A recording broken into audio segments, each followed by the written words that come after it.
Chapter 1. The Pangu Temple. Best wishes to all readers for immense wealth. Click the feculent yellow button to embark on a prosperous life. Cangnan City. In the sweltering heat of August. Suddenly, a bus, on the verge of crossing the road, slammed to a halt, mere millimeters away from the unexpectedly appeared Gu Tianchen, who stood in the middle of the street. Damn it! Walking without paying attention to the red light is a surefire way to die. The startled driver, drenched in cold sweat, erupted in a torrent of curses upon witnessing Gu Tianchen frozen in place. A dashing young man, blindfolded with black satin and bearing a bucket of peanut oil atop a cane, set down his bag of vegetables and, as if he could see, pulled Gu Tianchen back to the roadside. Gu Tianchen glanced at his surroundings, scratching his head as he queried, "What the hell am I doing here?" The handsome young man, still blindfolded, chuckled and asked, "Are you all right?" Gu Tianchen, observing the boy's distinctive appearance, felt a flicker of familiarity, as if he had seen him before. Wait a minute. Isn't this the iconic entrance look of Lin Qiye, the protagonist of the recently popular series Godslayer? Have I traversed into the realm of Godslayer? To confirm his suspicion, Gu Tianchen extended his hand, saying, "Thank you for your help just now." Gu Tianchen, what's your name, classmate? Lin Qiye. Ah, I see. So this is how it is. Due to the agonizingly slow update to the Xiangliu Shishun series, I binge-read Godslayer and ended up transmigrating so effortlessly. Out of courtesy, Lin Qiye grasped Gu Tianchen's hand, and an overwhelming surge of energy instantly radiated. Amidst the boundless chaos, a colossal ancient temple emanating an aura of terrifying divinity materialized before Gu Tianchen. On the temple's facade, for grand characters glowed with an ancient and mysterious essence. Pangu Temple. Within the vastness of the Pangu Temple stood 12 enormous grayish-blue statues, each uniquely shaped and towering majestically. As Gu Tianchen stood in the grand hall, gazing upwards, he felt like an ant staring up at a giant, unable to perceive the entirety of the scene. The 12 massive statues were divided into 2 rows of 6, flanking a grand dark golden altar, solemn and imposing, evoking an irresistible urge to worship, as if it were dedicated to some supreme existence. As a student who often indulged in novels during class, Gu Tianchen was naturally aware of the 12 ancestors of the Witch clan. Legend has it that the 12 ancestors were formed from the blood of the Pangu deity over the years. Various systems have frantically extracted Pangu's blood. Who knows if any remains? The mightiest ancient deities of the Witch clan, wielding powers capable of obliterating the heavens and the earth. During the war of witches and demons, the 12 ancestors perished alongside the demon race, leaving only the ancestor Hutu, who transformed into the 6 paths of reincarnation to establish the underworld. In the world of Godslayer, the gods of the Great Xia sacrificed the essence of their heavenly court to fend off the invasion of the fog, transforming into 9 national god tablets to safeguard the tranquility of Great Xia. Yet, the 12 ancestors had long ceased to exist before the establishment of the Great Xia heavenly court.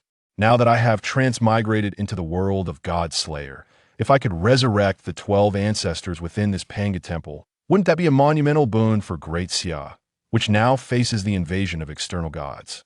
However, the issue remains. These 12 ancestors are merely statues. Now, how can I bring them back to life? I can't just carry these statues around and smash the invading gods to death, can I? Moreover, these things look larger than mountains. I wouldn't be able to lift them anyway. Just as Gu Tianchen found himself in a quandary, a golden light gradually materialized before his eyes, slowly coalescing into ancient characters radiating a mysterious aura. Is this the fabled golden finger? Gu Tianchen squinted for a long time, but couldn't comprehend it was all traditional characters, and he could only guess the meaning of a few words based on his limited 9 years of compulsory education. Good news, the golden finger has arrived. Bad news, no instruction manual. Damn, I didn't expect my lack of cultural knowledge to impede my dream of saving the world so effortlessly. The Pangu Temple seemed to sense his predicament, and the golden light gradually transformed into modern Chinese characters that Gu Tianchen could comprehend. 9 turns profound art. Gu Tianchen slowly read out the 4 prominent characters, his eyes wide as saucers. Holy crap!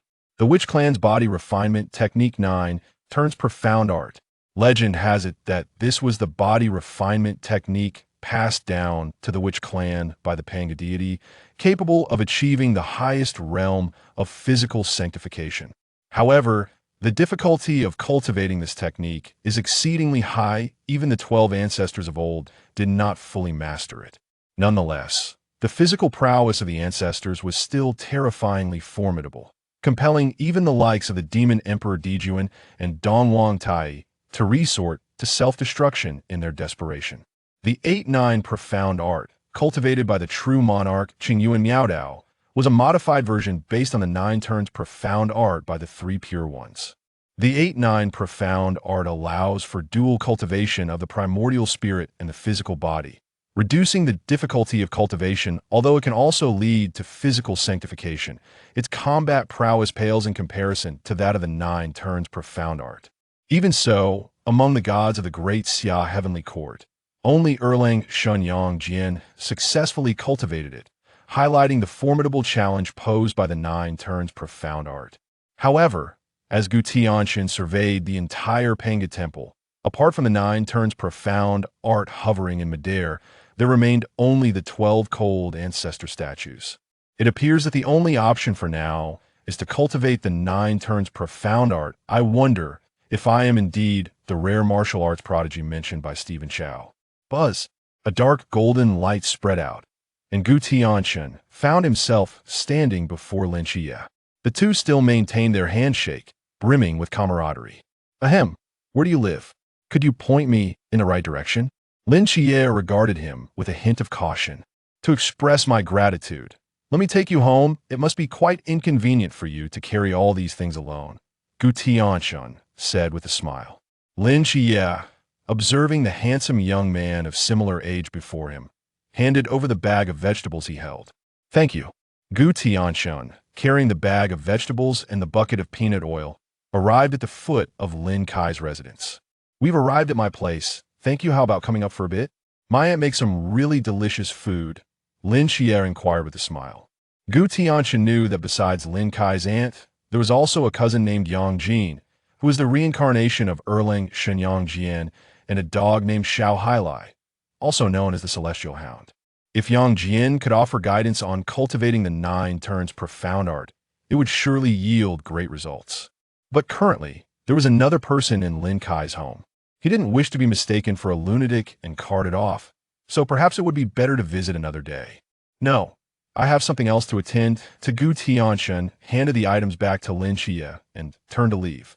After taking only a few steps, Gu Tianchen suddenly felt the surroundings becoming increasingly familiar, and a wave of memories not belonging to him began to surface in his mind. 2.5 years ago, his parents disappeared during an expedition in the mist, leaving behind a house in the old district and a government subsidy. In the original work, Chapter 260, it was mentioned that people from Cangnan could leave, bearing the imprint of the mortal realm here. I borrowed the background from Hong, and don't ask. Just say both parents are deceased for narrative convenience. Doge. He too was named Gu Tianchen, a student of Class 2, Year 2 at Shanghai City No. 2 High School, with a class monitor named Jiang Qian and a good friend named Li Fei. Is this the memory of my predecessor? And 10 years ago, when Cangnan City was annihilated by the wrath of Shiva, he was also present. This means that when Lin Qiye's mortal realm dissipates, he too will perish. P.S. Seeking all forms of support for my new book. It's my first attempt at fan fiction, so any shortcomings will certainly be revised. I earnestly ask readers for encouragement, comments, and donations. Thank you all. Chapter 2 in my name. Reshape thy form. Gu Tianchen stood frozen in place, initially believing he had traversed into the world of gods and demons. Possessing his own golden finger, he was dismayed to discover that he had been obliterated by the vengeful Shiva a decade prior. What a dismal beginning! Wait, perhaps the Pangu Temple holds a solution to Gu Tianchen once again plunged his consciousness into the Pangu Temple, smiling as he inquired, "Are you there?" In the vast hall, aside from the echoes of his own voice. There was no response. That I truly wish to live for another 500 years. Do you think I have a chance? Silence persisted within the Pangu Temple. Oh, Mighty ancestors of the primal witches, grant me this opportunity. I am eager to progress. Gu Tianchen's lips nearly wore thin from pleading, yet he received no reply. Forget it. I shall resign myself to fate, since death is an inevitable part of life, whether early or late. It matters not. With that, Gu Tianchen reclined in the center of the hall, closing his eyes. Boom! The dark golden altar above began to tremble violently, and a stream of dark golden light surged forth. Racing towards Gu Tianchen in the center of the hall, I, in my name, reshape thy form. An ancient voice, echoing through the eons, resonated from all directions within the Pangu temple, imbued with supreme authority. I, in the next moment. The dark golden radiance enveloped Gu Tianchen from head to toe, reconstructing his physical form. Pain, excruciating pain. Gu Tianchen felt as though his soul was first thrust into a tumultuous washing machine, then methodically carved out with a bone-scraping knife. Ultimately compressed to an extreme and fitted into this new body. Gasping for breath, Gu Tianchen knelt on the ground, panting heavily, beads of sweat cascading down his forehead, his garments thoroughly drenched, as if he had just been pulled from the depths of water. At that moment, Gu Tianchen resembled one who had undergone death only to rise again. Savoring this solid corporeal form, Gu Tianchen smiled. It feels wonderful to be alive. He rose, bowing respectfully towards the dark golden altar and the 12 ancestral witch statues.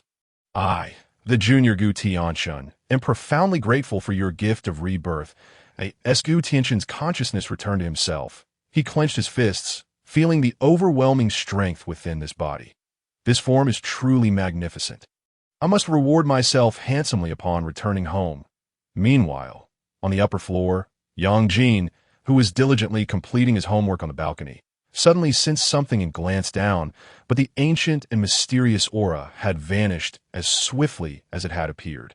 Is that the aura of the ancient witch clan? Yang Jin furrowed his brow. Something felt amiss. The ancient witch clan had perished long ago in that great battle, and the remnants had intermingled with humanity.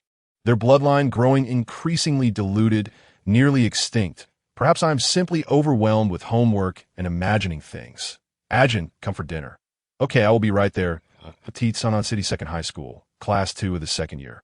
A handsome boy clad in a black satin blindfold and school uniform, wielding a cane, entered the classroom. You must be Lin Qiye. Your seat has been prepared. Allow me to escort you there. The enthusiastic class monitor, Jiang Qian, guided Lin Qiye to his seat. Nice to see you again, Lin Qiye. Behind Lin Qiye's seat sat Gu Tianchen. Lin Qiye naturally noticed Gu Tianchen's presence, observing that he appeared even sturdier than a week prior. Gu Tianchen, right? Thank you for escorting me home that day, Lin Qiye said with a smile, and no need for thanks. We shall accompany you home again after school today, Gu Tianchen replied with a grin. You all? Lin Qiye raised an eyebrow. Oh, the door is behind and to your left. The one behind is locked.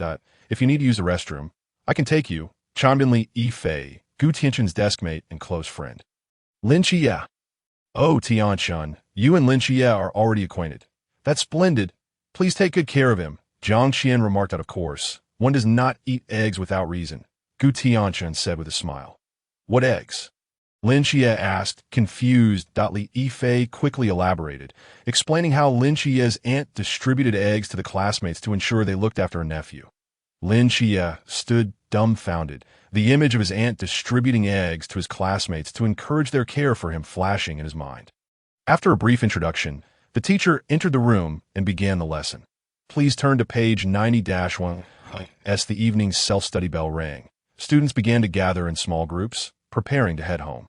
A throng of students emerged from Shanghai Second High School, surrounding Lin Qiye. Lin Qiye's lips twitched slightly. You really don't have to escort me home. I can see, though my eyes are sensitive to light. No need to argue, Lin Qiye. We promised your aunt we would look after you, and we will keep our word, Jiang Qian declared earnestly. Indeed, it's no trouble. I'm merely passing by, Li Yifei added with a smile. Though Lin Qiye felt uncomfortable with the attention, he hesitated to reject their kindness. Given they were classmates, Gu Tianchen trailed quietly behind the group, holding his bag in one hand. See you tomorrow. See you tomorrow. Travel safely. Before long, students began to disperse, leaving only 5 behind. All right, I need to turn here. I shall take my leave, Wang Xiao said, waving goodbye to no. You cannot leave, Gu Tianchen suddenly draped an arm around Wang Xiao's shoulder. Lin Qiye and the others exchanged puzzled glances. Tianchen, do you have other matters? Wang Xiao inquired, bewildered. Do you smell something foul? Gu Tianchen frowned and asked, Foul smell? Who farted? Li Yifei scanned the group like a searchlight. Jiang Qin quickly denied it. It certainly wasn't me. I am a sweet girl. How could I embarrass myself in front of so many people? Li Yifei's gaze landed on Lu Yuan. Why are you looking at me? It wasn't me, Lu Yuan quickly refuted. Did any of you genuinely smell something? Lin Qiye asked, perplexed. Don't worry, Qiye. It's perfectly normal that you can't detect it, Li Yifei reassured him. Lin Qiye's lip twitched. I simply cannot see clearly. My sense of smell is not impaired. Yet he seemed not to have detected any odor himself. Before Jiang Qin could finish her sentence, an overwhelmingly nauseating stench invaded her nostrils. The sensation was akin to wrapping a piece of rotting flesh in excrement and mixing it with a dozen rotten eggs, inducing a wave of nausea. The others also caught the horrendous smell and began to retch. Only Gu Tianchen and Lin Qiye managed to hold back their reactions. What the hell is that awful stench? Did someone's toilet explode?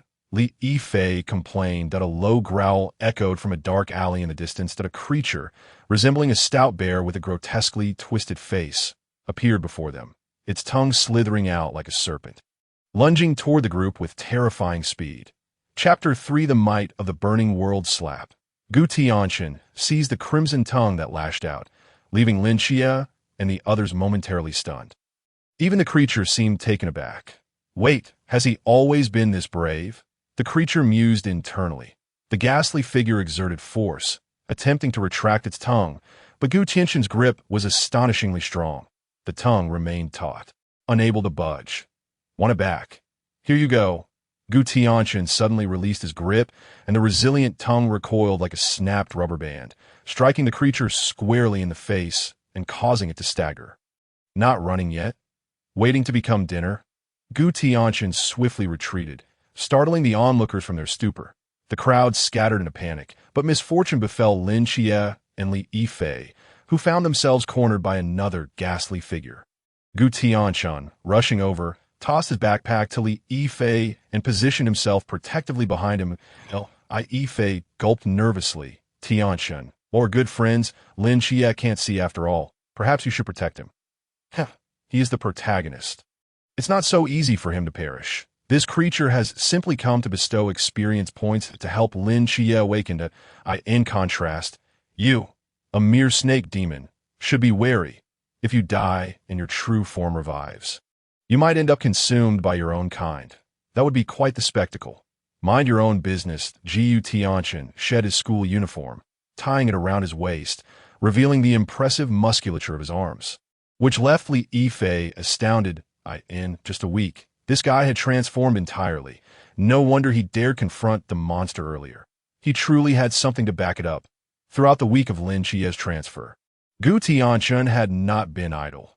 Utilizing his newly reshaped body, he practiced the 9-turn Xiangliu and made notable progress, barely brushing the threshold of its first transition.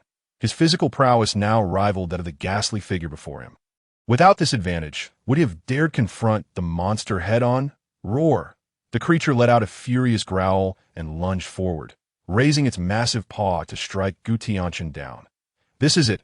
My friend is in grave danger. Li Yifei could already envision the scene of his good friend being captured and transformed into a formidable foe, and with that thought came a wave of profound despair. However, in the very next moment, an unexpected turn of events unfolded. Gu Tianchen, bracing himself with one hand against the colossal palm, unleashed a powerful punch that sent the ghastly figure flying, its bulky form rolling several times upon the ground. Li Yifei stood there, dumbfounded. This was nothing like the script he had imagined. This kid actually sent the monster flying. Was that even plausible? With a roar, the ghastly figure regained its footing, shaking its head and charging once more at Gu Tianchen. Gu Tianchen's gaze turned icy as he too lunged forward, deftly evading the monster's assault. He leapt onto its back, one arm locking tightly around its neck while his other fist, as large as a sandbag, struck mercilessly at the ghastly figure's pale, contorted face. This was the creature's most vulnerable point. The ghastly figure howled in agony, desperately attempting to shake off Gu Tianchen, but the hold on its throat was like glue, utterly unyielding. Meanwhile, Lin Qiye, clutching a half-broken cane, felt blood seeping from his temples, cornered by the ghastly figure. Hearing the anguished cries behind him, Lin Qiye, though unable to see, sensed that Gu Tianchen was seemingly grinding the monster into the ground. Faced with the advancing, ghastly figure, the long-suppressed fury within Lin Qiye, Chapter 4. I want the red ribbons. Zhao Kongchang furrowed his brow, an inexplicable sense of unease washing over him, akin to the disempowerment of having one's line stolen. Ahem, well, I suppose I'm half as handsome, he mused as he regarded the two young men before him. Allow me to introduce myself. I am Zhao Kongchang. You, come with me, he commanded, pointing at Lin Qiye, then turned his gaze towards Gu Tianchen. You, follow him. Zhao Kongchang gestured towards a man in a similarly dark red cloak who had just arrived at Gu Tianchen, cast a glance at the newcomer, who, like Zhao Kongchang, donned the standard cloak of the Night Watchers, albeit with a much graver expression that rendered him rather austere. The captain of Team 136, Chen Mai, had gone in pursuit of the Phantom King, leaving behind younger members, and he had been keeping his hands concealed beneath the dark red cloak, deliberately shrouding something from view. His identity was evident. He was Wu Xiangnan, the vice-captain of Team 136. What about him? Gu Tianchen inquired, gesturing towards the unconscious Li Yifei behind him. Rest assured, someone will escort him home, Wu Xiangnan replied. Zhao Kongchang led Lin Qiye away, while Wu Xiangnan guided Gu Tianchen to a secluded rooftop. I am Wu Xiangnan, the vice-captain of the Night Watchers Team 136.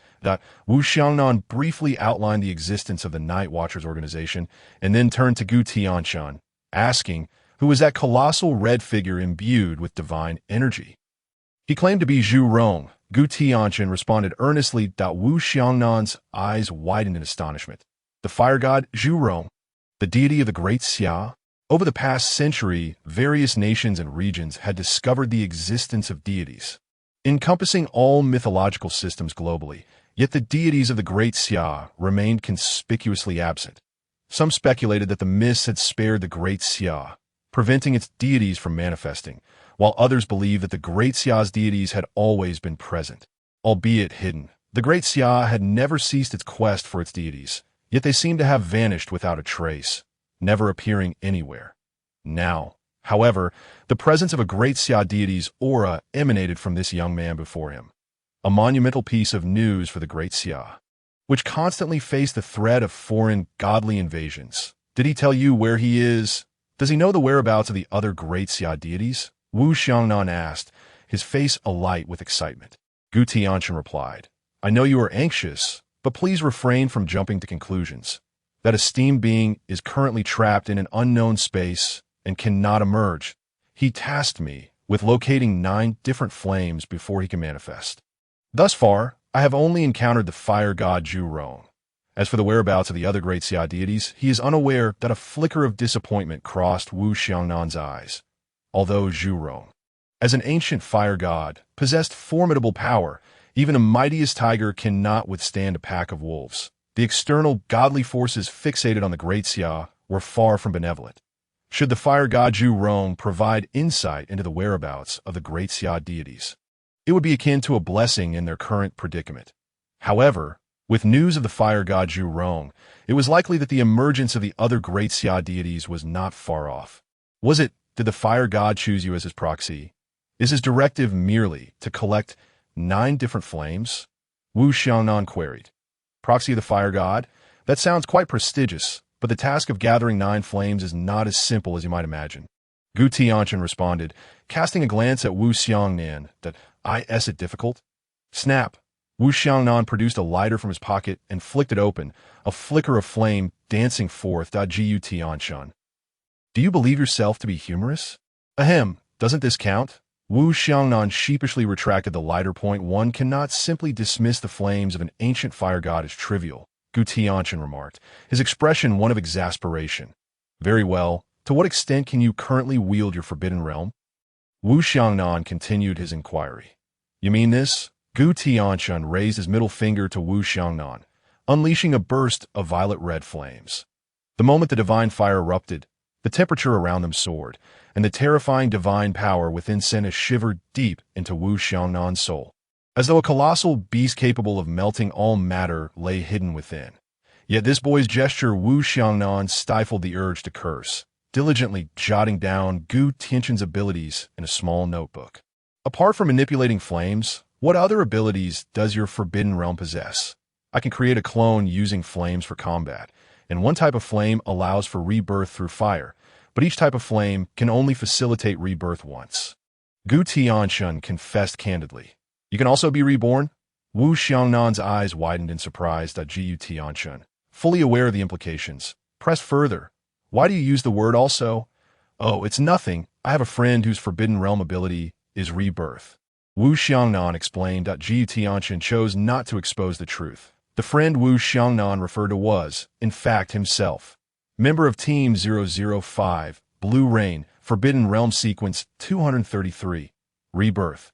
Dubbed the Undying Swordsman, yet regrettably, due to an injury inflicted by Susanu's sword, Tian Songyun, Wu Xiangnan could never wield a sword again.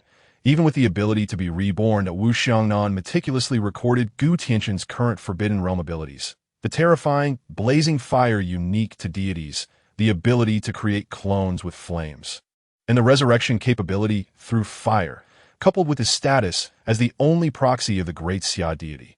This young man was tailor-made for their Night Watchers. He must be recruited into their ranks. Should he fall into the clutches of the ancient god cult, it would spell disaster. Are you interested in joining us, the Night Watchers? Wu Xiangnan inquired tentatively. Gather 9 different flames. One must continuously engage with the mysterious. Joining the Night Watchers was his best option. After all, his current strength was still lacking, and failing to align with the Night Watchers could attract the attention of the ancient god cult, leading to trouble. Certainly, but I have one condition. What condition? Gurgle, gurgle, gurgle. Gu Tianchen's stomach began a protest. Can we discuss this while eating? Let us go to in Cangnan City. At Peace Bridge, the Peace Affairs Office, the members of Team 136 stared in disbelief as Gu Tianchen devoured food as though he hadn't eaten in days. His empty bowls piled into a small mountain beside him. The exquisitely beautiful and voluptuous Hong Ying turned to Wu Xiangnan and whispered, "Are you sure this glutton is the deity's proxy?"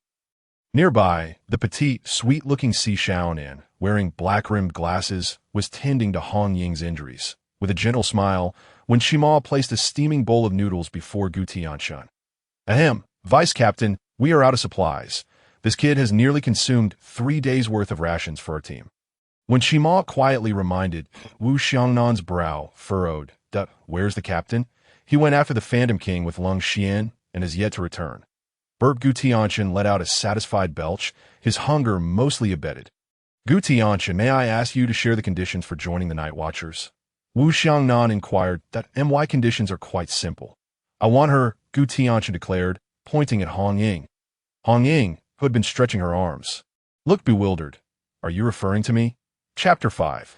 The feathered garment of flaming roses. The members of Team 136 were utterly perplexed. Hong Ying gazed at Gu Tianchen and earnestly stated, "Little brother, while I must admit I possess a modicum of charm, I'm not one to be so easily swayed. I understand that as a young man in the throes of puberty, encountering a beautiful lady may evoke feelings. Yet you must learn to exercise restraint." "What are you thinking? I require your assistance," Gu Tianchen interjected, cutting her off. "Assistance with what?" Hong Ying blinked her large eyes in curiosity. "Help me extinguish a flame," Gu Tianchen replied. "Wait, isn't that essentially the same thing? You look ruggedly handsome, yet I never expected you to be so shameless. Where's my gun? I'll shoot you." Hong Ying began a search for her weapon. Ahem, the fire god Zhu Rong instructed him to seek out 9 different flames. He meant for you to use your feather garment of flaming roses to assist him in extinguishing one of those flames. Wu Xiangnan clarified. Hong Ying lowered her weapon, turning to Gu Tianchen. "Well, you should have said so earlier. It's no big deal. But how did you know my Forbidden Realm pertains to flames?" Xiangliu adjusted her black-rimmed glasses and remarked. "Hong Ying, he is the proxy of the fire god Zhu Rong. Sensing that your Forbidden Realm relates to flames should not be difficult for him. Dear Tianchen, I misunderstood earlier. Please don't take offense. However, if you wish to obtain my flame, you must first defeat me, Hong Ying declared, brandishing her spear. Gu Tianchen, Wu Xiangnan, made no attempt to hinder Hong Ying's challenge. He was equally eager to witness the extent of this proxy of the fire god Zhu Rong's abilities. Rest assured, I want to take advantage of you as a newcomer. I will suppress my spiritual power to the level of a T-light, and we will spar fairly, Hong Ying assured. But Hong Ying, your arm is yet to fully heal. See Xiao and caution. It's fine, it's fine. Your treatment has helped immensely, and I can easily handle this kid, Hong Ying replied confidently. Are you certain? Gu Tianchen smiled and inquired. I've slain so many mysteries, yet I've never crossed swords with a divine agent. Today, let me witness the true prowess of you, the fire god's envoy. Hong Ying, tightly gripping her long spear, was eager to engage. All right, I just had a hearty meal. It's the perfect opportunity to work off some of that food. Gu Tianchen stretched lazily. The training ground was adorned with an array of dazzling weapons hanging from 3 walls, various cold and hot arms, alongside some peculiar instruments of warfare that Gu Tianchen had never before encountered. Hong Ying entered the arena, shouldering her spear while the others settled on their stools, ready to watch the spectacle unfold. Tianchen, what weapon will you wield? Hong Ying asked with a smile. Glancing at the spear in Hong Ying's grasp, Gu Tianchen replied, Since Sister Hong Ying is using a spear, I shall do the same. With a gentle smile, Hong Ying twirled her spear in a flourish. Very well, that makes it fair. Before she could finish her sentence, Gu Tianchen retrieved an assault rifle from the wall, examining how to load the magazine. Hong Ying looked on, her expression bemused. Sister Hong Ying, have you ever heard of the American Iaido? Gu Tianchen inquired with a grin. Cut the nonsense. Use a cold weapon. Hong Ying retorted, somewhat irritated to Gu Tianchen, still chuckling. Took a long spear from the rack and twirled it, facing Hong Ying. Sister Hong Ying, I humbly seek your guidance. Don't think just because you're handsome I'll go easy on you. Watch out, with a flick of her wrist. Hong Ying unleashed her spear, and a rose-red flame erupted from its tip, racing towards Gu Tianchen like a blazing dragon. Boom! Gu Tianchen responded in kind, thrusting his spear to conjure a purplish-red divine fire, which coiled around the spear and lunged at Hong Ying. The purplish-red flames appeared. Hong Ying felt her rose fire feather cloak being suppressed by an overwhelming divine might, akin to a small kitten confronting a ferocious tiger. Bang! The 2 flame-enshrouded spears collided violently, resulting in an explosion of flames that sent ripples of heat cascading outward. The divine fire consumed Hong Ying's rose fire cloak, slithering along her spear like a venomous serpent. Crack! Drawing upon years of combat experience, Hong Ying decisively kicked her spear towards Gu Tianchen. Such keen battle awareness, Gu Tianchen intended to launch a surprise attack while suppressing her cloak with the divine fire, but was taken aback as she sent her spear hurtling towards him, swiftly shifting the tide of battle. As the spear neared, Gu Tianchen had no choice but to defend, parrying the incoming weapon. Seizing the moment, Hong Ying closed the distance, delivering a swift kick to Gu Tianchen's chest, catching the falling spear and twirling it provocatively towards him. Gu Tianchen staggered back a step to regain his balance. With a tremor, the divine fire surged forth, radiating a terrifying heat as it bore down on Hong Ying. She braced her spear to defend, but was unexpectedly jolted back by the immense force. Stumbling several steps before finding her footing, my goodness, you possess such strength. That meal was certainly worth it, Hong Ying remarked, astonished as she gazed at him. Gu Tianchen smiled silently. In addition to the divine fire amplifying his explosive power, his cultivation of the 9 turns mystical art had significantly enhanced his physical strength. Looks like it's time to get serious.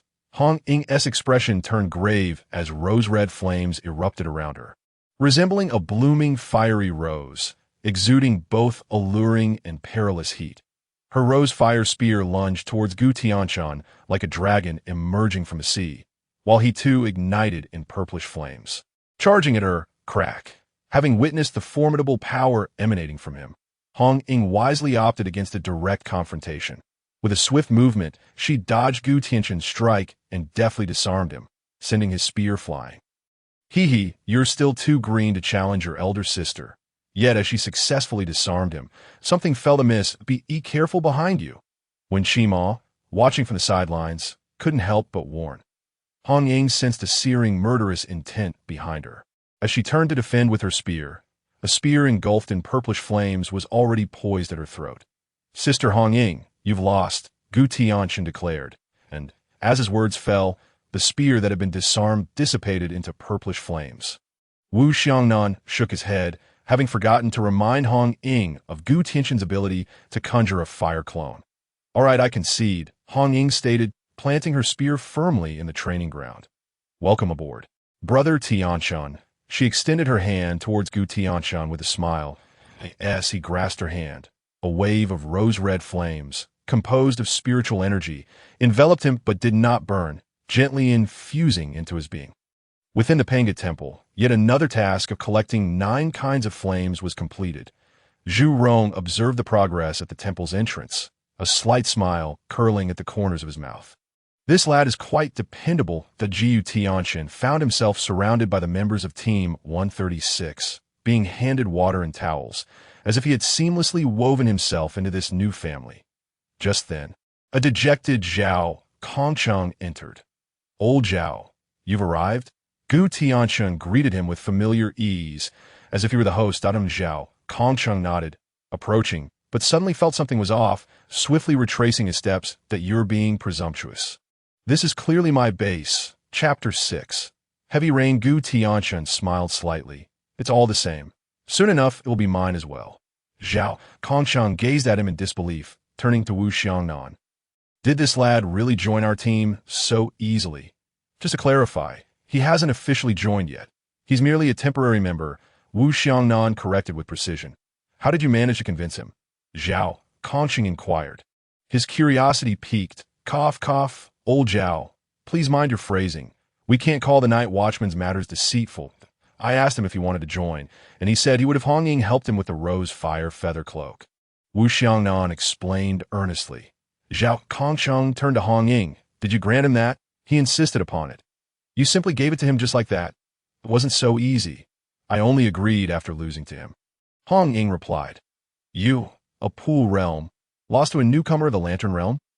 Zhao Kongcheng exclaimed in shock. First of all, I didn't use my pool realm strength to overpower a newcomer. Secondly, the lad has some tricks up his sleeve. Conjuring a clone. I was caught off guard and lost. Hong Ying clarified. What about Lin Qiye? Wu Xiangnan asked. Zhao Kongcheng's face flushed with embarrassment. That lad slipped away. You let the proxy of the Seraphim Mikhail escape just like that? It had been agreed that Wu Xiangnan would handle Gu Tianchen, while Zhao Kongcheng would take care of Lin Qiye. Now, Wu Xiangnan had returned successfully with a temporary member, while Zhao Kongcheng had foolishly believed Lin Qiye's excuse about gathering study materials and let him slip right under his nose. A deep sense of defeat washed over Zhao Kongcheng. Rest assured, I will definitely bring Lin Qiye back. Zhao Kongcheng gritted his teeth. But he's already gone. Where will you find him? Lin Qiye, like this lad, is also wearing the second high school uniform. That I'll wait for him at the school gate tomorrow. I refuse to believe I can't catch him. Zhao Kongcheng declared confidently. After a considerable time, Zhao Kongcheng looked at the others. Am I really that uncharismatic? The members of Team 136 fell into silence. Tianchen, drink some water, drink up, and then we can have another round. Are you hungry? How about I cook you another bowl of noodles? Did you sustain any injuries? Do you need my help with healing? I'll check on the captain and Lung Xian. Zhao Kongcheng dashed at the entrance of the second high school. Gu Tianchen greeted Zhao Kongcheng. Who had come wait? Old Zhao, you're here. Don't talk. Go to your classes. Fearing to alert the target, Zhao Kongcheng quickly shooed Gu Tianchen away. Gu Tianchen smiled faintly, shouldering his backpack as he entered the campus. Class 2 of Year 2, Gu Tianchen settled into his seat, where his deskmate Li Yifei leaned over eagerly, whispering, Tianchen, did you sign the confidentiality agreement? Gu Tianchen nodded. Lin Qiye still hasn't shown up. Do you think he was taken by the monster? Li Yifei made a slashing gesture across his throat. Yes, fine. We signed a confidentiality agreement together. That guy had a shock last night. But it turned out to be a blessing in disguise. He can finally open his eyes and went to the hospital for a checkup, Gu Tianchen explained. That's good to hear. Ifei's anxious heart finally relaxed. As the bell for evening self-study rang, Gu Tianchen and Lin Qiye exited the school, chatting merrily. Under the streetlight at the school gate sat a desolate middle-aged man, a sea of cigarette but scattered at his feet. Appearing utterly forlorn in the dim light. Old Zhao, still waiting? Gu Tianchen approached, smiling. Zhao Kongchang discarded his cigarette, crushing it underfoot, his bloodshot eyes burning with irritation as he demanded, "Where is that lad?" "Oh, you mean Lin Qiye? He took a day off today, and didn't he come to school?" Boom! Zhao Kongchang felt as if struck by lightning, utterly disheartened that I've been waiting here all day for nothing. He glared at Gu Tianchen, who appeared quite pleased, his anger intensifying. This lad had crossed his path at least 3 times today and hadn't even given him a hint. Why did you not mention it earlier? You didn't even ask. Zhao Kongchang felt as though he might explode with anger. Just as he was about to erupt, Lin Qiye, standing nearby, waved at a youth in the distance who was clutching several books. "Lin Qiye! Lin Qiye! Can you truly see now?" Upon hearing Lin Qiye's name, Zhao Kongchang turned to look behind him, and indeed, that lad was standing not far away with several books in hand. Lin Qiye felt a pang of regret. Why did I have to walk this way? And that Lin Qiye, I can see, but you're truly blind. What is the point of greeting me? Am I that familiar to you? The young man thought. Finally, I've caught you. Sensing the impending trouble, Lin Qiye turned and fled. Zhao Kongchang sprang into action. Relentlessly pursuing him, he ran. Zhao Kongchang chased, and Lin Qiye found himself unable to escape. Lin Qiye, utterly bewildered, wondered what was happening. "It's nothing. Old Zhao has taken Lin Qiye to a room to study," Gu Tianchen said with a chuckle. "Huh, a room to study. Is that proper?" Lin Qiye exclaimed in shock. "Well, the room may not be entirely proper, but the content of the study is certainly serious," Gu Tianchen replied with a straight face. Upon returning home, Gu Tianchen entered the Pangu temple and began to cultivate the 9 transformations of mysterious arts. "Welcome, little brother. You've done well to gather the second type of flame so quickly," Zhu Rong said with a smile. "To ensure your swift exit, I would brave fire and water for you." "Brother Hua," Gu Tianchen replied earnestly. "Very well. Today I shall guide you further in the cultivation of the 9 transformations of mysterious arts and the divine fire of Dingtian," Zhu Rong said joyfully. "Brother Hua, before we begin, I have a question. Now that I possess both the divine fire of Dingtian and the flame feather robe, can I use the rebirth through fire technique to resurrect myself twice?" Gu Tianchen inquired hastily. "Of course, but should you happen to die one day, remember to use the other collected flames first, leaving the divine fire of Dingtian for last. Otherwise, I fear you may not withstand the might of the divine fire and ignite yourself." The examples of playing with fire and self-immolation are numerous, Zhu Rong cautioned. "I understand. But can the rebirth through fire technique bring others back to life besides myself?" Gu Tianchen asked. "No, this technique can only be applied to yourself. It is ineffective on others." Gu Tianchen's brow furrowed, a sense of disappointment enveloping him. His hope of using the rebirth through fire to revive Zhao Kongchang was dashed. Days later, in the old city, dark clouds gathered and heavy rain poured down, as if foreboding some ill fate. Zhao Kongchang emerged from his building, clutching the umbrella Lin Qiye had gifted him. Not far off, a youth holding an umbrella silently watched as Zhao Kongchang climbed into a black van. As Zhao Kongchang retrieved a pack of cigarettes, preparing to light one, the voice in his earpiece caused his pupils to constrict sharply. The cigarette he had yet to ignite fell to the ground. Chapter 7. The Faceless King. The rain fell in torrents. Water began to accumulate, forming a stream that flowed down the drain, creating a gurgling sound that a figure clad in a dark red cloak dashed through the rain. Splashing water everywhere. "Xiangliu, are you sure the Faceless King has come to the old city?" Zhao Kongchang asked, his brow furrowed. "I'm not certain, but 10 minutes ago, our search team discovered blood traces of the Faceless King in the nearby drainage system. Based on the movements, it could be either the old city or the city center." Wu Xiangnan's voice crackled through the earpiece. "2 possible locations. Indeed, the city center has a large population. I've dispatched most of our forces there. As for the old city, are we just abandoning the old city?" Zhao Kongqing's voice brimmed with anger. I never said to give up on the old city. Hong Ying has already led a team there. Your task is to evacuate the civilians from the old city as much as possible to avoid a direct confrontation with the faceless king. Although it has already been severely wounded by the captain, it remains a formidable entity from the Chuan realm. Without the forbidden ruins, you are not its match. If necessary, use the boundless void to trap it. Understand? Wu Xiangnan instructed. Understood. Zhao Kongshang raced through the downpour. Racing against time. Suddenly, a nauseating stench assaulted his nostrils. He halted abruptly, gazing at the source of the foul odor. The stench grew stronger near a nearby manhole cover. Report, Watcher Zhao Kongshang. I have discovered the faceless king in the old city.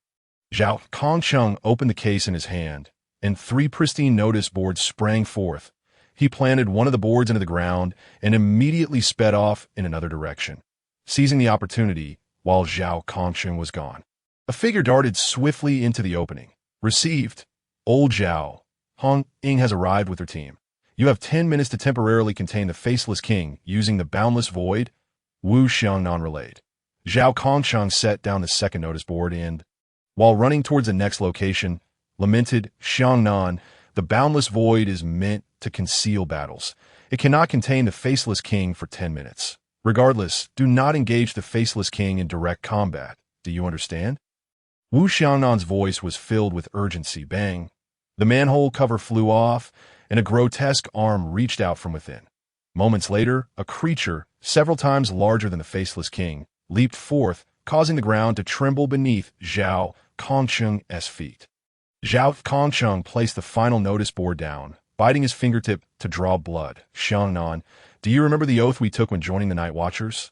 This time, I cannot retreat, for behind me lies the entire world of that child. Boundless void, activate. Zhao Kongqing's eyes turned icy as he slowly drew his blade. The faceless king loomed like a small mountain amidst the torrential rain, its eyes filled with a ravenous thirst for blood. Swish! Zhao Kongsheng gripped his straight blade tightly, a pale blue gleam emanating from it, exuding a chilling aura amidst the rain.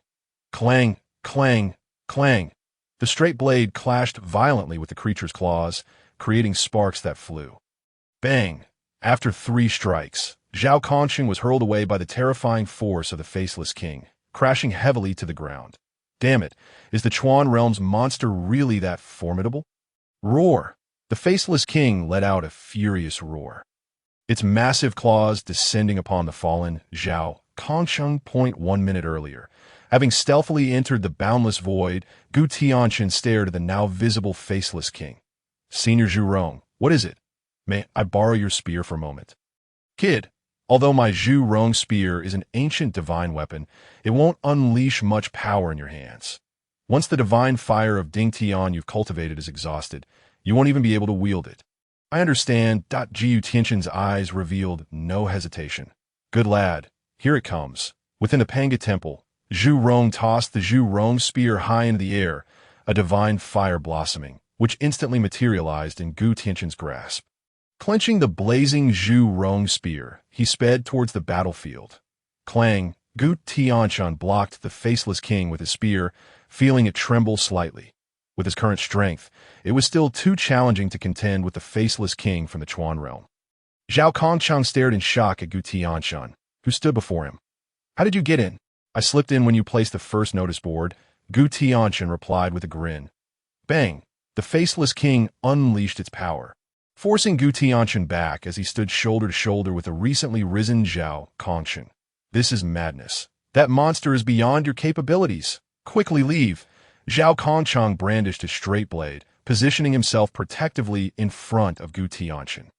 Old Zhao, don't forget, I'm a night watcher now, Gu Tianchen declared, brandishing the Zhu Rong spear, choosing to fight alongside Zhao Kongsheng. Nonsense. You call yourself a night watcher. Do you have this? Zhao Kongsheng retorted, pulling out his night watcher insignia. The 2 crossed straight blades bore Zhao Kongsheng's name etched beneath them. Gu Tianchen, being merely a temporary member, naturally lacked his own insignia. Boom! A purplish-red flame erupted from the Zhu Rong spear. Roaring with intensity, evaporating the falling raindrops that Gu Tianchen cast a smug glance at Zhao Kongcheng. Oh, you have this? Zhao Kongcheng's face darkened with anger. Damn it. You are taking advantage of the fact that I lack the forbidden ruins. Swish, Gu Tianchen transformed into a streak of fire, charging towards the faceless king. Zhao Kongcheng tightened his grip on his straight blade, following closely as they both aimed for the faceless king. The purplish-red flame instilled a primal fear in the faceless king, causing it to hesitate in facing them directly. Roar! The faceless king let out a furious howl, and a massive, grotesque visage instantly appeared on the ground, centered around it. Forbidden Ruins Sequence 176, Ghost Face Manifestation. What the hell? The two charging towards the faceless king were immediately struck by dizziness, as if they had been thrust into a washing machine, their surroundings spinning chaotically. Zhao Kongcheng gripped his straight blade tightly, closing his eyes as he focused on the direction of the raindrops falling on him. The purplish-red flame surrounding Gu Tianchen kept the faceless king at bay, but it suddenly darted behind Zhao Kongcheng. With its sharp claws aimed at Zhao Kongcheng's throat, he swiftly dodged the ambush, instantly slashing towards the creature's neck. The faceless king caught the straight blade in its grip and kicked Zhao Kongcheng away.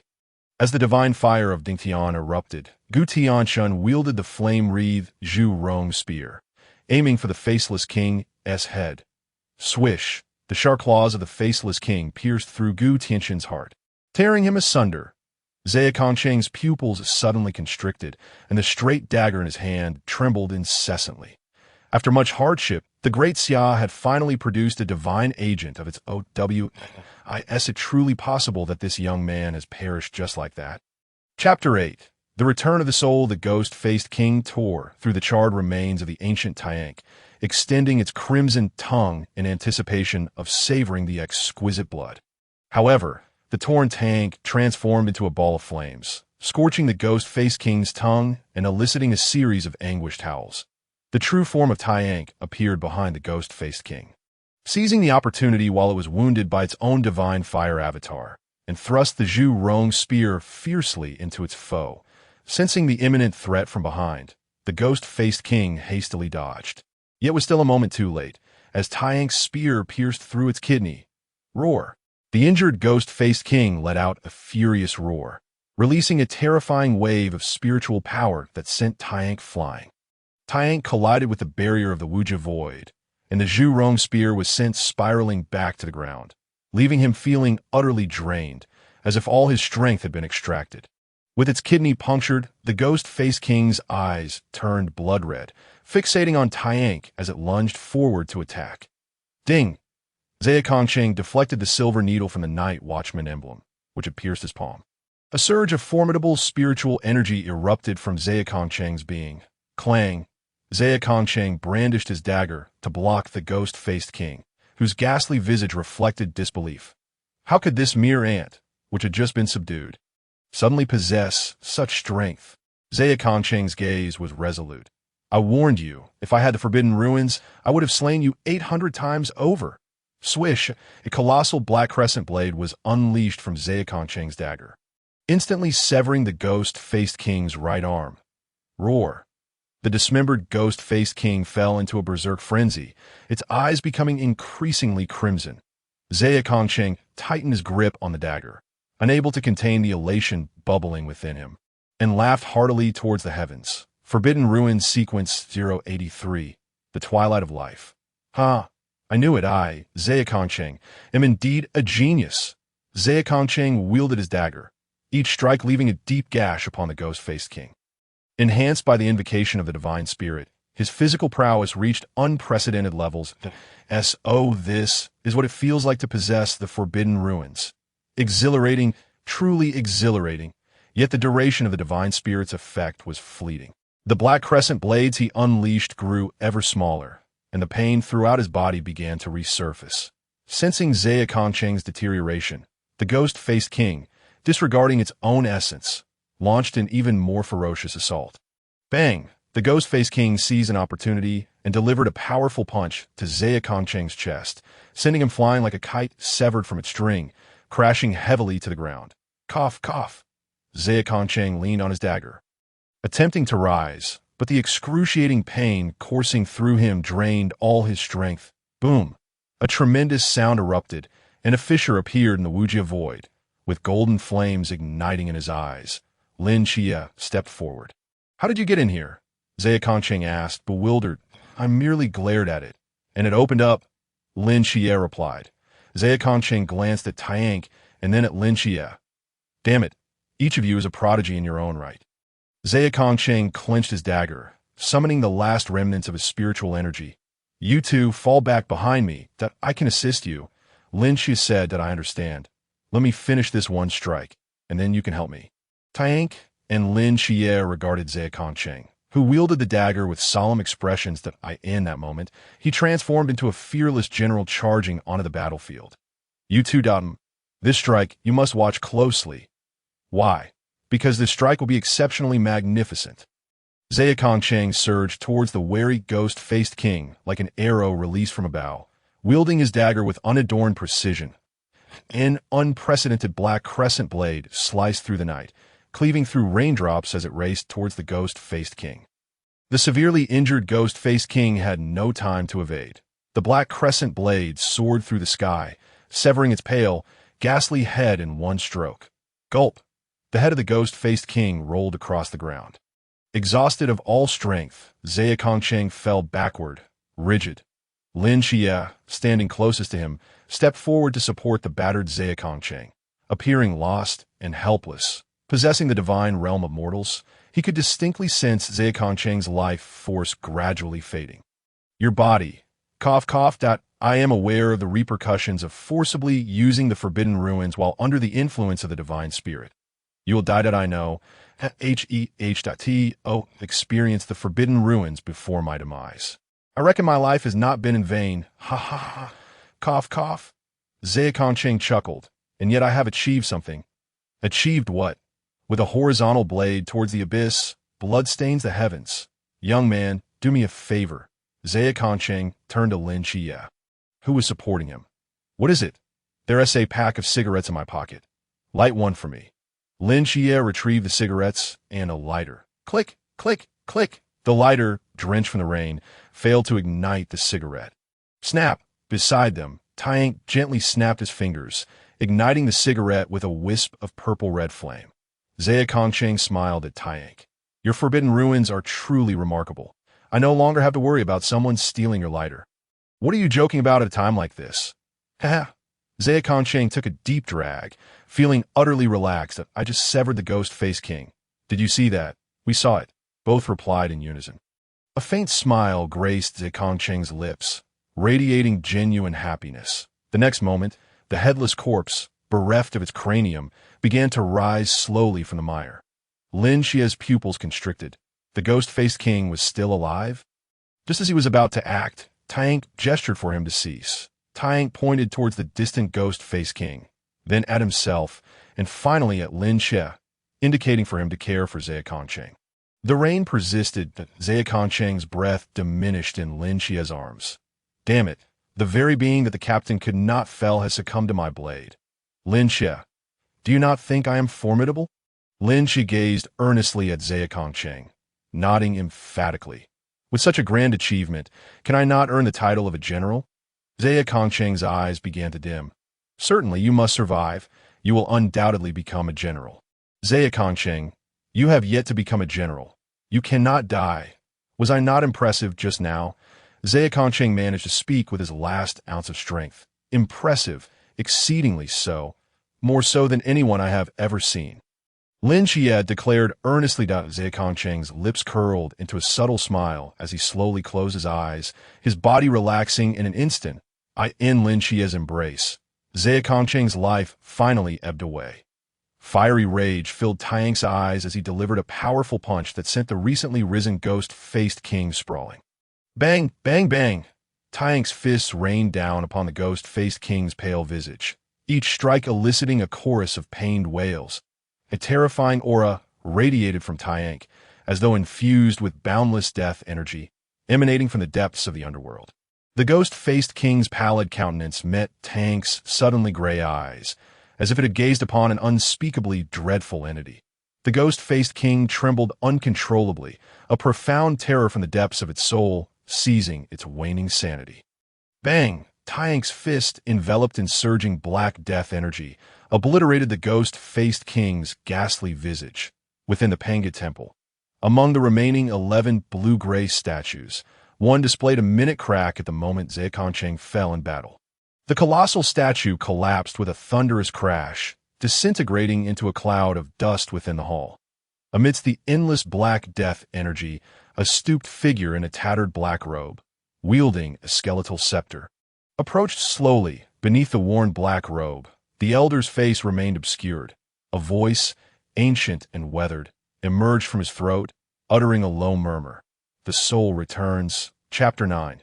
The Triumph of General Gu Tianchen. Is it resolved? It is resolved. Lin Qiye glanced at Tayank, then at the lifeless Gu Tianchen in his arms, offering a bitter smile. I abhor being indebted to others. You safeguarded my entire world, yet what can I possibly offer in return? After a long moment, Lin Qiye's expression hardened with determination as he spoke slowly. In exchange, I shall guard your world for 10 years. Gu Tianchen lay amidst a pool of blood, tranquil as if in slumber. Above him hovered a faint golden orb of light, the essence of Gu Tianchen's soul. The black-robed elder within the Pangu temple uttered the words, "The soul returns." Gu Tianchen's spirit began to ascend toward the temple. Tayank furrowed his brow.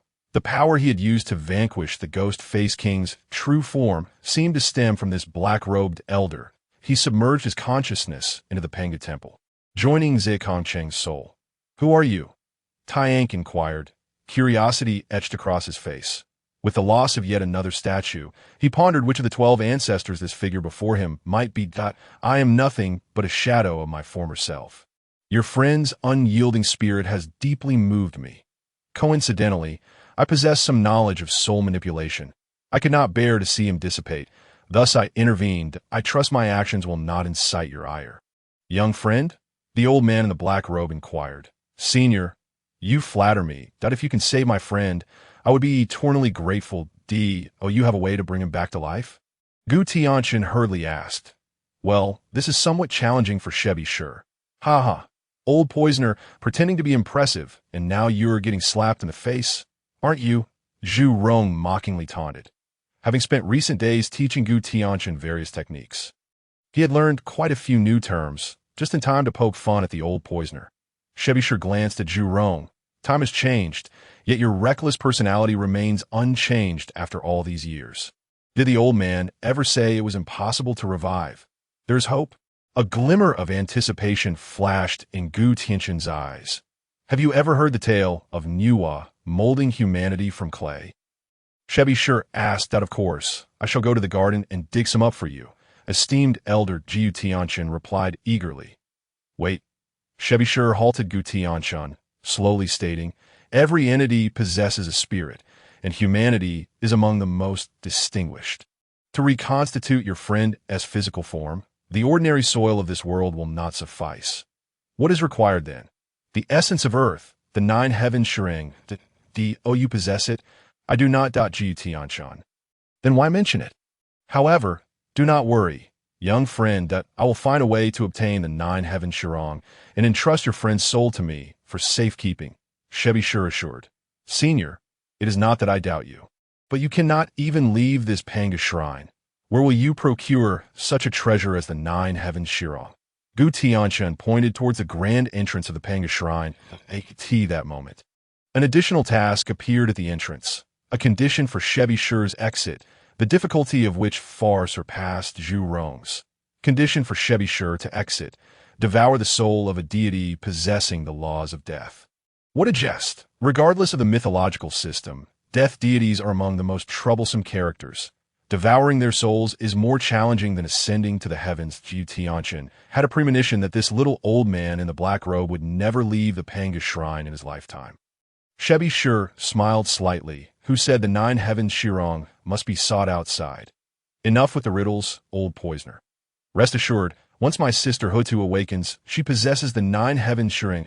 That time, let this old poisoner perform the soul-calming technique, and your friend shall surely be revived. Zhu Rong said nonchalantly. Gu Tianchen's eyes lit up. Ah, yes.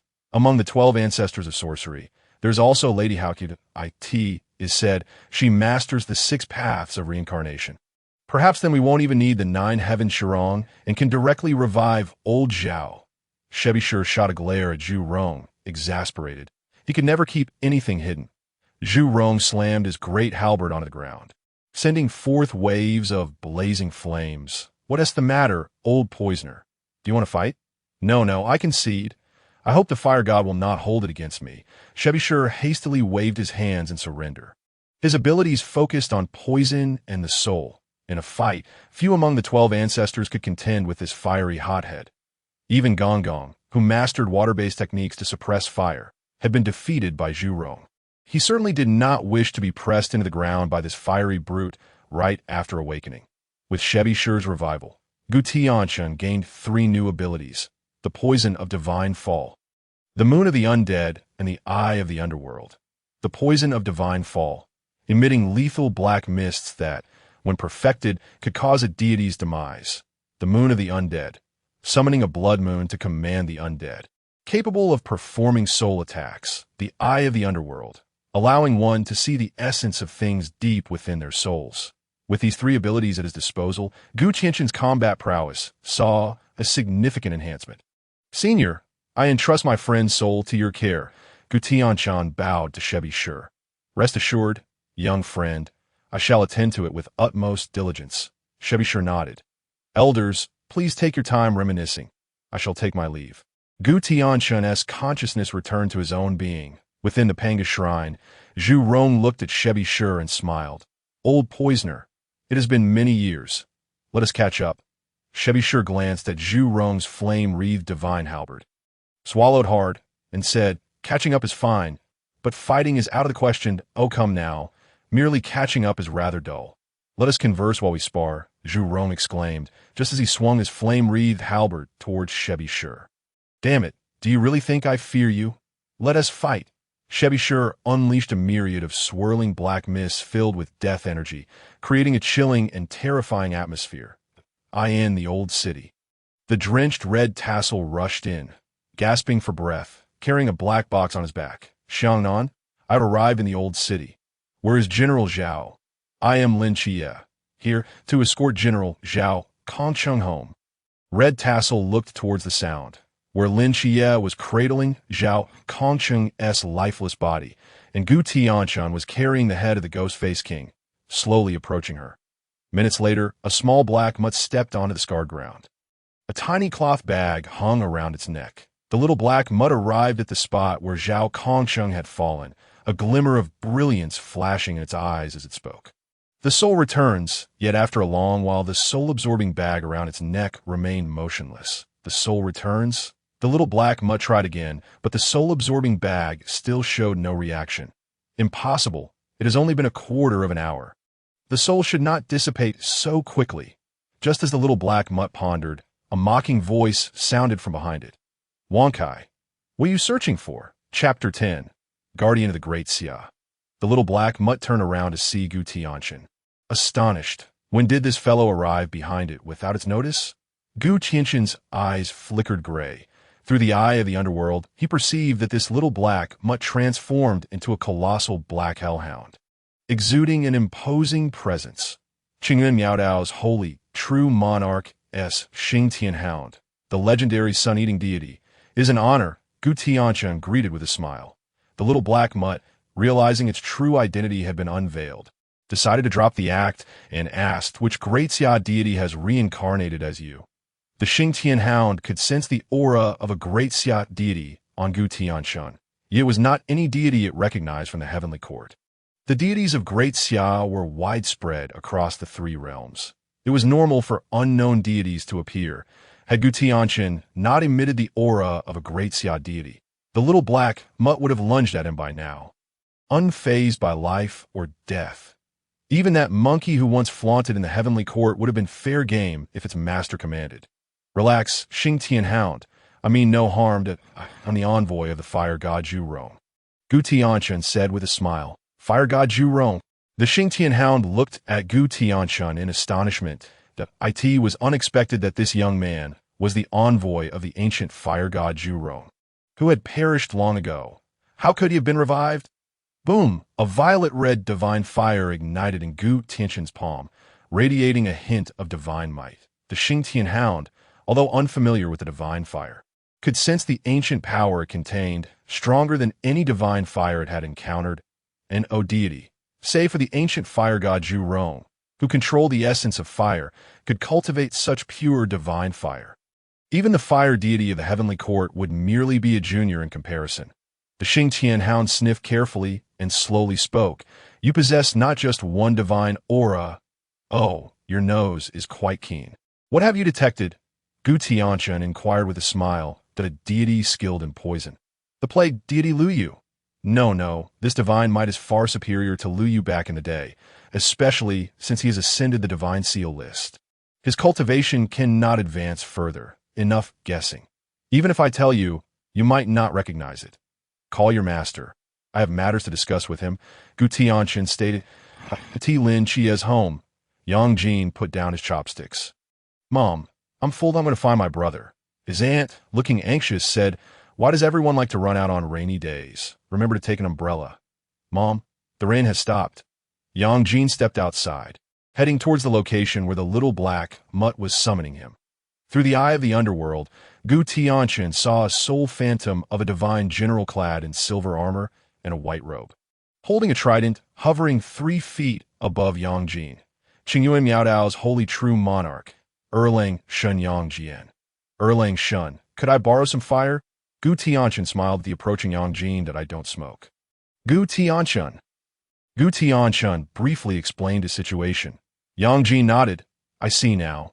No wonder I sensed the aura of the witch clan that day. So, I need your assistance in conjuring a flame of samadhi true fire, so that Elder Zhu Rong may soon return to the world. Gu Tianchen said. Yang Jin hesitated for a moment, then slowly extended his hand, gathering a flame of samadhi true fire into his palm and passing it to Gu Tianchen. Gu Tianchen absorbed the flame of samadhi true fire and infused it into the Pangu Shrine. As the flame appeared in the grand hall, it transformed into a sea of fire and dissipated. Yet the task's progress showed no advancement. Ineffective? What is going on? Gu Tianchen furrowed his brow. Zhu Rong exclaimed loudly. The true fire of samadhi, formed through the condensation of magical arts, lacks a source. The Pangu Shrine will not absorb it.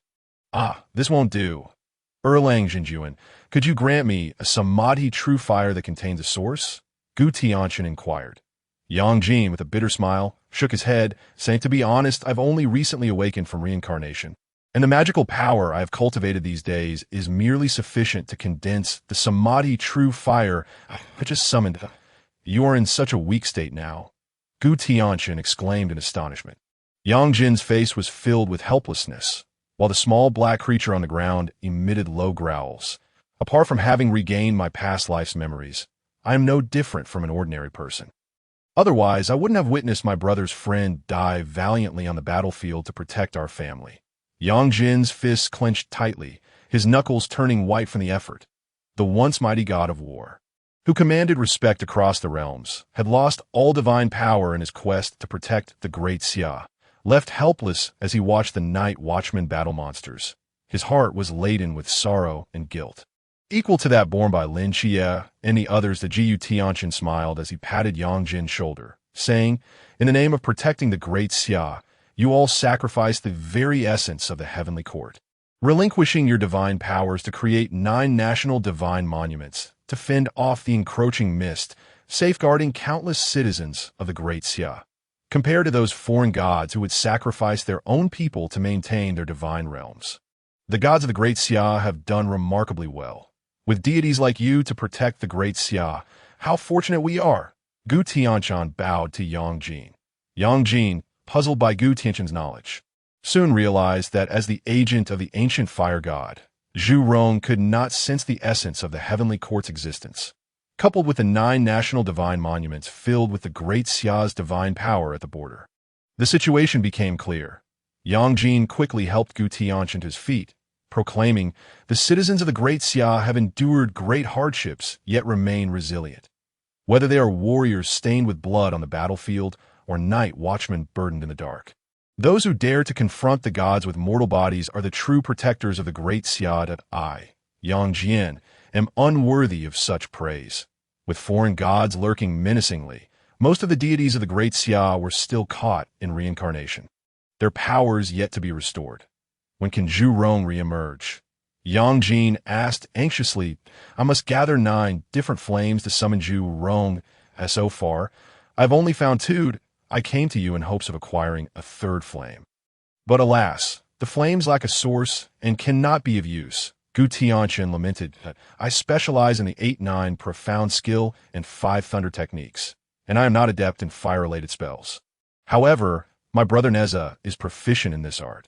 Once he regains his strength, he may succeed in providing you with a Samadhi true fire that contains a source, Yang Jin suggested. All right, you should focus on regaining your strength. To defeat the gods, we must rely on the gods themselves. The citizens of the Great Xia still need you. Until then, the Great Xia will be protected by us Night Watchmen, and if that rebellious celestial being awakens one day, do let me know. I shall borrow a flame from him. Gu Tianchen turned to leave, waving goodbye to Yang Jin. Yang Jin watched the receding figure, his eyes filled with gratitude. The citizens of the Great Xia do not rely solely on the power of the gods.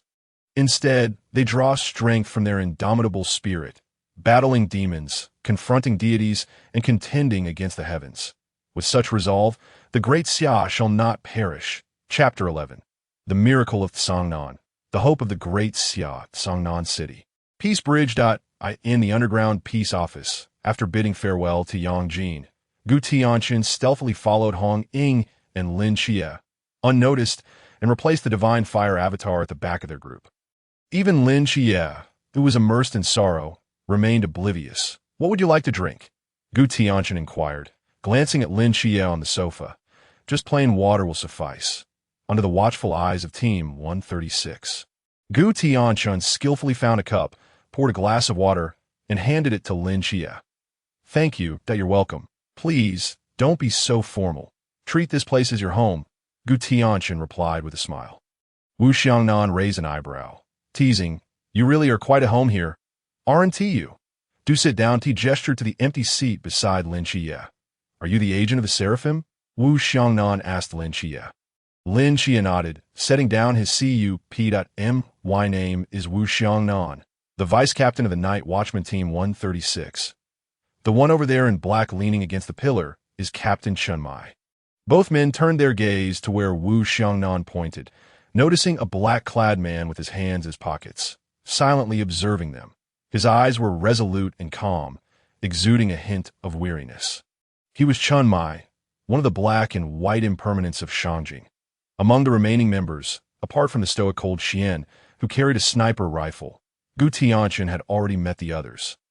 Gu Tianchen and Lin Qiye had previously agreed to firmly assert that Zhao Kongsheng had single-handedly slain the Ghost-Face King.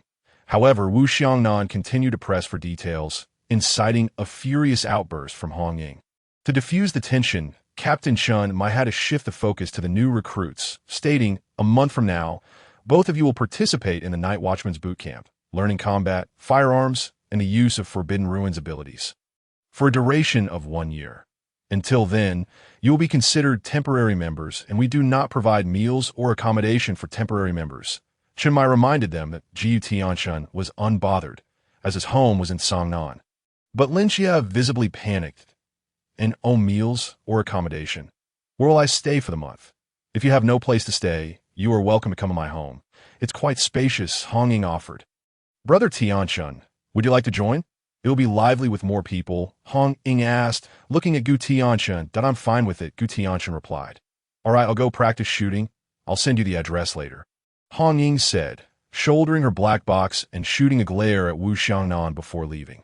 When Shima approached with a smile, saying, let me show you around and help you get familiar with the base. After a short while, when Shima shared many details about the Night Watchman, such as special teams and the pinnacle of humanity, Lin Qiye was particularly concerned about whether temporary members received any benefits, while Gu Tianchen was solely interested in whose Forbidden Ruins abilities were related to flames. Are you feeling tired? When Shima asked. Not really, they replied in unison. Since that's the case, I'll take you to a special place. Is this place appropriate at such a late hour? Gu Tianchen questioned, as a friendly reminder. I am still underage, Lin Qiye added. When Shima looked at the two with exasperation, pondering how these two managed to become agents of the gods with such frivolous thinking. A few minutes later, when Shima drove them to a desolate wilderness.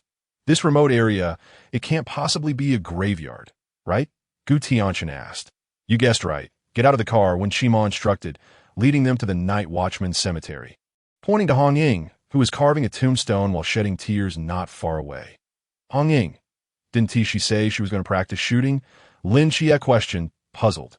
There's an unwritten rule among the night watchmen that tombstones are carved by teammates. Practicing shooting was merely an excuse. Hong Ying came here to carve a tombstone for old Zhao, when Shima explained with a wry smile. I senti it a bit creepy for us to hide here at this hour, watching Hong Ying carve. Gu Tianchen asked, do you think we're the only ones hiding here? When Shima chuckled. Not far away on the hillside, Wu Xiangnan lay in the grass, quietly observing Hong Ying as she carved the tombstone for Zhao Kongchen. When he suddenly heard movement behind him. Who is it? Don't panic. It's me in black attire. Chen Mai joined Wu Xiangnan. Captain, you're here too? Wu Xiangnan said, slightly embarrassed. I'm not the only one here. Chima brought those two kids to hide in the ravine over there, and Cold Xian is somewhere nearby, but he's south, definitely close by, Chen Mai replied. What about Xiaonan?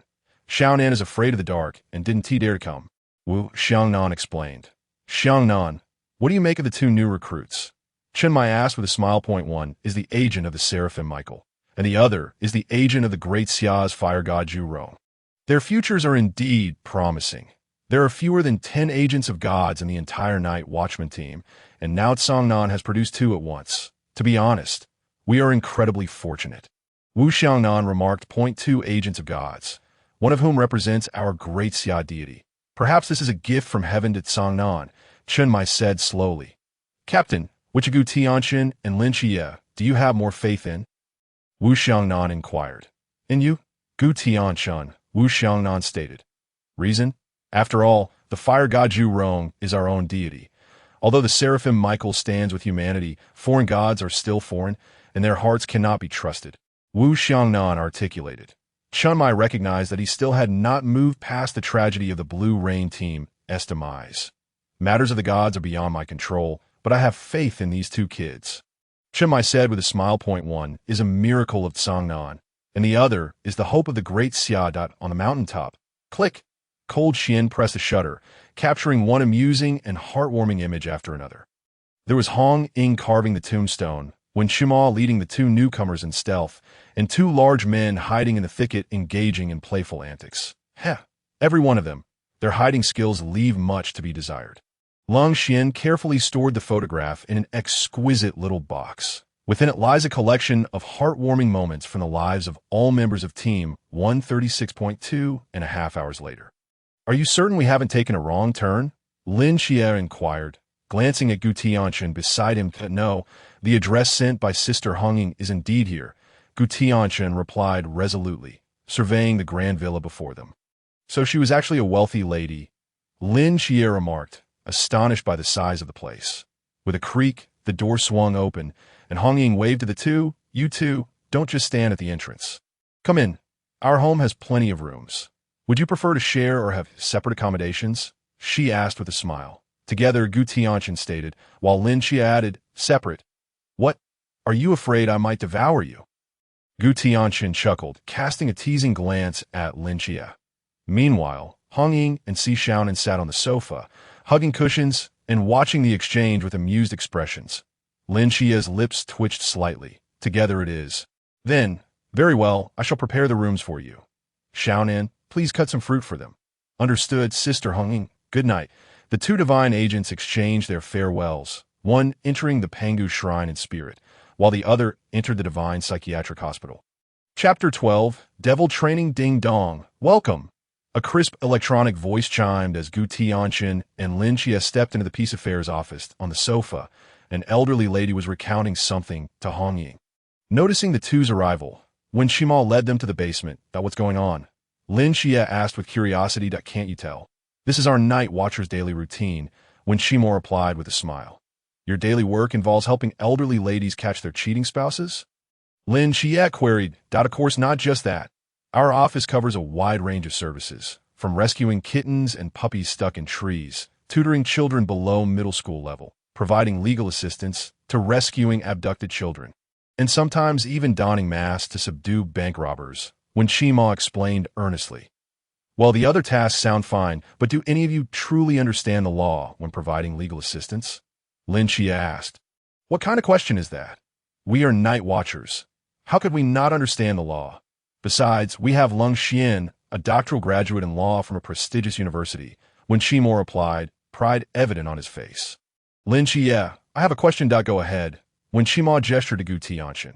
Why does Lin Qiye, a law PhD, not become a legal practitioner, but instead a sharpshooter? Gu Tianchen inquired. Wen Qimo.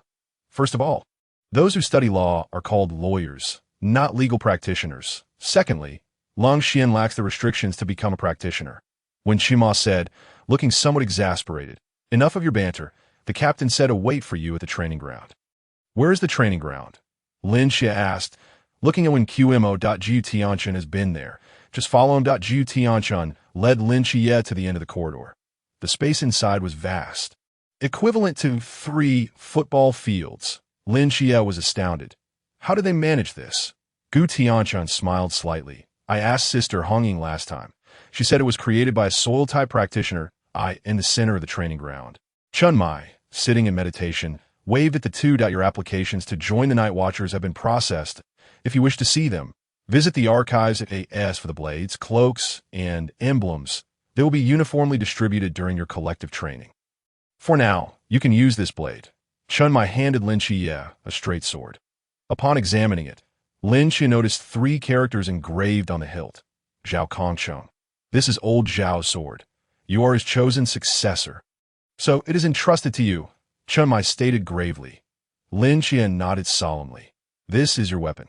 Chunmai handed Gu Tianchen a pale blue-edged Han sword, which also bore 3 characters. Wu Xiangnan. This is the vice captain's sword. He doesn't need it for now. So, it is entrusted to you that if you lose it, he said he would personally seek you out, Chunmai added. Rest assured, Captain, I won't lose it. Excellent. Chunmai retrieved 2 wooden swords from the rack. With a month until the collective training, we will conduct some basic training for you 2 newcomers during this period. Mornings will be spent practicing swordsmanship with me. Afternoons will involve training with Wen Qimo on using the practitioner's abilities, and evenings will be dedicated to shooting practice with Lin Qiye. And more idle talk. Let the training commence. You 2. Step forward together. Chunmai swung the 2 wooden swords in his hands. Lin Qiye's expression turned to one of disbelief. Captain, we are wielding real weapons here. It doesn't matter. The outcome is, before Chunmai could finish his sentence. Gu Tianchen lunged forward with the Han sword. With a swift motion, Chunmai blocked the thrust with his wooden sword. Looking at Gu Tianchen with a slight smirk, you, my friend, seem to lack some martial decorum. Mercy towards the enemy is cruelty towards oneself. Sweat more in training to bleed less on the battlefield. Gu Tianchen retorted that a commendable mindset. With that, Chunmai delivered a firm strike with his wooden sword against Gu Tianchen's arm. Unfazed by the pain, Gu Tianchen grinned at Chunmai and quipped, Captain, did you skip breakfast? You asked for this. With that, Chunmai unleashed the power of the pool realm, pushing Gu Tianchen back several steps. Lin Qiye, who had been preparing to ambush Chunmai from behind, was also caught in the fray. Using his years of combat experience, Chunmai swiftly overwhelmed the 2 newcomers, leaving them bruised and battered. Their swords were repeatedly knocked from their hands. Again, Gu Tianchen picked up the Han sword from the ground, undeterred, and charged at Chunmai once more. Lin Qiye, feeling a wave of pain, shook his hand that gripped the sword and gestured to Gu Tianchen. You go ahead. I need a moment. With Lin Qiye no longer able to restrain him, Chunmai focused entirely on Gu Tianchen, making it all the more effortless for him to dominate. Ouch! Damn it! Within a few exchanges, Gu Tianchen's sword was once again knocked away, and he took another beating. Again, Gu Tianchen picked up the sword for yet another attempt. Chunmai shook his slightly numb arms, eyeing the charging Gu Tianchen with a smirk. This kid truly can take a beating. In the afternoon, when Qimo sat in the practitioner training ground, idly awaiting the arrival of the 2 newcomers for training. With a creak, the door swung open, and Gu Tianchen entered, smiling. "Brother Chima, I'm here." When Chima nodded in greeting, then inquired with curiosity, "Where's Qiye?" With another creak, Lin Qiye stumbled in, bruised and battered. He nearly fell over, but Gu Tianchen swiftly caught him. "Thanks," Lin Qiye said, his tone devoid of enthusiasm. "No problem," Gu Tianchen replied with a smile. "Humph." Lin Qiye scoffed coldly, thinking that if Gu Tianchen hadn't taunted the captain about skipping breakfast during training, he wouldn't have been so thoroughly beaten. "Damn, Che, did you spar the captain?" Wen Shima asked. Lin Qiye nodded. Wen Shima glanced at the bruised Lin Qiye, then at the lively Gu Tianchen. "Did the captain focus solely on you?" Lin Qiye shook his head, pointing at Gu Tianchen. "No, we practiced together." "Then how come he looks fine?" "You might not believe it, but he took even more hits than I did. Yet in the time it took to have a meal, this guy is back to bouncing around," Lin Qiye said, eyeing Gu Tianchen as if he were a curious creature. Wen Shima, after a vigorous training session, Chun Mai emerged from the shower, ready for a meal. "Xiangnan, hasn't today's takeout arrived yet?" Wu Xiangnan's expression was grim. "You might not believe it, but I ordered enough for 8 people, and that little rascal Gu Tianchen devoured it all by himself. If Lin Qiye hadn't snatched half a portion in time, I'd probably be starving while waiting for training with Chima." Chun Mai. Chapter 13. The Battle of Agents in the Practitioner Training Room, when Chima elaborated on the concepts of practitioners, deities, and how to wield practitioner abilities with the enthusiasm of a teacher. Naturally, high school students Gu Tianchen and Lin Qiye began to doze off. Noticing this, when Chima awakened the 2 drowsy individuals. "Just listening without practice is futile. Since you are uninterested in theory, let's dive straight into practical combat," when Chima said with a smile. Upon hearing they would engage in sparring, Gu Tianchen instantly perked up, his eyes gleaming with excitement. "What? Are you going to fight us?" When Chima quickly waved his hands. "I'm not the captain. I can't withstand the onslaught of 2 divine agents like you. Next, you 2 will fight each other." When Chima pointed at the 2 individuals, a subtle smile gracing his lips, Gu Tianchen glanced at Lin Qiye, a mischievous grin spreading across his face as he rubbed his hands in anticipation. He had long desired to engage in a brawl with this seraphim agent, yet had not found an opportune moment. Lin Qiye, observing Gu Tianchen, felt a wave of exasperation wash over him. This fellow fought like a lunatic, showing no fear of pain. His combat style could be succinctly summarized in 2 words: reckless brute. His mundane divine realm was still incomplete and could only serve a supportive role, and given that it was daytime, he could not utilize the Starry Night Dancer. What could he possibly use to contend with this brute? "Am I permitted to refuse?" Lin Qiye inquired when QMO. "It seems it may be too late." When Shima gestured behind Lin Qiye, boom! A crimson flame erupted from Gu Tianchen's palm, hurtling towards Lin Qiye. Buzz! Lin Qiye's eyes transformed into a golden hue, his extraordinary dynamic vision swiftly locking onto the trajectory of the divine fire, allowing him to evade rapidly. Gu Tianchen lunged forward, flames bursting forth from his entire being, swinging his fiery fist towards Lin Qiye with lethal intent. Lin Qiye regarded the charging Gu Tianchen with indifference, instead executing a sidekick. Crack! The true Gu Tianchen was forced back by Lin Qiye's sudden strike. "That a mere clone cannot deceive me." Lin Qiye's lips curled into a slight smile. Gu Tianchen chuckled at Lin Qiye. "Oh, is that so?" Suddenly, an ominous sense of danger enveloped Lin Qiye. Crack! Gu Tianchen snapped his fingers, and the divine fire clone exploded instantaneously. Lin Qiye hurriedly dodged, the radiance of the Seraphim's divine might emanating from his golden eyes as he attempted to suppress Gu Tianchen. "Such divine might cannot restrain me." Boom! A scarlet divine aura erupted from Gu Tianchen, standing defiantly against the Seraphim's might. Lin Qiye's gaze sharpened, one of his golden pupils becoming shrouded in an endless night. A dark divine aura, reminiscent of the descent of night, blossomed forth from Lin Qiye. Why divine might is not limited to a single form. The Seraphim's might shone in the light, while the night goddess's might lurked in the shadows. A dance of light and dark converging upon Gu Tianchen. Coincidentally, my divine might encompasses more than one form. Buzz! A sinister, chilling divine aura quietly unfurled, subtly contending with the darkness of the night. Lin Qiye was momentarily taken aback. What is happening? Is Gu Tianchen also a dual divine agent? Seizing the opportunity while Lin Qiye was distracted, Gu Tianchen closed the distance, his fist the size of sandbags raining down upon Lin Qiye. Lin Qiye, lacking the nine-turn mysterious skill that specialized in physical enhancement, was still nursing the injuries inflicted upon him by Chunmai earlier that morning. With each of Gu Tianchen's thunderous blows, Lin Qiye was forced to retreat step by step. Hiss, I concede. Gu Tianchen retracted his fist with a grin, while Lin Qiye rubbed his arm, glaring at this brute through gritted teeth. When Qima, observing from below, clapped his hands in delight, exclaiming, truly remarkable, a divine agent indeed. This confrontation is nothing short of thrilling.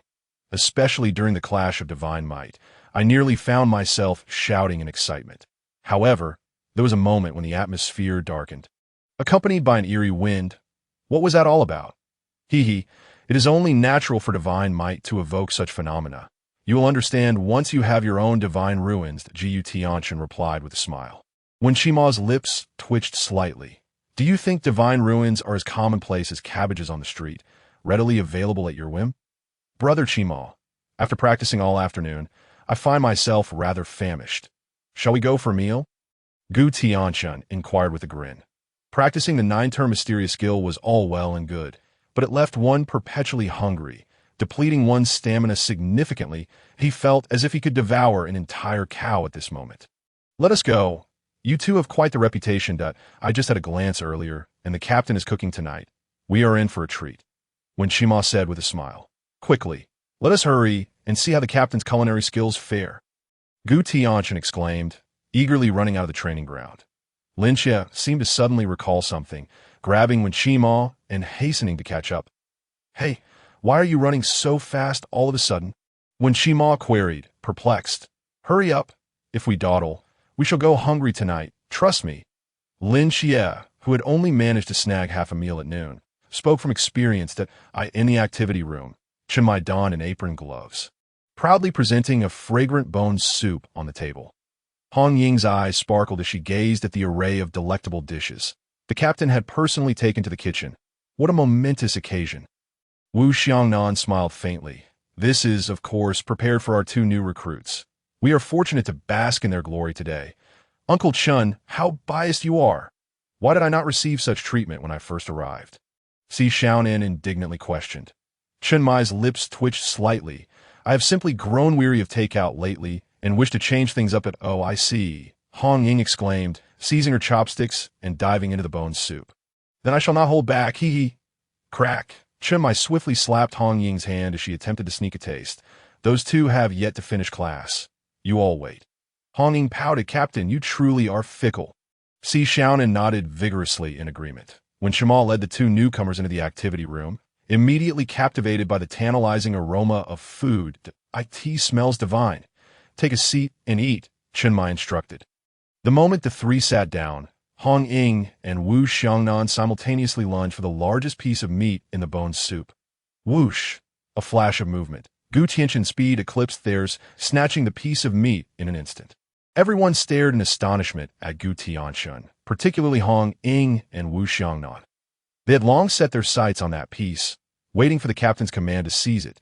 They had thought their own speed was impressive, only to find that this fellow was even more audacious. Whose subordinate is this? The two, having lost their chance, aimed for the second piece simultaneously, each refusing to yield. Wu Xiangnan. That piece is mine. And what of it? I claimed it first. Let go. Not a chance. Cold Xian, expressionless, withdrew an object from his waist and placed it on the table. Everyone's attention turned to it, revealing an MP5 submachine gun. Everyone, release it, Cold Xian stated calmly. Hong Ying, Wu Xiangnan. Cold Xian picked up the piece of meat and placed it in Lin Qiye's bowl, saying for the newcomer, eat well. We shall practice shooting later. All right. Lin Qiye nodded obediently.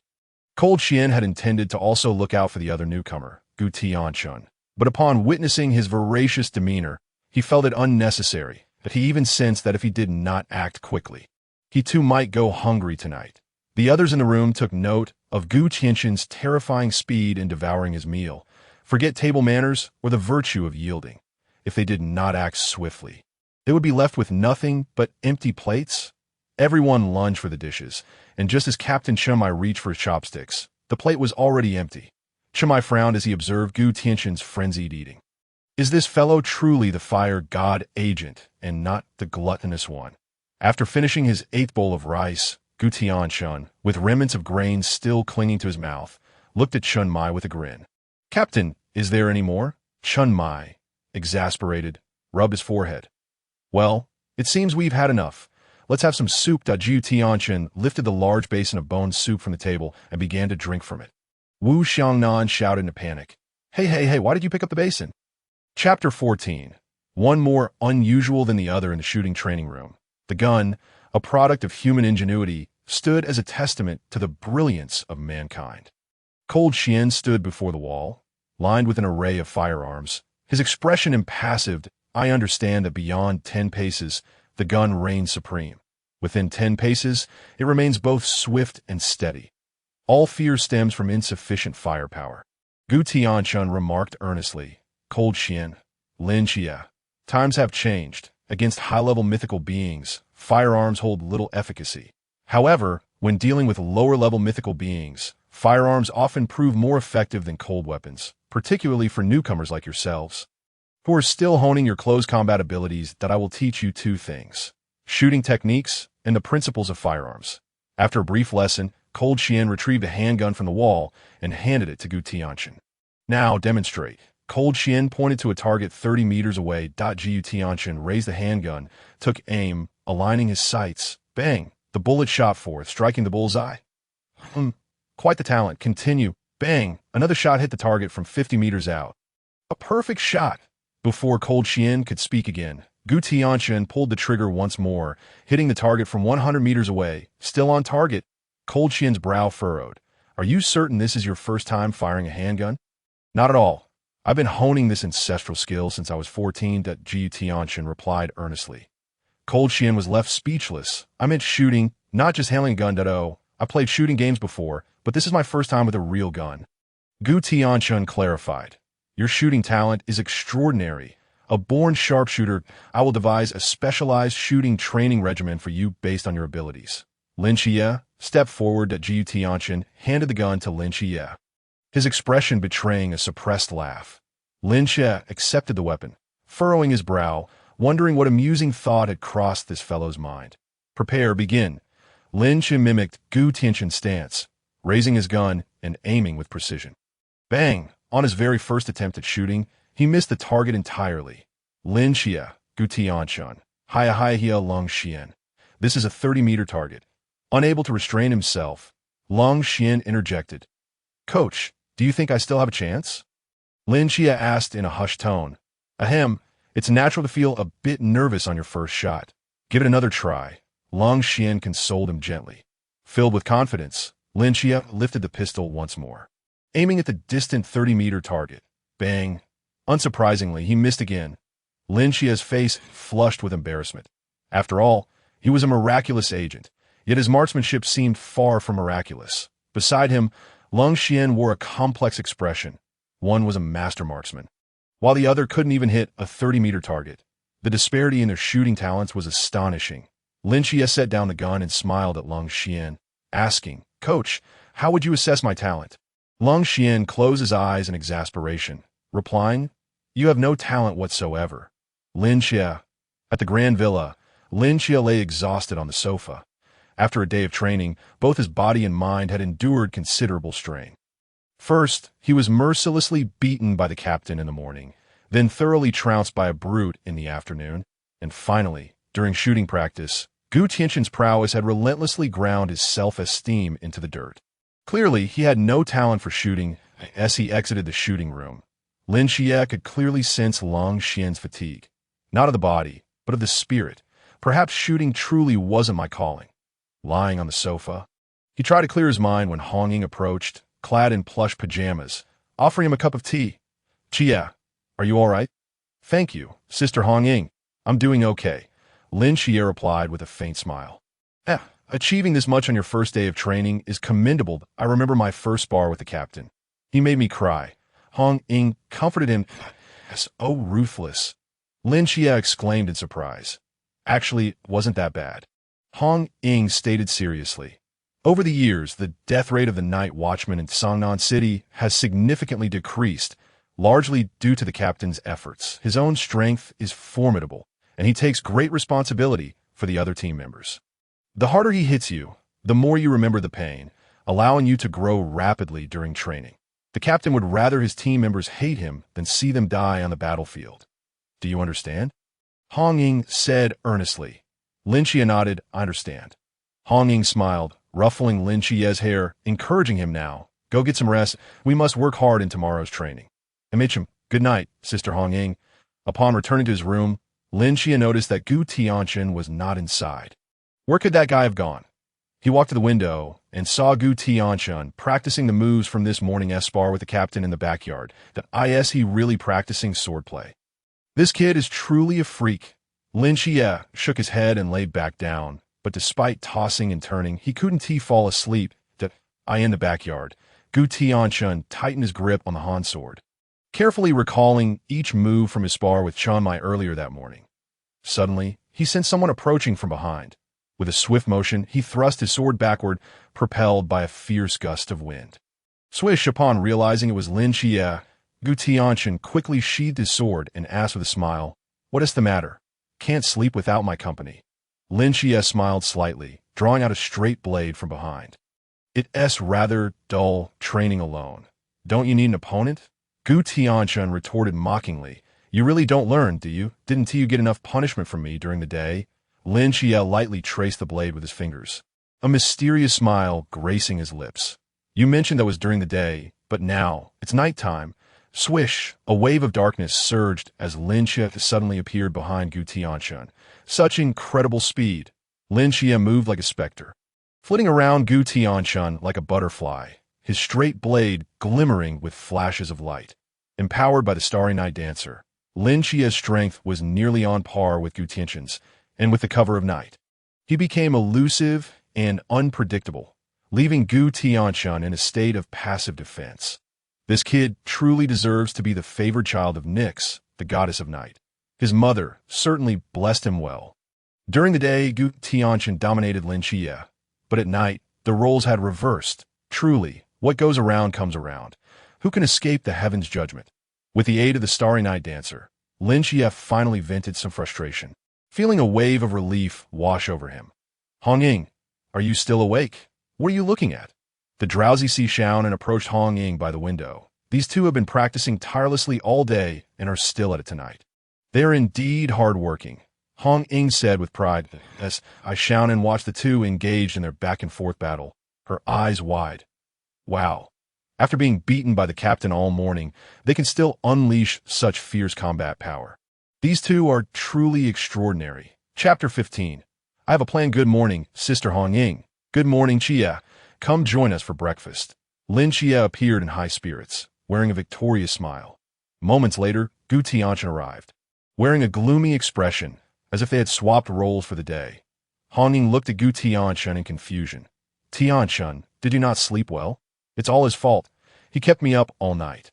Gu Tianchen pointed at Lin Qiye, exasperated, puffed. Xiangliu, who had just taken a sip of soy milk, spat it out, looking at the two with strange eyes. You two aren't what I think you are. Right? What do you think? I was sparring with this kid last night, and he just wouldn't let up even after I admitted defeat. Clearly, he was seeking revenge, Gu Tianchen exclaimed. Lin Qiye smirked, sipping his soy milk with contentment. So sweet. Hong Ying looked at Lin Qiye in shock. She had experienced Gu Tianchen's formidable strength firsthand. If they truly fought, even her full strength might not subdue him. Yet Lin Qiye managed to hold his ground against this brute last night. Are divine agents truly this extraordinary? Gu Tianchen stuffed his mouth with a bun, chewing as he spoke. Hurry up and eat. Once we finish, we'll head to the training grounds. I need to reclaim my honor. The four of them arrived at the office, discovering that Chen Mai and the others were already present. With everyone gathered, they sat down to begin the meeting. Hong Ying looked at the captain. Puzzled, Captain, what is going on? There seems to be a mysterious incident, and the location is... Chen Mai's gaze fell on Gu Tianchen and Lin Qiye. Cangnan Second Middle School. Second Middle? Lin Qiye exclaimed in surprise. Yes, it's your old school, and the person reporting it is an old acquaintance of yours, Chen Mai explained. Lin Qiye's expression turned inquisitive as Gu Tianchen already knew that the reporter was Li Yifei. The very embodiment of the Nanta serpent demon Li Yifei, with bloodshot eyes, emerged from the back room. "What are you doing here?" Lin Qiye asked in astonishment. "Tianchen Qiye, what are you two doing here?" Li Yifei looked equally surprised. Gu Tianchen smiled slyly at Li Yifei. "Shouldn't we be asking you that?" Having foreknowledge of the situation, Gu Tianchen had one pressing question. If he were to strike Li Yifei down now, would those infected serpent species perish? If the host dies but the serpent species survives, he couldn't risk that. Presently, there are serpent species not only in second middle, but also among the families of some students who had been infected. If they were to alarm them and let them escape, given their disguise capabilities, finding them in Cangnan would be like searching for a needle in a haystack. Thus, it was best to quietly observe Li Yifei's performance. To be precise, Li Yifei wasn't acting. He was merely the second personality created by the Nantua serpent demon's subconscious. Everything he witnessed was orchestrated by the serpent demon to persuade him to join the Night Watchman. Unfortunately, with Lin Qiye and Xiangliu, two analytical geniuses, his plans were completely disrupted. Now, with Gu Tianchen, a time traveler with a god's perspective, Li Yifei's scheme stood no chance of success. This guy's luck was simply abysmal. Fortunately, with the psychiatric hospital Lin Qiye owned, they could resurrect Li Yifei. Losing an ordinary student from second middle meant gaining a great overseer for the world. Being a steward for a group of deities isn't too shabby, even if they're all a bit insane. After Li Yifei finished speaking, Captain Chen Mai began outlining the operation plan. Xiangnan, Qima, and I will investigate the surrounding area centered around second middle and eliminate the infected. Hong Ying, Xiaonan, Tianchen, and Qiye. The four of you will infiltrate second middle, gather clues, identify the host, and eradicate the infected within the school. Lung Xian will remain mobile, providing fire support. Understood. What about me? Li Yifei asked excitedly, pointing at himself. You? Chen Mai frowned. You will accompany Hong Ying and the others. If you perform well, I'll give you a chance to join the Night Watchman. Captain, rest assured, I will do my best to prove myself. Li Yifei gazed steadfastly at Chen Mai, his eyes seemingly conveying a silent plea. Coach, I yearn to play basketball. 20 minutes later, at the entrance of the second high school, Hong Ying, glancing at her school uniform, remarked, "Isn't your school's uniform rather hideous?" Gu Tianchen, with a serious demeanor, responded, "It varies by person. I believe this uniform looks exceptionally good on you. Hong Ying, no girl in the entire school could possibly rival your beauty." Lin Qiye looked at Gu Tianchen in astonishment. Such eloquence. Are you preparing for graduate studies? Upon hearing this, Hong Ying's heart soared with joy. Ha ha, Tianchen, you are quite the flatterer, she exclaimed, feeling invigorated. What about me? What about me? Si Xiaonan eagerly turned to Gu Tianchen to Gu Tianchen, eyeing Si Xiaonan with her two bun hairstyles, praised, "This uniform seems tailor-made for you, exuding youthful vitality. Your pure and charming appearance must surely be the dream of countless innocent boys." Hong Ying, though, I feel a tad shy. He truly knows how to flatter, Si Xiaonan said, hiding behind Hong Ying. Meanwhile, Lin Qiye, suffering from a severe case of male chauvinism, cleared his throat and interjected ahem, though I hesitate to disrupt this lovely atmosphere. I must remind you that the first class has already begun. How shall we enter? Isn't that simple? We could just jump over, Gu Tianchen declared, leaping effortlessly over the school wall. His fluid motion suggested that he had done this many times before. Brute, you can jump in, but what about Xiaonan? Lin Qiye began, but before he could finish, Si Xiaonan gracefully leaped like a butterfly, elegantly scaling the wall. Qiye, do not underestimate her. Xiaonan has been a member of the Night Watch for 2 years now. If she lacked even this skill, it would tarnish the captain's reputation. Hong Ying smiled, inquiring, "Are you all right?" "Of course," Lin Qiye replied as he jumped, landing steadily with his hands. Hong Ying, utilizing her prowess, easily descended and began formulating a plan. "You two, investigate the students for infected individuals. Xiaonan and I will seek out the headmaster and maintain constant communication," she instructed, pointing to her earpiece, Understood. Gu Tianchen and Lin Qiye split up, commencing their search through the classrooms. Tianchen, what's the situation on your end? Lin Qiye inquired. Gu Tianchen employed his spectral vision and observed that the infected had completely transformed into a mass of flesh. They had perished the moment the snake demon devoured them. Not good. There are at least 2 or 3 infected in each class. What about you? Gu Tianchen responded that my findings are similar. After this class ends, there will be a flag-raising ceremony, correct? Lin Qiye asked. Yes, I have a plan. Gu Tianchen replied. What plan? Lin Qiye heard the sound of a long sword scraping against the ground through his earpiece. My plan is simple. To eliminate them all. Chapter 16. The girls' dormitory. Lin Qiye thought to himself. I should not harbor any expectations for a brute. Hold your horses. It's better to wait until we confirm the number of infected before taking action.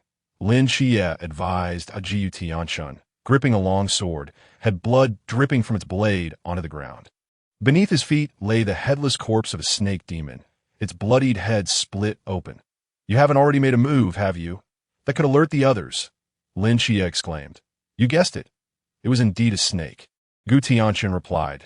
We've discovered shed skin, possibly from a snake demon. Wu Xiangnan. Hurry and investigate what this creature is. Hong Ying ordered. Several kilometers away, in a rented room, chaos reigned with blood splattered everywhere. Chun Mai wielded a straight knife, its blade soaked in blood, while a solemn Wu Xiangnan stood beside him. Don't rush me. I'm still searching. You all focus on eliminating the infected at the school. I'll have Lung Xian maintain watch outside and deploy an unguarded domain to prevent the main body from escaping. Wu Xiangnan instructed. No problem. Hong Ying nodded. Hong Ying, we must head to the girls' dormitory. Lu Xiaoyan and her entire room have been infected, and I suspect the main body is there. Lin Qiye reported. All right, Xiaonan and I will head there immediately. Hong Ying confirmed.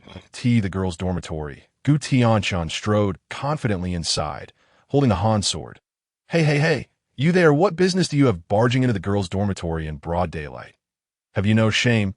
The dormitory manager shouted, pointing a finger at Gu Tianchen.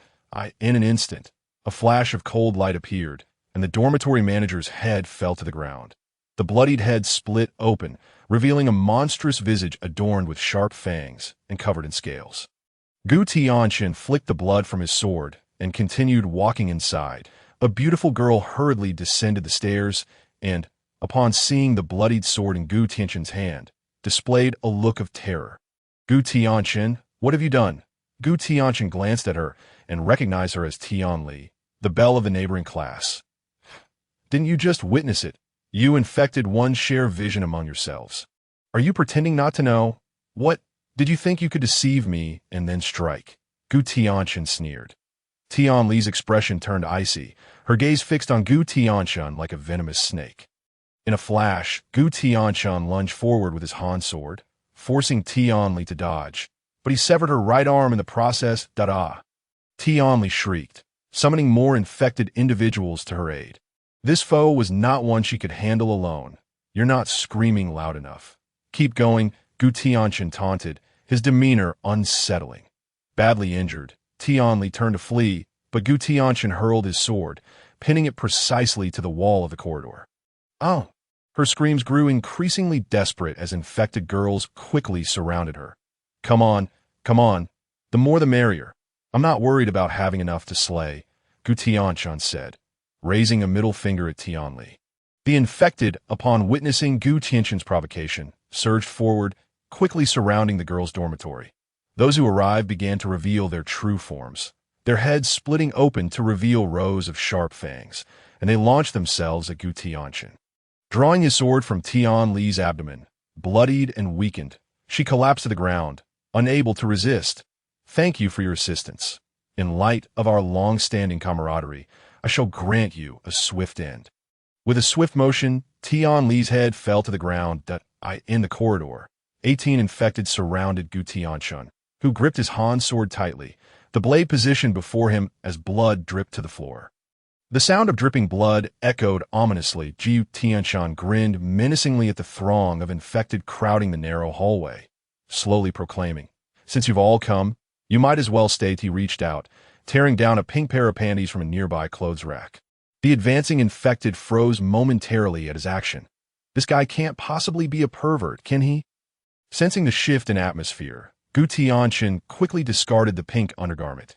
Muttering my apologies, that was a mistake, he swiftly grabbed a pink towel from the rack, wiped the blood from his sword, and then returned the Han sword to the Pangu shrine. Roaring, the infected howled and charged at Gu Tianchen. With a swift motion, he retrieved 2 MP5 submachine guns from the Pangu shrine. One in each hand, their dark muzzles aimed at the infected.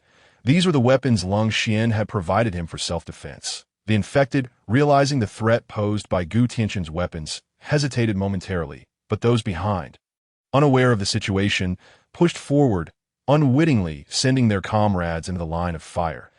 Gu Tianchen opened fire, the sound of gunfire echoing as the infected fell like straw before the Reaper's scythe. In the face of overwhelming firepower, they were reduced to mere Swiss cheese.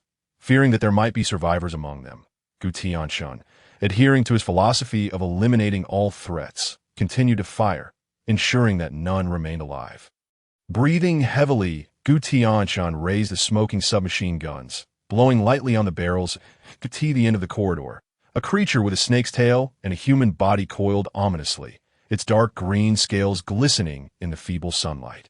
Its eerie green eyes fixed on Gu Tianchen, a crimson tongue flickering out as it smirked, seemingly mocking him. Gu Tianchen aimed his gun at the sinister creature, asking, "What are you staring at?" Hiss, the creature hissed, its tongue flicking out, as if to respond. "What are you going to do about it?" Gu Tianchen squeezed the trigger, unleashing a barrage of bullets toward the creature. A dark greenish-black creature abruptly leapt from the balcony. Vanishing from sight, Gu Tianchen, disinterested in the chase, made his way directly towards the academic building. Moments later, Hong Ying and Si Xiaonan stood in shock, gazing at the numerous corpses of infected individuals strewn across the corridor of the girls' dormitory. "Hong Ying, what's the situation on your end?" "I'm on my way over," Lin Qiye inquired. "There's no need for you to come, little brother Qiye. All the infected on this side of the dormitory have been eradicated." Hong Ying replied. "Impressive. Hong Ying, you managed to resolve everything so swiftly?" Lin Qiye exclaimed, astonished. "Well, it wasn't me who did the killing. It was like this when I arrived," Hong Ying clarified. Lin Qiye, could it be that reckless Gu Tianchen's handiwork? Hong Ying glanced at the nearly obliterated corpse, recognizing the style as undoubtedly belonging to him. By the way, where is he? Chapter 17. Who is the monster? Form a line, one at a time. Upon learning that the girls' dormitory had been entirely cleared by Gu Tianchen, Lin Qiye arrived at the school gate, directing the surviving first and third-year students to queue up. Lin Qiye had opened a corner of the barrier to allow the students to escape. Lin Qiye's eyes glimmered with a golden hue as he fixed his gaze on the students lining up. "You, step forward." Lin Qiye's blade gleamed with a chilling aura under the sunlight as he pointed at a male infected attempting to slip away amidst the crowd of students. The singled-out boy's eyes flickered with resentment, quickly masking it as he innocently pointed to himself. "Asking me, don't think you can fool me."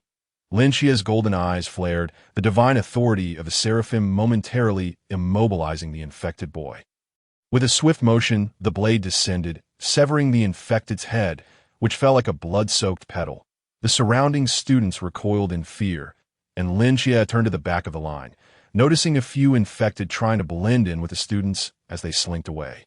"Hong Ying, several infected individuals have escaped towards the north from the school gate," Lin Qiye reported through his earpiece. "Understood. Leave those stragglers to me. By the way, I haven't received any response from Gu Tianchen on the earpiece.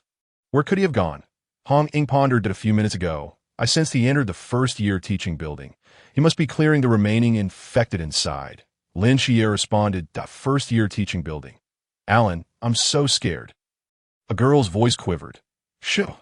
Alan peeked out from a bathroom stall, glancing outside before retreating quietly. "Keep your voice down. We don't want to attract those monsters. You wouldn't want to be devoured by them. Would you? But why aren't we following the main group outside? Why hide here?" Another girl questioned. In the narrow, dimly lit bathroom stall, 3 frail girls huddled together, their faces pale from fear. Alan rolled her eyes, replying, "Are you foolish? Haven't you seen those disaster movies? Those who recklessly rush out usually end up dead. From my extensive viewing experience, it's far wiser to find a safe spot and wait for rescue. Alan's expression hinted at her cleverness. But this isn't a movie, and are you truly certain this place is safe? Another girl asked, her voice laced with tears that of course it is. Trust me, no one will find us, suddenly. The bathroom stall door swung open with a crash, da-da. The three girls shrieked in unison. Even Gu Tianchen, who had cultivated his body to extraordinary standards, felt as though his eardrums would burst at that moment. Calm down. The three girls ceased their screams upon realizing the newcomer was a charming yet roguish boy, not a flesh-eating monster. Have you eaten? Gu Tianchen asked with a grin, and Alan's face turned pale. That question seems rather inappropriate to ask in a bathroom, don't you think? All right, let me rephrase. Have you eaten anyone? Gu Tianchen inquired, directing his gaze at one of the girls with a smile. Alan, fuming, retorted, What do you mean? We're best friends. We've been together the whole time. Could there possibly be a monster in here? Congratulations, you answer correctly. With a swift motion, Gu Tianchen struck down the girl who appeared the most delicate and pitiful among them.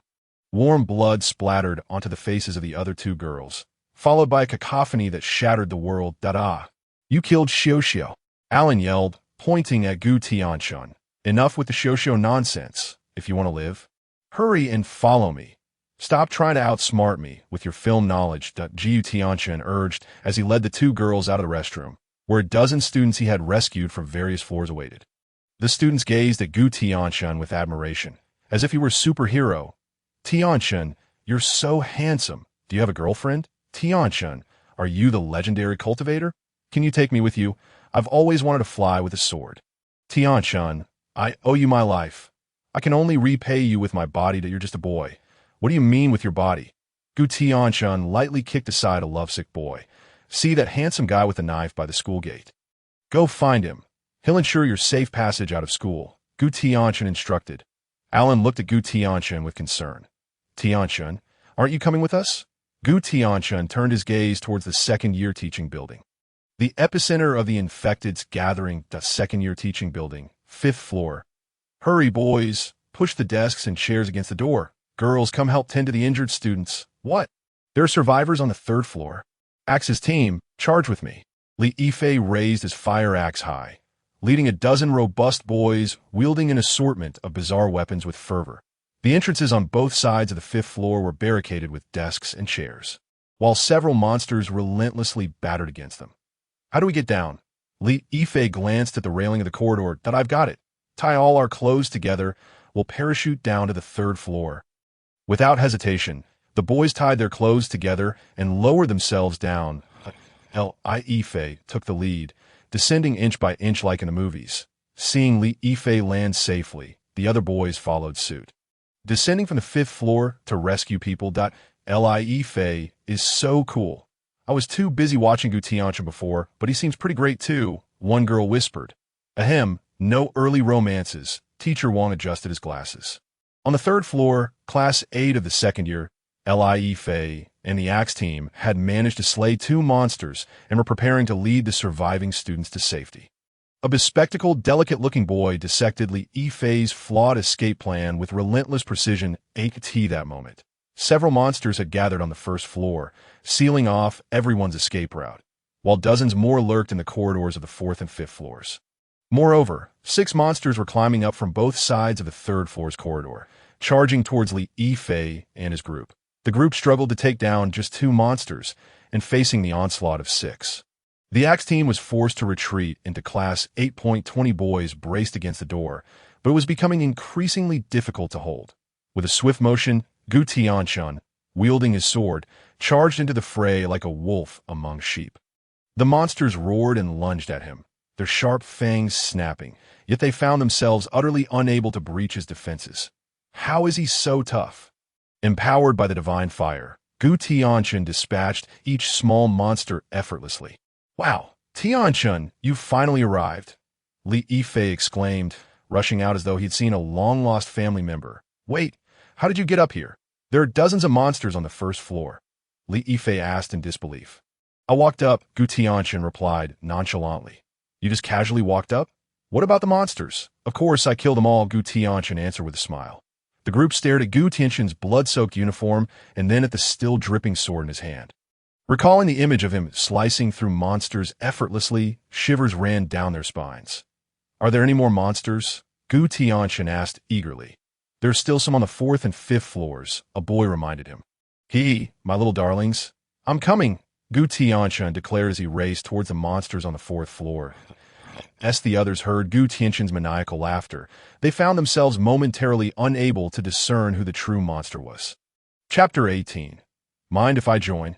On the 5th floor, when Lin Qiye and the Axe Gang charged in, the monsters had already been vanquished by Gu Tianchen as they surveyed the ground, littered with blood-soaked remnants of flesh. The crowd's only assessment of Gu Tianchen was reduced to 2 words: monstrous. Among those who followed the Axe Gang, a slender youth with glasses and delicate features was observing Gu Tianchen with keen interest. His gaze, imbued with admiration and an insatiable curiosity, seemed as if a sharp scalpel were poised to dissect him for closer examination. But Gu Tianchen, while polishing his sword, felt the intensity of that scrutiny and helplessly remarked, I say, Lao Yu, could you refrain from looking at me like that? And Xiangliu smiled slightly, adjusting his glasses. Gu Tianchen, it's good to see you again. Lin Qiye's gaze darted between the two, perplexed. You know each other? Indeed, we are old acquaintances from the backstage of the podium, Gu Tianchen replied. Huh. Lin Qiye was at a loss. The first time we met was when I received the award for first place in the city. While he was pouring laxative into the principal's teacup in front of the entire student body as part of his self-criticism. Almost every time I went on stage to receive an award, I would encounter Gu Tianchen doing his self-criticism backstage, and over time, we became familiar. However, my accolades pale in comparison to the frequency of his self-criticisms. In terms of experience on stage, Gu Tianchen surpasses me by far. And Xiangliu said with a smile, Lao Yu, you're too modest. A true hero does not dwell on past glories. Gu Tianchen chuckled, waving his hand dismissively. That moment, Teacher Wang furrowed his brow. Why does it sound like your self-criticism is more honorable than his awards? Gu Tianchen glanced at the classmates in the classroom, confirming there were no infected individuals, and turned to Lin Qiye. Lin Qiye has cleared out the grand hall. You should take the students there to assemble. Someone will arrange for your safe departure from school. And Hanro? According to your instructions, she and a few boys she recently interacted with are locked in the innermost classroom, Lin Qiye answered. You've done well, Gu Tianchen said, patting Lin Qiye's shoulder in the corner of the classroom. Hanro huddled up, resembling a frightened little rabbit, igniting Lu Yuan's protective instincts. Don't be afraid. With me here, no monster will harm you. Lu Yuan gently reassured her, patting her back. Why are they keeping us locked away like this? Hanro asked, her face filled with grievance. Lin Qiye said there might be monsters among us, Lu Yuan replied, glaring at the guards outside. How could someone as adorable as her possibly be a monster? Hanro pouted at Lu Yuan, as if trying to melt his heart. That Gu Tianchen is nothing but a scoundrel who abandons others after creating chaos. I used to like him so much, yet he didn't even know how to save anyone in times of danger. Now, I prefer boys like you who make me feel safe. Hanro buried her head in Lu Yuan's embrace, causing his heart to race uncontrollably. Lu Yuan, I don't want to be locked up here. Can you take me out, please? Hanro coaxed sweetly. All right, Ruo. Don't worry, as long as I'm here, there will be no accidents. I will ensure your safe escape, Lu Yuan vowed earnestly. Lu Yuan moved to the window and began banging on the door. Let us out. Lin Qiye's voice came from outside, stating that there were monsters among them, and they could not leave the classroom. Shut your mouth. My girlfriend is as beautiful as a celestial being, and I am quite handsome myself. How can we possibly resemble monsters? Open the door quickly, or I will accuse you of illegal imprisonment. Lu Yuan threatened. The guards, a few boys, began to waver, unsure of how to respond. Just then, Gu Tianchen, drenched in blood and wielding a Han sword, approached, resembling a Shura emerging from a sea of corpses, his gaze cold and decisive. Old Lu, thank you for your efforts that I have eliminated all the monsters in this building. You should follow Lin Qiye to the Grand Hall for temporary refuge. Someone will assist you there. Leave this to me, Gu Tianchen declared. You took them all out? All by yourself? Lu Chang exclaimed, astonished. It was a simple task, Gu Tianchen replied with a grin. All right, Tianchen, take care of yourself. We will leave first, Lu Chong said as he led the students away. With a swift kick, Gu Tianchen burst open the classroom door, his sword glinting sharply in his hand, the blood of monsters still soaking his attire, causing everyone to tremble in fear. What do you intend to do? Gu Tianchen. Lu Yuan positioned himself protectively in front of Han Ruo. Clang. Gu Tianchen thrust his sword forcefully into the desk, the sound echoing ominously. You just said you want to take her away? Gu Tianchen pointed at Han Ruo, directing his question at Lu Yuan. Faced with Gu Tianchen's beast-like demeanor, Lu Yuan swallowed hard, yet the power of love instilled boundless courage within him. Yes, I do want to take her away. Gu Tianchen, let me tell you, Han Ruo no longer likes you. The person she likes now is me. Today, I will take my girlfriend out of here, and not even you, nor Jesus himself, can stop me. I swear, Lu Yuan barked at Gu Tianchen like a protective dog. You seek your own demise. Even the gods cannot save you. Since you are so eager to leave, then be my guest, Gu Tianchen said, drawing his sword and stepping aside with a smirk. Lu Yuan believed his display of masculine prowess had intimidated Gu Tianchen, and, hand in hand with Han Ruo, he strutted out of the classroom like a victorious rooster. In the grand hall, students gathered and began to whisper among themselves. One person, one sword, and he took down all the monsters in the entire teaching building. Gu Tianchen is truly impressive. The new transfer student, Lin Qiye, is also quite remarkable. When he escorted us girls just now, it felt like we were being gently cradled by angelic wings. Actually, Li Yifei was pretty cool today, too. He saved so many people with the Axe Gang. Please, it's the Axe Gang, not the Axe Society. It sounds like some criminal organization. Our class is academic elite, and Xiangliu commanded with precision today. We are the class with the most survivors among all the students on the third floor. I wonder if Gu Tianchen has a girlfriend. Do I still have a chance? At that moment, Teacher Wang appeared from behind, saying solemnly, "No early romances allowed. In the art building, second floor piano room." Ruo, why aren't we escaping the school? Why are we hiding here? Lu Yuan softly asked, cradling Han Ruo in his arms. Han Ruo smiled seductively. What's the point of going out? It's so quiet here, and no one will disturb us. We can do what we love to do together. Lu Yuan gulped, feeling a mix of excitement and trepidation. But there are those man-eating monsters outside. With a sultry gaze, Han Ruo gently lifted Lu Yuan's chin with her fair fingers. Since we're seeking thrills, we should fully commit that in a fervent embrace. Lu Yuan clutched Han Ruo, his hands roaming the ears so hot. I really like you. Just as Lu Yuan prepared to take things further, the piano room door was kicked open as Gu Tianchen strode in, sword in hand, a playful smile on his face as he looked at the pair. Mind if I join? Chapter 19. Cherished friends and brothers startled nearly out of his wits. Lu Yuan turned around, his anger flaring upon seeing the intruder, that Gu Tianchen. Are you out of your mind? Don't you know it's taboo to interrupt at a time like this? If I can never hold my head high again. You'd better take responsibility. Sorry to intrude. Please continue, Gu Tianchen said with a grin, shutting the door behind him.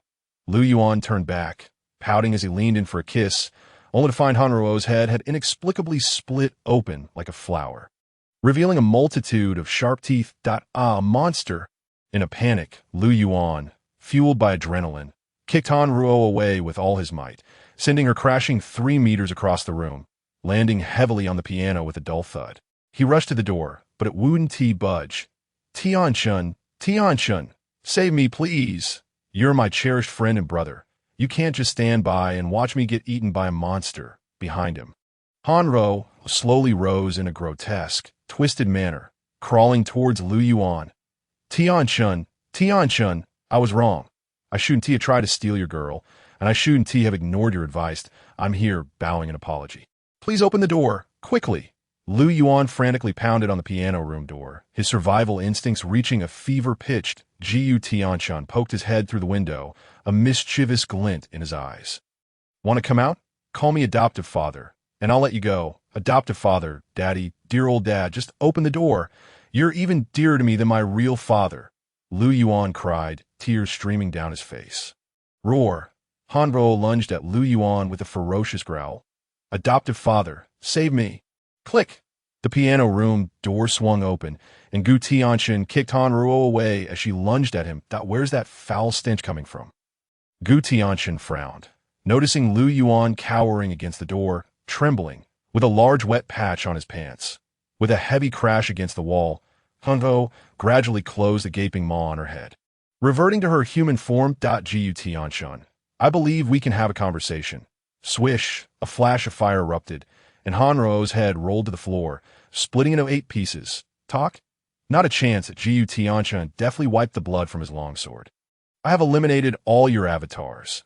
Do you not intend to reveal yourself? He twirled the sword gracefully in his hand. Lu Yuan, slumped at the entrance, was utterly bewildered. Who was he speaking to? Suddenly, with a resounding crash, the wall of the music room exploded, and a monstrous creature, adorned with dark greenish-black scales and a serpent's tail, lunged towards him. Its sharp claws sliced through the wall as if it were made of tofu, glinting ominously in the dim sunlight.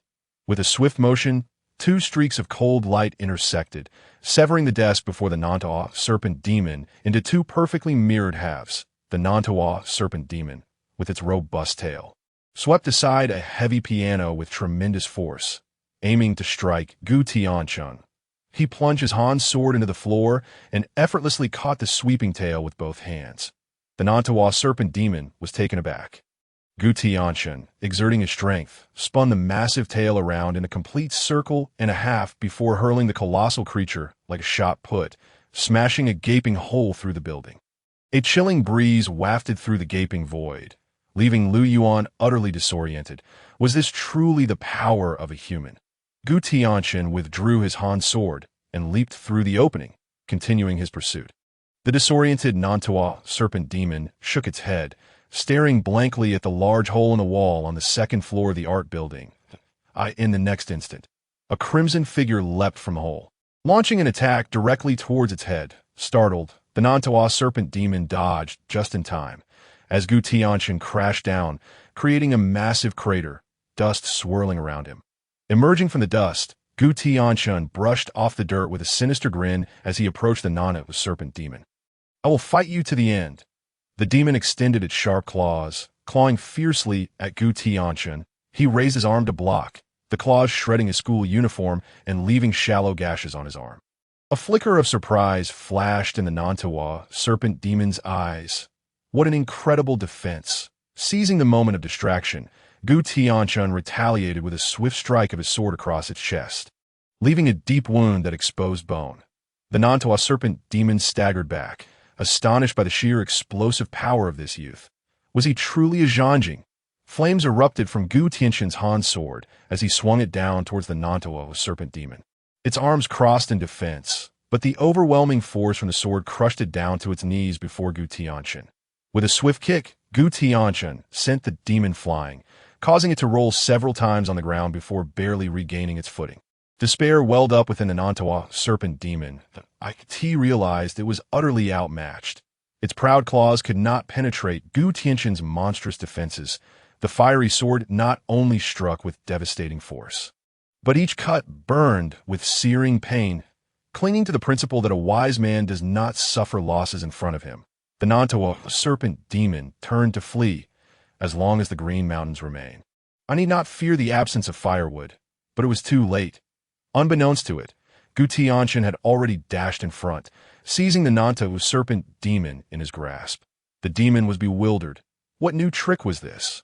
A loving embrace? Suddenly, Gu Tianchen snapped his fingers, and the avatar held within the demon erupted in a violent explosion. A tremendous blast resonated, creating a deep pit enveloped in thick black smoke. Hearing the explosion, Hong Ying rushed over with Si Xiaonan, gazing in shock at the deceased Nantawa serpent demon, utterly dumbfounded. Did you single-handedly take it down? She asked in astonishment. But Gu Tianchen smiled faintly that it was merely a matter of convenience.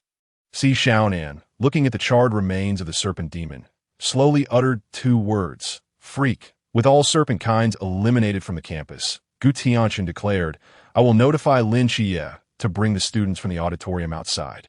All right, Xiaonan and I will wait for you at the school gate. Hong Ying nodded in agreement. Inside the school auditorium, Gu Tianchen and Li Yifei entered one after the other, prompting a round of applause from their classmates.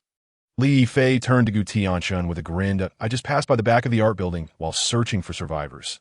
Did you handle that giant monster? Not why, E.T. Xiangliu produced the handgun given to him by Lin Qiye and fired 3 shots at the back of Li Yifei's head. Li Yifei, incredulous, touched the back of his head, where the wound from the bullets were slowly healing. Tianchen, did you see that? Bullets can't kill me. Have I awakened? He exclaimed excitedly. Gu Tianchen sat quietly at the table, shaking his head with a wry smile. Lin Qiye spoke slowly. You have not awakened. You are the Nantuo serpent demon, me? What nonsense! How could I possibly be the Nantuo serpent demon? Li Yifei protested. Tianchen, you know me best. I could never be that. Li Yifei, look into my eyes. Lin Qiye's gaze ignited with golden light, forcing the true form of the Nantuo serpent demon to emerge. Are you not going to help? Lin Qiye turned to Gu Tianchen and asked. Gu Tianchen planted his Han sword firmly into the ground. I have been fighting all day. I am weary. You take over. Moreover, this individual is my dear friend, my brother. I cannot bring myself to harm him. Lin Qiye raised an eyebrow. You, with your beastly physique, are tired. And what of your dear friend and brother? I did not see you hesitate when you blew him up earlier. Li Yifei transformed into his true form, engaging Lin Qiye in battle. Xiangliu sat beside Gu Tianchen, offering him a bag of opened sunflower seeds. As night fell, Lin Qiye, embodying the starry night dancer, overwhelmed the Nantuo serpent demon. In a single day, being crushed by 2 Zanjings shattered the demon's will. Lin Qiye severed the head of the Nantuo serpent demon and murmured to the corpse at his feet. I am sorry, Li Yifei.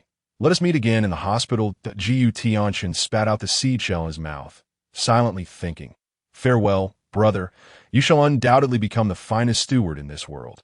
Though mountains may be high and waters deep, we shall meet again. Chapter 20. A matter of convenience. Gu Tianchen, can I join your organization? And Xiangliu asked excitedly. It's a matter of convenience. I can inquire, but I cannot guarantee success, Gu Tianchen replied. Very well. I have one more request. Speak. Could you give me a drop of your blood? And Xiangliu asked with a smile.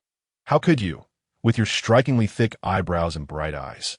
Think I would part with my blood for you? Gu Tianchen exclaimed. All eyes turned to the two, some girls looking utterly captivated. Don't get me wrong. I am merely curious about how you became so strong so suddenly. And Xiangliu adjusted his glasses and explained that it's simple. 100 push-ups, 100 sit-ups, and 100 squats every day for 100 days, and you will become as strong as I am. Gu Tianchen stated earnestly. A hint of doubt flickered in Xiangliu's eyes. Did such a training regimen truly yield results? At the school gate, 2 men leaned against a black van, silently observing the entrance. Chen Mai's earpiece crackled with Hong Ying's report. All is finished. They will be out soon. Wu Xiangnan frowned. Why have I not received her message? Because I am the captain. I am still the vice captain. That's because you always oppose Hong Ying. I am merely following the rules. You are too rigid, which is why the kids feel closer to me, Chen Mai said with a fatherly smile. The 2 youngsters had performed admirably on their first mission. One nearly eliminated all infected by himself, while the other beheaded the Nantuo serpent demon. It was indeed impressive. Since the mission was completed so successfully, should we not prepare a banner for them? Chen Mai inquired with a grin. I think a hot pot feast would be more fitting, Wu Xiangnan suggested. The mere thought of Gu Tianchen's terrifying appetite made Chen Mai's gaze turn somber. Wu Xiangnan seemed to recall something, quickly retracting his suggestion. Forget I said anything. Chen Mai gritted his teeth. A hot pot it is. Since the 2 kids have made significant contributions, they deserve a treat that will split the bill. Why should I? You are the captain, Wu Xiangnan countered. You realize I'm the captain only when it's time to pay? Who invited that kid into the team? Chen Mai argued. Suddenly, the car window slowly rolled down, revealing a bemused Wen Qima staring at the 2. Can you 2 stop being so stingy? Don't let the newcomers feel like our night watchman can't even afford a meal. If you're short on cash, I'll cover tonight's expenses. Gu Tianchen and the others emerged from the school gate. Chen Mai smiled and asked, You 2 did well on your mission. Are you hurt? Lin Qiye shook his head with a smile. Gu Tianchen replied, Just a scratch from the Nantuo serpent demon. It's nothing serious. Lin Qiye gazed at the nearly healed wound on Gu Tianchen's arm. raising an eyebrow. The claws of Ananta, the serpent demon, sliced through walls as effortlessly as cutting through tofu. Were it not for the cover of night and the support of the starry night dancer, he would have stood no chance against it.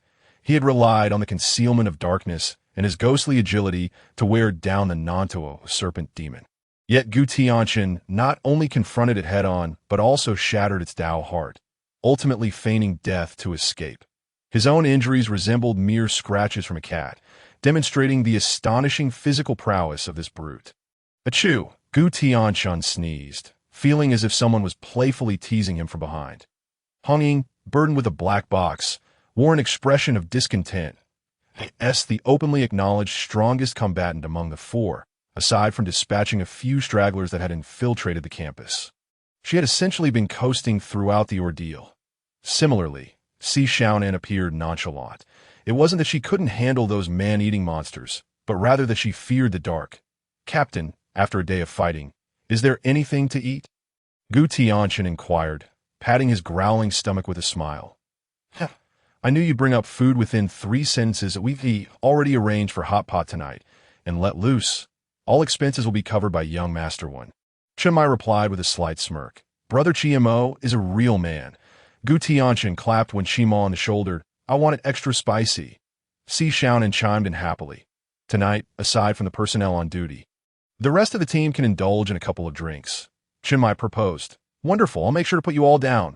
Hong Ying boasted, thumping her chest. "In getting drunk," Wu Xiangnan admonished with a stern expression.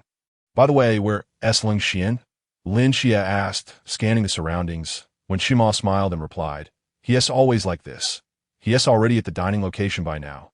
Snap!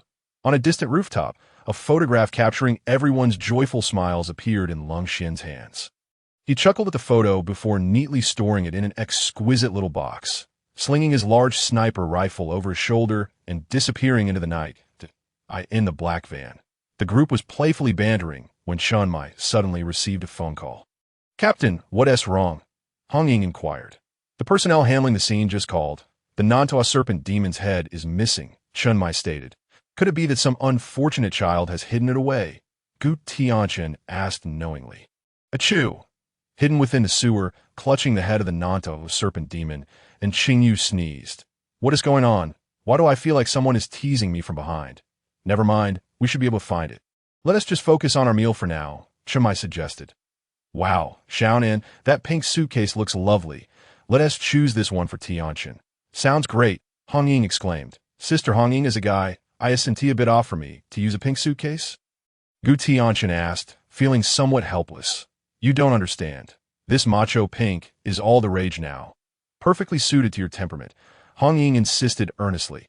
Lin Qiye, nearby, wore a smug smile. Xiaonan, that Peppa Pig suitcase is also quite charming. "I think we should choose this one for Qiye." "Absolutely." Lin Qiye's smile froze on his face. "Wow, this dress is stunning. What do you think, Xiaonan?" "Oh no." Gu Tianchen and Lin Qiye exchanged knowing glances, one lifting the other while covering his mouth. Swiftly carrying Xiaonan away, Hong Ying turned around only to find the trio had vanished without a trace. How strange. Where did they go? At the Cangnan train station, Gu Tianchen and Lin Qiye each dragged a suitcase, followed closely by the members of Team 136. "Did you bring everything?" Wu Xiangnan asked first. Yes, the two nodded in unison. "Remember to use the sunscreen, hair removal cream, and body lotion I bought for you," Hong Ying said reluctantly. Gu Tianchen chuckled awkwardly, indicating that a macho man like him had no need for such things. Lin Qiye's lips twitched slightly, reassuringly stating, "Don't worry, Sister Hong Ying, we will use them. Be cautious. With the distance to Shangjing, you two need to look out for each other while on the road," Chen Mai said, patting their shoulders. "Rest assured, Captain, we will take good care of ourselves and each other." They replied, "All right, it's almost time. You two should board," he said. The duo waved goodbye and stepped into the train station. The group watched their departing figures, inexplicably feeling a pang of loss. Just then, Chen Mai's phone rang unexpectedly. "Hello, what? Damn it, stop those two. Captain, what has happened?" The headquarters has inexplicably chosen Cangnan as the training location. "We need to stop them before they enter the station, or they won't be able to get a refund." Chen Mai exclaimed anxiously, "Don't worry, Captain." Honging packed those two suitcases to the brim. Dragging such heavy luggage, they probably wouldn't move quickly, when Shimo reassured him. Cold Xian in the back interjected. Lin Qiye is fine, but for Gu Tianchen, those suitcases are just a breeze. Upon hearing this, Chenmai's heart sank once again, while Honging shot out like a rocket. Qiye, why are you alone? Where is Tianchen? She asked as she caught up. He went ahead to secure a seat. Lin Qiye replied. But where's your suitcase? Gu Tianchen took one in each hand. He answered, he carried such heavy suitcases and so effortlessly. Honging asked, puzzled. He said it was no trouble at all. Chapter 21. New Recruit Training, Shangjing City. Night Watch Headquarters. Yuan Gang frowned at the documents in his hand. Why on earth was the new recruit training set in Cangnan? Who's even there? A man reclining in a lounge chair, stretched lazily, a cross-shaped scar adorning his forehead. He was Xiaoping Gu, the captain of Team 006 stationed in Shangjing. You ask me. I ask who? It doesn't matter where we train. Without you, the team will fall apart. Xiaoping Gu replied lazily. Captain, if I leave, what will happen to Shangjing? Yuan Gang expresses concern. What a joke. As if Team 006 would collapse without you as the vice-captain. I am worried you'll pull some stunt and tear down Shangjing, Xiaoping Gu remarked, raising an eyebrow. Suddenly, a sandal flew through the air, aimed at Yuan Gang's face. He dodged deftly, tossing the sandal out the window, and smiled at Xiaoping Gu before exiting. Yuan Gang inside the black van. Chenmai wore a grim expression in the passenger seat. The others remained silent. When Chenmai spoke up to offer comfort, although the tickets can't be refunded. At least the training is in Cangnan. We can visit those two anytime. The training is under closed management. We can't get in, Wu Xiangnan replied indifferently. At least we prepared everything thoroughly. Down jackets, warming pads, thick blankets. Chenmai, it seems those 1 TB needed in Cangnan during winter, Honging whispered. Shut up, Chenmai's heart ached. Honging, could you check if these items can still be returned later? Tianchen seems to have torn off all the labels when he got them. Honging looked troubled. Gu Tianchen scratched his head awkwardly. That you're really quick with your hands. Chenmai gritted his teeth.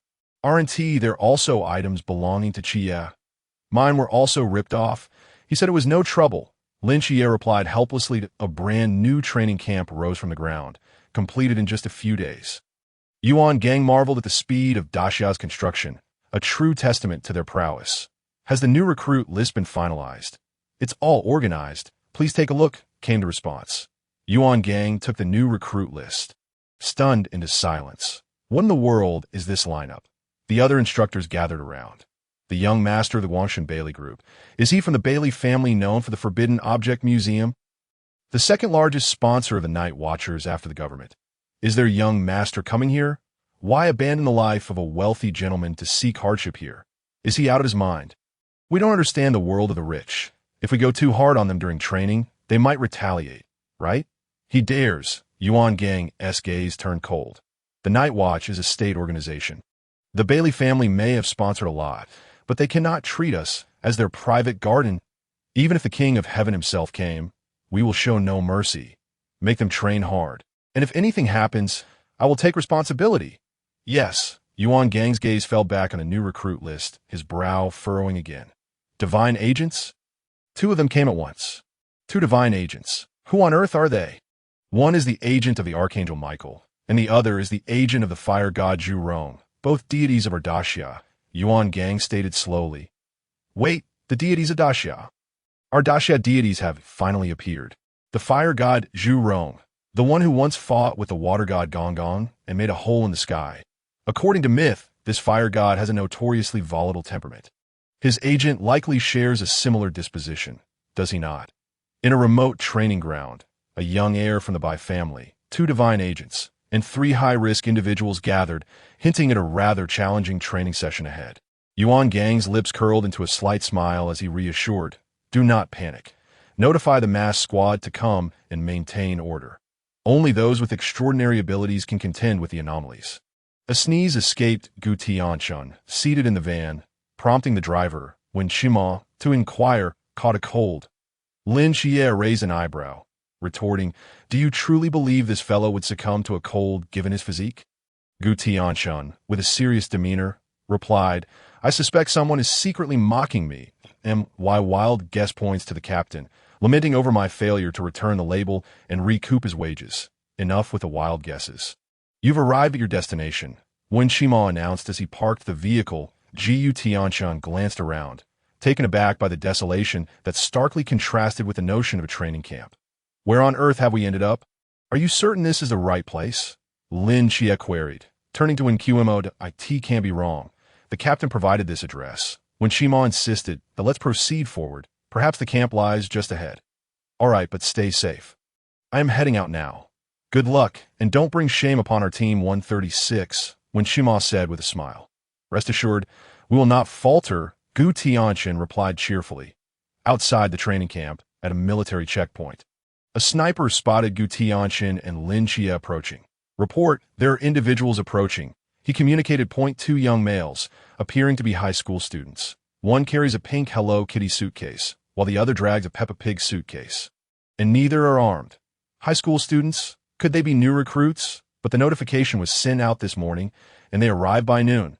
That's rather swift. One officer mused. I'll check the situation, Instructor Hong declared, putting down his walkie-talkie and stepping out. Surely the captain, Iasin, playing tricks on us because we failed to return merchandise. This place hardly resembles a training camp, Gu Tianchen complained. Itsu. Not us. I'm merely an innocent bystander pulled into your mess, Lin Qiye retorted with an eye roll. Come on. Who are we kidding? What S yours is mine, and what S mine is still mine, Gu Tianchen said nonchalantly. Lin Qiye sighed, expressing, this desolate place lacks even a ghost. If only a vehicle could come to our aid, preferably a rugged one that exudes power, fitting my tough guy persona. Just then, the roar of an engine interrupted, and a military green-armed SUV approached them. Lin Qiye stared at Gu Tianchen in astonishment. And oh way, did you truly just manifest that? Who among us is the miracle agent here? As the SUV halted before them, Instructor Hong lowered the window, ready to speak, but one of the seemingly roguish high school students had already leaped into the vehicle, positioning his pink suitcase. Chia, hop in. Gu Tianchen called with a grin, extending his hand. Wait, you're quite forward. What exactly do you do? Instructor Hong inquired. Can you tell? We're here for new recruit training, Gu Tianchen replied with a smile. What is your name? Gu Tianchen. Gu Tianchen. You are the fire god agent, Hong exclaimed, his eyes widening. Gu Tianchen smiled silently, remarking, Fire god Zhu Rong is merely one among many. It's more fitting to refer to me as the ancestor shaman agent. Hong swallowed hard, trying to calm his excitement. Goodness, the first new recruit to report is a divine agent. Whoever comes next will hardly surprise me. And you? He asked, turning to the other handsome young man. Lin Qiye, you are the Seraph agent. Hong's excitement surged anew as he marveled at his extraordinary luck in receiving 2 divine agents as new recruits to Oh, you happen to know where I can find a lottery outlet nearby. I feel invincible right now, he declared confidently. Gu Tianchen. Hiya. Lin Qiye. Chapter 22. The welcome gift. Instructor Hong escorted Gu Tianchen and Lin Qiye to the training camp. Upon arrival, the first sight that met their eyes was the bold inscription, 039 New Recruit Training Base. Gu Tianchen smirked slightly. 39. Are you smuggling goods here? Instructor Hong guided the duo to familiarize themselves with the training facilities within the camp. Over there is the martial arts arena, dedicated to physical training.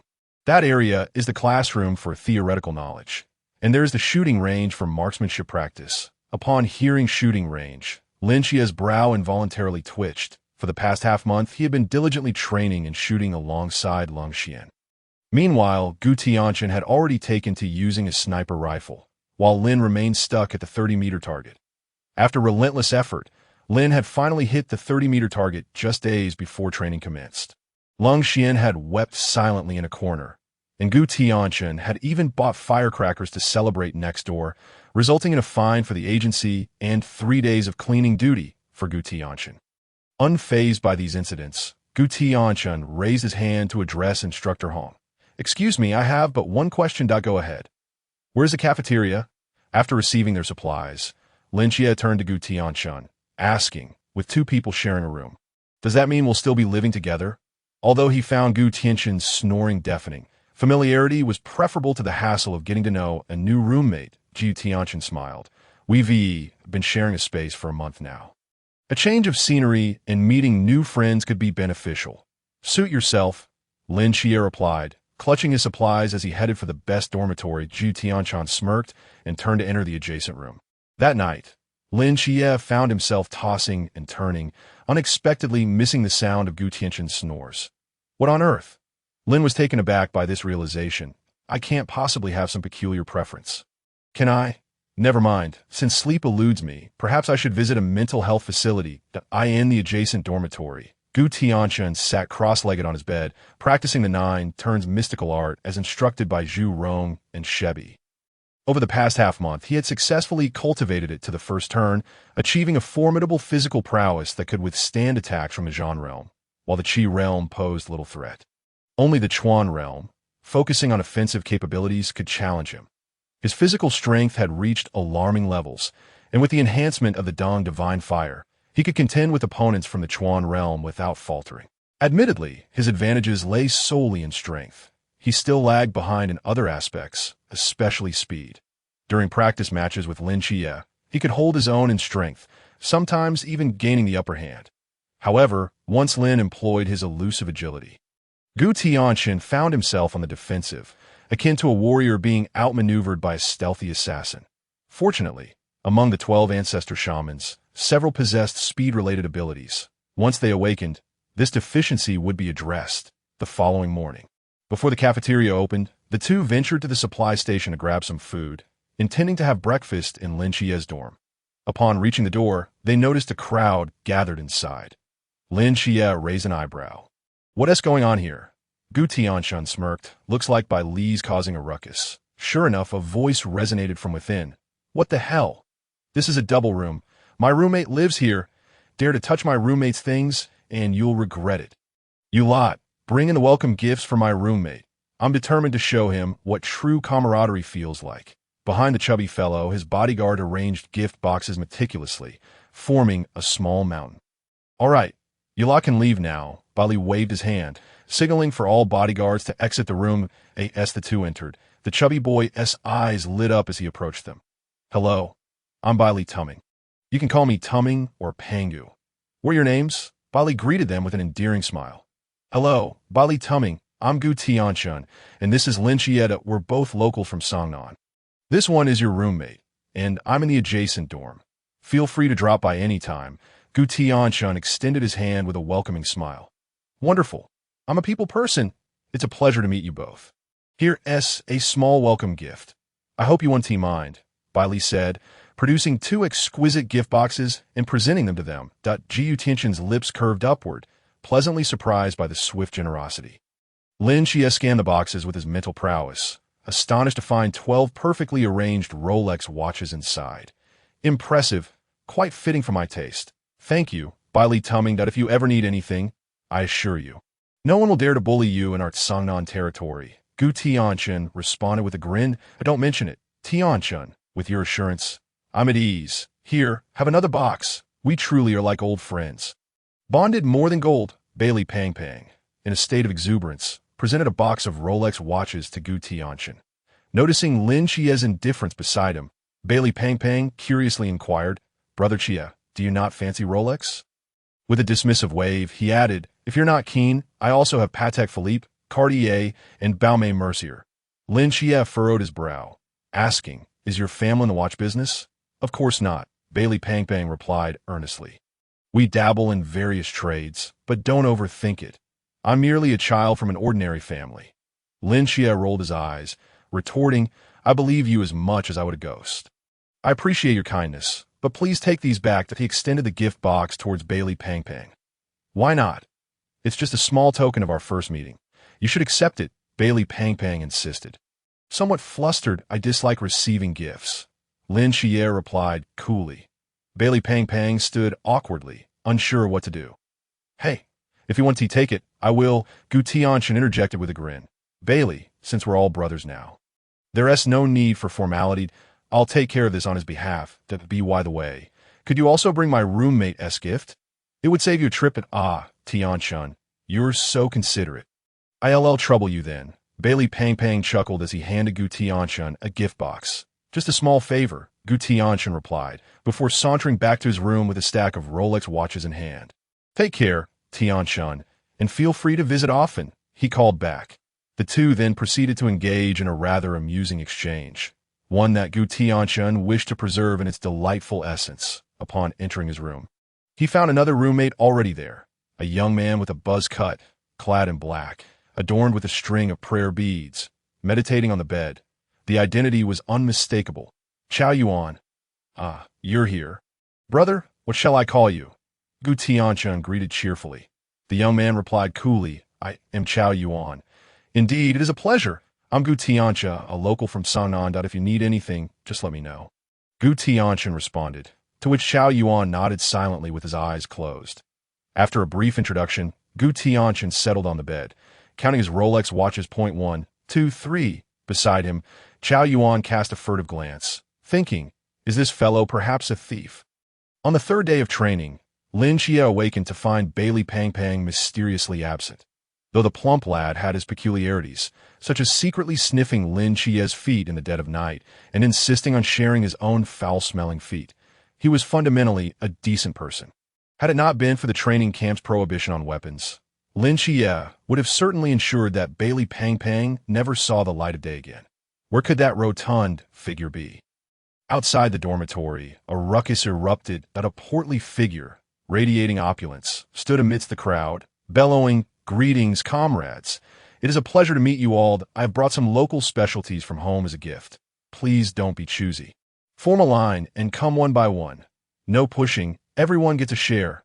Spotting Bailey Pang Pang, Lin Qiye frowned, realizing that Gu Tianchen was also present, maintaining order while secretly stuffing gift boxes into a sack at his feet. A new recruit in line gaped at Gu Tianchen's antics, exclaiming, Hey, buddy, are you really taking food while serving it? Lin Qiye noticed not everyone was scrambling for gifts. On the opposite dormitory balcony, a young man stood with crossed arms, coldly observing the commotion below, seemingly indifferent, his eyes as tranquil as water. Meanwhile, in the girls' dormitory, a red-haired, aloof beauty watched the scene unfold with a hint of disdain upon seeing Bailey Pang Pang. Lin Qiye smirked slightly. This was indeed amusing. What on earth are you all doing? Is this a market? A thunderous roar echoed as Instructor Hong stormed in with a group of people, seizing the moment. Gu Tianchen slipped away, not forgetting to discreetly take the most expensive watch off Bailey Pang Pang's arm. The new recruits scattered, leaving Bailey Pang Pang alone, clutching a dazzling watch, burying himself among the heap of gift boxes like an ostrich. Muttering, You can't see me, you can't see me. Instructor Hong's lips twitched in irritation. Once you step through this door, you're soldiers. As soldiers, you must present yourselves as such, since this is your first offense. I'll let it slide today. But if it happens again, I will deal with you. At 2 in the afternoon, all recruits gathered at the training ground. Dio, you understand? Yes. Instructor Hong departed, and Bailey Pang Pang sighed in relief. Phew, that was close. I almost got caught at 2 o'clock in the afternoon. The training ground was filled with new recruits in mismatched military uniforms out on the platform. Over 20 instructors stood tall and proud. Akin to ancient pines, Chief Instructor Yuan Gang surveyed the recruits below with a piercing gaze that, I know you are all geniuses from various parts of the Great Xia, full of bravado and arrogance. But to me, you are nothing but trash, useless, and inexperienced. What? You look unconvinced. Is there anyone here who dares to challenge me? I do not accept this. A young man, cap turned backward, uniform unbuttoned, chewing gum with a smirk, boldly declared, Excellent. And what is your name? Xin Xingzhu. Very well, that I ask there anyone else who disagrees. We do, from the back. Bailey Pang Pang turned to Lin Qiye. Qiye, do you accept this? I do, Lin Qiye replied. Tianchen, what about you? Gu Tianchen smiled without a response. He doesn't accept anyone, Lin Qiye concluded. Very well. Since that is the case, I shall grant you an opportunity to prove yourselves. I have prepared a special welcome gift for you. Step down. Chapter 23. The Vortex's grand entrance. Yuan Gang lifted his head, seemingly anticipating something. The crowd followed his gaze upward, yet saw nothing. What are you looking at? Is there someone up in the sky? Nothing at all. Whoa, look, someone is jumping down from the clouds. 7 dark figures began to plummet from the sky. and upon closer inspection, they were 7 individuals clad in gray cloaks, bearing black boxes and masks. They descended from the clouds, free-falling, their gray cloaks billowing in the fierce wind. No way, they must be jumping straight out of an airplane. The new recruits gazed up in astonishment on the platform. Yuan Gang could barely contain himself, thinking, I merely suggested it casually, and they actually did it. No wonder they're a special team. Awe. The horrified screams echoed in the ears of the masked team. Vortex, could you be a little quieter? My ears are about to explode. Do you want me to knock you out? Rose snapped irritably. I'm afraid of heights. Vortex whimpered, looking up at Captain Wang. Did that guy Yuan Gang really mean for us to jump? The man wearing a mask with the character for Wang replied coolly. Instructor Yuan said this batch of recruits is difficult to manage. We need a spectacular entrance to keep them in line. Well, the entrance is certainly spectacular, but I feel like I'm about to crack from the height. What if I die from the fall? Vortex fretted. Then you will likely crack open, Yuegue replied nonchalantly. Don't worry, I've got you. You want to die from the fall? Tianping assured confidently that I put on a few pounds recently. Are you sure you can catch me? Vortex asked. Captain, can I just let this guy fall to his death? Tianping replied, exasperated. No, Vortex, shut up, urging everyone to stay alert. We can't let these recruits see us make fools of ourselves. He covered his mouth, trying not to make sound. What? The masked team? One of the 4 special teams. The masked team. Gu Tianchen stood with his arms crossed, his gaze fixed intently on the figure wearing the Vortex mask. The grand entrance of Vortex is about to unfold. Pay attention. That man is Vortex. Just as the 7 figures were about to crash to the ground, Tianping extended his right hand and snapped his fingers. Snap. The gravity around the masked team vanished, and they floated gently to the ground like feathers. Hello, everyone. We're the masked team. Thunk. Before Wang could finish introducing himself, Vortex's legs gave way, and he knelt before the new recruits. Vortex, the rest of the masked team, the new recruits. Gu Tianchen stifled his laughter. Feeling as though he could burst from the hilarity, the scene fell into a profound silence. Wang's lips twitched, Rose clenched her fists, and Tianping facepalmed, regretting not having let that embarrassment fall to his doom. The recruits looked utterly bewildered. What is he doing? Kneeling. It is impossible. How could a prestigious team like the masked squad have someone who is afraid of heights? Come on, this is a masked squad. Surely, there must be a reason behind his actions, right? All eyes turned towards Su Nw. Cold sweat poured down Su Nw's face, and suddenly an idea struck him. He clasped his hands together and bowed to the new recruits. I am Su Nw. The masked squad. I wish you all a prosperous new year. With that, Su Nw. stood upright in an instant, pretending as if nothing had happened. That was close. I almost faced social death. But thankfully, my wits saved me. The new recruits murmured, could this masked squad actually be fake? Ymir stood on the stage, exuding a subtle yet formidable aura. His gaze swept over the new recruits, eventually settling on GTI and CHN and Lin Qiye, who stood side by side, scrutinizing them back and forth. Under his perception, one radiated a fierce and violent energy, while the other concealed a magnificent golden power. Both were divine agents, neither of whom could be underestimated. No wonder Ymir needed the masked squad to maintain order. Ymir spoke softly. We are the masked squad. A chilling aura surged forth, the gray cloaks billowing without a breeze that Lin Qiye's expression turned icy. The sense of oppression was overwhelming. Yu addressed the new recruits with a smile. Aren't you all feeling defiant? I'll let you see what a true genius looks like. It is now 2:30 in the afternoon. Before 9 tonight, if anyone among you can unmask any member of the masked squad, you win. If you succeed, I will grant you graduation on the spot. But if no one achieves this by 9, you better stand obediently and train according to the tasks set forth. Those who fail to do so will pack their things and leave immediately. Do you understand? Yes, they replied in unison. Instructor, one more thing. The masked squad consists of members from the Chuan realm and even the High realm, while we are merely from the Zhan realm. How can we compete with them? Rest assured, the masked squad will suppress their own realms to the Zhan level in a fair match. 7 against 240. Are you afraid? Damn it. What is there to fear in an equal match? Our sea of people strategy will crush them. Below the Zhan realm, I am invincible. Above it, it's one for one. What mass squad? They are nothing but a bunch of pretenders. Wang me in, standing on stage. Spoke with a calm demeanor. We one team need 7 to deal with you. Just 5 of us can take you all down. Wow, such arrogance. I've never encountered someone so brazen in my life. Who does he look down upon? Everyone, do not intervene. I will challenge Wang me in one-on-one. Wang me in's declaration ignited the emotions of the new recruits, who eagerly prepared for a showdown with the mass squad. They are so arrogant, Bilp NGP Ing remarked. Indeed, Wang me in, the captain of the mass squad, is quite adept at retreating to advance. Lin Qiye observed slowly. Huh, what do you mean? Bilp NGP Ing asked curiously. The rules of the competition state that as long as we unmask any member of the mass squad, we win. The more of them that enter the fray, the easier it becomes for us to win.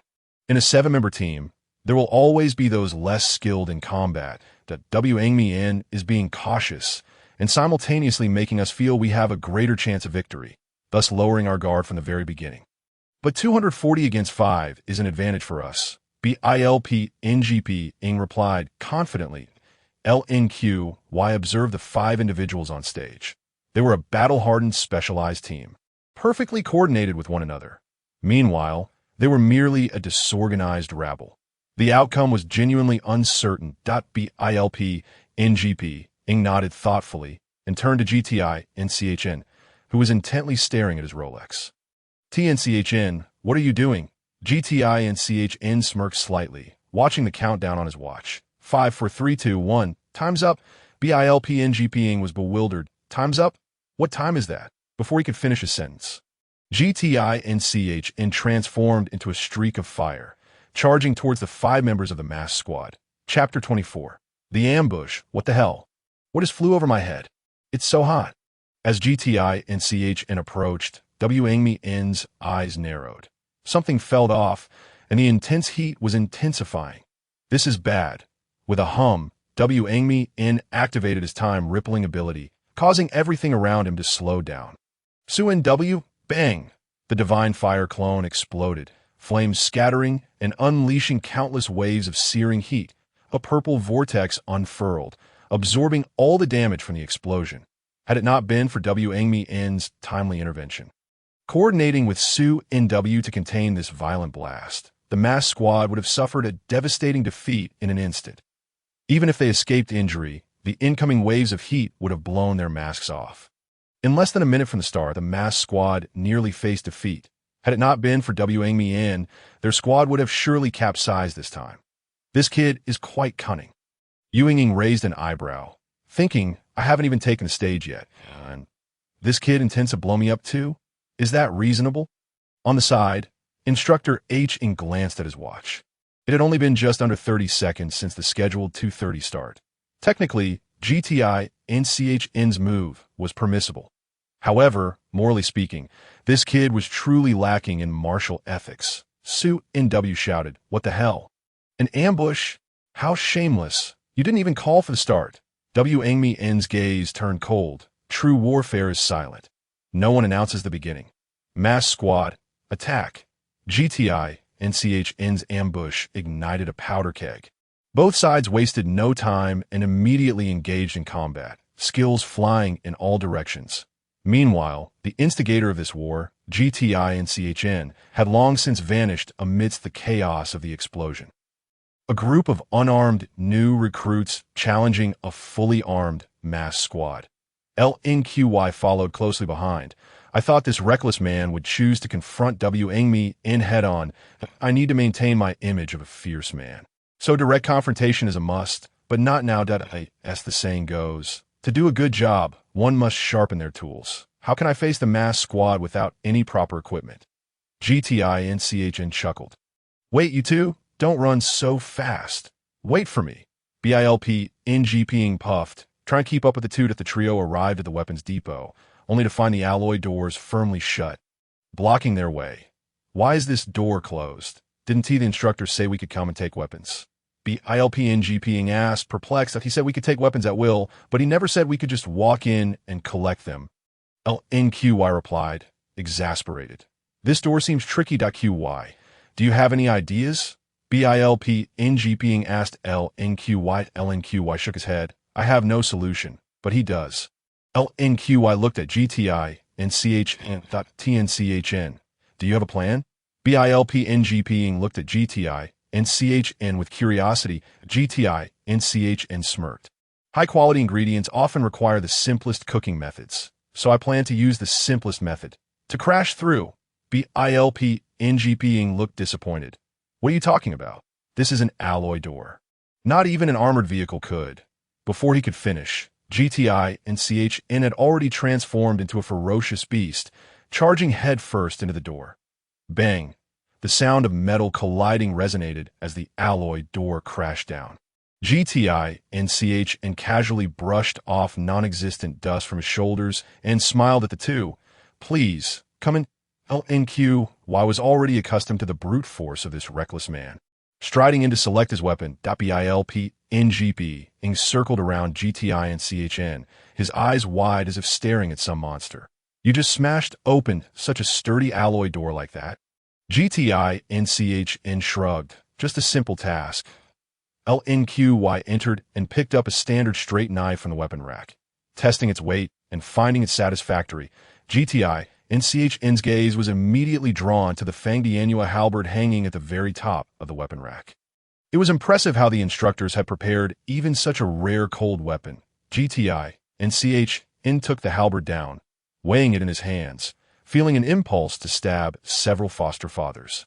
As the saying goes, a true man born between heaven and earth should not languish beneath others. A tall, red-haired woman walked in, retrieving a massive katana from the corner of the warehouse, slinging it over her back.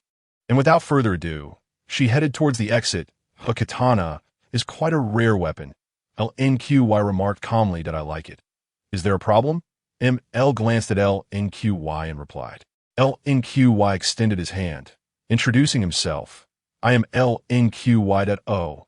ML responded coldly, showing no intention of shaking his hand. Bilp NGP leaned closer to LNQY. Grinning, QY, your approach to flirting with girls is too stiff. Let me handle it. Cough cough. Bilp NGP cleared his throat, stepping in front of ML and slightly bowing, attempting to display his gentlemanly demeanor.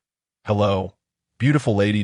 I am Biltming, born into an ordinary family in Gu Tianchen city. ML shot Bilp NGP in an annoyed glare. The type I detest the most is the rich playboy like you. I warn you, stay away from me. No, you misunderstand. I am not a young master, merely a child from an ordinary family. Indeed, Lin Qiye glanced at Bailey Pongpong's empty hands and inquired, where is your weapon? I do not wield any weapon. Then how do you intend to activate the Forbidden Ruins to enhance your combat prowess? I apologize, but I lack the Forbidden Ruins. Lin Qiye was taken aback, pondering how this plump fool managed to infiltrate the Night Watch. How about this? Find a secluded spot to hide until the battle concludes, thus avoiding any beatings, Lin Qiye kindly suggested, considering their camaraderie as roommates. No way. I want to fight alongside you, Bailey Pang declared earnestly. Molly rolled her eyes and turned to leave. Stay your hand, female warrior. Shall we form an alliance to vanquish the false mask? Are you interested? Gu Tianchen approached, carrying his Fong Tianhua halberd. Molly glanced at him, coldly asking, high-risk Forbidden Ruins? Not at all. Molly promptly turned to depart. However, I am the fire goddess agent. Would you care to reconsider? Gu Tianchen asked with a smile. Molly halted, astonished, gazing at Gu Tianchen. You are the agent of the fire god Zhu Rong. Indeed, and this one here is Lin Qiye, the agent of the seraph. Gu Tianchen draped his arm around Lin Qiye. Grinning, Molly's surprise deepened. She had not anticipated the presence of two divine agents within this armory. Truly a place where hidden talents abound, of course, excluding that foolish fatso. Molly, Forbidden Ruins Sequence 076, Universal Frequency Manipulation. Allows me to control the vibrational frequency of all objects directly or indirectly interacting with me within the realm of the Forbidden Ruins. Molly promptly introduced her Forbidden Ruins ability, indicating her willingness to ally. Suddenly, Lin Qiye drew his blade, aiming it at Molly.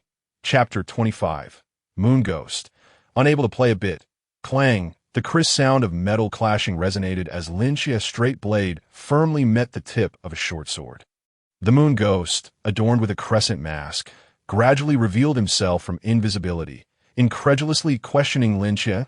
"You can see me?" Lin Qiye smiled slightly, by mere chance. Molly's grip on her katana tightened, her gaze icy. "Dare to ambush me? Buzz!"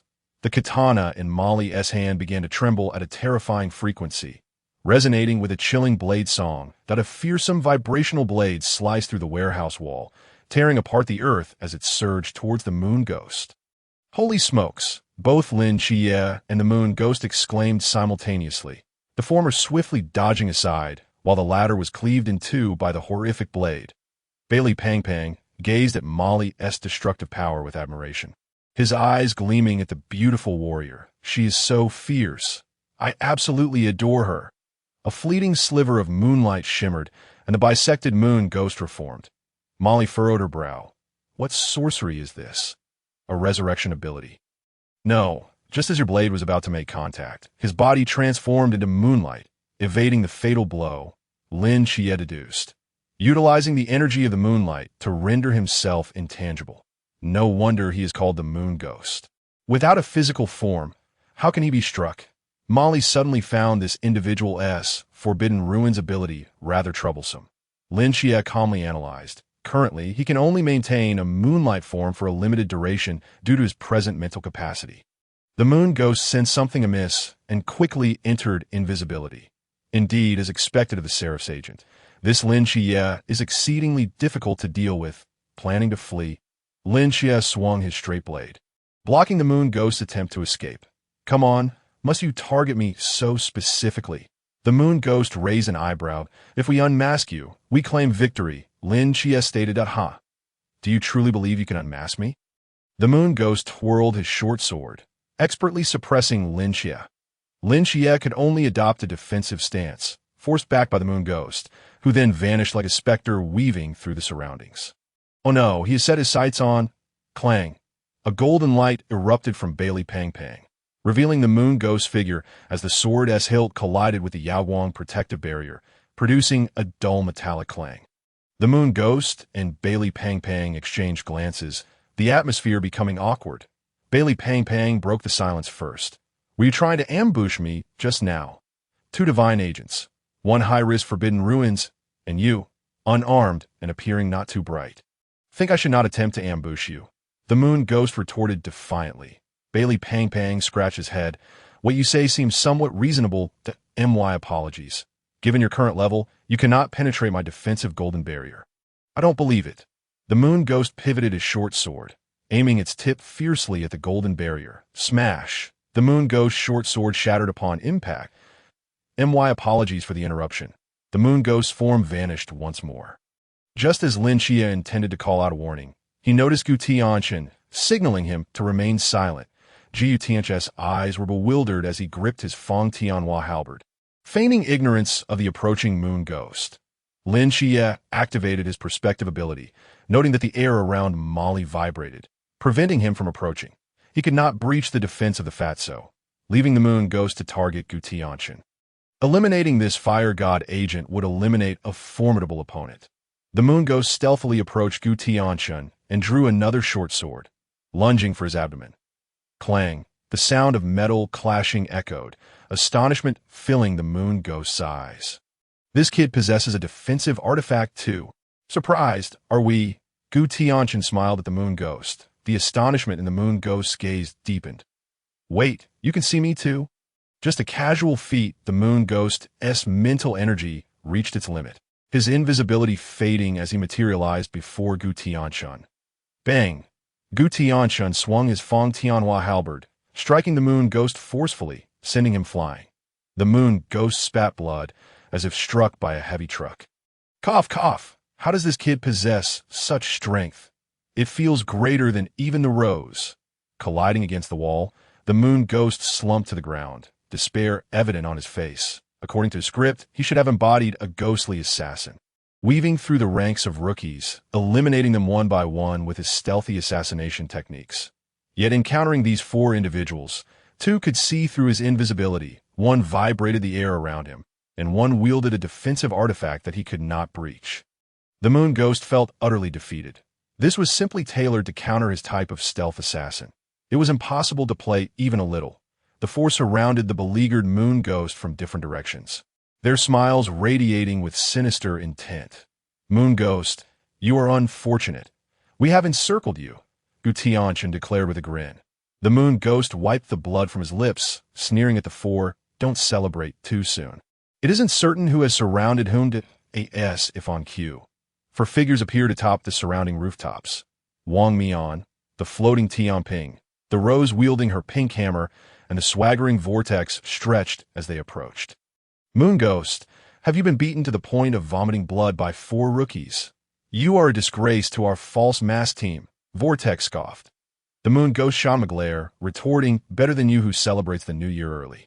Vortex turned to leave. Just finish him off. I won't save him. Boom! The pink hammer in Rose's hand suddenly grew tremendously, sweeping down with a howling wind towards the four below.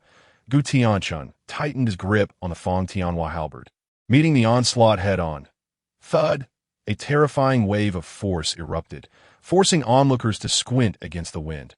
Rose, who typically overpowered her opponents with strength, was shockingly repelled by Gu Tianchen's halberd. The hammer returned to its normal size, and she staggered backward several steps before barely regaining her balance. She stared at Gu Tianchen, astonished. What on earth has this kid been eating to grow so strong? Lin Qiye had intended to seize the moment to unmask the already injured moon ghost, but that cunning individual had vanished the instant Rose struck. With no choice but to exploit the opening created by Gu Tianchen's confrontation with Rose, Lin Qiye patted Bailey Pang Pang and Molly on the shoulders, brandishing his straight blade as he charged toward the nearest vortex. Wait, why are you coming for me instead of the moon ghost? Vortex exclaimed, bewildered. Meanwhile, Wang Mian, Tianping, and Rose surrounded Gu Tianchen, but on the other side. Lin Qiye, Bailey Pang Pang, and Molly advanced on Vortex. Both sides echoed the same sentiment. You hold them off for 8B, Gu Tianchen, wielding his halberd with one hand, conjured a ball of flame in his palm. A smile breaking across his face as he shouted, Vortex, I believe in you, Vortex replied. Puzzled, dude, your situation isn't any better than mine. Perhaps you should be cheering for yourself right now.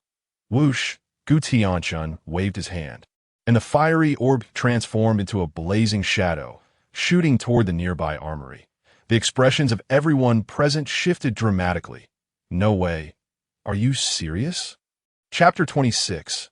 I want to go to the cafeteria to eat. Bang! As the fireball surged into the armory, a violent explosion instantaneously erupted, creating a towering pillar of flame. Fortunately, a colossal purple vortex opened just in time, absorbing most of the explosive damage. Cough, cough, cough, amidst the billowing black smoke. The vortex, now reduced to a small dark figure, coughed out white smoke. Damn it, this kid is too ruthless. Are you all right, Vortex? Tianping grumbled as he descended beside him. The vortex, with an expression of utter despair, looked at Tianping and thought, now I finally understand what he meant by believe in yourself. Believe in what? Damn it, I was nearly blown to smithereens. The vortex roared, still shaken. As the black smoke dissipated, Gu Tianchen and the others had long vanished without a trace. Damn it, don't let me catch you, Rose exclaimed, clenching her fists in anger. Beneath the mask, Wang's lips curled into a slight smile. The fire goddess agent. How intriguing. I in the underground base. As the explosion occurred, several wisps of dust cascaded from the ceiling. Yuan Gang's face turned ashen as he pounded the table, fuming. This kid is the fire god's agent and is playing with explosions every day. Playing this recklessly will inevitably lead to disaster. Doesn't he understand the principle of playing with fire? Instructor Hong consoled him. Don't worry, Chief. Even if Vortex can't stop him, we still have Wang. However, this kid needs to reconsider his unconventional methods. It's all too easy for him to harm his own people. All right. No more running. The Haven T pursued us. Lin Qiye halted his steps. Molly shot a glare at Gu Tianchen.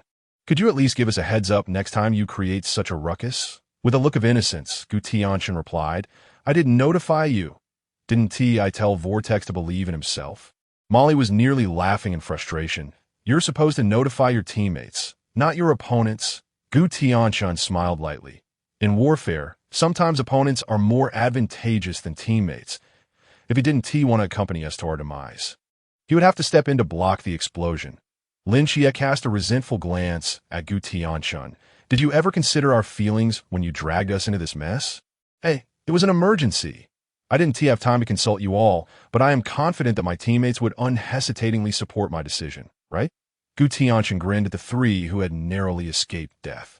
Lin Qiye rolled his eyes, and Molly suppressed the urge to stab the guy, while only Bailey Pang Pang raised his arms in cheer. Tianchen's explosion was truly earth-shattering. I support you. He nearly blew you up. And you still support him? What if Vortex hadn't been able to stop that explosion? Molly retorted, exasperated, that don't worry, Miss Molly. Even if Vortex can't handle it, their still won't. Worst case, we can just rewind time and bring ourselves back.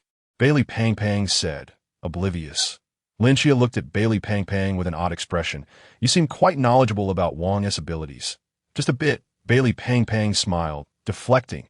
And that object you used to block the moon ghost's ambush is no ordinary item. Who exactly are you?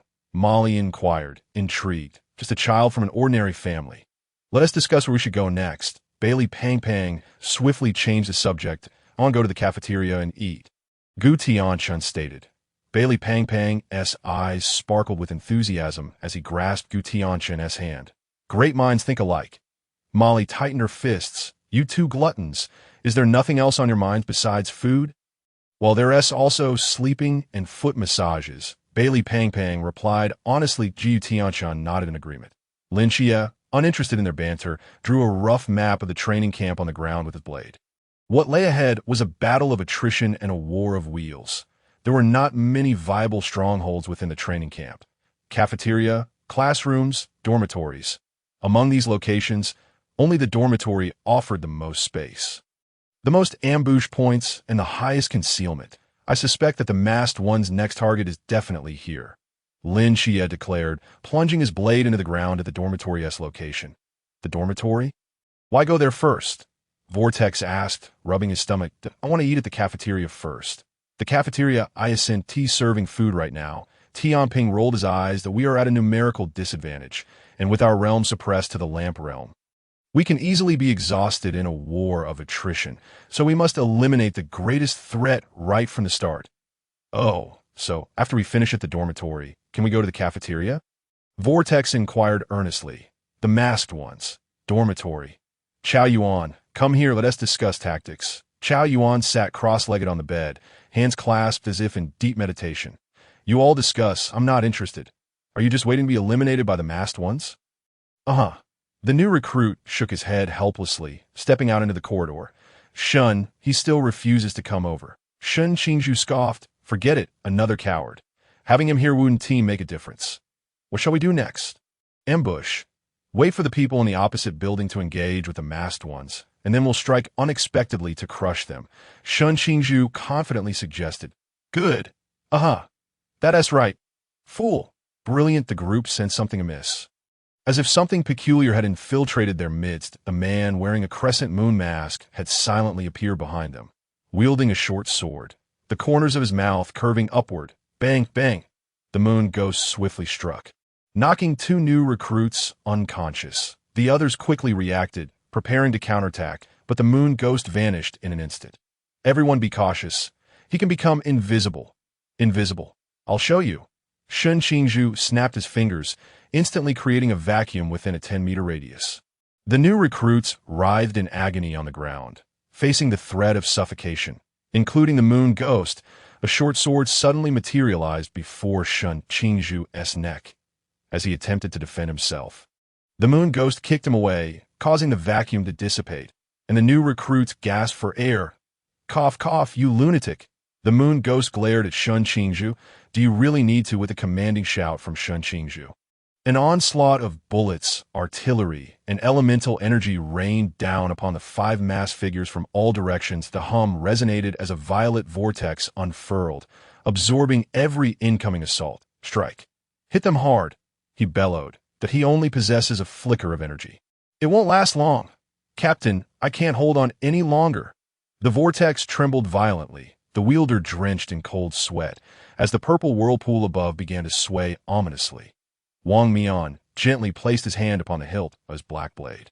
With a metallic clang, the blade slid from its sheath by half an inch, creating a ripple through time that slowed every attack around him to a crawl, as if the world had been paused. Wang Mian fully drew his black blade, unleashing a terrifying oppressive force that formed intertwining sword energies before him. These blade energies hovered around Wang Mian, and as the sound of the black blade returning to its sheath echoed, they erupted forth, shattering the surrounding dormitories while deftly avoiding every new recruit. With a resounding crash, the fragmented dormitories collapsed into ruins, billowing clouds of smoke obscuring the vision of the masked team, leaving devastation in their wake.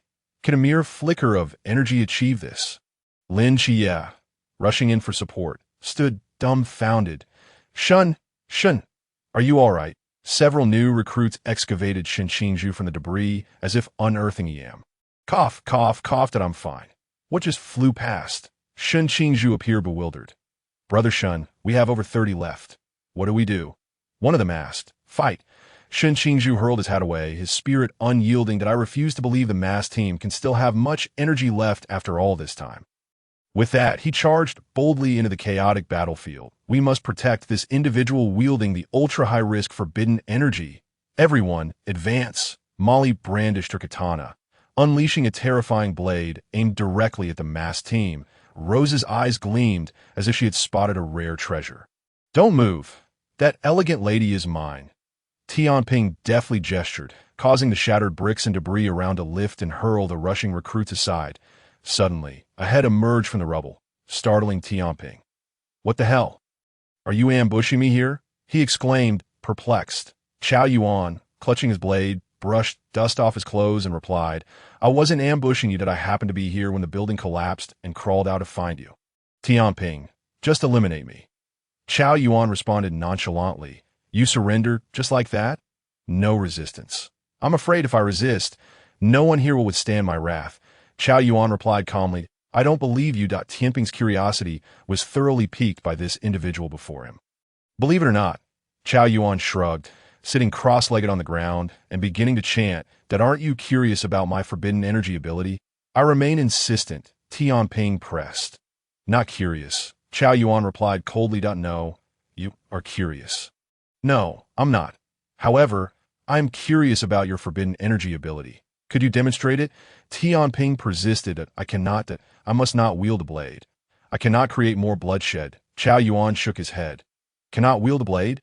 Tianping's lips curled into a smirk as he forcefully placed a blade into Chao Yuan's palm.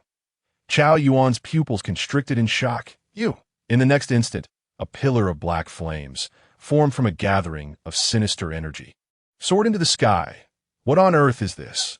Tianping exclaimed, bewildered. From within the black flames emerged a frenzied creature, engulfed in black fire, its blood-red eyes flashing, exhaling white mist, wielding a long, black flame blade, feeling the terrifying aura emanating from the enraged Chao Yuan. Tianping couldn't help but swallow nervously. This seems like a monumental mistake. Just as Tianping contemplated retreating, a chilling, maniacal laughter echoed. He. With a swift motion, a blade of black flames surged toward Tianping's neck, with his current flicker of energy. He had no time to evade. Clang. A black blade struck, sending the frenzied Chao Yuan flying. Tianping. Curiosity killed the cat, Wang Mian remarked as he sheathed his sword, and I swear I'll never be curious again. But what is this creature? It's like a mindless beast, Tianping asked, still shaken. Forbidden Energy Series 031, Black King Decimation. Beneath the divine, above all beings. This power is so overwhelming that the user loses consciousness upon activation. Driven solely by combat instinct. This is true indiscriminate attack. When in a frenzy, even allies can be harmed. Wang Mian explained matter-of-factly, I underestimated it. From here on out, I will give it my all, Tianping declared earnestly.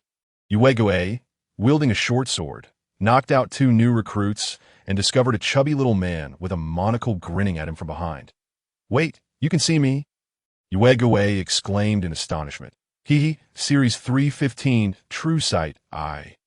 Perfectly allows me to see through your invisibility, Bailey Pang chuckled. Damn it, there are always annoying people around. What did I do to deserve this? Yuegui's composure shattered. With a grin, Bailey Pang Pang pulled out a tattered broom from his pocket. Hee, little chubby, you don't intend to use that as a weapon, do you? Yuegui scoffed. Lightning whirlwind, destroy the parking lot. A tempest of thunder and lightning erupted, rushing violently towards Yuegui. Yuegui. Oh no. Reacting quickly, he transformed into moonlight, dodging the strike just in time. However, the residual storm surged forth, heading straight for the chaotic melee between Molly and Rose. The clash of katana and hammer erupted in a brilliant shower of sparks. In the next moment, they caught sight of a thunderous whirlwind barreling toward them. What the hell? They both exclaimed, diving aside. Fatso. Can't you aim? Molly shouted angrily. Sorry. Bailey Pang Pang frantically apologized, retracting the storm, just as Yuegui exhaled in relief. He saw Bailey Pang Pang produce a gleaming golden sword from his pocket. Yuegui, what are you, Doryman? Since the lightning whirlwind won't work, I'll have to use this instead. Bailey Pang Pang raised the gleaming sword high, golden light coalescing into numerous sword blades that glimmered ominously. Transform into 3,000. Kill. 3,000 golden sword beams rained down like raindrops, forming a golden sword dragon that roared towards Yuegui. Yuegui felt paralyzed. Screaming, Vortex, save me. The Vortex, engaged in a fierce battle with Shun Qingzhu, twitched at the corner of its mouth and swiftly broke away to charge toward Yuegui. A purple vortex opened just in time, devouring the 3,000 sword beams. Yuegui hurriedly retreated, sighing in relief. In the next moment, a black flame blade narrowly grazed his scalp. Yuegui turned to find a frenzied Chao Yuan grinning maniacally behind him. Tianping, help! Tianping rose slowly from behind Yuegui, raising his hands to command a mound of debris to suppress the frenzied Chao Yuan, burying him deep underground. Yuegui vanished in a flash, only to find Lin Qiye. Blade in hand, standing before him, a pale blue blade of light descended mercilessly. Rose, save me! Nearby, Rose swung her hammer, knocking Molly aside, as the heavy hammer descended to block Lin Qiye's strike aimed at Yuegui. Seizing the opportunity, Yuegui retreated, his voice nearly hoarse. Why is everyone targeting me? When will this end? Here comes my brother! A familiar voice echoed from behind. Yuegui turned to find Gu Tianchen, wielding a Fangtian Huaji with a smile.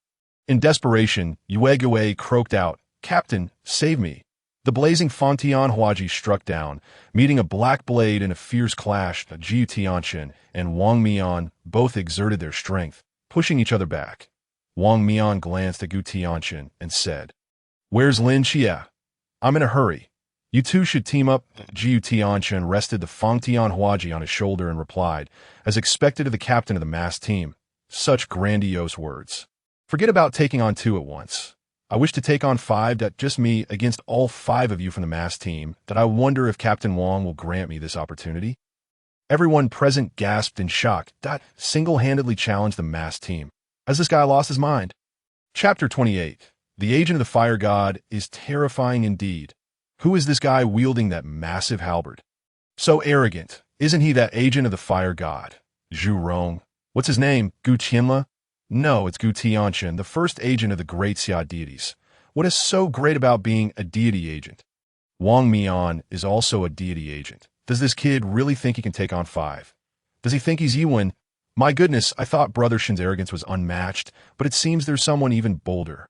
Who is this guy's subordinate? Gu Tianchen's challenge to the masked warriors abruptly silenced the previously chaotic battlefield, drawing the gaze of all present to the formidable figure wielding the halberd. 1 against 5. What audacity gives you such courage? Wang Mian remarked with a cold chuckle, fixing his gaze upon Gu Tianchen.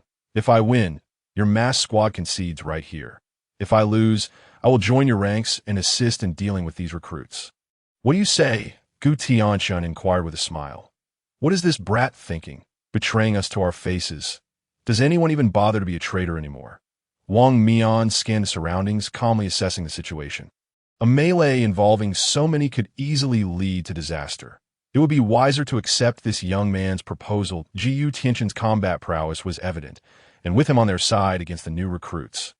The masked squad would undoubtedly gain a significant advantage, making a failure in this exercise highly improbable as for Gu Tianchen, defeating the masked squad single-handedly.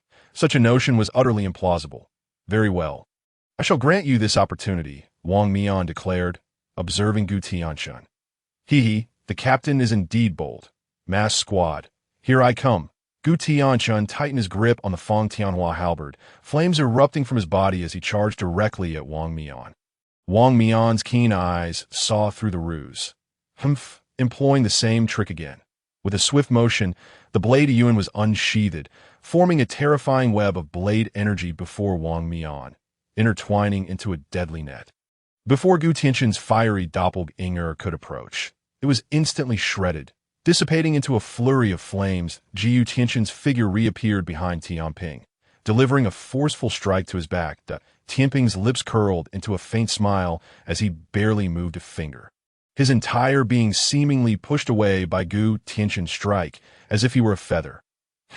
I anticipated your ambush. The force of your attack was entirely neutralized by my previously established force field. I predicted your prediction. Tianping regarded Gu Tianchen, the corners of his mouth subtly rising beneath his mask. Gu Tianchen returned the smile. Oh, is that so? You may have neutralized my strength, but can you neutralize my poison? What?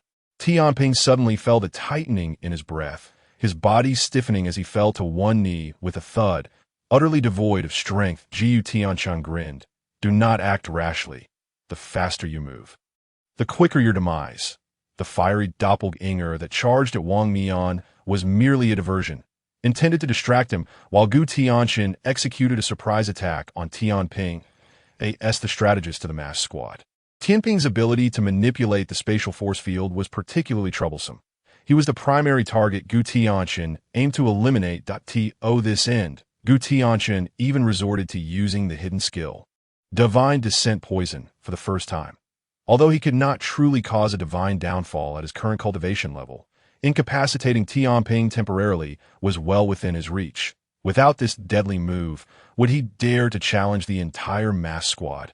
Seeing Tianping collapse due to the poison, the members of the masked squad were left astounded, while the onlooking recruits were equally shocked by Gu Tianchen's audacious maneuver. Isn't this guy the fire goddess agent? How is he also capable of poisoning? Could it be that he hails from the Tang sect? Did my earlier mockery of him seal my fate? Be cautious. Do not let him touch you.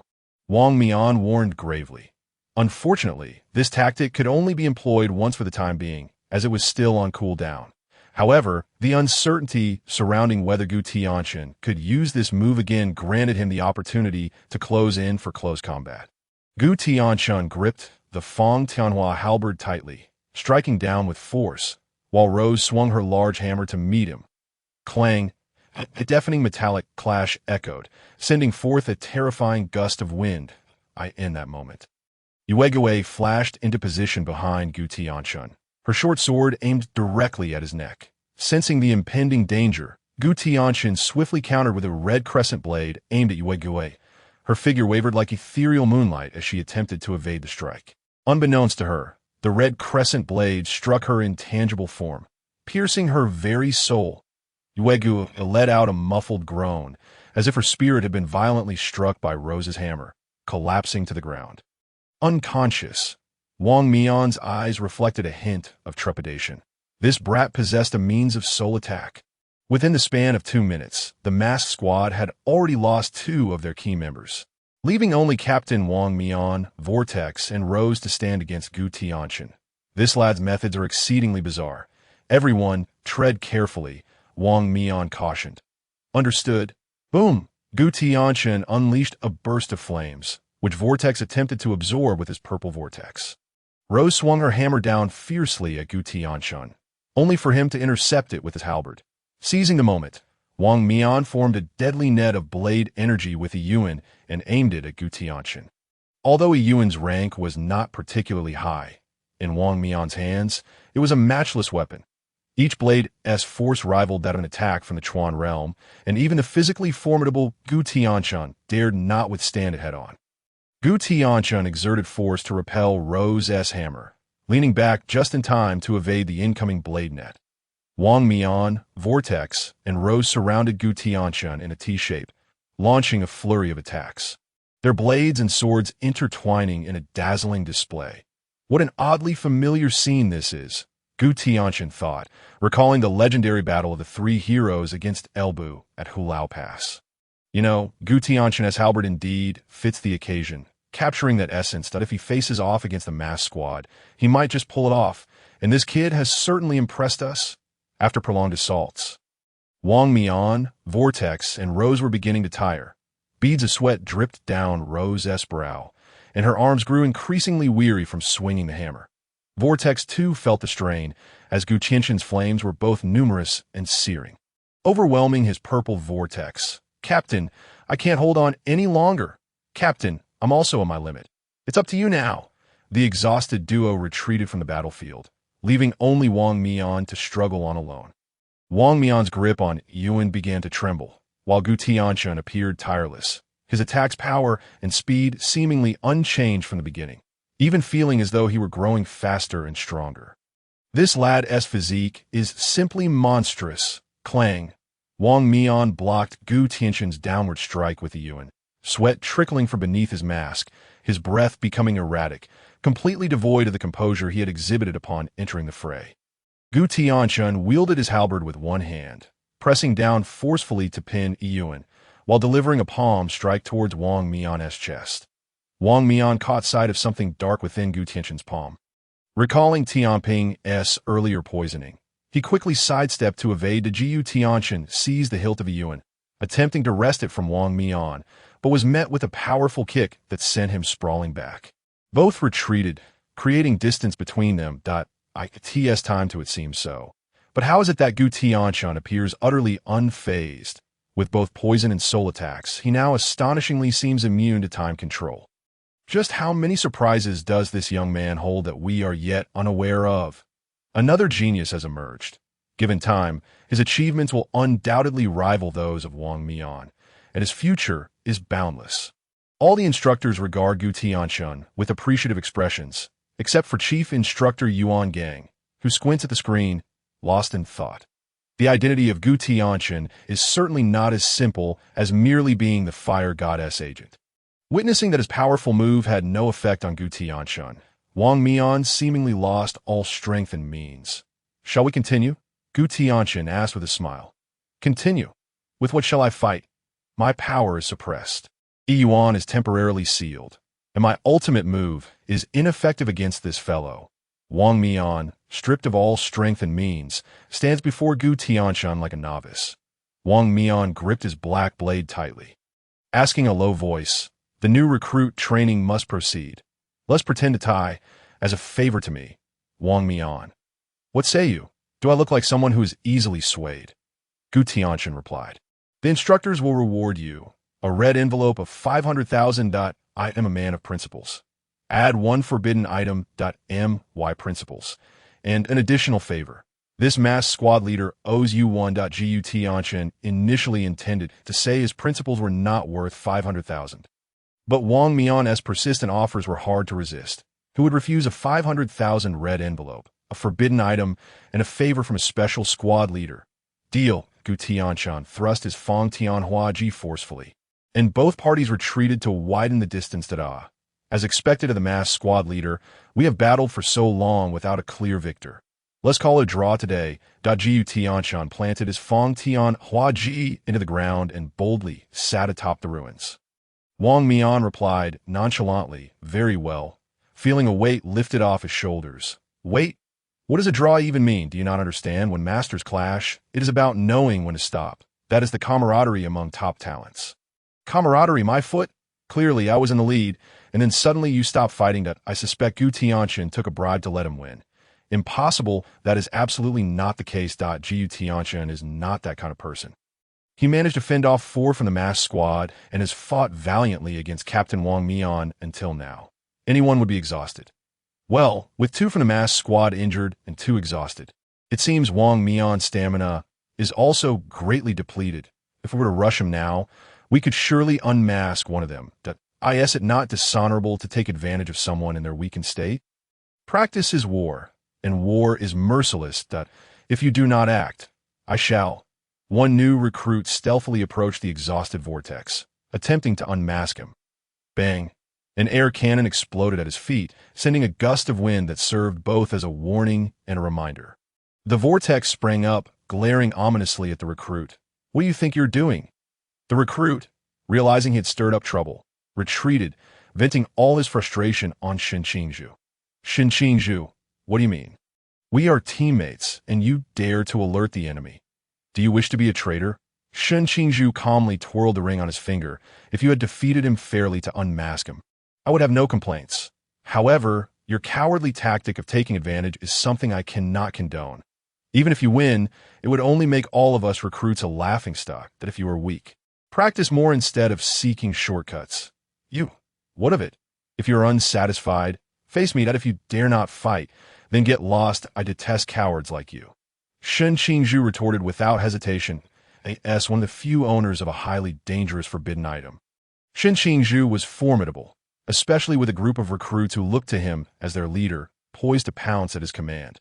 Those individuals resembled a pack of wolves, waiting for their wolf king Xinqiangzhu to issue the order to tear him apart. The recruit who attempted the sneak attack retreated in defeat.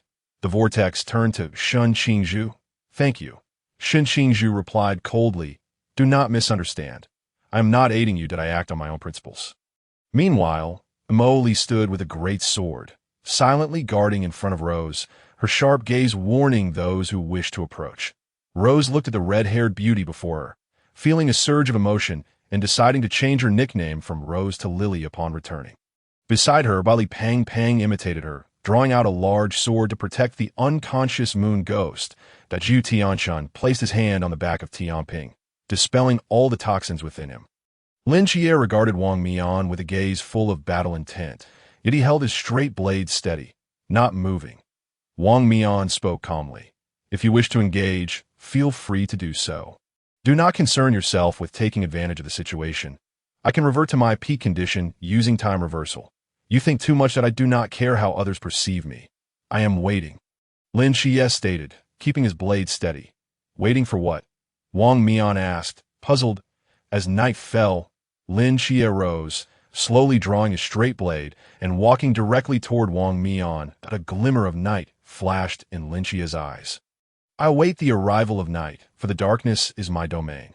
Interesting that a wave of time reversal surged, restoring Wang Mian to his prime state. Gu Tianchen, having healed Tianping, prepared to depart. Bali Pang intercepted him, asking Tianchen, the main event is about to begin. Where are you going? Gu Tianchen smiled slightly. I have more important matters to attend to than merely watching a show. With that, he turned away, disregarding the thrilling duel between Lin Qiye and Wang Mian. Chapter 30. Chao Yuan. I have an honest. Please let me go. Gu Tianchen used his Fong Tianhua Ji like a spade, digging through the ruins as if searching for something that I distinctly remember it was right here. Where could it have gone? Boom! From within the ruins, a head enveloped in black malevolence, with crimson eyes, emerged, locking gazes with Gu Tianchen. Brother, you've arrived? Gu Tianchen beamed upon seeing the head of the madman Chao Yuan. The madman Chao Yuan crawled out from the ruins, his body wreathed in black flames, akin to a demon that had just emerged from hell. Emitting a chilling, sinister laugh, Gu Tianchen looked at the madman, Chao Yuan, and cheerfully asked, since we share a dormitory, could you lend me a flame? Long before arriving at the training camp, he had set his sights on Chao Yuan's burning malevolent flames. The malevolent flames coalesced in the madman Chao Yuan's hands into a black flame sword, which he swung down fiercely at Gu Tianchen. Clang! Gu Tianchen parried the black flame sword with his Fong Tianhua Ji, a tempest erupting around the two, scattering sand and stones and exposing the ground. Indeed, as expected of the Black King of the Abyss, this terrifying force rivals even my first transformation of the Xian skill, Gu Tianchen remarked with a smile. Underground base. Holy moly. Everyone look. Gu Tianchen is fighting Chao Yuan again. Does this guy have no limits to his stamina? He just faced the entire mass squad alone and is now provoking the madman. What on earth is he planning? Yuan Gang observed Gu Tianchen on the screen, recalling his identity as the Fire God's agent. A slight smile forming on his lips. This lad is likely after Chao Yuan's malevolent flames. Sir, that terrifying malevolent flame of Chao Yuan is unmatched.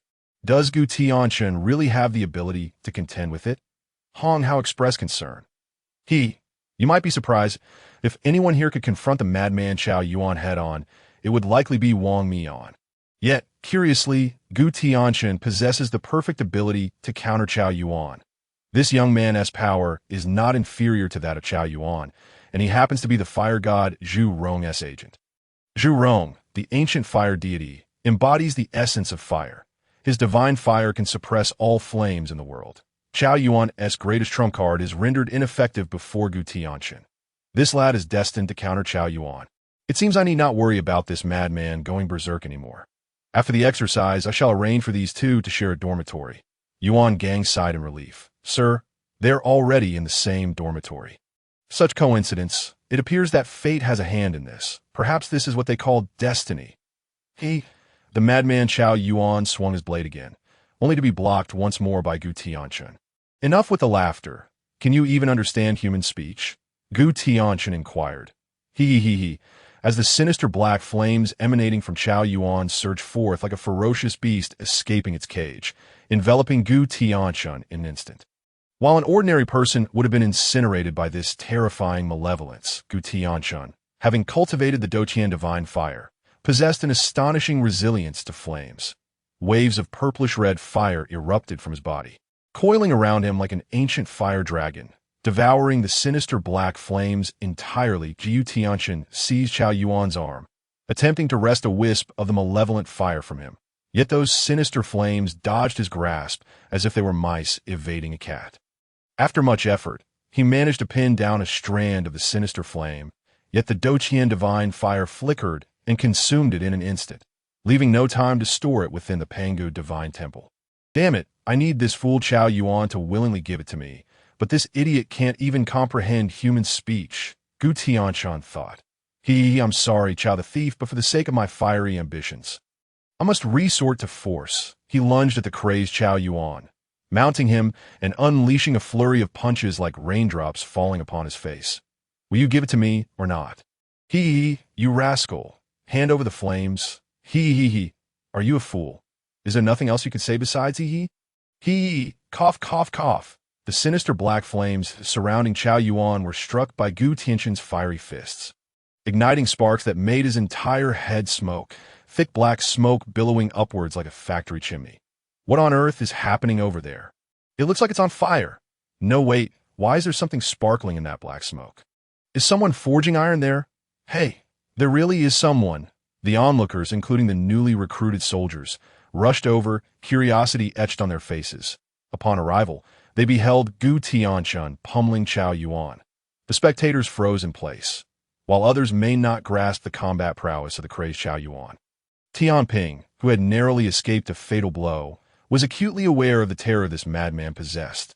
Yet, now, the seemingly crazed Chao Yuan was being ruthlessly subdued by the even more deranged Gu Tianchen, leaving Tianping bewildered as to who truly was the madman. Cough, cough, cough, cough, cough, cough. As the sinister flames dissipated, a battered and bruised Chao Yuan regained his human form. How did you wake up? Gu Tianchen's fist halted mid-air, his expression one of displeasure. Chao Yuan's eyes widened in disbelief. Are you speaking in a language I can understand? His madness was forcibly quelled, and if he didn't wake up soon, his life would be forfeit. Can you summon that black flame in your normal state? Gu Tianchen asked. Chao Yuan shook his head. Forget it, I'll ask someone else. That a chill ran down Chao Yuan's spine. Who are you going to ask? Gu Tianchen chuckled sinisterly, shoving a blade into Chao Yuan's hand. Whoa. Chao Yuan could only utter half of his exclamation before being engulfed again by the sinister flames, plunging him back into madness. That I'll ask you one more time. Will you give it to me? The crazed Chao Yuan attempted to resist, only to be forcefully subdued once more by Gu Tianchen. Sparks flying, the onlookers, including Tianping and the new recruits, were left dumbfounded by the brutality. Minutes later, as the black flames faded, Chao Yuan awoke once more. Tianchen, let us talk calmly, and no time for chit-chat. Let us go again. Gu Tianchen interjected, once more thrusting the dagger into Chao Yuan's hand. For the love of all that is holy, will you give it to me or not? Each violent blow seemed to diminish the Black King's presence, his state deteriorating with every strike. Qiao Yuan felt his body being hollowed out, devoid of strength. "Stop playing dead. Wake up."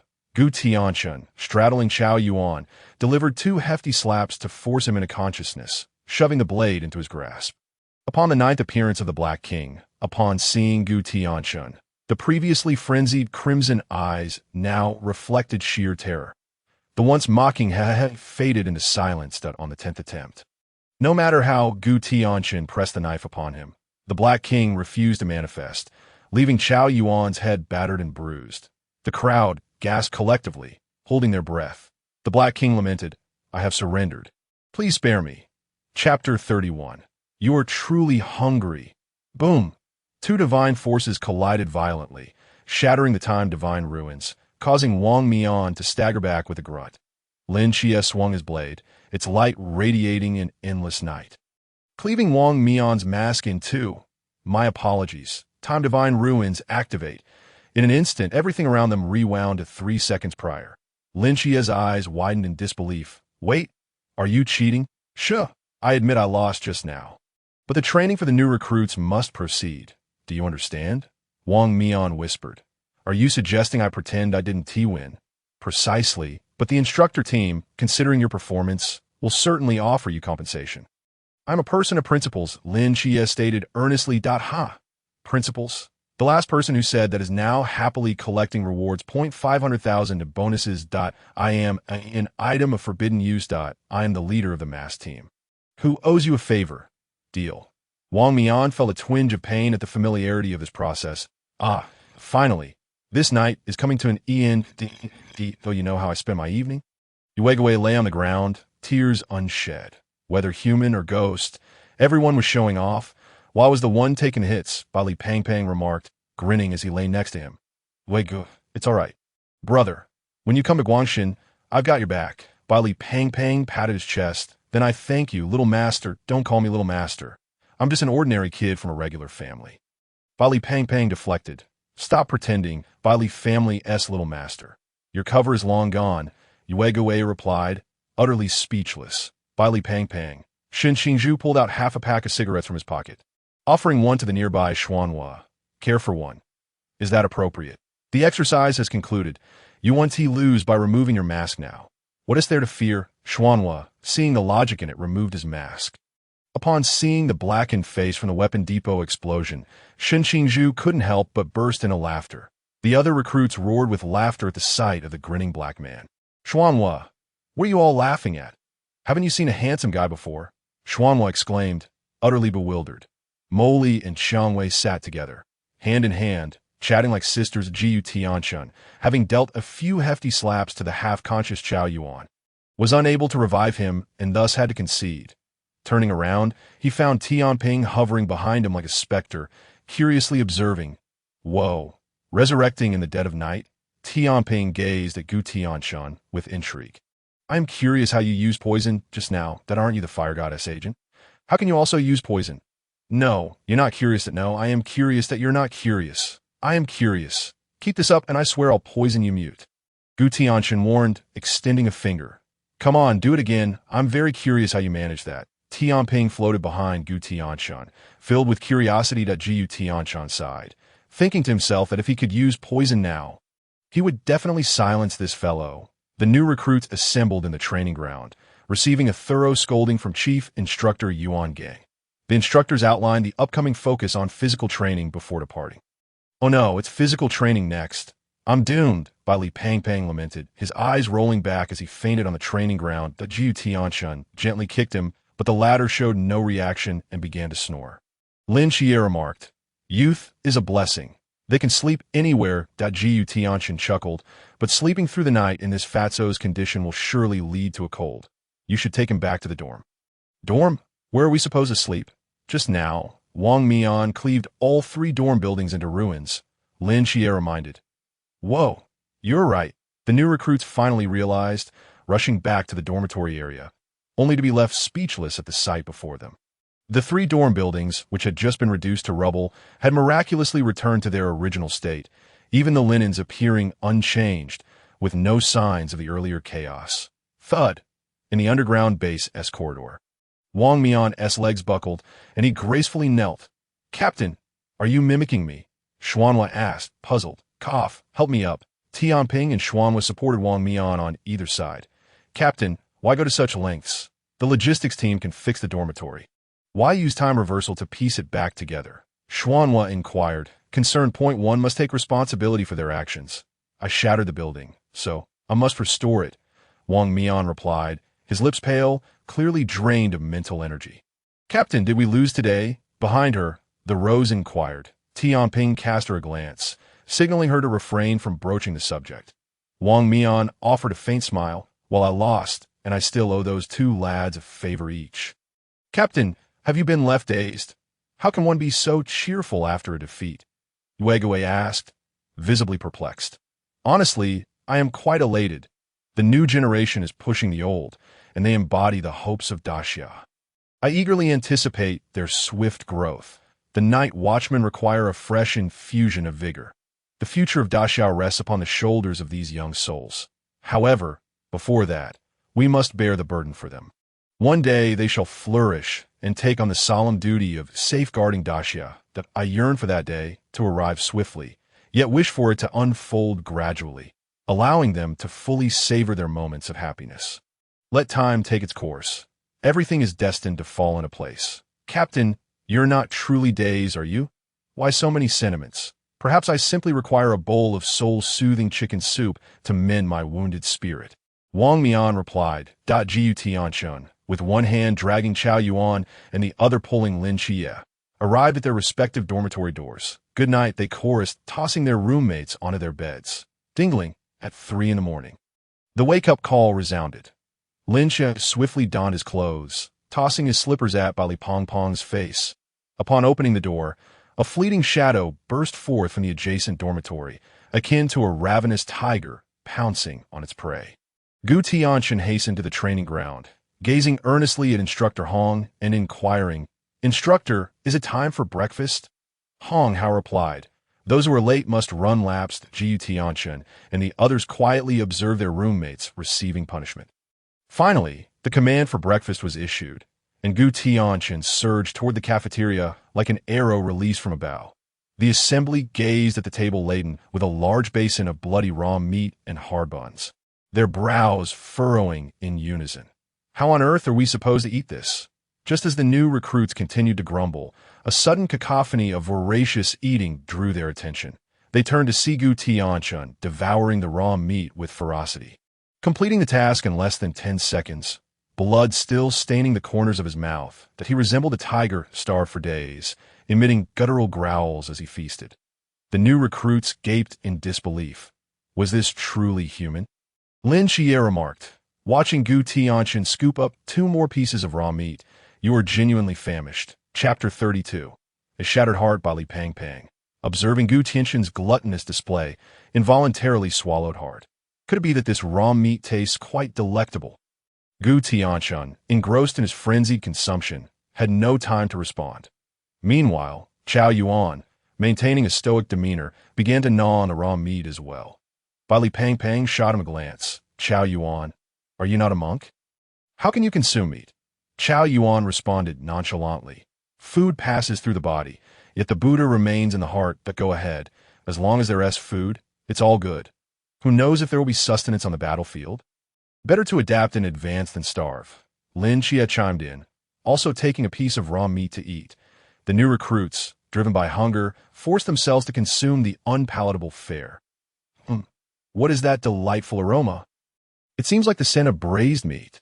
Li Pang Pang's eyes brightened as he munched on a cold bun. "When one is in extreme hunger, they may begin to hallucinate," Chao Yuan remarked coolly. "No, it's real. Ants climbing trees, chicken stewed with mushrooms, and steamed base," Li Pang Pang asserted with certainty. Old Sun cast a glance at Li Pang Pang, placing a large platter of food on the central round table. "Your nose is quite acute. Little fatty. One might think you ordered this meal yourself." The enticing aroma wafted through the air, tantalizing every new recruit, just as they prepared to pounce like ravenous wolves. The mass team sat at the round table. "Wow, these are all Old Sun's signature dishes." "Thank you, Old Sun," The members of the masked team bowed in gratitude. Heh, you brats returned, of course I must treat you well. Eat while it's hot. If it's not enough, there's more. Old Sun chuckled that a group of unrelenting new recruits stared hungrily at the delicious dishes on the masked team's table. Wang Mian placed his weapon, Yuan, on the table, extinguishing their desire to snatch the food. Tianchen, Qiye, come over here. Wang Mian beckoned to them. Sit down and have a bite. Lin Qiye shook his head, clutching the raw meat. I shall eat what I am meant to eat. Gu Tianchen snatched the chopsticks from Tianping without a word. Wegue and the Rose, sensing impending doom, sprang into action, their chopsticks moving like shadows. Yet even combined, their speed could not rival Gu Tianchen's when Xianyuan extended his chopsticks. He found he could not penetrate the fray. Captain! Xianyuan looked at Wang Mian with a pitiful expression, who helplessly shook his head and offered Xianyuan the only piece of braised meat left in his bowl. Wang Mian and Lin Qiye deliberated on the matter of divine agents. By the time they concluded their discussion, the plates on the table were utterly clean, not a drop of sauce remaining. Gu Tianchen set down his licked clean plate, only to find everyone, except Wang Mian, glaring daggers at him. Just as he prepared to say something to ease the tension, a sharp whistle pierced the air. With a swish, the 7 members of the masked team darted out like arrows. After a few steps, Xianyuan suddenly realized, wait, we are not new recruits. Why must we run? Coughing, he added, a reflex, that's all. Now, let us continue our meal. Wang Mian stared in shock at the spotless plates. The remaining members of the masked team pointed accusingly at Gu Tianchen, their eyes burning with rage that, let us have Old Sun prepare another round for us. Training ground. Tell me, how do we deal with the mysterious? The new instructor Han inquired loudly. Shun Xingzhu lazily raised a hand. Report, we rely on a powerful forbidden abyss.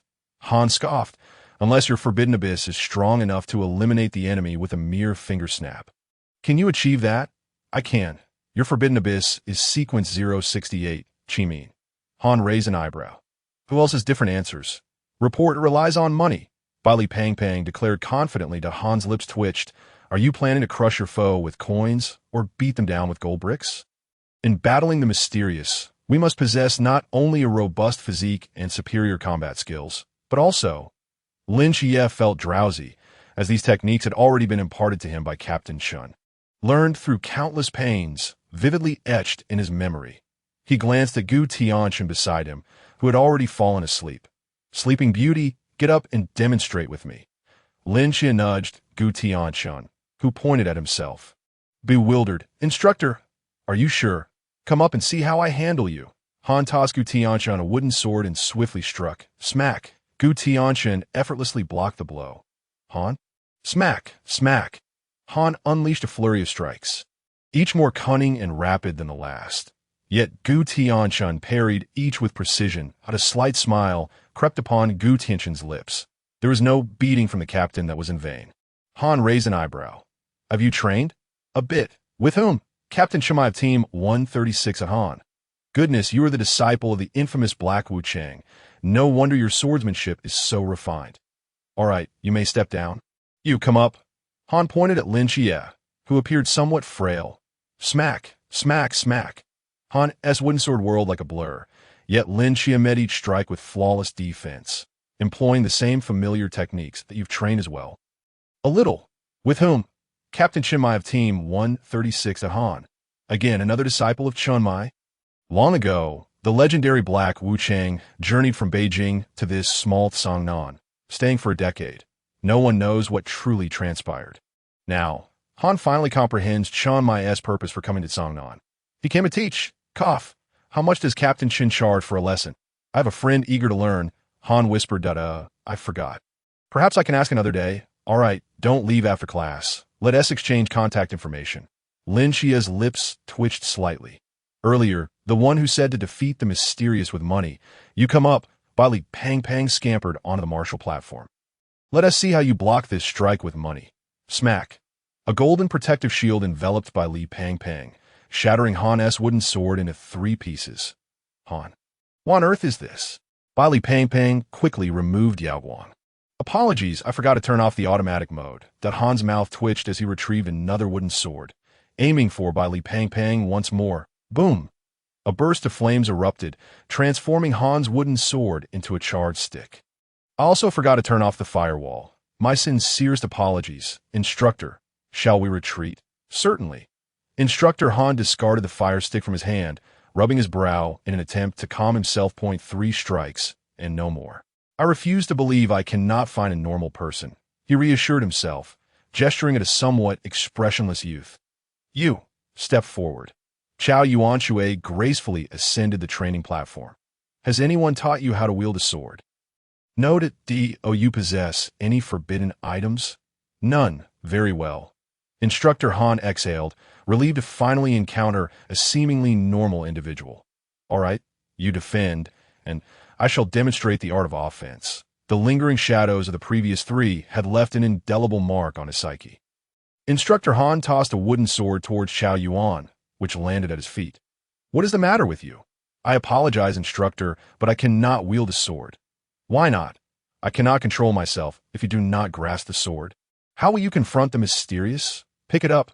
That is an order. Instructor Han's tone was resolute. Very well. Qiao Yuan bent down to retrieve the sword. The other recruits, with the exception of Gu Tianchen, retreated in a frenzy. Instructor Han raised an eyebrow, astonished. Is it truly that frightening? Boom! Just as Qiao Yuan grasped the hilt of the wooden sword, a pillar of black flame surged skyward. Hee. Instructor Han stared, bewildered at the creature before him, engulfed in black flames and grinning menacingly. What in the world is this monster?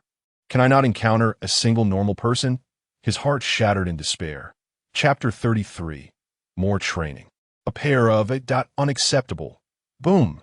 A pillar of black flame erupted, dispelling an aura of dread. The instructors playing cards in the lounge were instantly thrown into disarray. What is happening? Is Qiao Yuan rampaging? This is bad. Old Han just arrived today and forgot to warn him not to touch the sword. Just as Instructor Han was about to rush over to assist, he suddenly halted, returning to his game. Come on, let's continue. With Gu Tianchen here, Qiao Yuan won't stir up much trouble. Indeed, Gu Tianchen was more effective than any restraints placed upon Qiao Yuan. Instructor Han glanced at the rampaging Qiao Yuan, then at the wooden sword in his hand. You've got to be kidding me. The wooden sword shot towards the frenzied Qiao Yuan, who deflected it with his own sword, wreathed in black flames. Seizing the moment, Instructor Han executed a roll, retrieving a straight sword from the weapon rack. With the sword in hand, his gaze turned steely, embodying a blade unsheathed, charging toward the raging Qiao Yuan. Seventh night. Aren't the forbidden realms suppressed? Why is old Qiao still rampaging? Bali Pang inquired, puzzled. The higher the sequence of the forbidden realm, the weaker the suppression effect of the forbidden item. The Black King's destruction is among the most perilous. And once unleashed, even Qiao Yuan cannot control it, making suppression impossible, Lin Qiye explained. The higher the sequence, the weaker the effect. So what about your divine realms? Bali Pang glanced at Gu Tianchen and Lin Qiye. My mundane divine domain has its range restricted. As for this fellow, does he appear to be under any form of suppression? The two turned to see Gu Tianchen watching the fierce duel between Instructor Han and the rampaging Qiao Yuan, seemingly engrossed. Are you not going to intervene? Lin Qiye pressed. What's the rush? Let Instructor Han continue for a while. Although he cannot utilize the forbidden realms, he is holding his own against Qiao Yuan purely on martial skill. That is mastery, Gu Tianchen praised. By the way, why do you keep calling him Qiao Thief? Bali Pang curiously asked. Gu Tianchen responded mysteriously. You'll find out soon enough and no matter how swiftly the frenzied Qiao Yuan attacked. Instructor Han's straight sword moved like a dragon, each stroke precisely countering Qiao Yuan's assaults. Unfortunately, without the ability to wield the forbidden realms, he could only parry the blows, unable to withstand the overwhelming force and the onslaught of malevolent flames. Soon, Instructor Han found himself steadily retreating, reduced to a defensive posture. It is my turn to perform. Bali Pang cleared his throat. Yao Guang. A beam of golden light shot forth, ensnaring Qiao Yuan like a lasso. How about that? Bali Pang turned confidently, facing Gu Tianchen and Lin Qiye while having his back to Qiao Yuan. The black flames enveloping Qiao Yuan instantly incinerated the golden lasso, and he charged toward Bali Pang. wielding a massive sword of black flame. Lin Qiye shook his head. You might want to turn around. Bali Pang glanced back to see the frenzied figure, engulfed in black flames and wielding a 40-meter sword. Grinning menacingly as he barreled toward him, "Oh no, Tianchen, save me." Bali Pang hastily ducked behind Gu Tianchen. "Yes, he come, a little brother." Gu Tianchen grinned at the rampaging Chao Yuan. Chao Yuan seemed to have forgotten Gu Tianchen in front of him. Swinging the sword of black flames down with ferocity. "You never learn, do you?" Gu Tianchen seized the black flame sword, tossing it to the ground and mounting him to deliver a barrage of blows.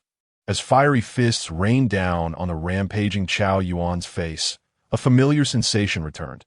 Instructor Han was left in shock, questioning whether the creature being subdued beneath Gu Tianchen was the same species that had battled him. 10 minutes later, all Gu Tianchen shook off the flames from his fists, which dissipated into the air. The now-revived Chao Yuan managed to smile toward Gu Tianchen. "Thank you." Bali Pang, who had approached, was astounded. "Old Chao, you can't be serious. After he beat you like that, you're thanking him? You don't have any peculiar preferences, do you?" Chao Yuan chuckled. "My master from Zhuang Mountain told me that I would encounter a benefactor on this journey. Someone who could cleanse my sins. That I believe that person is you." Gu Tianchen furrowed his brow. "Did he just give me his ID number? The divine fire from ancient times can incinerate all evils in the world. As the agent of the ancient fire god, who else could it be but you?" Chao Yuan gazed deeply at Gu Tianchen. Lin Qiye frowned. "Can you two not exchange such sappy lines in a different posture?" Gu Tianchen looked down, realizing he was still seated atop Chao Yuan, the intimate position indeed prone to misunderstanding. "Where has Instructor Han gone?" Bali Pang scanned the area, failing to spot him. Lin Qiye interjected. While Gu Tianchen was training Chao Yuan, he went to the lounge to find Instructor Hong and the others. Gu Tianchen's lips twitched slightly. "The term training might not be quite fitting, but I find it quite appropriate. I hope you will continue to provide guidance, Brother Tianchen." Chao Yuan bowed deeply to Gu Tianchen. Gu Tianchen. Oh. Lin Qiye, by Li Pang. In the lounge, Instructor Hong remarked, "I believe I am not suited for teaching." "What? Giving up on your first day?" Hong Hao questioned. "I've realized that teaching is entirely different from battling. That I didn't even complete one lesson. Yet I feel more exhausted than after a full day of combat." Instructor Han sighed. "I think you have quite the talent, having drawn 4 individuals, 2 divine agents, a young master from the Baili family, and one among the most perilous of the perilous. Out of 240 recruits, you've drawn the 4 most formidable characters. Your luck is unparalleled."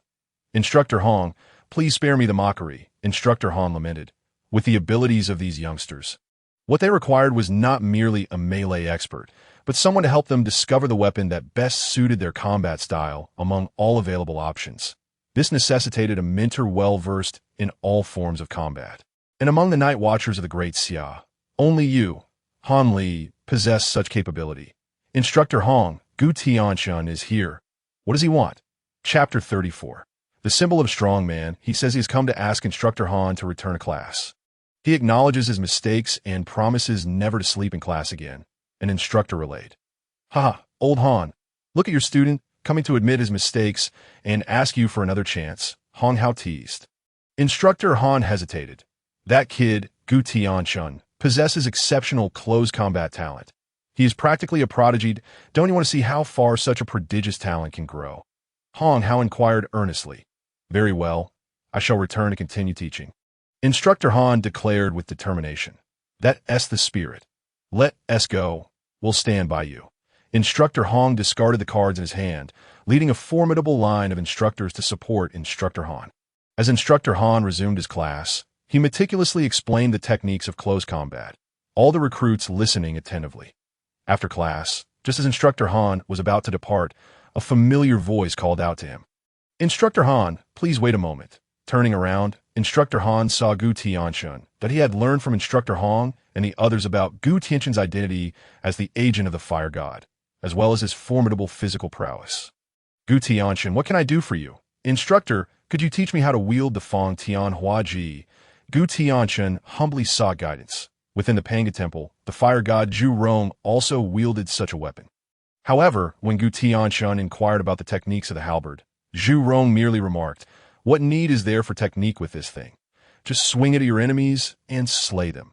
If one strike fails to kill, then strike twice." Gu Tianchen found it utterly impossible to engage in conversation with such a brutish individual. The standard weapon of the Night Watchman was the Star Blade, a straight sword. This weapon was remarkably versatile, capable of slicing and hacking as well as thrusting and parrying. Its techniques were agile and varied, making it accessible for the vast majority of practitioners. Yet, as Gu Tianchen honed his skills in the Nine Turns' profound art and his power grew, he felt that a weapon like the Fantian Huaji, which combined strength and technique, was far better suited to him. Most instructors predominantly wielded straight swords, and even those who used spears were scarce, let alone practitioners of the relatively obscure halberd. Today, having finally encountered a well-rounded master, Gu Tianchen was determined not to miss this rare opportunity for instruction. Han Li smiled faintly, saying, "This weapon is quite uncommon. It demands a high level of strength from its user. Only 2 types of individuals wield it." "What 2 types?" Gu Tianchen inquired with curiosity. "Brutish warriors and pretentious fools. Which are you?" Han Li retorted with a grin. "I aspire to be both a brutish warrior and a pretentious fool," Gu Tianchen replied candidly. "Ha, you are refreshingly straightforward. In that case, I shall demonstrate a few techniques to you. You were right in saying that the halberd symbolizes the brutish warrior. Throughout history, masters of this weapon, such as Xiangliu, the overlord of Western Shu, Elbu from the Three Kingdoms, and Shueli, the war god of the Tang dynasty, were all quintessential brutish warriors of their respective eras. The halberd imposes high demands on its wielder. It can thrust, jab, hook, and slice. The Fantian Huaji is classified among heavy weapons of cold steel, sharing similarities with lighter armaments like spears and lances, yet it is distinctly different. The use of the Fantian Huaji is highly intricate, with multiple functions requiring immense strength and skill, embodying the capabilities of both light and heavy weaponry. Generally, those who wield the Fantian Huaji must possess great strength and exemplary technique to harness its advantages fully. Once mastered, it can contend with heavy weaponry, such as axes and hammers in terms of brute force, as well as engage with lighter arms, including spears, lances, and swords in terms of technique. The Fantian Huaji amalgamates the strengths of both light and heavy weapons. Once perfected, it becomes an unstoppable force on the battlefield. However, among practitioners, there's a saying, 1 year for the staff, 10 years for the sword, and 100 years to master the spear, highlighting that the difficulty of mastering the halberd surpasses even that of the spear. "Are you certain you wish to pursue such a challenging weapon?" Han Li asked with a smile. Gu Tianchen nodded resolutely. "I have dared to confront the Nine Turns' profound art, reputed to be the most challenging cultivation in the 3 realms. Why should I fear a mere halberd? I shall practice, and as long as I do not perish, I shall train relentlessly." Han Li felt a sense of satisfaction as he retrieved the Fantian Huaji from the weapon rack and began to instruct Gu Tianchen in some fundamental techniques. Before long, Han Li discovered that this young man possessed great strength, remarkable reflexes, and an extraordinary talent for close combat, quickly grasping techniques with minimal guidance. This fellow was truly a prodigy in martial arts. Unbeknownst to Han Li, Gu Tianchen's cultivation of the Nine Turns' profound art significantly enhanced his abilities in this regard. Seizing the opportunity to mentor such a gifted student, Han Li became engrossed in teaching, while Gu Tianchen eagerly absorbed every lesson. The two were so absorbed in their practice that they lost track of time and missed their meal. Upon returning to the dormitory, Gu Tianchen felt a pang of hunger as a bowl of raw meat and steamed buns was placed before him. "What on earth? How did you manage to sneak this out?" Gu Tianchen asked incredulously, glancing at Chao Yuan. Using Doraemon's pocket, Chao Yuan replied with a grin. "Did that chubby fellow really help you so easily?" Gu Tianchen questioned skeptically. "I made a small concession. For your sake, I'm willing to do anything," Chao Yuan said, sounding somewhat sycophantic to Gu Tianchen. Even as a practitioner of the Nine Turns' profound art, felt a chill run down his spine. Immediately grabbing the bowl of raw meat and digging in. By the way, eat up. The instructor mentioned that we will undergo a rigorous physical training session this afternoon. This may be our only meal for the next several hours. Chao Yuan advised. Rigorous physical training. Gu Tianchen recalled that it involved various evasion tactics in the mountains, exhausting their stamina, with those captured facing the punishment of having to speak the truth. Gu Tianchen vividly remembered that it was a large-scale social embarrassment, particularly for Chao Yuan and Shun Qingzhu. Thinking of what was to come, Gu Tianchen looked at Chao Yuan with a sympathetic gaze. "You should eat something too." "No thanks, I'm full. Trust me, enjoy this moment. You likely won't have the appetite for food in the days to come," Gu Tianchen urged. Chao Yuan looked perplexed. "Why?" Gu Tianchen set down the bowl of raw meat and gazed out the window at the sky. "Because from this point forward, the Prime Minister has an heir. The legacy of Wei Wu shall not be a stench, but rather a fragrance that endures through the ages." Chapter 35. The Instructor's Malevolent Plan in a Black Bus. "What? We're leaving the camp? Surely we're not going camping." Bai Li, the chubby one, exclaimed joyously. Lin Qiye rolled his eyes. "Didn't the instructor say it was extreme training? Leaving the camp indicates that the training camp can no longer satisfy their desire for new experiences." Shun Qingzhu remarked coldly. "Regardless of what new tricks they come up with, Shun Qingzhu, will not be afraid." Gu Tianchen couldn't help but chuckle at this. Shun Qingzhu frowned. "What are you laughing at?" Gu Tianchen waved his hand. "Oh, it's nothing. I just thought of something amusing." "What amusing thing?" "Share it so we can all have a laugh," Bai Li said curiously. Gu Tianchen looked up, and upon seeing Shun Qingzhu's proud face, burst into laughter. Shun Qingzhu's expression darkened slightly. "What on earth are you laughing at?" Gu Tianchen waved his hand apologetically. "I truly apologize. I couldn't help myself." Chao Yuan, already blushing, weakly chimed in. "Tianchen, you pinched my thigh. My bad. My hand slipped." Gu Tianchen quickly released his hold. "That you're insane." Shun Qingzhu rolled her eyes, leading her entourage onto the bus. "Let's go too," Bai Li said. The bus drove deep into the mountains, surrounded by lush greenery. Bai Li curiously asked, "Qiye, where are we?" Lin Qiye glanced around and shook his head. "I don't know either. Aren't you a local of Cangnan? I could never see it before. I've never been this far." "Ask him." Lin Qiye pointed at Gu Tianchen in the front seat. "This is Jinan Mountain, a remote peak on the Cangnan border, considered an off-the-beaten-path attraction. Not many people visit here," Gu Tianchen explained. "What new tricks can we find in this mountain?" Bai Li asked, puzzled. "You'll find out once we disembark," Gu Tianchen replied mischievously. Lin Qiye raised an eyebrow. "You've been acting strangely since this afternoon. You even managed to vanish during lunch. Did you hear something from the instructor in advance?" "Indeed, after class ended this morning, I sought out Instructor Han with questions, and I inadvertently learned of the instructor's malevolent plan," Gu Tianchen replied, feigning mystery. "What malevolent plan?" The surrounding individuals gathered around with curiosity. The instructor's plan to. Just then, the bus came to a halt, and the voice of Instructor Yuan Gang boomed like thunder. "All personnel, disembark." After Instructor Hong introduced the training rules, a wicked smile crept upon his lips. "Remember, do not fail. Otherwise, you will face a very harsh punishment." The new recruits felt a sense of foreboding at Yuan Gang's sinister grin, as if something dreadful was about to unfold. When Hanli reached Gu Tianchen, he abruptly halted, lifting a specially designed backpack from the ground and slamming it down with a dull thud. "While others carry a load of 35 kilograms, Instructor Hong has decreed that yours will be 3 times that." Gu Tianchen raised an eyebrow. "Isn't this a bit targeted? Over 200 pounds. Almost as heavy as Bai Li." Bai Li shot Gu Tianchen a resentful glance. "We're brothers. Is this how you treat me?" Hanli smiled slightly. "Special talent, special treatment. I believe you can handle it." Gu Tianchen, speechless, hoisted the specially designed weighted backpack onto his back and accepted a tactical knife from Hanli.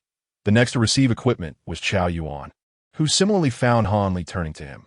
Chao Yuan's expression changed. "What is this? I don't possess Tianchen's extraordinary physique. What are you thinking?" "This is yours," Hanli said, handing him a spoon, "since you can't handle a knife." "Make do with a spoon for now," Hanli chuckled. Chao Yuan looked utterly baffled. "What on earth can this do?" "You don't understand. Sometimes a spoon is more effective than a knife," Hanli replied with a serious expression. Next came Bai Li, who received his equipment from Hanli with a smile. "Oh, I see." Bailey Pang Pang produced a Rolex and placed it into his hand. Hanli, with a look of disbelief, said, "Is this what you intend to use to test the instructor? Is this not enough?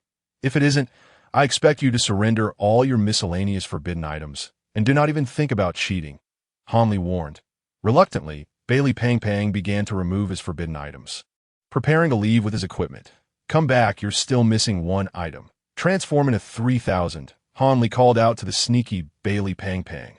With evident reluctance, Bailey Pang Pang extracted a gleaming golden sword from his trousers. Han, astonished, exclaimed, "Goodness, aren't you afraid of getting hurt?" In the dense forest, Jinan Mountain and Gu Tianchen, accompanied by 2 others, were burdened as they navigated through the thicket.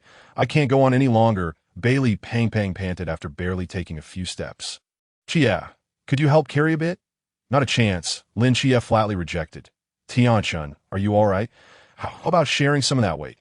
Chao Yuan looked at Gu Tianchen and inquired that, "No need, just consider it practice." Gu Tianchen replied, "Old Chao, you're such a good person. Tianchen doesn't need it." "I do. Help me carry some, would you?" Bailey Pang Pang said with a flattering grin. "Get lost." Buzzing, a drone appeared, causing the new recruits to scatter in panic. "The drone is here. Quick, run," Bailey Pang Pang declared, giving up entirely. "Aren't you afraid of facing punishment?" Lin Qiye asked. "Let them punish me. That punishment probably isn't too terrifying," Bailey Pang Pang replied, emboldened. "Well, as long as you're happy," Lin Qiye shrugged. Gu Tianchen turned to Lin Qiye and, with a smile, asked, "Do you believe I could make this fatso run for his life with just one sentence?" "Ha!" Lin Qiye clearly did not believe it. "Let us make a bet. What are we wagering? The loser has to wash the other's stinky socks for a month. How does that sound?" Gu Tianchen proposed with a grin.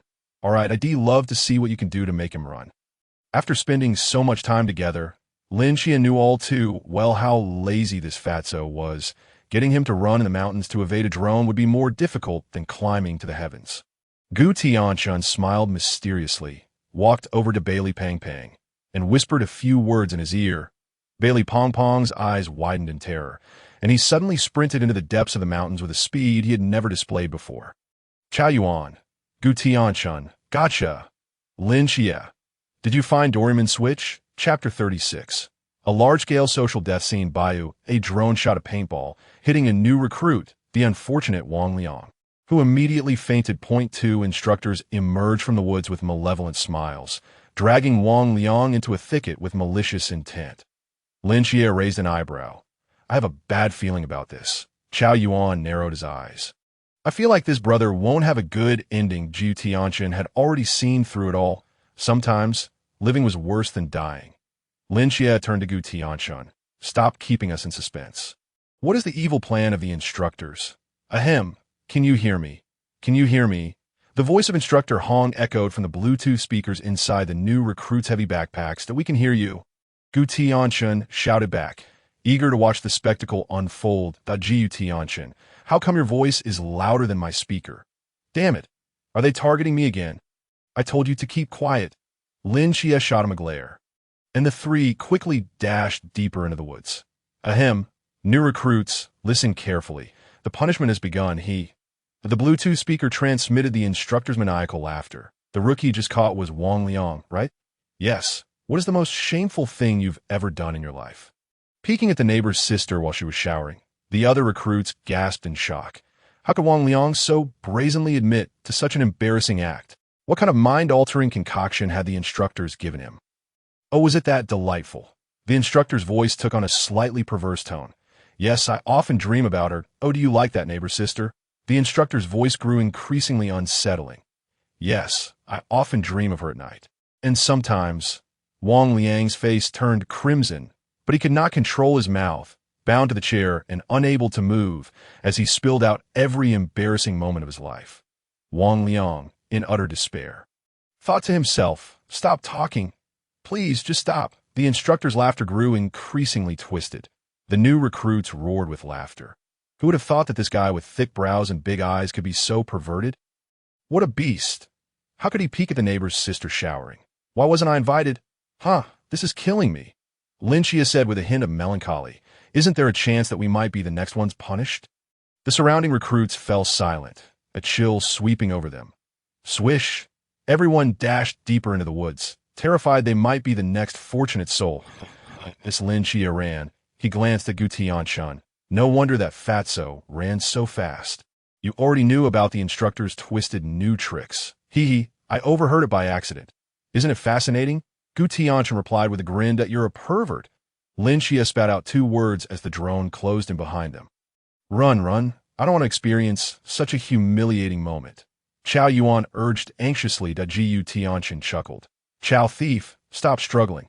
You might escape the initial punishment, but you can't avoid the final one. At the foot of the mountain. In the tactical tent, Instructor Hong observed the frantically moving red dots on the screen, a smirk playing on his lips. How about it? Isn't this plan brilliant? Instructor Han clutched his stomach, laughing uncontrollably, and gave him a thumbs up. Impressive, truly impressive. As the drones relentlessly pursued them, most of the recruits were hit, while a few succumbed to exhaustion and fainted. Damn it, this mountain doesn't look that big. Yet why is it so hard to climb? Bailey Pang gasped. How come you haven't been eliminated yet? Chao Yuan asked, astonished. This fatso must have exhausted all his energy for the next life. I can't be caught. Bailey Pang said, fear etched on his face. Are you hiding something perverted that you don't want anyone to know? Chao Yuan remarked with a lewd expression. Get lost. Why am I still not fainting? Bailey Pang exclaimed anxiously. Fainting is easy. Just find a tree and run into it. Lin Qiye suggested. I'm afraid it will hurt. Lin Qiye. Pang, I have a way for you to faint without feeling any pain. And I assure you the instructors won't notice, Gu Tianchen said with a smile. What method? Bailey Pong's eyes lit up. Gu Tianchen led Bailey Pang to a secluded corner and pulled out a black pill. Is this the half-step to laughter? Bailey Pang asked, puzzled. That I call it the leg stretch and eye gaze pill. Just one tiny pill, and you'll faint instantly with effects akin to exhaustion, but no side effects at all. Crafted by a master poisoner, Gu Tianchen explained.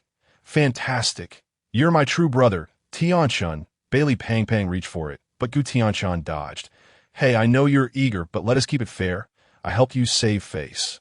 So you ought to show some appreciation. Your family is known for its collection of forbidden items. Can you give me one? Well, the higher rank forbidden items are with my father, but I can only offer you some lower ranked ones. Bailey Pang replied, looking troubled. The rank doesn't matter. What's important is that it's handy. The UN rank isn't high, but in Wang Mian's hands, it's a formidable weapon. Just help me pick something practical. Gu Tianchen said with a smile that, no problem. My family has plenty of forbidden items. I'm sure there is something suitable for you. Gu Tianchen handed over the black pill to Bailey Pang. After taking it, Bailey Pang began to sweat profusely. Wow, that took effect instantly. Run a few steps and pretend. Don't let the instructors suspect anything, Gu Tianchen advised.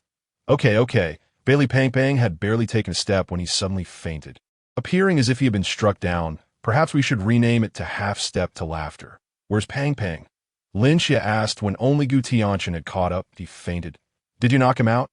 Am I the kind of person who would harm my own teammate? Yes, Lin Qiye asserted firmly. I am Liang, and the person I admire is my brother Shun.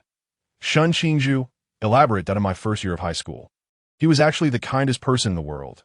The three, who had just had a chance encounter with Shun Qingzhu, exchanged complex glances. Shun Qingzhu stood frozen, like a statue. Why is it that Li Liang is facing punishment while he is the one suffering social death? Oh dear, Shun Qingzhu, I didn't expect such a gentle heart to be hidden beneath your cold and aloof exterior, Gu Tianchen remarked with a smile. Nonsense. The term gentle has no relevance to me. With that, Shun Qingzhu turned on her heel and departed, as if fleeing. Where are you going? None of your business. Several drones had their weapons aimed at Deng Wei, who was incapacitated by a leg injury by the brook.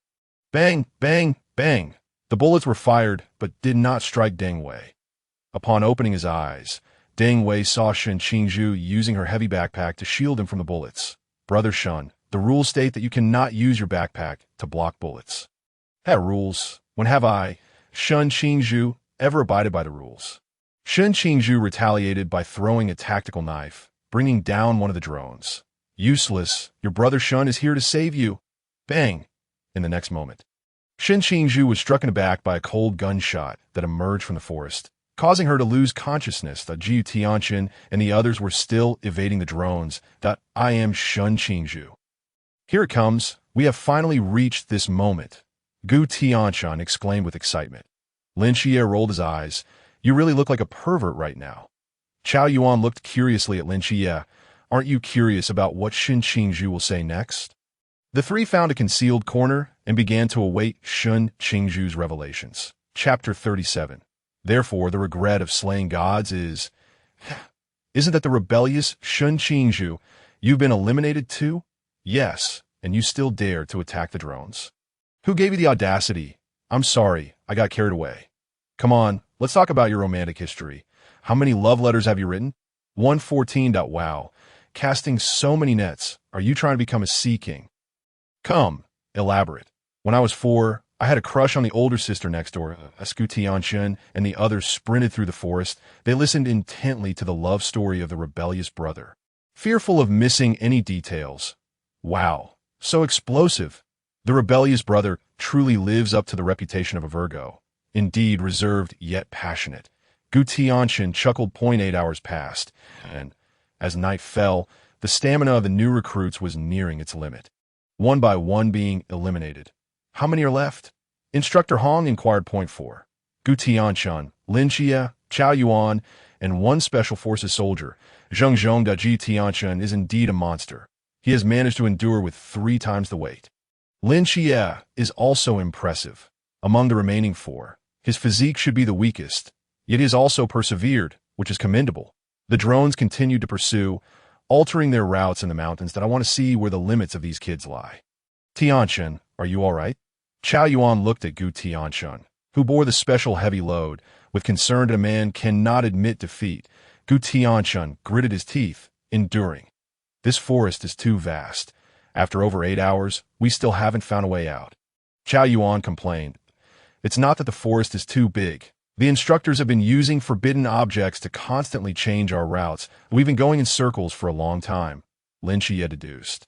Having already sensed something amiss through his night-walking abilities, isn't that cheating? Otherwise, how would it be called extreme training? They won't stop until we've been thoroughly exhausted, Gu Tianchen replied. Tianchen, give me your weight. Let's swap. I won't move anymore, Chao Yuan suggested. That aren't you afraid of the instructor's cruel punishments? Gu Tianchen asked. Though I bear sins, I have no regrets in matters of the heart, so I have nothing to fear. Chao Yuan stated earnestly, as long as you feel at ease. Gu Tianchen relinquished his load to Chao Yuan, who nearly collapsed under the sudden weight. Wow, Gu Tianchen has been carrying such a heavy load and running in the mountains for over 8 hours. What an incredible endurance. Is he some kind of divine being? Lin Qiye raised an eyebrow. Aren't you going to push yourself a little more? I cannot faint if the forbidden ruins spiral out of control. It would implicate Tianchen, whose stamina is also nearing its limit, Chao Yuan remarked. Rest assured, old Chao, we will carry your share along with us, Gu Tianchen assured as he took on Chao Yuan's load, instantly feeling a sense of relief. Hurry, you guys move on. The drones are about to catch up? Chao Yuan nodded. With renewed vigor, Gu Tianchen led the way, guiding Lin Qiye forward. Lin Qiye was astonished to find that Gu Tianchen's chosen path was in perfect alignment with his own. Traveling in a straight line, with his night-walking abilities providing a map, how was Gu Tianchen managing this? As they walked, Gu Tianchen occasionally whispered to the air. What are you doing? Lin Qiye inquired in the dead of night. This behavior seemed exceedingly strange. Asking for directions, Gu Tianchen replied. Lin Qiye rolled his eyes. In the dead of night, in a desolate place. Are you asking ghosts? Indeed, I am asking ghosts, Gu Tianchen affirmed earnestly. Lin Qiye stared at Gu Tianchen's serious expression with wide eyes. You can't be serious. You can really see ghosts? No way, you've been following me for so long. I thought you could see them too, Gu Tianchen said in surprise. His words sent a chill down Lin Qiye's spine. Although he was a divine agent, facing ghosts for the first time was somewhat unsettling. Crucially, his mundane divine realm's dynamic vision was unparalleled, yet he could not perceive these ethereal specters. Note, based on the subsequent storyline in the original Slaying Gods, it seems Lin Qiye's mundane divine realm cannot see ghosts. If there are any inaccuracies, please feel free to point them out, dear readers. Gu Tianchen's underworld, I could perceive the existence of spirits, and the moon of the dead could summon them. Thus, he summoned ghosts along the way, with an air of fluidity, with poison and soul attacks, and the ability to see these elusive spirits. How comprehensive was the fire god Zhu Rong? Lin Qiye gazed at Gu Tianchen with suspicion. From the time of Team 136, he had known that this fellow had a deity behind him, and these soul-related abilities were likely bestowed upon Gu Tianchen by that entity. All right, we are both ancient foxes playing tricks. Aren't you also straddling two worlds? In the darkness, you are an entirely different species from during the day. Don't tell me the Saris work night shifts on the moon. Gu Tianchen said with a smile. The two exchanged knowing smiles, neither pressing further, and they proceeded deeper into the mountains. At that moment, a voice emanated from behind them. Chao Yuan, what type of girls do you like? I don't like girls. No wonder you act like a sycophant, trailing behind Gu Tianchen every day. You can't be. I like mature, voluptuous women, preferably those with past partners who are knowledgeable. Thank goodness, with your taste. You can't be a descendant of a chancellor, right? I don't know, but I greatly admire historical figures with the surname Chao, such as Cao Cao, Chao Run, Chao Zhan, and Chao Shuang. The instructors echoed in unison. Chao Thief, are those three still running? Well, there are only two left. Who got eliminated? The Special Forces soldier Zheng Zhong. He slipped and fell off the mountain while laughing too hard at Chao Yuan's honest words. Is he all right? The medical team has already gone over. These two fellows are truly remarkable. If they maintain this pace, they might just exit Jinan Mountain in 3 hours. 3 hours later, Gu Tianchen and Lin Qiye emerged from Jinan Mountain as a team. You have made history, Instructor Hong said earnestly. Instructor, is there any food? Gu Tianchen inquired. Having not eaten anything besides creek water for 10 hours, they were on the brink of starvation. It's all ready. Come in. Gu Tianchen pounced like a hungry tiger, diving in without even bothering to use chopsticks. He was truly at his limit. After eating, Instructor Hong looked at the two and produced a ring, smiling as he asked, Would you like to experience this? It's quite fun. No. Lin Qiye decisively refused. Just for fun, since no one can hear us, we can ask one question. If he plays, I'll play too. Lin Qiye glanced at Gu Tianchen. Still eating. All right, you go first. I'll join after I finish this bowl, Gu Tianchen said, cheeks puffed out. Lin Qiye took the truth ring and put it on. Instructor Hong pondered for a moment before solemnly asking, What is your greatest regret in life? Lin Qiye was taken aback. Gu Tianchen, who had been focused on his food, suddenly looked up. Him. This question meant, therefore, what is the regret of slaying gods? Gu Tianchen's eyes lit up. It must be. Chapter 38. I am Gu Tianchen, and I am about to start lying. Lin Qiye did not choose to have extraordinary progeny. How many fans of slaying gods harbor this regret? Since Gu Tianchen has crossed over into the world of slaying gods, this regret cannot be allowed to occur.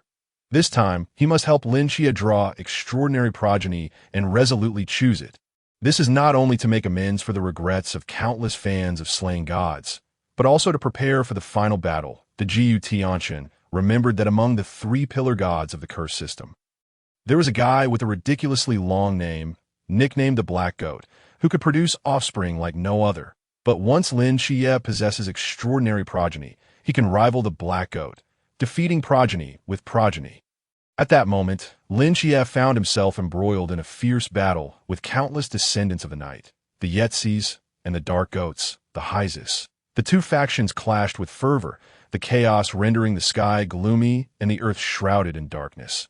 What an exhilarating thought. Gu Tianchen had even devised a couple of ship names for the duo, dubbing them the Dark Knight Duo or the Ling Lin Goat combination. In this era, the nature of ships grows increasingly bizarre. Yet it is precisely these strange pairings that incite fervent enthusiasm. Gu Tianchen's mind was already painting vivid images. As Lin Qiye removed the truth ring, he noticed Gu Tianchen's gaze upon him was rather peculiar. What mischief was this fellow concocting now? It was his turn. Gu Tianchen took the truth ring from Lin Qiye and Don It. As anticipated, under the suppression of the Pangu Shrine, the ring proved utterly ineffective. Given its impotence, Gu Tianchen decided to improvise for the sake of entertainment. I am Gu Tianchen, and I am about to spin a web of lies. Indeed, Bali Pang Pang enjoys the scent of Lin Qiye's feet. I often visit their dormitory and witness the two smelling each other's feet. The instructors? Lin Qiye, Bali Pang Pang. Hoo. Several newly initiated recruits, having completed their punishments, gathered to eavesdrop behind the tent. Intrigued by the explosive revelation, Wait, I seem to have forgotten to ask. Yes, Chao Yuan fancies married women. I share a dormitory with him and frequently hear him murmuring in his sleep, repeatedly calling out the name of a married woman. What was it again? The instructors inquired with keen curiosity. Bai Jie. Chao Yuan. Who is Bai Jie? And Lin Qiye? Suddenly, Gu Tianchen, as if resurrected from the brink of death, sprang up, startling the instructors. Lin Qiye, who had wandered some distance away, faintly heard someone calling his name. Does Lin Qiye have any peculiar preferences? Please elaborate. The instructors and the eavesdropping recruits perked up their ears. In truth, Lin Qiye is a master of cross-dressing. He looks absolutely stunning in women's attire. The instructor's eyes lit up. Who would have thought that the robust Lin Qiye was secretly a cross-dressing aficionado? However, Gu Tianchen's assertion was undoubtedly correct. Given that young man's looks, he would indeed look magnificent in women's clothing. The recruits whispered among themselves, even discussing crowdfunding to purchase women's outfits for Lin Qiye. Lastly, there was Xiangliu. He was merely a self-conscious and sensitive lad, often engulfed in profound guilt for his inability to protect those around him due to his own lack of strength. On numerous occasions, I have seen him secretly hiding in a corner of the rooftop, shedding silent tears. Liang, who was eavesdropping outside the tent, spoke with heartfelt emotion. See, I told you Xiangliu is the kindest person in the world. Deng Wei, he truly is. I could cry. The instructors were thoroughly entertained, relishing the juicy gossip, and it seemed that Gu Tianchen's revelations were far more explosive than anyone else's. However, Instructor Han, while chuckling, suddenly felt something amiss. This fellow had been dishing out dirt on others without revealing a single secret of his own. Han approached Gu Tianchen and inquired, "And what about you? Do you have any peculiar preferences?" I am merely an unremarkable man, resembling Gu Tianla. With no peculiar preferences whatsoever, Gu Tianchen replied earnestly, you not have a girl you admire?" "None." "How about a married woman?" "A married woman is acceptable. Preferably one who is fair-skinned, beautiful, leggy, curvaceous, and enjoys kissing. A wealthy and charming lady." Gu Tianchen's lips curled into a slight smile. "Good heavens. Are you trying to have your cake and eat it too?" In the dormitory, the instructors had prepared a bucket of medicinal bath for each individual, the contents a murky green, exuding a strange aroma. Only Gu Tianchen's bath was a deep crimson, a compensation from the instructor for the triple weight he had been burdened with. Chao Yuan had already submerged himself in his bath, eyes closed in bliss. The moment Gu Tianchen entered the bath, he felt every meridian in his body being unblocked, warm currents washing over his limbs and bones. It seemed that under the influence of this medicinal bath, cultivating the 9 transformations of mystical energy would yield remarkable results. That Gu Tianchen attempted to circulate his mystical energy and, indeed, found his cultivation pace significantly accelerated. As the energy flowed, white smoke began to waft from his body, and the medicinal concoction in the tub began to bubble vigorously. With the commotion intensifying, the crimson liquid in Gu Tianchen's bath began to boil, enveloping the entire room in a veil of white mist. Chao Yuan opened his eyes in shock, momentarily believing he had entered a bathhouse. Witnessing the imminent combustion of Gu Tianchen, he asked, "Tianchen, are you all right?" Yet, it seemed Gu Tianchen was oblivious to his voice, eyes still tightly shut, as if in a state of deep meditation. Chao Yuan understood that this was a sign of Gu Tianchen, a martial prodigy, entering a certain realm of cultivation, and thus he must not be disturbed. Hu. Gu Tianchen's rhythmic breathing echoed in Chao Yuan's ears. With an exasperated expression, Chao Yuan thought, "All right, perhaps I am overthinking this." "Oh, what a delightful slumber." Gu Tianchen stretched lazily, feeling more invigorated than ever. "You're awake." Chao Yuan, sporting dark circles under his eyes from a sleepless night, inquired, This medicinal bath is truly delightful. It would be wonderful if I could indulge in it every night." "Is the cafeteria open yet?" Gu Tianchen asked. "Yes, I heard they were serving soy milk with fried dough sticks and tea eggs." Chao Yuan replied. "Let's go eat something together," Gu Tianchen suggested. "You might not be able to leave right now." Chao Yuan pointed toward the dormitory entrance. Gu Tianchen turned to see Lin Qiye, Li Pang, and even Xiangliu from the adjacent dormitory standing at the door, their expressions dark and eyes glinting with menace. Following several recruits' enthusiastic word of mouth, all the new recruits in the training camp were now aware of Gu Tianchen's previous revelations. The three approached, cracking their knuckles, slowly advancing toward Gu Tianchen in the bath. "Wait, my dear friends, you are all my cherished companions and brothers. Surely, there's been some misunderstanding." Gu Tianchen smiled at the menacing trio. "No misunderstanding here. We're here to settle the score with you." Shen Qingzhu charged first, with the other two quickly following suit, pinning Gu Tianchen in the bath for a thorough beating. "So you enjoy smelling feet, do you? A cross-dressing enthusiast. Sensitive and self-conscious, is it? Don't hit my face. Please, not my face."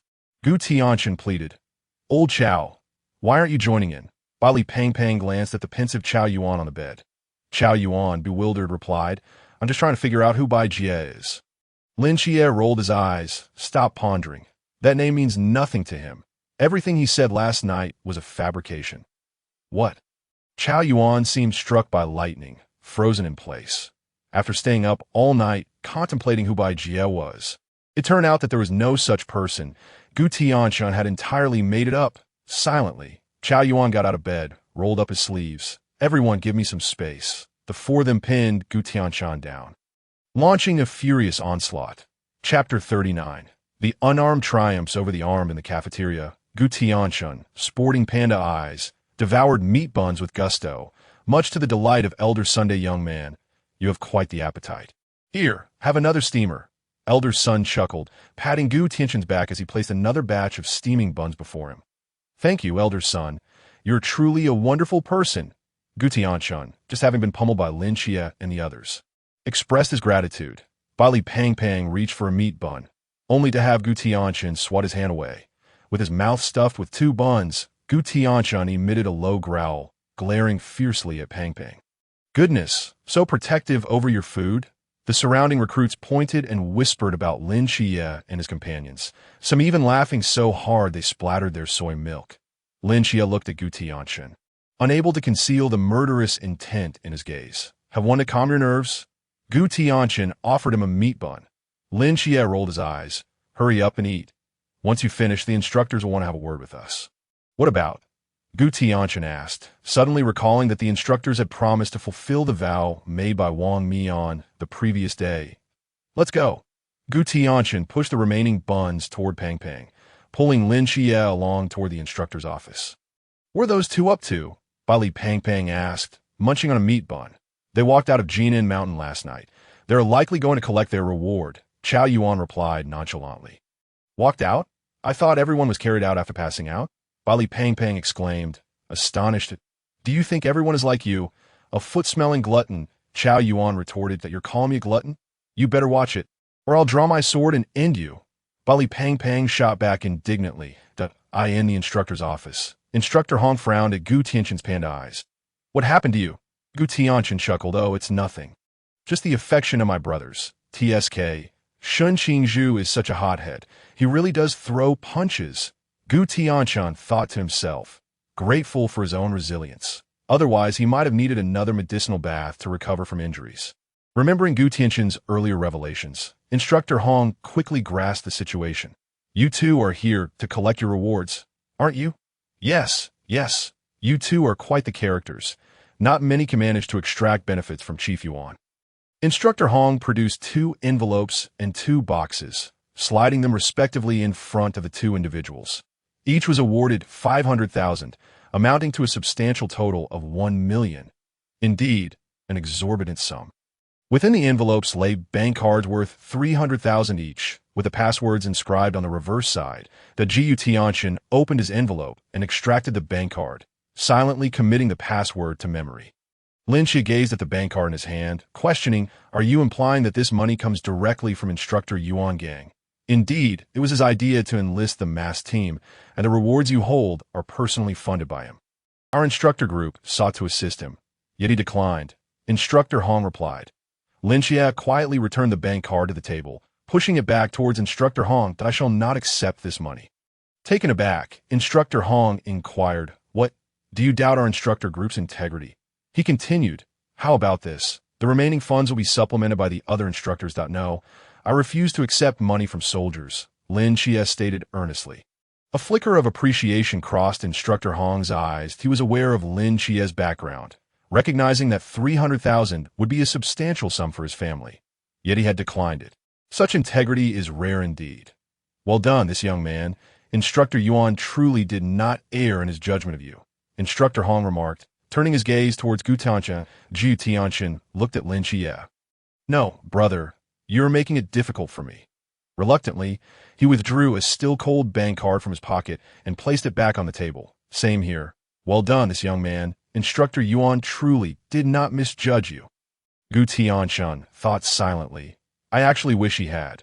Since you both refuse, Instructor Hong reached for the bank cards and boxes, yet both individuals instinctively pressed down on the boxes in unison. That I never said I wouldn't accept this. Lin Qiye chuckled. We should at least snag a little something. Gu Tianchen's lips curled into a smile. Instructor Yuan put in considerable effort to locate these two forbidden items. Let us open them and see. The two opened the boxes simultaneously, revealing crystals the size of a fingernail, exuding a faint aura of spiritual essence. However, the crystal before Gu Tianchen was a fiery red, while Lin Qiye's was a deep blue. Goodness, red and blue have historically been a perfect match. I've even thought of a couple name for us. How about Last Night's Stars? Gu Tianchen asked with a grin. A splendid name. Truly remarkable. Instructor Hong exclaimed. Giving a thumbs up, Lin Qiye, uninterested, replied, Instructor, save the flattery for later. First, enlighten me about what this is. This object is known as the Heart of Azure. It was salvaged from the East China Sea over 20 years ago. Within a 1-meter radius, it constantly activates the Azure Guardian of Forbidden Sequence 278, capable of warding off most mental attacks. However, if the opponent's realm is excessively high, it can only serve to weaken the assault, not fully resist it. Nevertheless, it is more than sufficient below the river realm. Instructor Hong explained. Lin Qiye's eyes brightened. He was in dire need of such mental defense artifacts. Now, it's my turn. Gu Tianchen interjected. This is the Flame Crystal, a forbidden item extracted from the North American volcanic belt, capable of enhancing fire attribute forbidden abilities. Forbidden Sequence 299. All right, I want it embedded in my halberd shaft. Gu Tianchen stated earnestly. Instructor Hong raised an eyebrow. Lin Qiye's expression mirrored his surprise. Wait, what kind of expressions are you two making? I meant after graduation, aren't you both supposed to receive the Night Watchman's exclusive Starblade and cloak? Gu Tianchen clarified, I don't want the Starblade. I want it fashioned into a Fangtian Huaji and have this embedded in the shaft. He explained. Ahem, you should have said so earlier. You nearly startled me. Instructor Hong sighed in relief. I've been saying that all along. It's you two who are misinterpreting, Gu Tianchen retorted, raising an eyebrow. Huh. Lin Qiye snorted derisively, clutching the Heart of Azure as he turned to depart. Rude. Farewell, Instructor. On the training platform, Lin Qiye wielded a straight sword, delivering a fierce strike towards Gu Tianchen. Gu Tianchen held his halberd with one hand, deftly twisting it at a slight angle, using the crescent blade to accurately block Lin Qiye's sword. As Lin Qiye attempted to withdraw his sword, the Fangtian Huaji rotated seamlessly, easily pinning the straight sword in place. Again, the two continued their practice. Throughout the process, Gu Tianchen handled the situation with grace. His Fangtian Huaji seemingly possessing a spirit of its own, darting like a startled swan and gliding like a dragon. Observing Gu Tianchen's progress, Hanli nodded in satisfaction. Defeated, Lin Qiye stepped down from the training platform, holding his straight sword.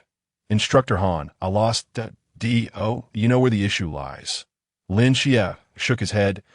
In the entire training camp, aside from those few hailing from ancient martial arts families, your swordsmanship is already quite advanced among the recruits.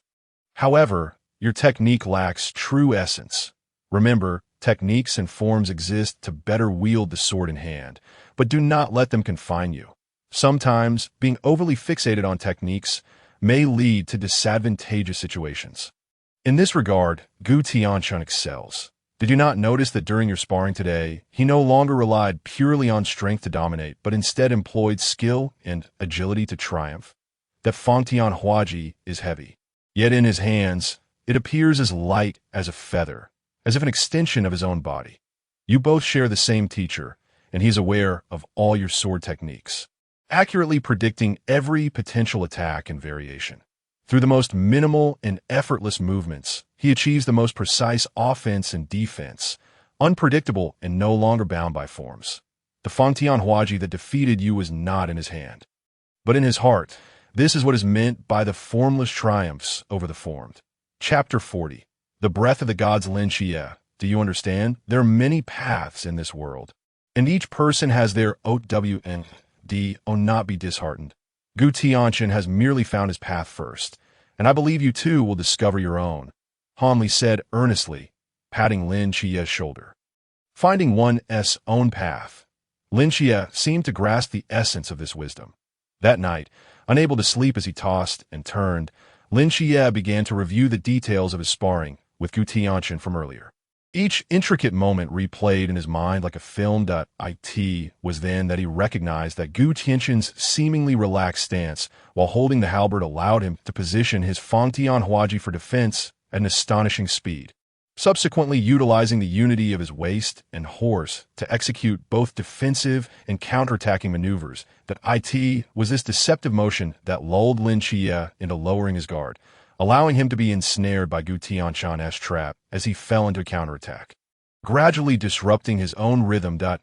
In retrospect, Gu Tianchen's seemingly carefree stance began to morph into a dragon in Lin Qiye's mind, a coiled beast poised to strike at any moment, ready to deliver a lethal blow. Observing the dragon manifesting in his mind, Lin Qiye raised an eyebrow. This was the essence that Instructor Han had mentioned. He never anticipated that Gu Tianchen had reached such a level of understanding. As Lin Qiye dissected Gu Tianchen's movements, the dragon coiling in his mind began to stir. It leapt and soared, extending its claws and retreating into the mists, making it impossible to predict where it would suddenly emerge to deliver a fatal strike. I've comprehended it. Lin Qiye suddenly opened his eyes, filled with a brilliant light, akin to the stars. He donned his attire, quietly opened the door, and like a specter in the night, made his way to the training platform, where he retrieved 2 straight swords and slowly closed his eyes. Chunmai, Hanli, Gu Tianchen, figures floated through his mind.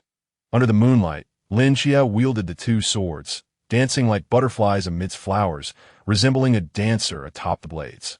With hidden peril lurking in the night, both enchanting and dangerous. Having finally found his path, Lin Qiye was overjoyed, immersing his consciousness in the asylum of the divine.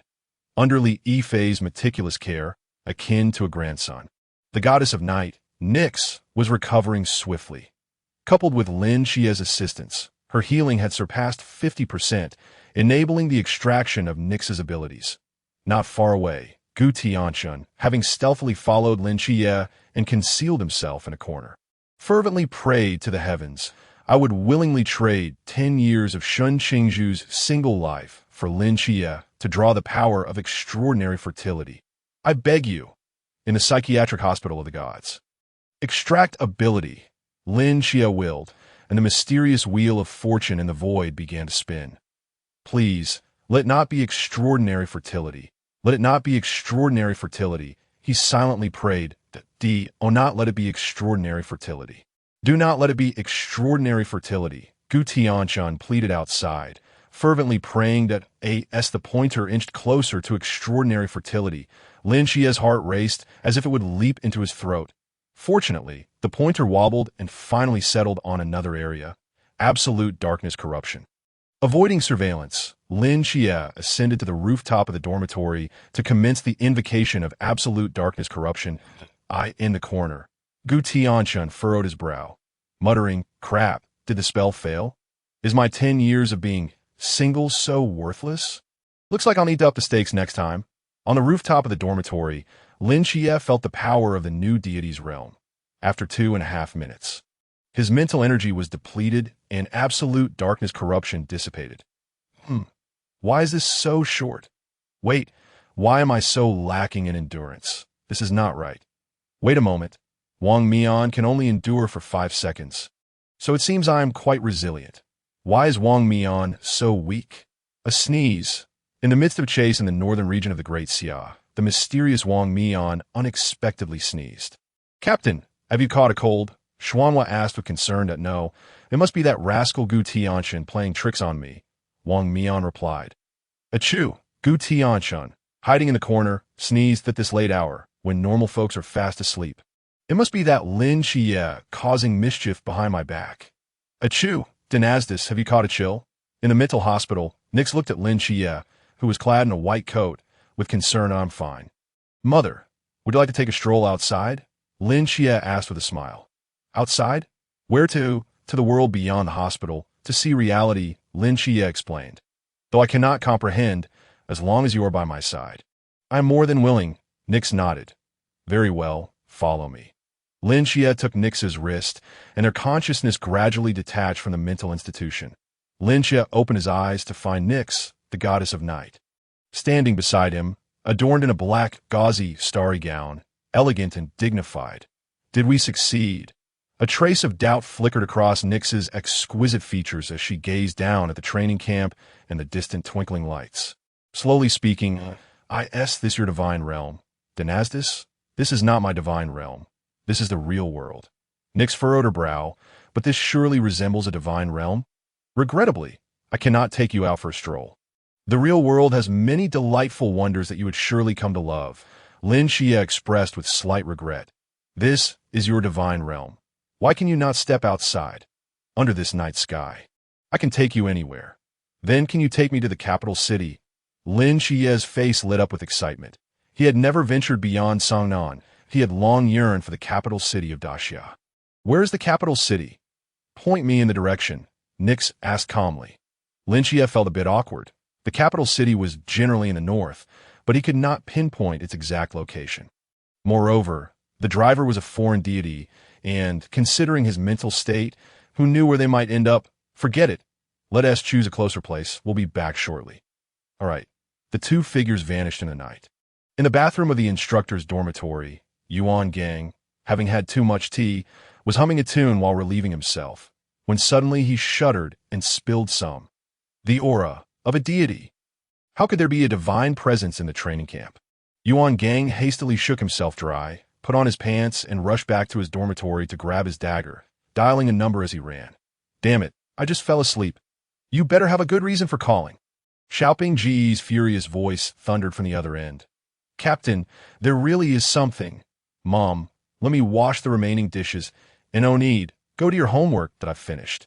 I'll wash them. Mom should rest. Fine, but make sure you get to bed early after you're done. Aunt nodded with satisfaction and turned to leave. Yang Jin began washing the dishes while Little Black lay quietly at his feet on the rooftop next door. Knife fell. Crack. A plate slipped from Yang Jin's hand. The aura of a deity? Chapter 41. Support for Dasha Wolf? Woof, woof. Little Black bared its teeth at the rooftop across, barking fiercely as if facing a formidable enemy. With a glance from Yang Jin, Little Black immediately ceased its barking, yet its gaze remained fixated on that direction. Ajin, what's wrong? Aunt rushed out in alarm.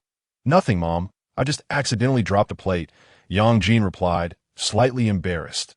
Are you hurt? Aunt asked. Her face filled with concern. I'm fine, Mom. You should go back to sleep. I'll be careful from now on, Yang Jin reassured her with a smile. All right, as long as you're okay. Aunt began picking up the shattered pieces. Mom, leave that to me. I'll take care of it on the neighboring rooftop. Lin Qiye's lips curled into a slight smile. This Ajin, when I'm not home, is all thumbs. Are they your friends? Nix inquired. They are family. Family? Nix asked, puzzled. Lin Qiye nodded. All right, let us head back. Okay. With a sweep of night, the two vanished. As Yang Jin was tidying up the fragments, he suddenly halted, turning to gaze in the direction where the two had departed. A Western deity? Why is my brother with a Western deity? Master, do you need me to chase after them? Little Black asked softly. No need. From their demeanor, it seems they want to harm my brother. Besides, my brother is accompanied by the direct disciple of the fire god Zhu Rong. If anything happens, he will intervene. Yang Jin analyzed in the training camp, on the rooftop of the dormitory. Lin Qiye and Nix reappeared. Lin Qiye turned his head and discovered instructor Yuan Gang seated on the steps, leaning on a dagger, his gaze fixed intently on Nix. Just a fleeting glance from the goddess of night, Nix unleashed a divine might that made Yuan Gang break into a cold sweat. He was merely a denizen of the sea realm, while she was a true goddess. High above, looking down on all beings, for the safety of the over 200 recruits in the training camp. Yuan Gang, despite facing the overwhelming aura akin to standing at the edge of an abyss, resolutely rose, dagger in hand, to confront the divinity.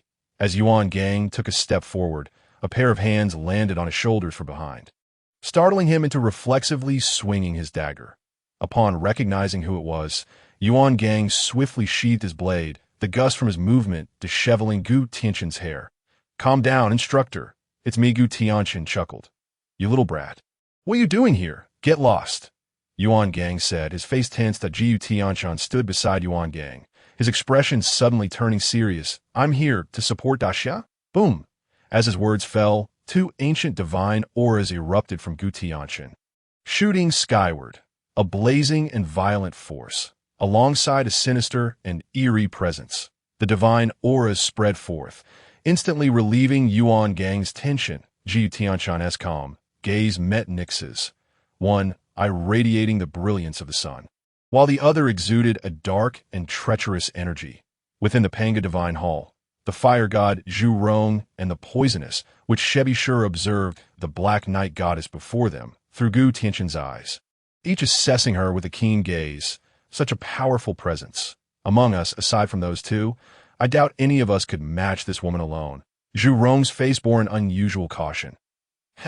"You two have moments of fear?" Shebishur mocked with a smirk. "Fear? Nonsense. I dare to poke a hole in the heavens. What can a mere night do to me? If it weren't for my inability to leave, I would have long swung my great halberd at her face, showing these foreign gods what it means to stand tall." Zhu Rong slammed his fiery halberd onto the great hall, unleashing an endless sea of flames. Beneath the black robe, a glimmer of wickedness flashed in Shebishur's eyes. "She's unwelled, at the very least, as a grand ancestor witch. Can't you insult someone with a bit more flair? Learn from me. Just curse her out." Zhu Rong's mouth spewed venomous words, all learned from Gu Tianchen's new vocabulary. "What I mean is, she's like you. Things aren't quite right here." Shebishur gestured her head. "Oh, is that what you meant? Wait a minute. Who are you calling insane? Do you believe I want to take action?" Zhu Rong threatened, lifting his halberd menacingly. Shebishur nonchalantly brushed aside the halberd pressed against her throat, too disinterested to argue with this brute. Her primordial spirit was damaged, preventing her from unleashing her full strength. A damaged primordial spirit is just that. It's not of much use, Zhu Rong said dismissively. You think everyone is facing the formidable presence of Nyx, akin to an endless abyss. Gu Tianchen exhibited no trepidation. Behind him stood two ancestral shamans as his support. Yuan Gang stepped forward, shielding Gu Tianchen with his own body. He was the sole representative of the great Xia's divine beings. It brought him solace to see one willing to confront the invasion of foreign gods, standing firm for the great Xia. Even if it meant going to war against the divine, he vowed to protect this young man, preserving the embers for the resurgence of the great Xia's deities, shielding the next generation of the great Xia's night watchmen from the ravages of time, and igniting hope for the future of the great Xia's populace. As for Yuan Gang himself, he had been prepared for the possibility of dying on the battlefield since the day he became a night watchman. He silently clenched his night watchman insignia in his palm. He had already contacted the captain, and as long as they could hold out until that human pinnacle arrived, there was still hope. Yuan Gang advanced step by step toward Nyx, introducing himself as the vice captain of the Great Xia Night Watch stationed in Jing City. "Might I inquire your esteemed name?" "Nyx," she replied with a slight smile. Is the esteemed goddess of night. "May I ask what brings you to our Great Xia?" Nyx smiled faintly. "I am here to find my son."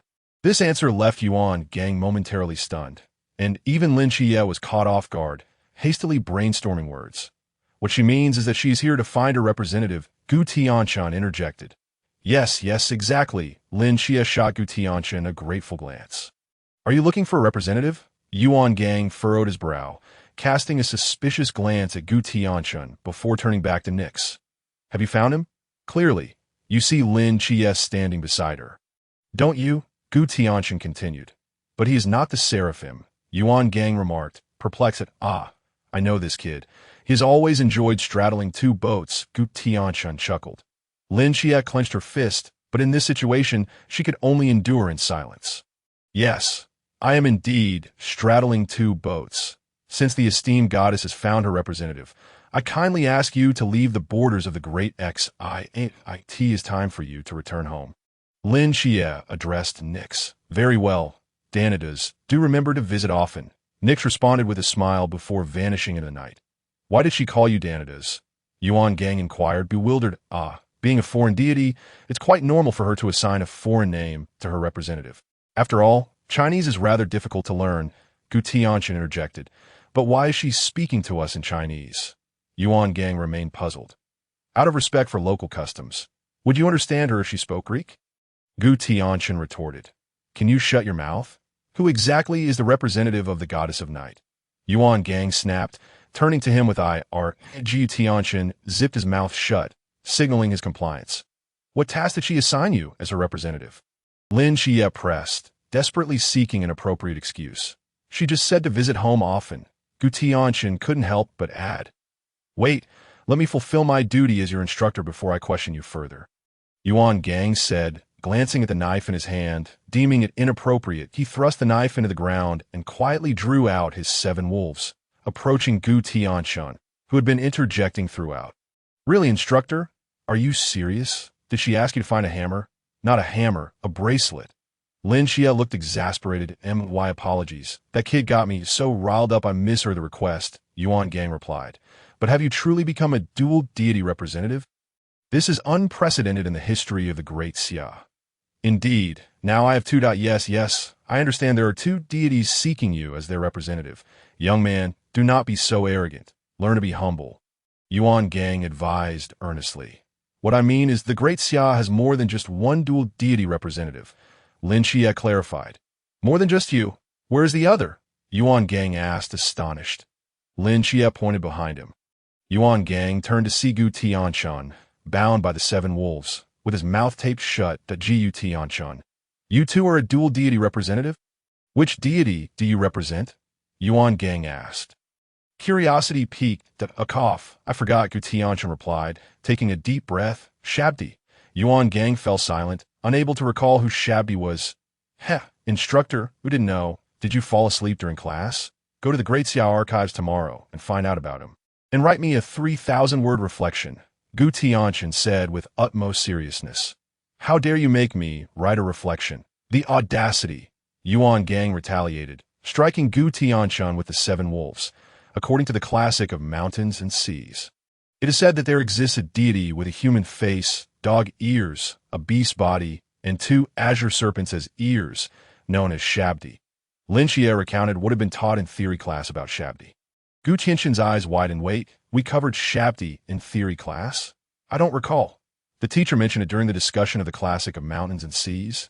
You were asleep, Lin Qiye stated flatly. So the one who dozed off in class was you. Write me a 5,000-word reflection.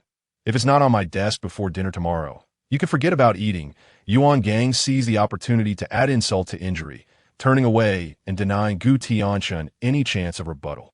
Wait, instructor, 5,000 words is too much. Can we settle for 3,000? Yuan Gang's 7 wolves crackled ominously.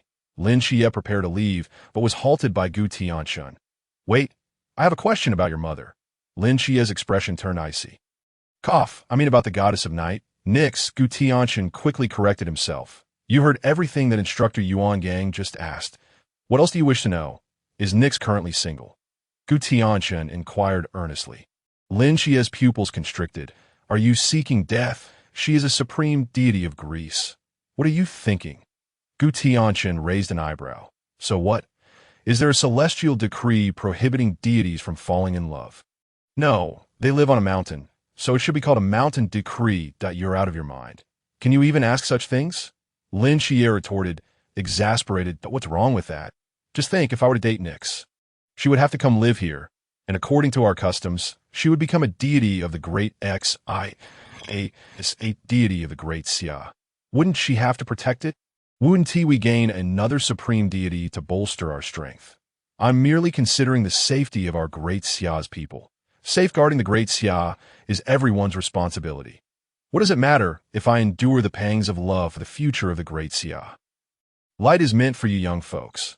I wish you all a bright future while I pursue the night, Gu Tianchen said with a grin. Qiye, grant me a chance? He added, beaming. Lin Qiye face-palmed, utterly disillusioned. Let destruction reign. I'm so tired. If this kid gets killed by Nyx, I certainly won't intervene. Just imagine if she signs her divine credentials to our great Xia and we dance the cha-cha under the moonlight. You calling me stepfather, the power of our little family trio would make even Zeus tremble. How was that freestyle? Gu Tianchen asked with a laugh. Lin Qiye, unable to endure any longer, prepared to take matters into her own hands. Unleashing a wave of darkness that surged forth, Gu Tianchen's mouth was enveloped in shadows. Fu Lin Qiye let out a long sigh. Finally finding peace in the world, satisfied, he jumped down to sleep. For the night was meant to be this tranquil. Meanwhile, hundreds of kilometers away from Cangnan City, on the vast and surging Yangtze River, a carriage sped across the relentless waters. I am to play my part. Yet I remain oblivious to the performance, urging the one who loves you most to improvise. The driver's phone suddenly rang, and after a brief exchange, he reported, Master Chun, the commander called to say that the deity in Cangnan has left. So we need not proceed. Left? Coming and going as they please, strolling about in the dead of night. A gruff voice, tinged with evident irritation, emanated from the carriage. Cough, master, it seems you inadvertently insulted yourself just now. The driver gently reminded. Cough, the old man is easily riled. This commotion has muddled my mind, the elder replied, regaining his composure. Shall we still go? Turn around immediately. I never wish to set foot in that cursed place of Cangnan again. What kind of person could instill such fear in you? The driver asked, intrigued. Do not ask what should not be asked.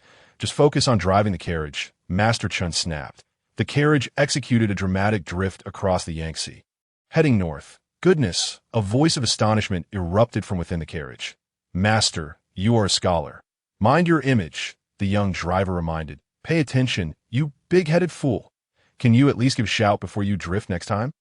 I've just spilled the tea I brewed all over my trousers, the young driver replied. Mistaken, I would do again next time in the training camp cafeteria.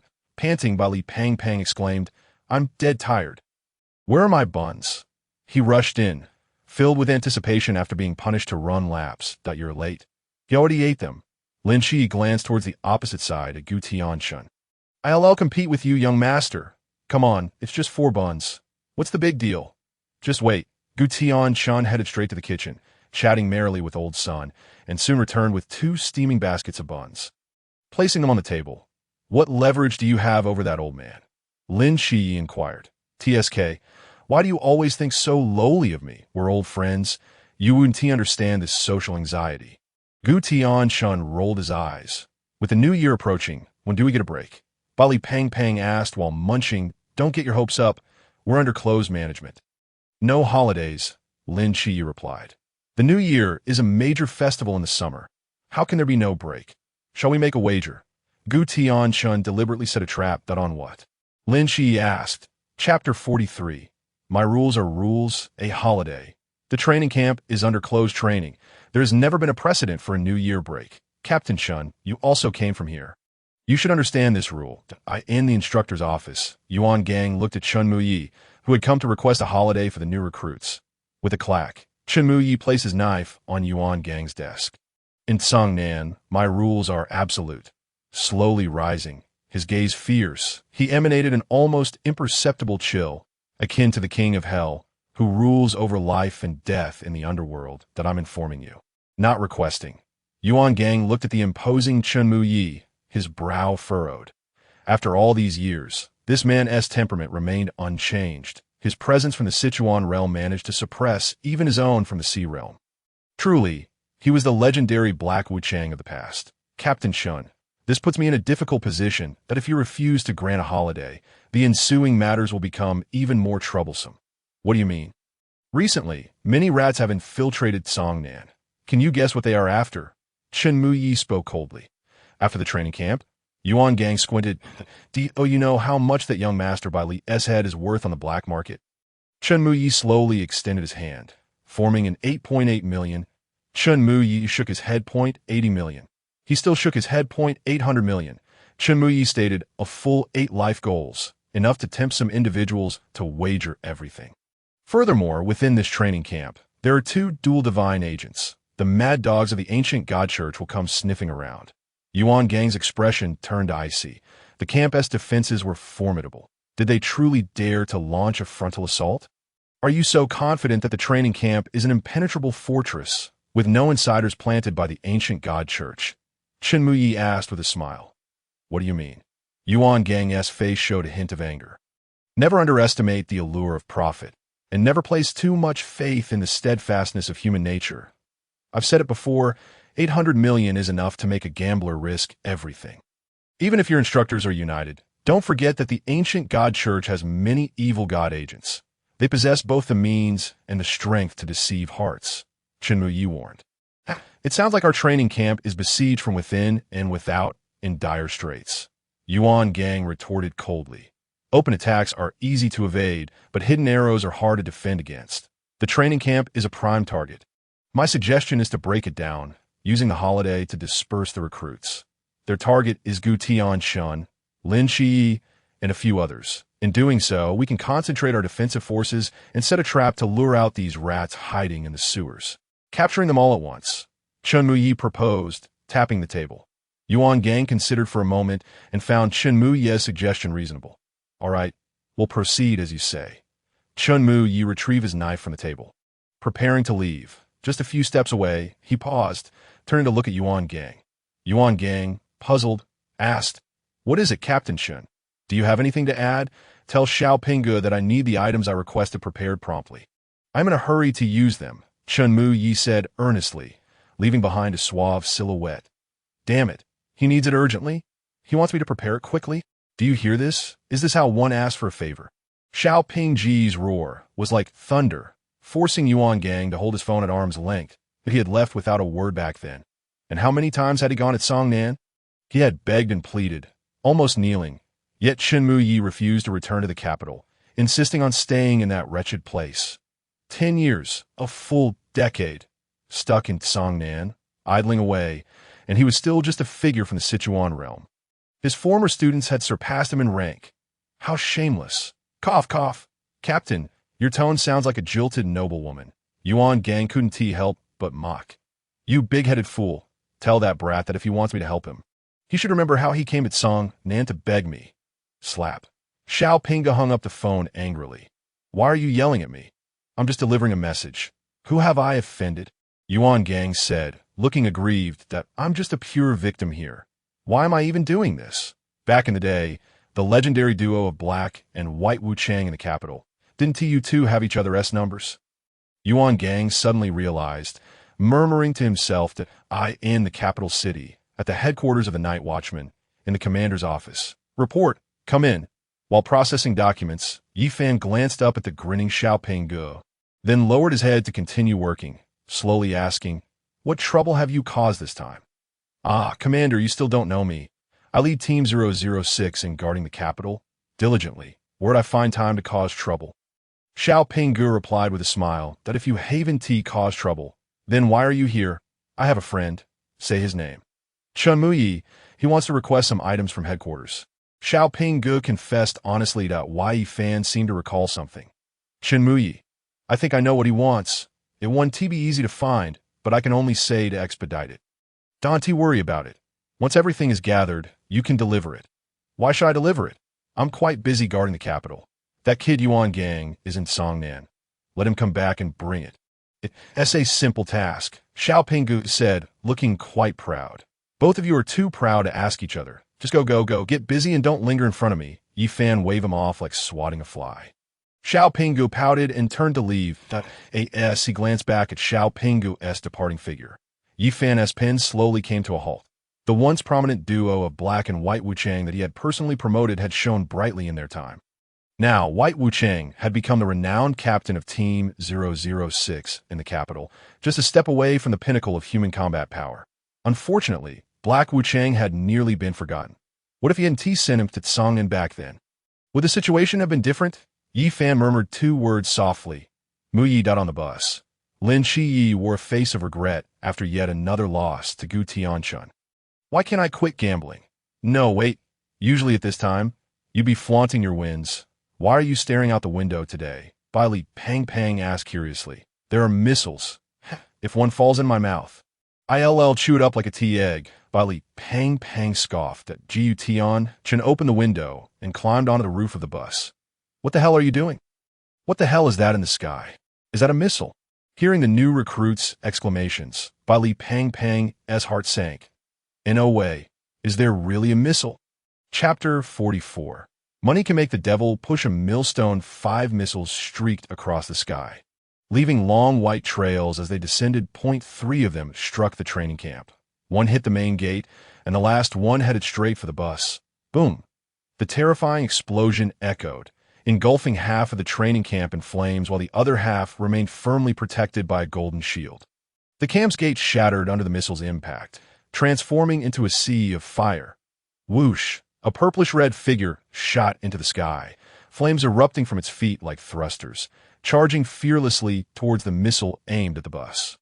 The new recruits, witnessing Gu Tianchen's expression of defiance in the face of death, felt deeply moved that he is truly brave. I'm in tears. Bang! The figure, engulfed in purplish-red flames, collided with the missile, resulting in a massive explosion. The debris rained down at an alarming speed, like a torrential downpour, as Lin Qiye, having just breached the threshold of the pond realm, instantaneously unleashed the abyssal divine ruins, intercepting all the shrapnel aimed at the bus. Exhausted from mental strain, Lin Qiye promptly collapsed, losing consciousness. Alas, another life claimed. Gu Tianchen and Lin Qiye. Truly, I am overcome with grief. Inside the bus, several girls were moved to tears by the selfless bravery displayed by Gu Tianchen and Lin Qiye. Qiye, what am I to do if you perish? I implore you, do not leave us. Among them, Li Pang Pang clung to Lin Qiye, weeping louder than the rest, her cries drowning out all others, with snot and tears smeared across Lin Qiye's clothing. She lamented as though she had lost her dearest father. You have wept in error. He merely fainted from mental exhaustion, not perished, Chao Yuan remarked, exasperated. Is it possible that Gu Tianchen might also be alive? A girl named Wen Qingqing, who secretly admired Gu Tianchen, asked in a choked voice. That was a missile. No matter how resilient his physique, he is still only at the pond realm, likely reduced to nothingness. Shun Qingzhu replied, her tone somber. Shun Qingzhu, he just sacrificed himself to save us. Do you not feel a pang of conscience for speaking so? When Qingqing retorted. Shun Qingzhu shrugged nonchalantly. Others may not know Gu Tianchen. But I do. Although he often acts rashly, he is no fool, and would not recklessly confront a missile. It's merely a ploy to capture hearts and elicit tears for naive girls. My wise gaze sees through all. Tears streamed down Wen Qingqing's face as someone handed her a tissue. She glanced at Gu Tianchen, accepting the tissue to dab her tears. Thank you, you're welcome. Suddenly, Wen Qingqing's eyes widened in terror as she looked at Gu Tianchen, who had just handed her the tissue, letting out a shrill scream. Da-da! Gu Tianchen, did you not say that one returns after 7 days post-mortem? How is it that you have returned so swiftly? Gu Tianchen smiled slightly.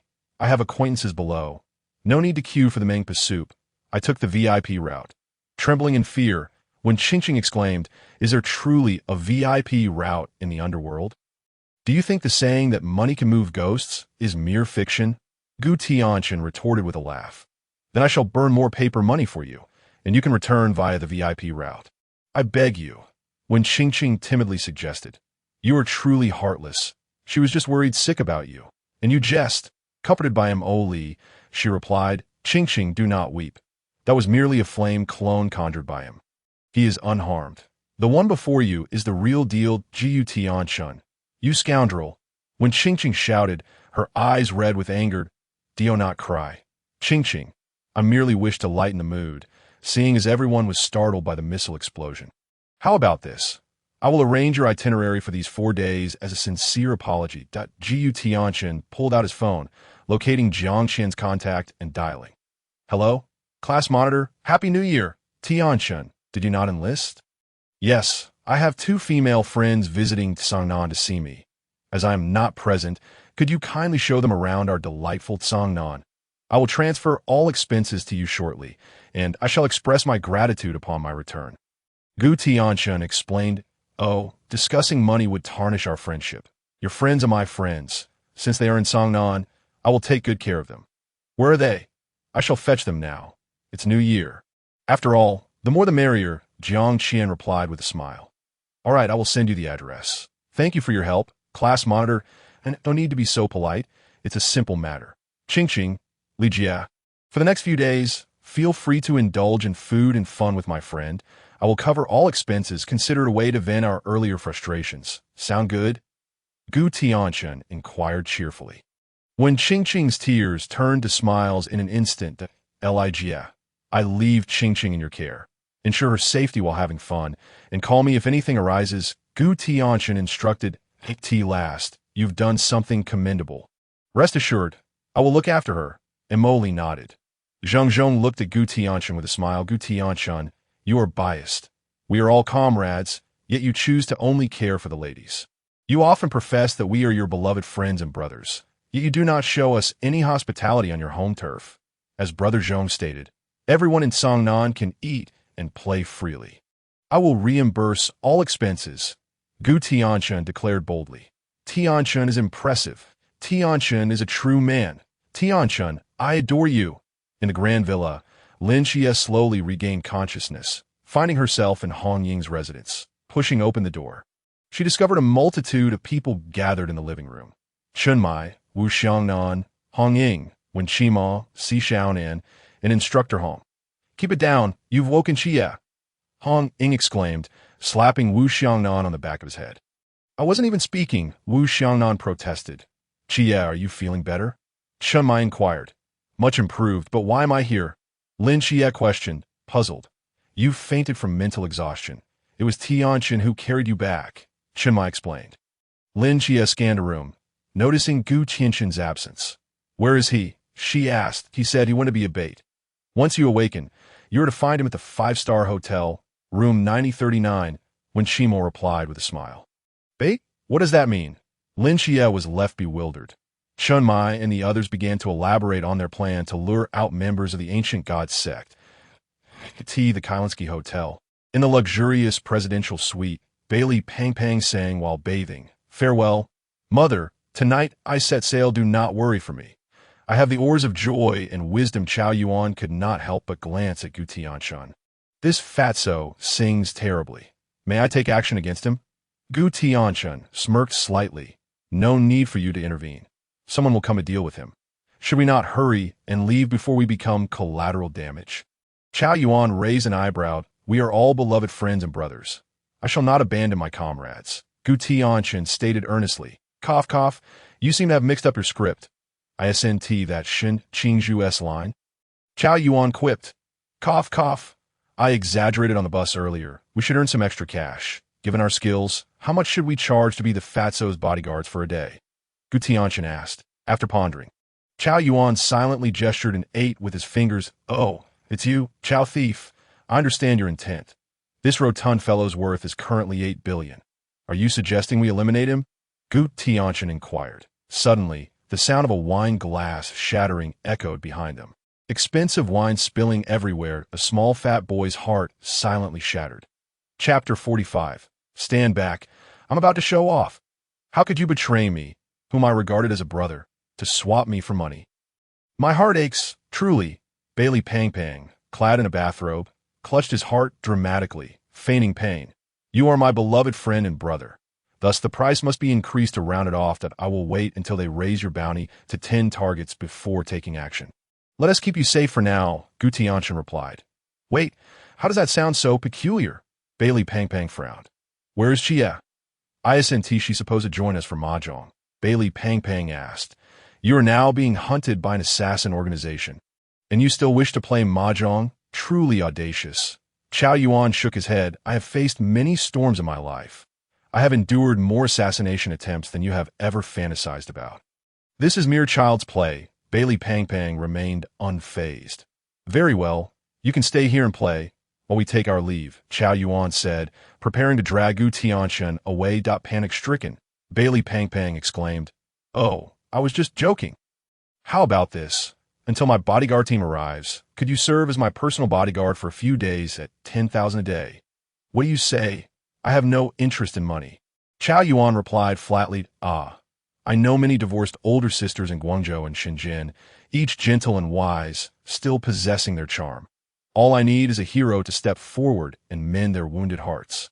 Bailey Pang Pang stated, Cough, cough, the charm of divorced older sisters is irrelevant. I've always aspired to be a hero like Chao Chao. Grant me this opportunity. Chao Yuan leaned closer to Bailey Pang Pang. This job is quite perilous. You must think it through, Bailey Pang Pang remarked with a knowing expression that I would brave fire and water for you. Brother Fat, Chao Yuan replied earnestly. Tianchen, what about you? Bailey Pang Pang turned to Gu Tianchen. Yao Guang. Please, Bailey Pang Pang grimaced in pain. This is my most cherished item. I intended to pass it down to my son. If I give it to you, please treat it with care. Get lost? Are you trying to take advantage of me? I will merely borrow it for a while and return it shortly, Gu Tianchen stated. What do you intend to do? Bailey Pang Pang wore an expression of bewilderment that Gu Tianchen's lips curled into a slight smile as he asked. Would you like to engage in something thrilling? Suddenly, Bailey Pang Pang felt a tightening sensation, realizing that having 3 people involved might not be the best idea. This is too exhilarating. I can't take it anymore. As Bailey Pang Pang was unceremoniously kicked off a high building by Gu Tianchen, he emitted a wail akin to that of a slaughtered pig. Beside him, Chao Yuan, who was also in free fall while clutching a knife, maintained an air of calm. Chao Zhai, aren't you afraid of the height? Bailey Pang Pang shouted. Not at all. I trust Tianchen will not harm me. Chao Yuan replied resolutely. Gu Tianchen fiddled with the Yao Guang in his hand and called out, Pang Pang, it seems this gadget has run out of power. I can't get it to open. Why didn't you mention that before we jumped? Do you even know how to use it? I don't want to be turned into a pancake. Not only was Bailey Pang Pang terrified, but even Chao Yuan displayed a hint of panic. Don't worry, I can handle it, Gu Tianchen assured with a smile. Then use it, Bailey Pang Pang cried out anxiously. No rush, let's enjoy the flight a little longer, Gu Tianchen said nonchalantly. Fly your granddad. Do you think this is bungee jumping? Bailey Pang Pang, frightened, tightly shut his eyes, his chubby hands flailing in the air in a futile attempt to grasp something, but found nothing to hold on to. They descended to within 20 meters of the ground. A flash of golden light appeared, transforming into a golden cloud that gently cushioned their fall, landing them softly on the ground. With a thud, the weak-legged Bailey Pang Pang collapsed to his knees. The Gu Tianchen twirled a golden necklace with a finger and asked with a grin, Was that fun? Bailey Pang Pang felt as though his body had landed, his soul was still floating in the IT was enjoyable. Chao Yuan nodded in agreement. How about another round? Sure, the two said in unison as they hoisted Bailey Pang Pang and headed towards the hotel entrance. No, you two lunatics. Why do you have to drag me into your madness? Bailey Pang Pang struggled, but against 2 powerhouse figures, he was weak and helpless, merely being pulled along. Boom! Just then, room 9039 exploded. The deafening blast illuminating the night like day. The trio halted. Chao Yuan narrowed his eyes, clutching his knife. It seems some rats can no longer contain their boredom. Looks like we need to change our approach, Gu Tianchen stated calmly. Bailey Pang Pang sighed in relief, feeling as if he had lost all means and strength. As long as he didn't jump from a building, anything would do for him. On the roof of the hotel, explosions echoed. The instructors, who had been lying in wait, engaged with the assassins. A hum. A shimmering blue light streaked across the sky, forming an inverted barrier. What just zipped past us? Bailey Pang Pang looked up at the oddly colored night sky in confusion. That's a Wu Jie Kong Yu, but it's not from our team 136. Our green is much more appealing, Gu Tianchen said with pride. Are you sure that a green sky looks good? Bailey Pang Pang replied, utterly speechless. Aesthetics can be discussed later. It seems we are surrounded, Chao Yuan interjected in front of them. A burly muscle man approached, cracking his knuckles. Behind them, a man wielding dual swords and dragging a long knife across the ground, producing sparks, blocked their escape. The Gu Tianchen smiled slightly. No worries, 3 against 2. The advantage is ours. Whoosh! An arrow, imbued with terrifying power, shot toward Chao Yuan. The latter quickly drew his blade, dark flames swirling around him, propelling him backward into a low building. Bali Pang Pang awkwardly remarked, it seems we are at a disadvantage now. You're the only one at a disadvantage. Your whole family is as well. Gu Tianchen rolled his eyes. The burly man stepped forward, showcasing his bulging muscles. Little fatty, someone has offered 300 million for your life, he stated. Huh? Wasn't it 800 million?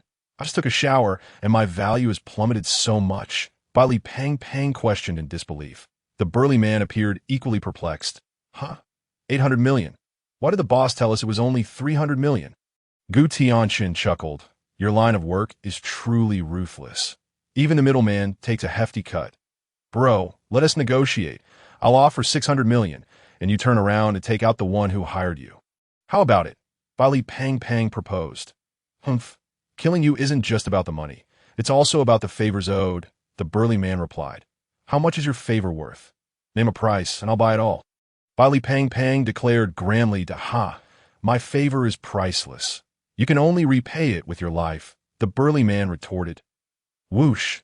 The burly man began to throw punches at the air, creating gusts of wind. Don't worry, little fatty.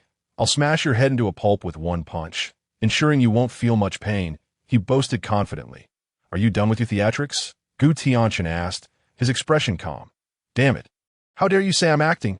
I'll bust your head first. Since you're done, it's my turn now. Gu Tianchen tossed the Yao Guan to Bali Pang Pang behind him.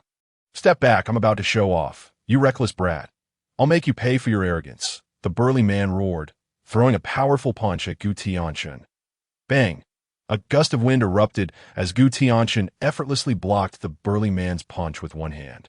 Leaving the latter in disbelief, you lack the strength to even strike a blow and dare to claim to be part of the underworld. Gu Tianchen grinned with a devilish smile. You little brat. Mocking me will show you the true power of my forbidden techniques. The burly man erupted in a series of explosive sounds, suddenly shrinking down to a height of 1 meter. What the hell? Conan, Bali Pang Pang exclaimed in astonishment. He's not just cute. He's actually a corgi. Gu Tianchen chuckled. Corgi my foot. I'm from the Forbidden Realm. Sequence 214. My body can undergo restructuring to don't be fooled by my size.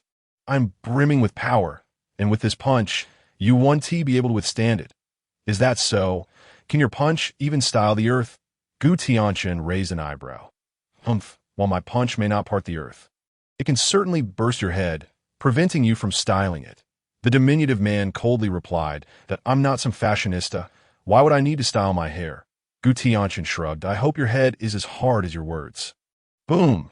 The slight man vanished in a flash, transforming into a blur, his fist the size of a sandbag hurtling toward Gu Tianchen's head. Bang! A powerful shockwave erupted around the two, but Gu Tianchen still held the man's fist with a single hand. His posture unchanged. Is that all you've got? Gu Tianchen raised an eyebrow. With just a couple of simple words, he shattered the man's confidence. What in the world are you? How can you withstand this?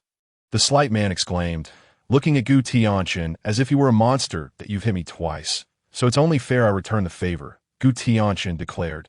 Boom! Gu Tianchen's fist struck the slight man's abdomen, sending him flying like a cannonball, crashing through building after building, until he collided violently with the barrier of Wu Jiekongyu. Wow! Tianchen is incredible!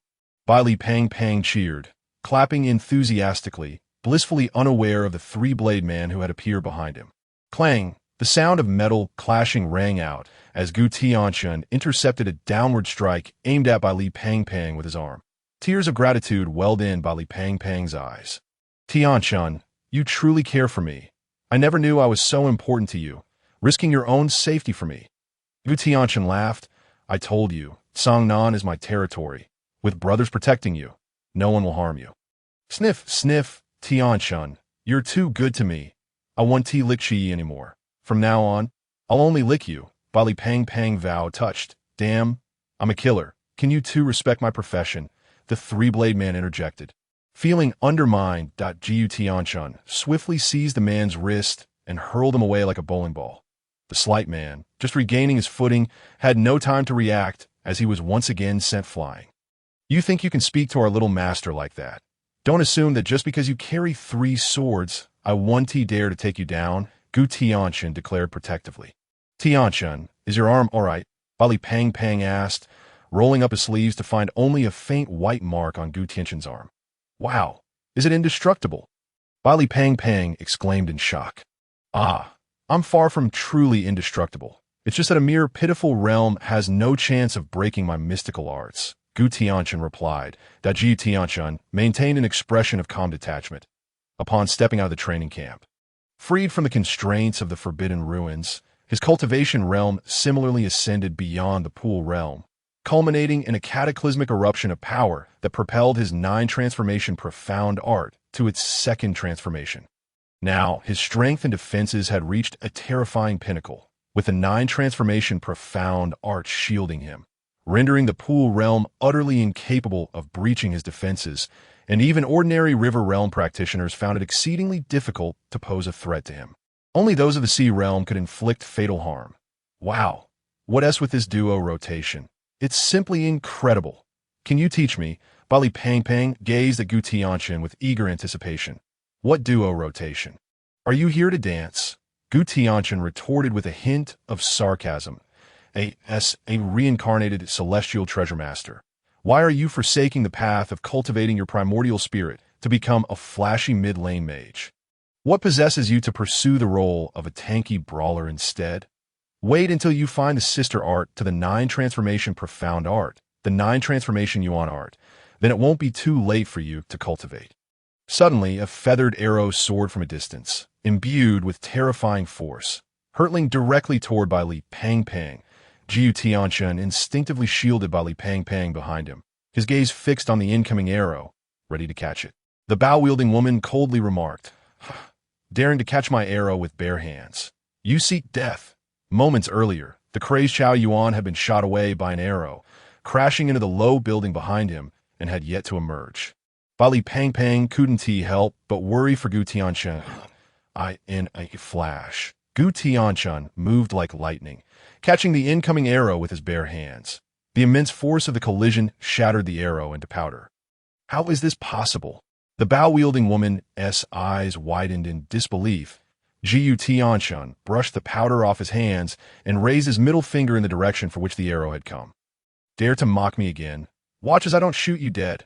You should be more concerned about yourself, a cold voice emanated from behind her. Startled, the bow-wielding woman swiftly aimed her bow at the newcomer. It was a dashing young man donning a black gentleman's hat. The bow-wielding woman was taken aback. This individual had silently appeared behind her without her awareness. We set up a no-token void. How did you get in? She queried, bewildered. I merely shot a glance. And it opened. Lin Qiye replied with an air of nonchalance. Are you joking? That is a no-token void. She clearly found it hard to believe. A trivial matter, Lin Qiye shrugged. You possess some skill, but you shouldn't be so close to me. Whoosh! The bow-wielding woman released an arrow from her hand, which swiftly reached Lin Qiye. A wave of night enveloped the arrow, and the terrifying force of the arrow was consumed by the darkness, gently landing in Lin Qiye's grasp. Witnessing this scene, the bow-wielding woman completely broke down. The normally invincible arrow had been caught barehanded by 2 individuals overnight. What kind of monstrosities were these? The frail man and the 3-blade man crawled out from the ruins, their eyes filled with dread as they looked at Gu Tianchen. This kid is definitely not human, Gu Tianchen confidently proclaimed. Enough of the self-praise. You ought to deal with that fellow first. Lin Qiye gestured behind him with a thumb. The deranged Xiao Yuan, resembling a drunken rat, wielded a knife as he scoured the streets in search of a cat, emitting a series of sinister chuckles. Keek, it's all in a day's work. Gu Tianchen ignited with purple-red flames, letting out a maniacal laugh as he charged toward the madman Xiao Yuan. Bali Pang Pang raised an eyebrow, noting that the black flames enveloping Xiao Yuan seemed even more potent since his breakthrough into the pool realm. Could Tianchen truly prevail against him? Lin Qiye spoke nonchalantly. Fear not. Victory is assured. 10 minutes later, a battered and bruised Xiao Yuan trailed behind Gu Tianchen. All taken care of. Where to next? Gu Tianchen inquired with a smile. Now that all 4 of us are together, why not return to the hotel for a game of mahjong? Bali Pang Pang suggested. Perhaps you should take a glance at the hotel rooftop first, Lin Qiye reminded him. Bali Pang Pang turned to see that the rooftop was still ablaze with fire. The instructor's battle had yet to conclude. That it seems we cannot return to the hotel. Where shall we go instead? Bali Pang Pang asked, disheartened. After such a long bout, I'm quite famished. How about we go for noodles? Gu Tianchen proposed. The usual place? Lin Qiye queried, glancing at Gu Tianchen. Let us go. The two locals exchanged glances and promptly turned to leave. Wait, where are we going? Bali Pang Pang asked, a look of confusion on his face. Why bother with so many questions? Following the two locals, are you worried we won't find good noodles? Chow Yuan shrugged, clutching his knife, and followed suit. Hey, wait for me. Shun Ti, I be receiving the treatment of a beloved mascot. Bali Pang Pang chased after them, donning a bathrobe. Chapter 48. Sincerity is the ultimate weapon. A bowl of shredded pork noodles, then a bowl of large rib noodles, then a bowl of braised beef noodles topped with ribs. Vegetarian chicken, shredded meat, egg, dried tofu, and extra noodles. Uncle Hu, just make me a portion like what that fat guy ordered, Gu Tianchen said. All right, little Gu, you and your friends take a seat. It'll be ready shortly. The noodle shop owner replied with a smile. Bali Pang Pang glanced around the shabby surroundings, and then at Gu Tianchen and Lin Qiye. Is this really the place you meant for noodles? Would you prefer a luxurious private room, complete with a few maidens to feed you? Gu Tianchen raised an eyebrow. Fine. During these special times, it's better not to be too ostentatious. This humble noodle shop has its own charm. Bali Pang Pang consoled himself. Don't let the shop's appearance fool you. The owner's ancestral skills are exceptional, and you'll see that soon enough. Gu Tianchen smiled. Here you go. The noodle shop owner placed 3 steaming bowls of noodles on the table. A rich aroma wafting through the air. It smells divine. Wait, Tianchen, where's yours? Bali Pang Pang inquired, staring at the 3 bowls in confusion. Gu Tianchen stood up, walked into the kitchen with ease, chatted briefly with the owner, and emerged with an enormous bowl. Rather than a bowl, it was more akin to a basin. It was so large that there was no room left on the table for the 3 of them, prompting Gu Tianchen to set up a separate table beside them. Bali Pang Pang stared at the colossal basin in front of Gu Tianchen, bewildered. Where did the owner procure such a large bowl for you? This was originally for Uncle Hu's family recipe of pickled vegetables. Since I usually devour 18 bowls in one sitting, Uncle Hu's hand has nearly sparked fires while serving me, so he decided to customize one just for me. How about that? Quite impressive. I sent it. Gu Tianchen explained with a grin, and oh wait, I have to get the same. Bali Pong Pong's competitive spirit flared up. Just eat yours. Wasting food is shameful, Lin Qiye reminded him. Then he slurped. Gu Tianchen wielded a pair of chopsticks in each hand, creating a blur as he devoured the massive bowl of noodles at a visibly astonishing speed. It's so delicious. Gu Tianchen lifted the basin, slurping down every last drop of broth. Lin Qiye, accustomed to such spectacles, continued eating on his own, while Chow Yuan and Bali Pang Pang were left agape. Come on, why are you just staring? Noodles are best enjoyed while hot, Gu Tianchen said, patting his round belly. Boss, for bowls of clear soup noodles. Shun Qingzhu entered with Deng Wei and 2 others. You've arrived, little brother? Gu Tianchen greeted him with a smile. Shun Qingzhu nodded. Thanks for your help on the bus. Lin Qiye, are you all right? I'm fine, Lin Qiye replied. Shun Qingzhu and his group took a seat at the adjacent table. Didn't I say to eat freely? Why are you having clear soup noodles? Gu Tianchen inquired. That I appreciate the sentiment. Though I may be poor, my spirit remains unyielding, Shun Qingzhu replied coolly. Uncle Hu, please upgrade their order to the luxurious set I just had. The bill is on us. Sure thing. What do you mean by that, Gu Tianchen? Shun Qingzhu asked coldly. Just wanted you to experience the local delicacies of Cangnan. It's nothing more than that. However, I do need to trouble you with something. Speak. Protect that fat guy. I'll pay you 1,000 a day. Are you in? Gu Tianchen pointed at Bali Pang Pang with a grin that I'm a man of principles. Shun Qingzhu replied flatly. 2,000. I am a man of principles. 4,000. I am a man of 8,000. Deal. Shun Qingzhu looked at Gu Tianchen. This job only includes me. The other 3 don't count. Of course, this is for today. So count it. Gu Tianchen took out 8,000 and placed it on the table, pushing it towards Shun Qingzhu. Without even looking, Shun Qingzhu tossed it to Deng Wei beside him. And no need, I trust you. Where did you get all this money? Bali Pang Pang asked, bewildered. I sold your watch. Gu Tianchen replied matter-of-factly. That was a gift from you. How could you? Money or life? Life. Bali Pang Pang lowered his head gloomily, silently eating his noodles. All right, you all take your time. I must head home now. Chow Yuan followed suit, still clutching his knife. Old Chow, stick with that fat guy. He needs you even more than I do. Gu Tianchen remarked. What about you? I can take a beating. It's fine out if I'm not by your side. Don't draw your blade unless absolutely necessary. Lin Qiye, arrange accommodations for them. I'll be off. Gu Tianchen waved his hand, leaving everyone with a dashing silhouette. As the night deepened, Gu Tianchen walked home, suddenly feeling an eerie silence enveloping him. Tap, tap, tap. The sound of high heels striking the ground echoed behind him. Turning around, he saw a stunningly alluring beauty, swaying her serpentine waist as she approached. Above her head was a figure resembling a scorpion queen, adorned with venomous snakes, coldly gazing at him. Ji Yushin sect. Medusa is envoy, the serpent woman. Hey there, handsome. Feeling lonely? The serpent woman licked her enticing red lips, her face a mask of seduction. Gu Tianchen smiled faintly, stepping forward without uttering a word, gently draping his coat over her shoulders. He grasped her icy hands, warming them with his breath, dispelling the chill. The serpent woman's eyes widened. His gesture seemed to cast a ray of sunlight into the dark corners of her soul, bringing warmth and comfort. The prepared sultry words she had ready were suddenly stifled. Leaving her speechless, Gu Tianchen gazed at her with deep affection, holding her hands as if cradling a delicate cup of milk tea. Don T speak. Understand everything, Gu Tianchen smiled. All those mundane men have been blinded by your beauty, but I can see at a glance that you are not of this world. The serpent woman. You are the best gift bestowed upon me by the heavens. The serpent woman's heart swelled with joy. What was it that the Great One had instructed her to do?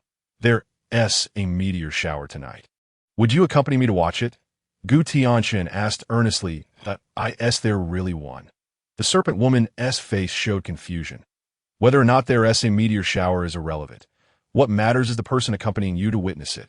Gu Tianchen said, transforming into the most romantic figure in Cangnan on the rooftop. The serpent woman nestled in Gu Tianchen's embrace, her mind clouded by the sudden rush of affection. Yet, the voice imprinted deep within her soul, echoing like a call from the underworld, stirred her awake. Tianchen, look into my eyes.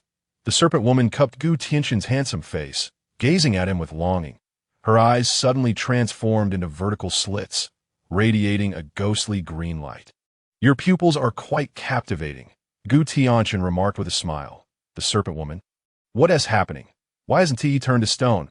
Unwilling to relent, she blinked madly at Gu Tianchen, shooting petrifying rays his way. Did something get into your eyes? Would you like me to blow it out for you? Gu Tianchen asked gently. Sure. As they inched closer, the atmosphere turned palpably intimate. They embraced each other, their lips curving into a subtle smile. Sincerity is the ultimate weapon. In unison. Both drew a sharp dagger and, unbeknownst to each other, plunged it fiercely into the other's heart. Chapter 49. A song's duration clang. Thud. Two distinctly contrasting sensations coursed through the palms of the two individuals. The serpent woman's dagger, resembling a snake's fang, seemed to strike against a steel plate, producing a muffled thud. In stark contrast, Gu Tianchen's short blade pierced through the air like a toothpick puncturing a balloon, causing the serpent woman before him to begin deflating. The two exchanged glances, the atmosphere thick with awkwardness. Why are you so hard, soft? The serpent woman, transforming into a black python, began to retreat slowly, her densely packed black hair revealing her true form. Humph. I knew you men wouldn't possess any sincerity, she remarked coldly. Who said that? At the very least, my intent to kill you just now was genuine. Gu Tianchen replied earnestly that a fierce flame ignited in the serpent woman's eyes as she vanished in an instant, reappearing behind Gu Tianchen. Her dagger gleamed with a chilling light as Gu Tianchen parried it with his own short sword, swiftly retaliating with a slash that caused her to vanish once more. In the position of the serpent's eyes, countless black pythons surged forth, lunging at Gu Tianchen. Boom! A burst of flames erupted from Gu Tianchen's palm, instantly igniting the pythons. The fire spread relentlessly, following the slender strands of hair. Acting decisively, the serpent woman severed her cherished locks. All the black pythons were reduced to ashes in the inferno. Gu Tianchen smirked. I believe a bald head suits you better. You seek death. The serpent woman vanished again, while Gu Tianchen focused on several serpent eyes, suddenly hurling his short blade like a bolt from a crossbow to the left. The moment the serpent woman materialized, the short blade was already at her front. Dense, translucent emerald scales manifested on her porcelain skin, enveloping her like armor. The short blade, imbued with terrifying force, swiftly tore through her scale armor, sending her flying. Bloodied and weakened, she collapsed to the ground, incapacitated. Such frivolity, Gu Tianchen prepared to deliver a finishing blow when a flash of light enveloped the serpent woman's body, causing her to vanish. Vice Captain, what's going on? Gu Tianchen furrowed his brow. Wu Xiangnan gracefully descended from the rooftop. The 16th seed of the cult, El Yang, is at the edge of entering the sea realm. Clang. Han Li sheathed his straight sword, stepping out of the shadows to join Gu Tianchen. This fellow excels at using light and shadow to conceal his presence. I'm concerned they plan to lure you away while they strike, he warned, preventing the instructor team from pursuing. Gu Tianchen raised an eyebrow, acknowledging El Yang's cautious nature, a man who had always tread carefully. It was evident he had calculated that the instructors would not follow, allowing him to rescue the serpent woman. Unfortunately, such a careful individual ultimately fell victim to a single insult. Why provoke it in the first place? That's the sun-eating deity, known for biting anyone it catches. Do you think it could tolerate being called ugly in front of the deity? Even a dog wouldn't bear it. Han Li glanced around, whispering, the eager cultists are retreating. Wu Xiangnan added, it seems they merely wish to test our defensive capabilities. The true, deadly strike from the ancient god cult is yet to come. Oil braised prawns, supreme crab casserole, captain's braised pork, Xiangnan's roasted suckling pig. Hong Ying's eyes sparkled as she frantically selected ingredients. Did you summon me this early just to be your laborer? Gu Tianchen questioned, hoisting 2 large bags of ingredients. Those capable do more work. Besides, you have a strength, so this is trivial for you. Si Xiaonan laughed, draping one of the bags over Gu Tianchen's neck. You eat the most, so naturally, you should carry the most, Lin Qiye asserted, slinging another bag over Gu Tianchen.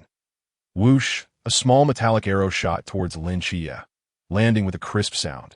Seeking death, Han Ying hung the 2 large bags on Gu Tianchen's neck and chased after the archer. Gu Tianchen rolled his eyes. Do I resemble a shopping cart? Si Xiaonan comforted him with a smile. It's all right. Tonight the captain will prepare you a feast to replenish your strength.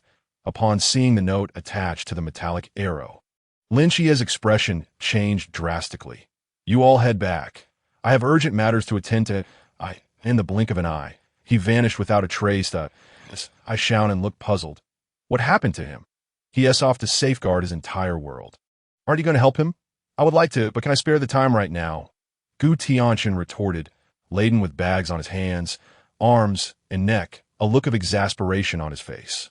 Outside Lin Qiye's modest residence, 2 snipers from the Scorpion Assassin Organization, Scorpion 8 and Scorpion 9, had already been dealt with by Lung Xian, each falling to a single shot. Scorpion 3 and Scorpion 4 were eliminated by Lin Qiye's cunning, leaving Scorpion 2 and the remaining 4 to besiege him. Armed with dual blades, Lin Qiye faced the 4 assailants without faltering. Scorpion 5 and Scorpion 6 charged at him with short blades, but were met by a flaming Han sword, forcing them to retreat. Lin Qiye raised an eyebrow. What brings you here? To wish you a happy new year. I'll deal with these 2 as a gift, Gu Tianchen replied. If you don't want to spend money, just say so that you're quite good at making excuses. Lin Qiye shot back, though grateful nonetheless. Standing back to back, the duo faced the onslaught of the 4 scorpions unafraid. I got your back, Lin Qiye declared, charging towards Scorpion 2 and Scorpion 7. Gu Tianchen angled his Han sword, directing it towards Scorpion 5 and Scorpion 6. With Gu Tianchen's support, Lin Qiye felt a sudden relief, his dual blades dancing like butterflies.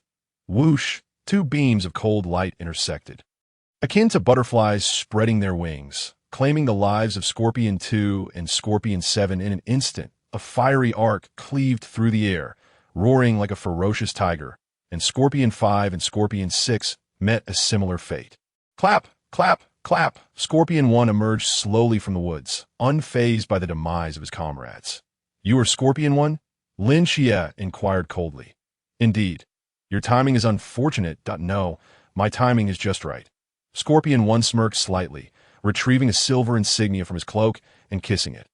Blood surged forth as the insignia trembled violently in his grasp, an eerie aura emanating, drawing blood from the surrounding corpses, infusing it into the insignia. Lin Qiye raised an eyebrow. A forbidden object, blood surges. Forbidden Ruin Sequence 209. It absorbs the blood of all deceased beings within a short range, acquiring their powers and stacking them. I had no expectations that these fools could kill you too. They are only worthy as my offerings. The combined vitality of these 8 seasoned mercenaries will be enough to elevate my strength to the peak of the Pool Realm, perhaps even break through to the River Realm. Once I eliminate you, I shall secure my place among the followers. Scorpion 1 sneered as Gu Tianchen surveyed the sea of corpses, suddenly struck by an idea. Qiye, buy me some time. Lin Qiye tightened his grip on his dual blades. How long do you need? Gu Tianchen's lips curled upward, just the duration of a song. Chapter 50. Happy New Year! A shroud of endless night enveloped Lin Qiye, while the scattered assault rifles around him were drawn into the darkness swirling about him. Their ominous barrels aimed at Scorpion 1. Rat-a-tat-tat. Bullets surged forth, yet Scorpion 1 effortlessly evaded Lin Qiye's seemingly ferocious barrage. It appeared as if the guns were not aimed at him. Watching from the rooftop through the sniper scope, Lung Xian wore a mask of agony. Half a year has passed, and this kid's marksmanship remains so elusive. Doesn't he the new recruit training camp teach shooting? Gu Tianchen lamented. You know your own level. Don't embarrass yourself. Just wield your blades. Lin Qiye's expression darkened as the night faded, and all the assault rifles fell to the ground. The dual blades in his hands shimmered with cold light as he charged at Scorpion 1. Scorpion 1 brandished a folding knife, striking first as he rushed towards Lin Qiye. Clang. The blades met, unleashing a powerful gust that scattered the swirling snowflakes around them. Lin Qiye was forced to retreat several steps before regaining his balance.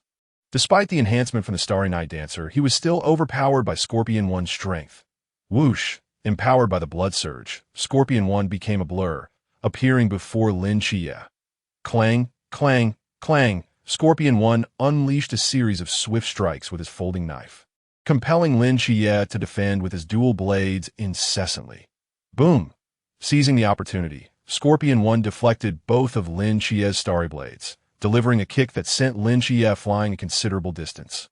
The dual blades pierced the ground, trailing a long line in the snow, as Lin Qiye coughed up blood, which blossomed like a plum flower in the snow, just as Scorpion 1 and Lin Qiye clashed. Gu Tianchen bit his fingertip, drawing a blood crescent on his forehead, reminiscent of an ancient sacrificial ritual as he began to sing and dance around the fallen corpses. Gently awaken the slumbering soul. Slowly open your eyes, look at the bustling as Gu Tianchen's melodious voice drifted through the air.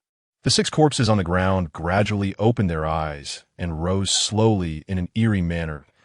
In the distance, 2 corpses, having met their demise at the hands of Lung Xian, seemed to heed a certain call, sprinting furiously toward Gu Tianchen. Among them, Scorpion 8 had shattered into pieces upon falling from a great height, yet its fragmented remains stubbornly clawed their way toward Gu Tianchen, using what remained of single arm. Observing the resurrected mercenaries, Scorpion 1's eyes flickered with confusion. The mercenaries, heads bowed, encircled Scorpion 1 like mindless zombies, advancing from all directions. Gu Tianchen pressed his finger to the red crescent moon drawn in blood on his forehead and began to chant softly. The clouds gather ominously. The night is sullied echoes of a funeral in the park as they soar through the sky. Crows perched upon branches in an eerily tranquil silence upon hearing Gu Tianchen's song. The corpses of the mercenaries suddenly lifted their heads, their pitch-black eyes stained with an uncanny blood hue. Each corpse exuded a dense aura of death, emitting low, mournful howls from their throats as they began to assault Scorpion 1. Damn it! I was afraid of you when you were alive. What can you do to me now that you're dead? Scorpion 1 unleashed a torrent of blood energy, kicking aside the first charging Scorpion 2, while his folding knife glinted ominously as he severed Scorpion 3's head. Undeterred by the loss of its head, Scorpion 3 lunged at Scorpion 1 regardless. What the hell is this? Scorpion 1 swiftly kicked aside the headless corpse before catching a glimpse of Scorpion 5 and Scorpion 6, who were raising submachine guns aimed at him. Rat-a-tat-tat-tat-tat. Scorpion 1 rolled to the side, narrowly evading the bullets from behind, spitting on the ground in disdain. Damn it, even dead, you wield guns like pros? Not far away. Lin Qiye furrowed his brow, feeling somewhat offended. Scorpion 4 and Scorpion 7 flanked Scorpion 1 from both sides, plunging their daggers toward him. Scorpion 1 swiftly dodged, causing Scorpion 4 and Scorpion 7 to stab each other instead. Damn, too slow. Gu Tianchen, controlling the corpses, cursed. Scorpion 1's gaze turned icy as he locked onto Gu Tianchen, who was manipulating the corpses like a shaman. Capture the ringleader first. I'll take you down, and let us see how these ghastly beings can fight me. Scorpion 1 evaded the corpse's attacks with ghostly agility, racing toward Gu Tianchen. Gu Tianchen's expression shifted. Is he coming for me? Scorpion 1's folding knife gleamed with a bloodthirsty glint as he lunged at Gu Tianchen. Clang! Lin Qiye, wielding dual blades, crossed them to block Scorpion 1's knife. Sparks flying to Oh, you think I'm just a decoration? Bang! A powerful shockwave erupted, sending both combatants stumbling back. Lin Qiye keenly observed that Scorpion 1's strength had visibly waned, showing signs of deterioration. It seems the blood he absorbed earlier is running low. Qiye, get back! From the distance, Scorpion 9 charged forward, clutching 2 grenades. Holy hell! Both Scorpion 1 and Lin Qiye exclaimed in shock. Quickly dodging, bang, bang, the sound of violent explosions echoed, reverberating throughout the old city. Annie looked out the window in confusion, wondering whose unfortunate child was setting off such fireworks. Yang Jin smiled faintly, saying, hee, it's the new year. After all, just for the festivity. Annie turned back to the kitchen to serve the dishes, while Yang Jin nervously glanced toward the commotion. Fighting is one thing, but don't demolish the house. Gu Tianchen. Can you be a bit more careful? That last explosion nearly took my brother with it. Amidst the billowing black smoke, cough, cough, cough, Lin Qiye rushed to Gu Tianchen's side, struggling to suppress the urge to strike him down. Sorry about that. The mercenaries' grenades pack a bit more punch than the ones we used in training. Gu Tianchen scratched his head apologetically. Cough, cough, cough. Meanwhile, a barely conscious Scorpion 1 crawled out from the smoke. Damn it, my men used my grenades to blow me up. When did I ever suffer such a loss? Scorpion 1 was nearly seething. As the smoke cleared, Gu Tianchen and Lin Qiye stood shoulder to shoulder before him. Damn it, to think 2 young brats could force me into this position. If I don't obliterate you today, how will I continue to survive in this world? Scorpion 1 slashed his palm with a folding knife, tightly gripping the silver insignia on his chest, beginning to infuse it with his blood, trading his lifeblood for a fleeting surge of power. I may die today, but I'll drag the 2 of you down with me. Blood boiling. A loving embrace, Scorpion 1. How can there be another Gu Tianchen behind me, while the one in front is clearly standing right here? Am I hallucinating from blood loss? Gu Tianchen smirked, leaning in to whisper to Scorpion 1. Happy New Year, Chapter 51. The gift bang, deafening explosion erupted, leaving the severely wounded Scorpion 1 gasping for breath in the snow. Lin Qiye held his straight blade to Scorpion 1's throat. Don't kill me. I have money. I can. Swish. A glint of cold steel flashed as Scorpion 1's life was abruptly extinguished. Lin Qiye stated coldly, you shouldn't have targeted my family. Gu Tianchen began to strip Scorpion 1 of his clothing, searching thoroughly. What the hell? You don't even spare the dead. You must have some kind of strange fetish. Lin Qiye stepped back in disgust. Gu Tianchen stripped Scorpion 1 of the pulsating silver insignia and all valuables, adhering to the principle that killing without looting is akin to a wasteful kill. Lin Qiye rolled his eyes. On the other side of the mountain, beyond the sea, there exists a group of Smurfs, Annie called, and Lin Qiye stepped aside to answer, engaging in pleasantries. Just as Gu Tianchen finished looting, Lin Qiye wrapped up his call. Little Black came running from afar, nuzzling against Lin Qiye's leg. Little Black, what brings you here? Lin Qiye exclaimed in surprise. Gu Tianchen glanced at the bulging belly of the hellhound, realizing that due to last night's events, The cautious Guowang Liang hadn't dared to approach after saving the serpent woman. That Gu fellow is quite prudent. Here, a New Year's gift, the Gu Tianchen pulled out a packet of dog food and handed it to Lin Qiye, who was crouching down to pet Little Black. Lin Qiye raised an eyebrow. Where did you get this? I found it while cleaning up the house last night and thought I'd bring it along. Gu Tianchen explained. Lin Qiye glanced at the expiration date, sighing, it's expired. Ooh. The sun-devouring god emitted a low whine, expressing his dissatisfaction. That's so. Remembering Liang's fate, Gu Tianchen grew flustered, hastily rummaging through the Pangu temple for something to make amends. I recall you have a younger brother in school. I no longer need this. Consider it a New Year's gift for him. Gu Tianchen pulled out several books titled 5 Years of College Entrance Exams, 3 Years of Simulations, and tied them to Little Black. Lin Qiye's lips twitched slightly. Thanks, I guess it's no trouble at all. Cold Shin appeared, carrying a black box containing a sniper rifle. Approaching the two, he regarded Lin Qiye, saying, well done, you've made considerable progress. Seemingly recalling something, Cold Shin added, except for your marksmanship. Lin Qiye's smile instantly froze. What about me? What about me? Gu Tianchen quickly inquired. Cold Shin rolled his eyes, causing such a commotion. Do you really think it's a new year? Prepare to write a reflection, that Gu Tianchen pouted, saying, what family doesn't set off a few firecrackers during the new year? Let us go. It's time for the New Year's Eve dinner. Cold Shin carried the black box while Gu Tianchen and Lin Qiye followed closely behind him toward the peace agency. At the peace agency, Hong Ying stealthily extended her hand, preparing to snatch a fragrant pot of old goose soup from the table with lightning speed. Slap! Wu Xiangnan beside her swiftly struck her hand with chopsticks. Just one bite, just one bite. Hong Ying pouted. And oh way, we wait for everyone to arrive. Wu Xiangnan transformed into the unyielding judge of the New Year's Eve dinner, when Shima looked worried. After all, they were mercenaries known for their ruthlessness. Could the two boys handle it? People must learn to grow on their own. We can protect them for a time, but not for a lifetime, Wu Xiangnan said. Besides, there's Cold Shin to back them up. What's there to worry about? Just as those words left her lips, Cold Shin entered the agency with the two. That you finally made it. Are you all right? Hong Ying asked anxiously. We're fine.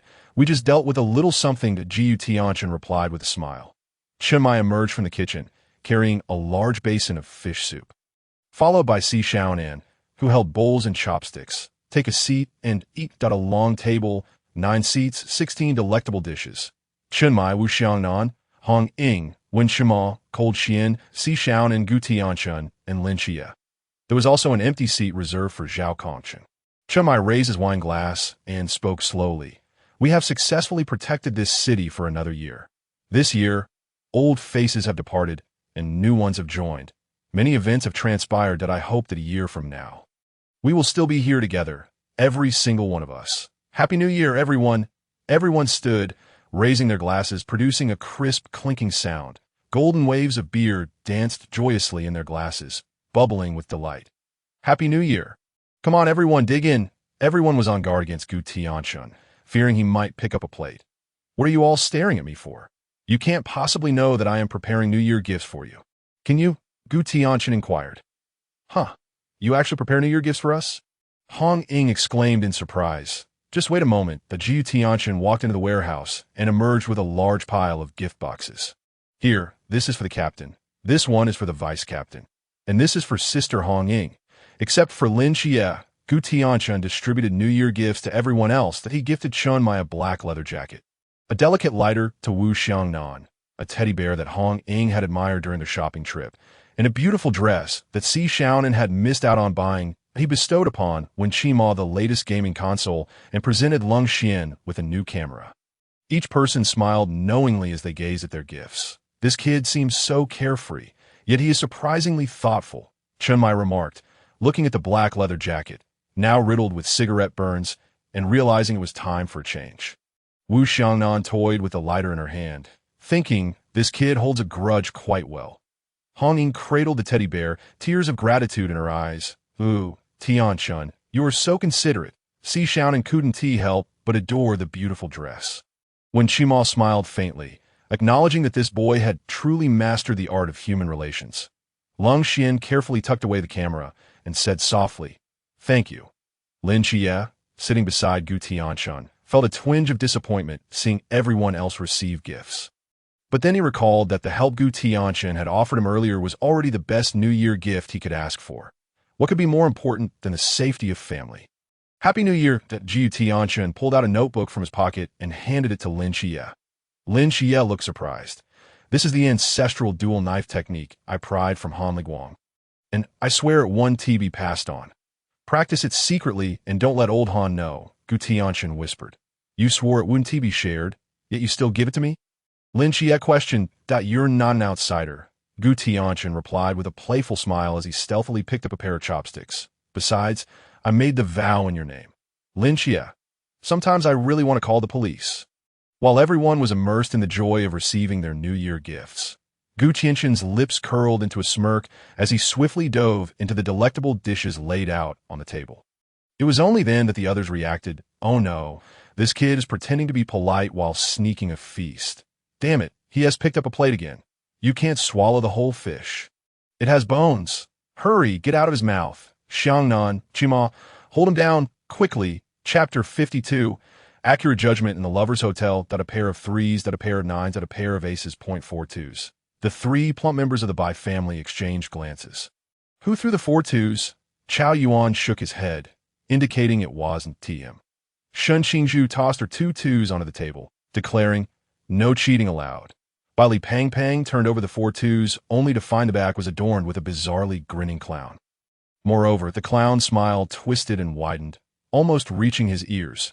Shun Qingzhu's heart sank. Something was amiss.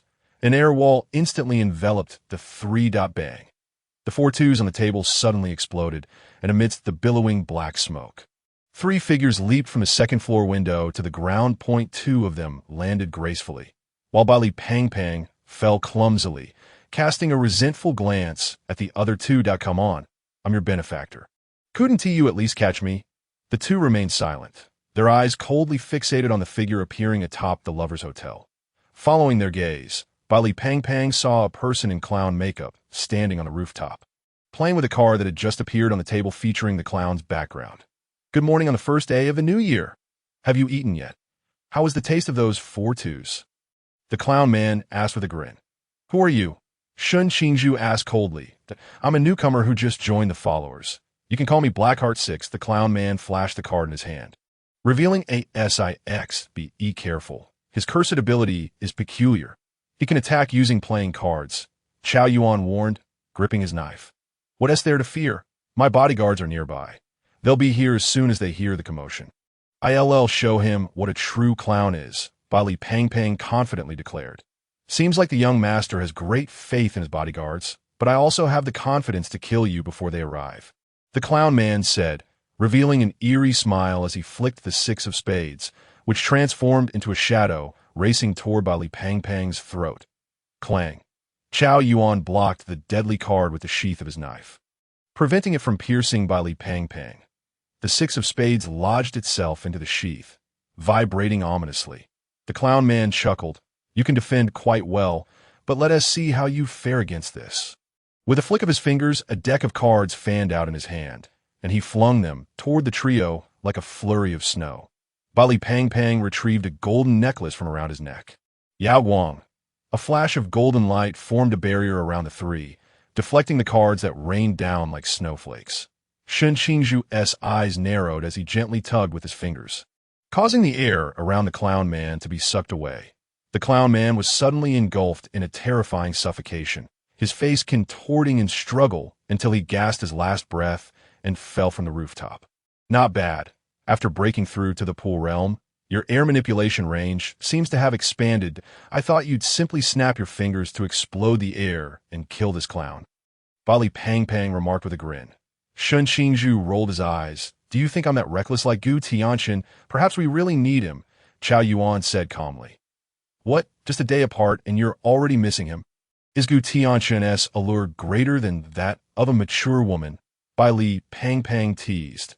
Chao Yuan remained silent, merely pointing with his chin toward a nearby location, the intersection ahead, in the alley behind.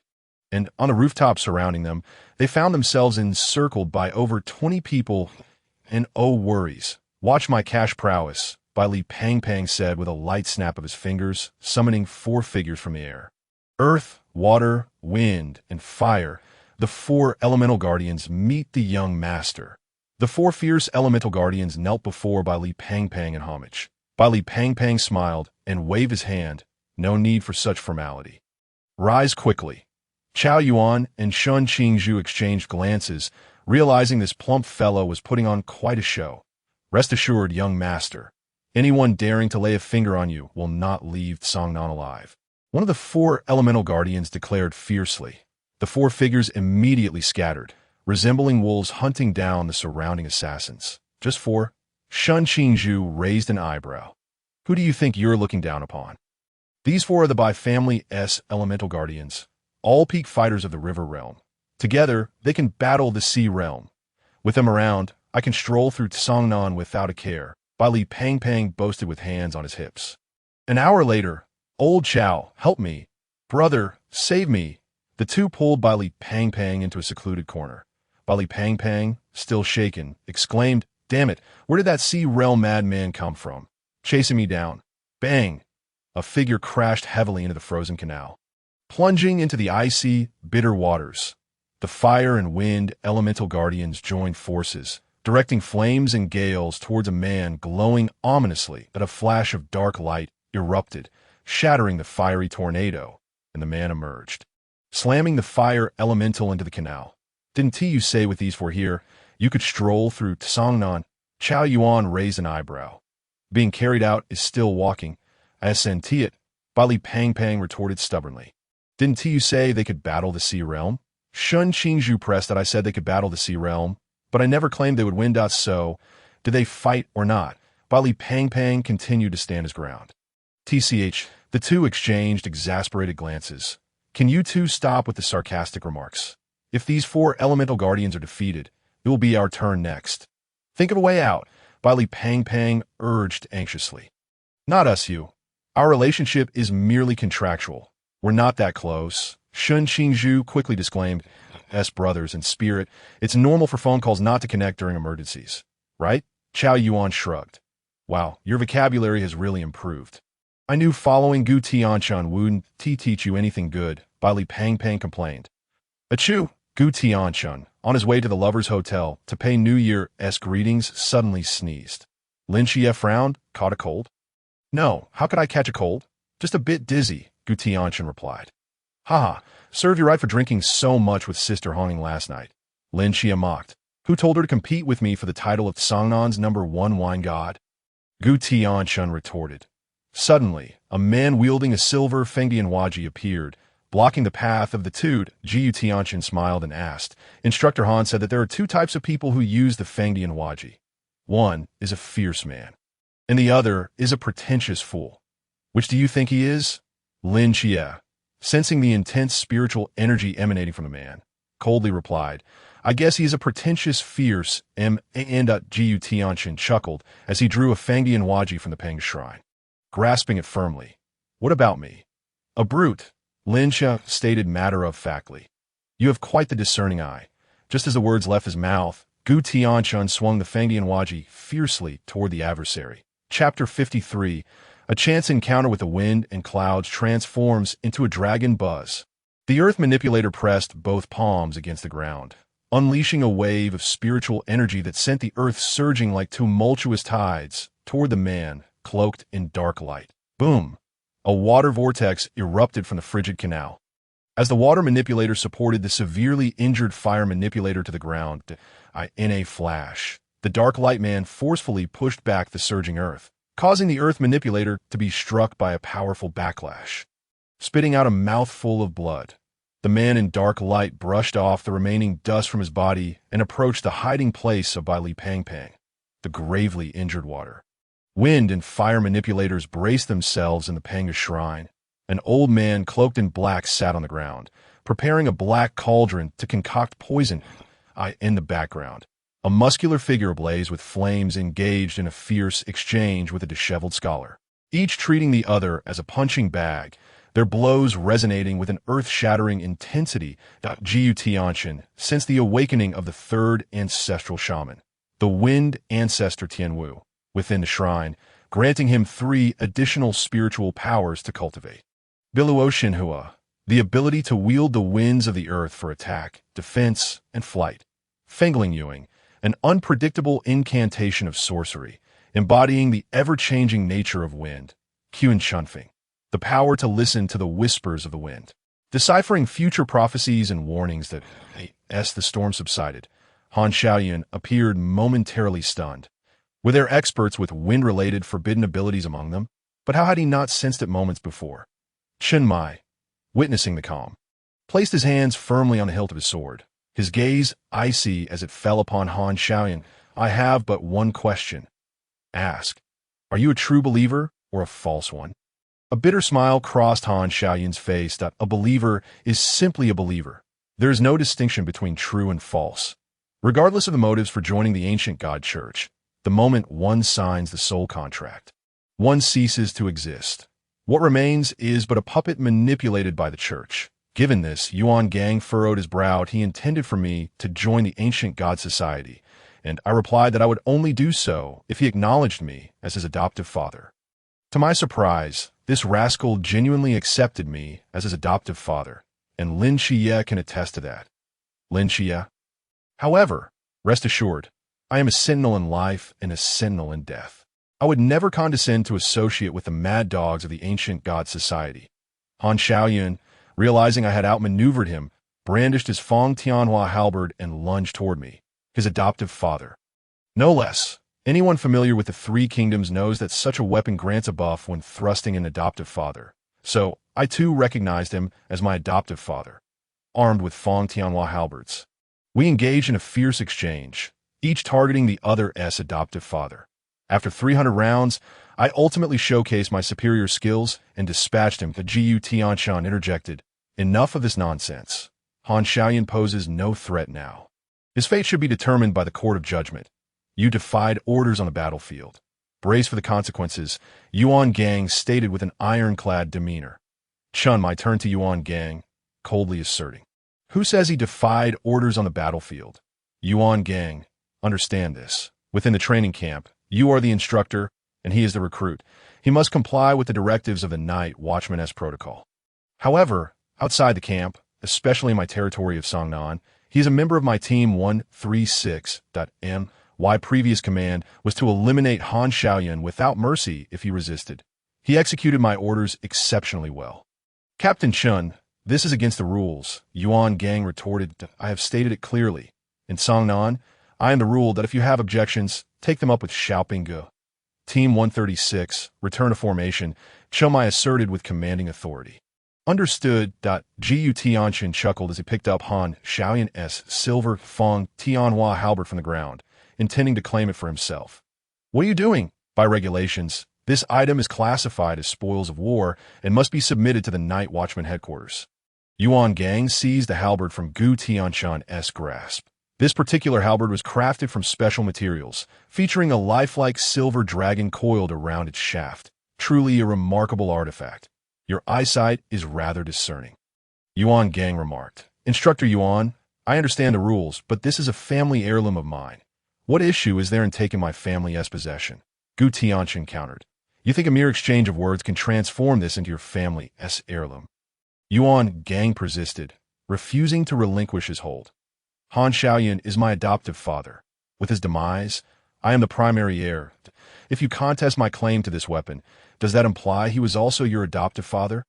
Gu Tianchen replied with a smile. Yuan Gang was momentarily speechless. So you've been waiting here all along? You clever boy, Gu Tianchen smirked, realizing that even before Han Xiaoyan's death, he had set his sights on this silver halberd. Concocting tales of adoptive fatherhood solely to reach this moment. You take me for a fool. Wu Xiangnan interjected, stepping forward to engage Yuan Gang with a smile.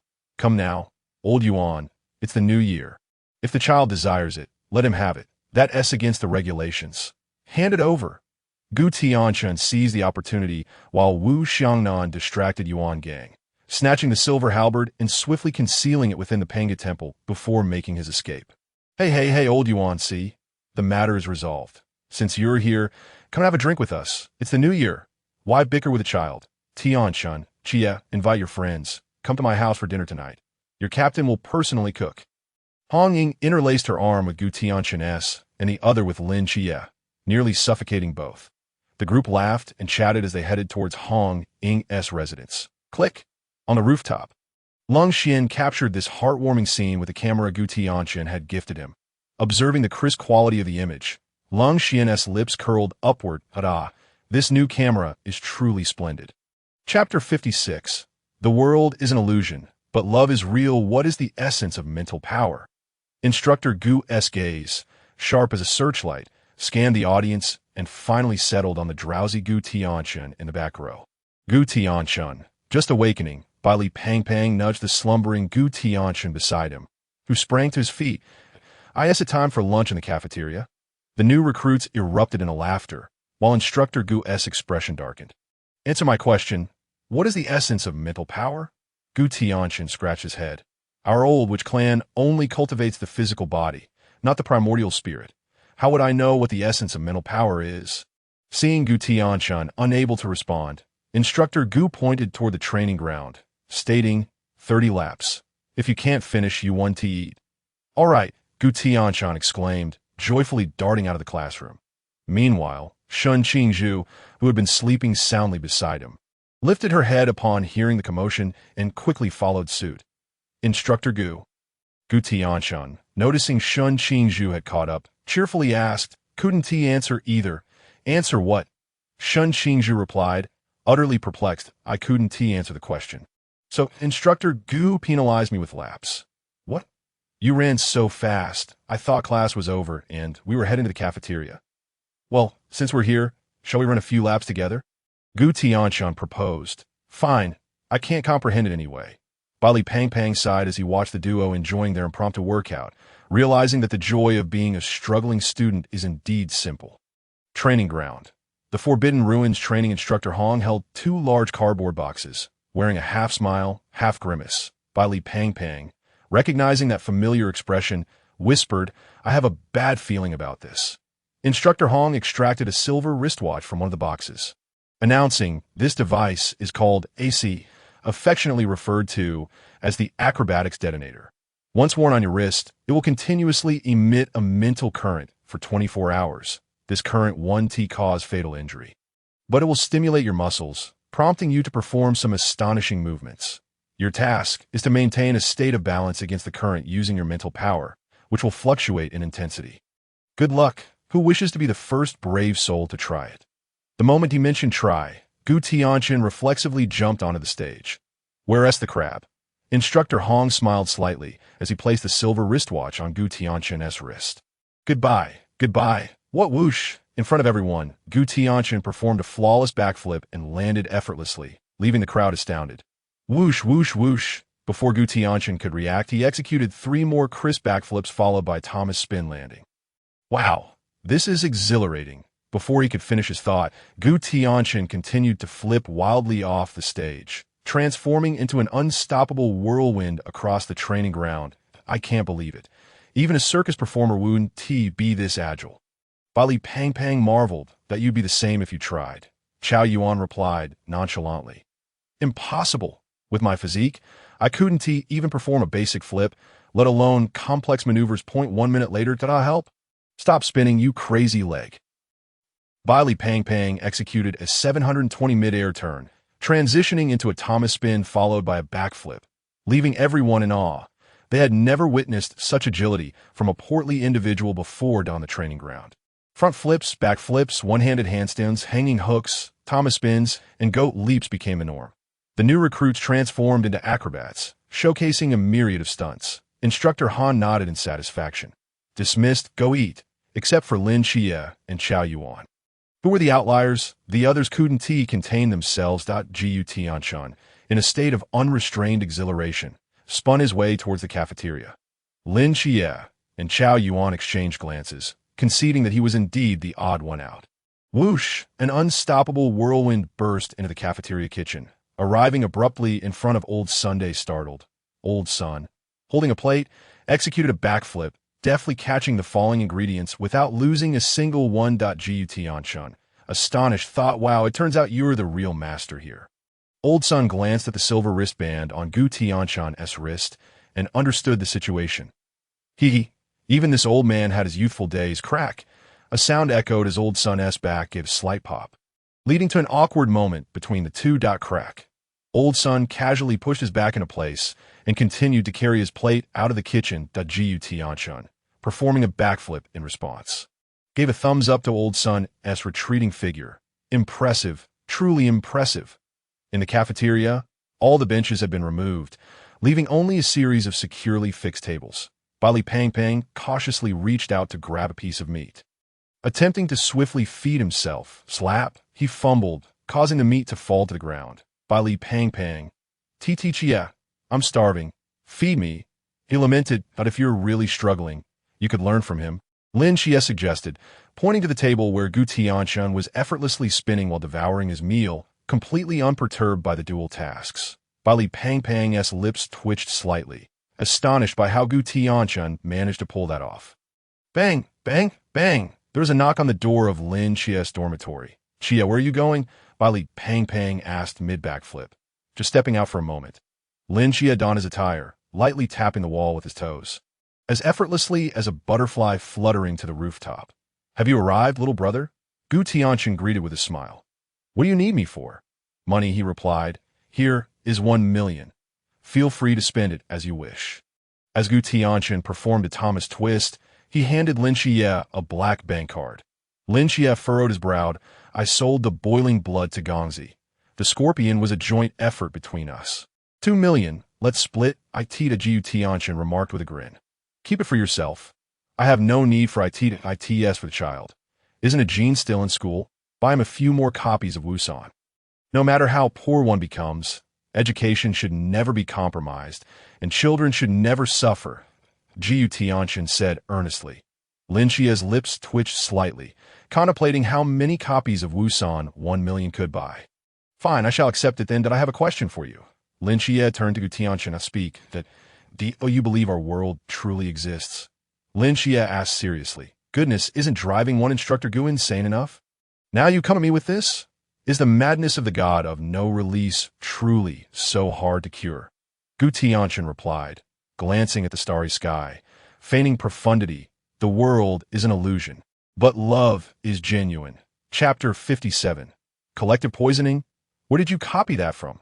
Lin Qiye raised an eyebrow and inquired. Gu Tianchen widened his eyes and said, how can matters of scholars be deemed as copying? It is called referencing. The world is an illusion, but love is genuine. Lin Qiye murmured, echoing the words that I understand now. Thank you. Good night. With that, Lin Qiye leaped from the rooftop, vanishing into the endless night. Gu Tianchen's lips curled into a slight smile, hoping his words could aid the ailment of the god of no release. Mailin. Praise the god of no release. Gu Tianchen returned to the dormitory, submerging his consciousness within the Pangu temple. Upon entering, he beheld two individuals grappling with each other on the ground.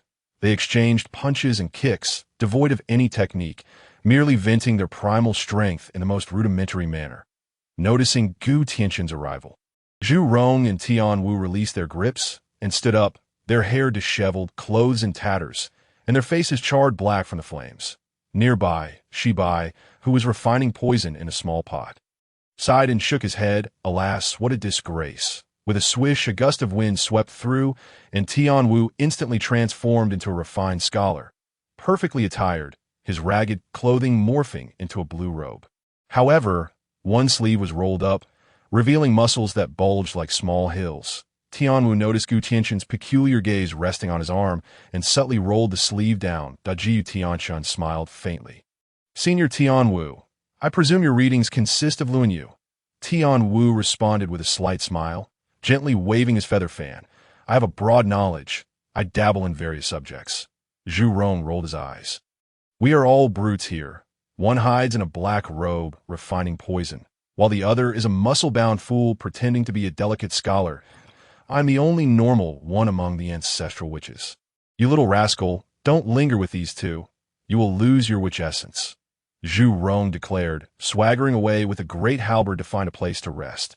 Senior Tianwu, I wish to learn Feng Ling Yuing from you. Gu Tianchen said. If we were to discuss fighting among these beloved friends of mine, I can barely rank among the top three. But if it concerns witchcraft and divine abilities, I rank second, and no one dares to claim the first position.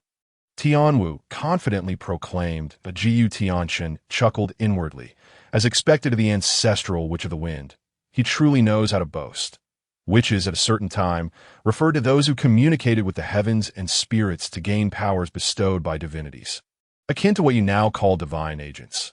Every being possesses a spirit, and witchcraft is the art of communicating with the heavens, employing the spirits, much akin to the methods of the Shuangguan Dao and Western magic. My Feng Ling Yuing represents the pinnacle of witchcraft, encapsulating the profound essence of various witches, Tian Wu explained, gently swaying his feather fan. I believe that Gu Tianchen nodded, with a wave of his hand. The cultivation methods for Feng Ling Yuing materialized before them. I can comprehend each character, yet when combined, their meaning eludes me, Tian Wu said, shaking his fan with feigned profundity. Do not fret. I shall clarify each point for you. Gu Tianchen sat cross-legged within the Pangu temple, listening to Tian Wu elucidate the nuances of cultivating Feng Ling Yuing. Morning broke. A ray of sunlight streamed through the window, illuminating Gu Tianchen's face. Startled, he opened his eyes and sprang up like a carp, nearly causing his neighbor, Chao Yuan, who was meditating, to tumble from his bed. Up so early? Chao Yuan inquired. If one does not strive in cultivation today, they shall find themselves as mere brothers among the myriad souls tomorrow. Gu Tianchen responded earnestly. That makes sense. Chao Yuan rose, accompanying Gu Tianchen to fetch their basins for washing. Have you arrived, little brother? Zhang Zhong greeted the two with a smile. Good morning, brother Zhong. Although it was merely 5:30, many had already risen without waiting for the morning call. Most of them were special forces like Zhang Zhong and descendants of ancient martial families like Ymir. Lin Qiye approached with a basin in hand, looking at Gu Tianchen and asking, shouldn't the morning call have sounded by now? What is going on today? Perhaps the instructors overslept, Gu Tianchen responded nonchalantly. Lin Qiye, Zhang Zhong glanced around the silent training camp, frowning. I have a feeling that this silence is rather unsettling. Olan, who had already completed his morning routine, coldly remarked, if the call hasn't sounded, then practice on your own. Relying on others' prompts will never make one a strong individual. Gu Tianchen laughed and intercepted him. With a mouthful of toothpaste, he mumbled, Olan, you're going to practice shooting, right? I've just acquired a set of ancestral spear techniques. Shall we spar a bit? Olan recalled being thoroughly beaten by Gu Tianchen, causing him days of soreness and difficulty walking, and involuntarily shivered. I'm not really up for it today. Let us postpone. With that, Olan hastily departed. Gu Tianchen turned his gaze towards the others. Apart from Lin Qiye and Chao Yuan, the rest quickly sought excuses to leave. Lin Qiye and Chao Yuan exchanged glances and began a game of rock, paper, scissors. Ultimately, Lin Qiye emerged victorious, and the defeated Chao Yuan became Gu Tianchen's sparring partner. It's always great to have a brother. Gu Tianchen chuckled, wrapping an arm around Chao Yuan. Lin Qiye felt elated, humming a tune as he returned to the dormitory, only to find Li Pang still asleep. With the morning call delayed, Lin Qiye decided to sit on his bed and meditate. Minutes ticked by, and upon checking the time, Lin Qiye realized it was already 7:30. After finishing their practice, Gu Tianchen and Chao Yuan came to visit. Finding Li Pang still sound asleep. This fellow can really sleep, Gu Tianchen remarked enviously. Time to wake up for breakfast, Gu Tianchen shouted, but Li Pang remained completely unresponsive. Goodness, even my trump card has failed. Could it be that ACE's electroshock has rendered him unconscious? Gu Tianchen speculated. Lin Qiye casually placed a detonator on Li Pang's wrist and infused it with mental energy. Li Pang sprang up like a carp, executing 2 backflips before collapsing back into slumber. The three exchanged glances in disbelief. Shun Qingzhu approached with a group, heading straight for Lin Qiye's dormitory. Noticing Li Pang on the bed, he inquired, why can't we wake him no matter how we call? Why use we? Lin Qiye retorted, most of the people in our entire dormitory building have succumbed to deep slumber, no matter how we call. They remain unresponsive. What are the instructors? We checked. The entire training camp is empty, save for the new recruits. The instructors, the logistics, even the old man serving meals in the canteen has vanished, Shen Qingzhu explained. Wait a moment. Speaking of the canteen, I believe I have found the cause, Gu Tianchen interjected. What's wrong with the canteen? Shen Qingzhu inquired. Old son twisted his back while doing flips, the new chef. Huang, I sent tea very skilled, and it must be that last night's bean sprouts weren't cooked properly, causing the new recruits who ate them to suffer collective food poisoning. Gu Tianchen declared A scream suddenly erupted from the direction of the canteen. Chapter 58. The East Wind Breaks. Something has happened. Remain calm. First, let us retrieve weapons from the storage and leave a few people to guard the dormitory, Lin Qiye instructed. Shen Qingzhu volunteered to guard the dormitory, while Lin Qiye and the others headed to the weapons storage. Gazing at the heavy alloy doors of the armory, all eyes turned to Gu Tianchen. Feeling the intense stares, Gu Tianchen raised an eyebrow. Wait, do you all intend to use me as a key? Enough with the chatter. Open the door, Lin Qiye said flatly. Bang! Gu Tianchen charged like a bull, and the alloy door crashed down with a thunderous noise, stirring up a cloud of dust. Lin Qiye waved his hand to disperse the dust. Looking at Gu Tianchen with a smile, "You're far more effective than Akey. Gu Tianchen chuckled softly, as Lin Qiye was the key to the Eye of the Void, now serving as the backup key to the alloy door of the armory. The crowd collected their weapons and began to converge towards the cafeteria. Most surrounded the cafeteria, while only Lin Qiye led a small group inside to assess the situation. Typically, the cafeteria was filled with the delectable aroma of food, but now was replaced by a dense network of cobwebs, exuding an eerie and dilapidated atmosphere, permeated with an unsettling aura. The trio followed the direction pointed out by Lin Qiye, and in the corner, a grotesquely disfigured figure was ensnared against the wall by a mass of webs. His eyes were wide with terror, his insides hollowed out, and stark red streaks of blood flowed down the pristine white wall, as if he had witnessed something horrifying before his demise. It was Wang Liang. Chao Yuan, clutching a knife, instantly recognized the identity of the deceased. Gu Tianchen nodded. I recall now. He was the rookie who was the first to be captured during the extreme training at Jinan Mountain. The one who had a penchant for peeping at the neighbor's older sister while she bathed. Lin Qiye's lips twitched slightly. In the face of death, there is no need to publicly recount his dark history. The three moved stealthily through the dense webs of the cafeteria, akin to agents maneuvering through infrared beams, preparing to reach Wang Liang's corpse. Suddenly, Lin Qiye, sensing something amiss, swiftly brandished his straight knife, launching it towards the ceiling. Buzz! The knife embedded itself into the ceiling, resonating with a humming sound, startling a large spider that had been lurking half a meter away. Lin Qiye remarked, "That was a mysterious creature from the Chuanjing realm." Just now, my Azure Guardian reacted. This spider possesses the means for mental attack, and the slumbering state of everyone is most likely caused by it. Surely you have methods to counter mental attacks? Lin Qiye inquired, directing his gaze towards Gu Tianchen. Let me take a look, Gu Tianchen replied, a glimmer of gray flashing in his eyes as he activated his nether eye. The trio exited the cafeteria and arrived at the central clearing of the training camp. Through the perspective of the nether eye, the entire camp was enshrouded by a colossal spider web, with the sleeping recruits ensnared, their souls drawn away by the threads, existing in a wandering state. Unable to return to their bodies. Of course. The exception was Bai Li, who was genuinely still asleep. Step back, the group maintained a safe distance from Gu Tianchen. He drew a blood-red crescent in the air with his brow, and leaped. Tearing down several strands of webbing, one hand grasped the web, while the other gently strummed. The recruits, oblivious to the webs, were utterly bewildered. What is he doing? It looks as if he is playing the guitar. As the souls of the ensnared recruits hung suspended in the air, they suddenly heard the sound of strings being plucked. Oh, you hear that? Such a familiar melody. Who is playing a piece called East Wind Breaks on the Pipa? One of the recruits began to hum the lyrics slowly, prompting more and more recruits to join in the song. Who is playing a piece called East Wind Breaks on the Pipa? The years peel away on the wall, revealing my childhood. Azur, who was hiding in the corner of the warehouse, realized someone was using his webs as a guitar. As the melody grew increasingly melodious, the souls of the recruits gradually returned to their bodies. Azur was left dumbfounded. What is happening? A requiem.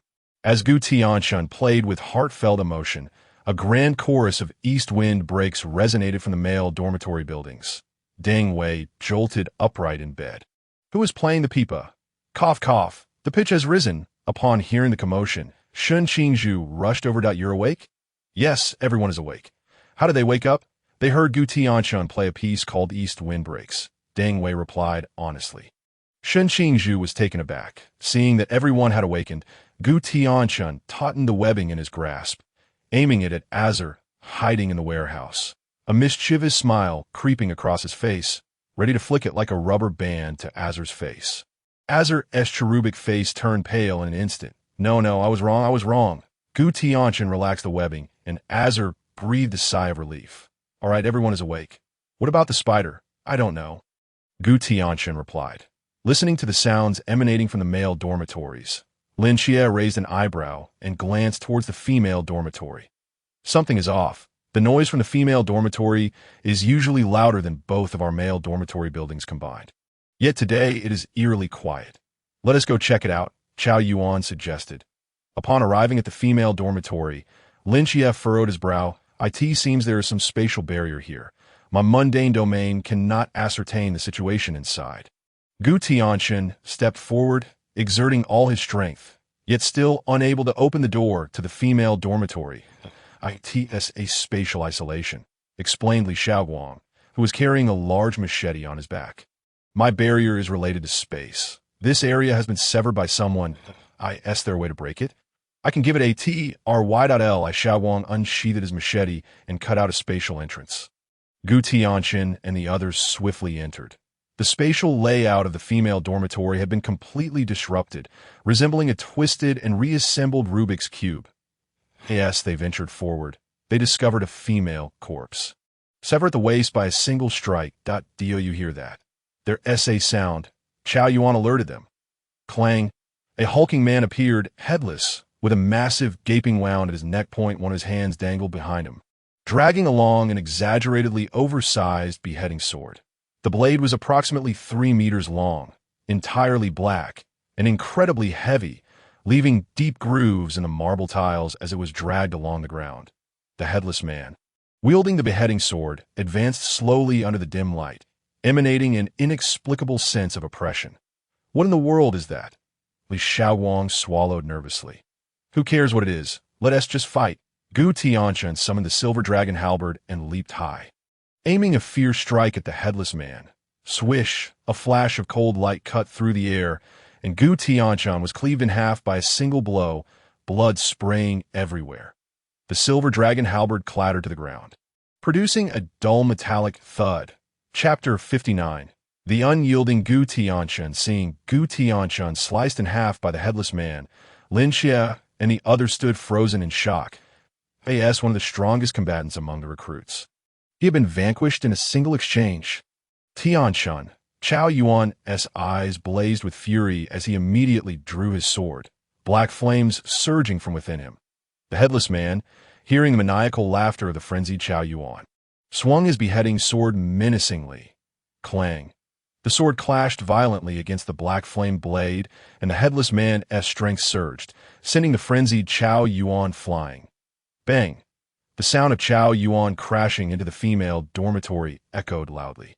Hearing the commotion, the headless man, gripping the massive beheading sword, disregarded Lin Qiye and the others flanking the corridor, pursuing the sound. Li Xiaoguang turned to Lin Qiye. Why, isn't he attacking us? Lin Qiye's brow furrowed. Just as he was about to approach Gu Tianchen's corpse, the entire corridor transformed, and he and Li Xiaoguang were transported to a new space, losing contact with the others to in the underground base. Gu Tianchen chuckled. What do you think of my trick of confusion? Isn't it much smoother than when you two drag a body back? Instructor Hong frowned. Your divine fire clone has become this realistic? That blood nearly splattered on my face through the screen. Gu Tianchen smiled without responding. His divine fire clone had not truly reached such a level of realism. It was merely an effect he had mastered through his recent training in the Wind Spirit Moon Shadow technique. Of course, while it appeared quite realistic visually, a closer inspection would reveal the flaws. Fortunately, the instructors had timely adjusted the spatial structure of the cube. Otherwise, Lin Qiye's cleverness would have surely exposed the ruse. Gu Tianchen smiled at Instructor Hong. I fulfilled my promise to you. You must not go back on your word regarding what you promised me. Last night, as Lin Qiye left the rooftop, Gu Tianchen was also preparing to depart when he suddenly sensed someone behind him. Crack! Gu Tianchen turned to defend against the ambush, ready to execute a shoulder throw, but the attacker ducked under his hold. Instructor Han. Recognizing the figure as Han Li, Gu Tianchen relaxed. Not bad, kid. Your vigilance is commendable. Have you finished your rendezvous with Lin Qiye? Han Li asked with a grin that Gu Tianchen's expression changed. What do you mean by rendezvous? Our relationship is pure and above board, just a straightforward camaraderie and brotherhood. Sure, whatever you say. I'll represent the instructor group to discuss a collaboration with you, Han Li stated. Collaboration? What kind of collaboration? Gu Tianchen raised an eyebrow.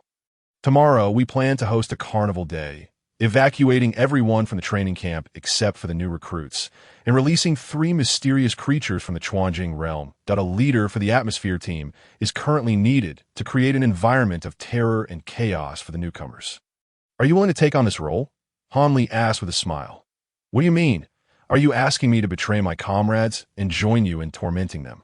Gu Tianchen inquired. Well, that's roughly the idea. The main objective is to assess the adaptability of the new recruits from multiple angles and to ignite their potential in various aspects. Han Li nodded with a grin. What a joke. Am I, Gu Tianchen, the kind of person who would sell on my brothers? I would rather die than betray any one of them, even if it means jumping off this place.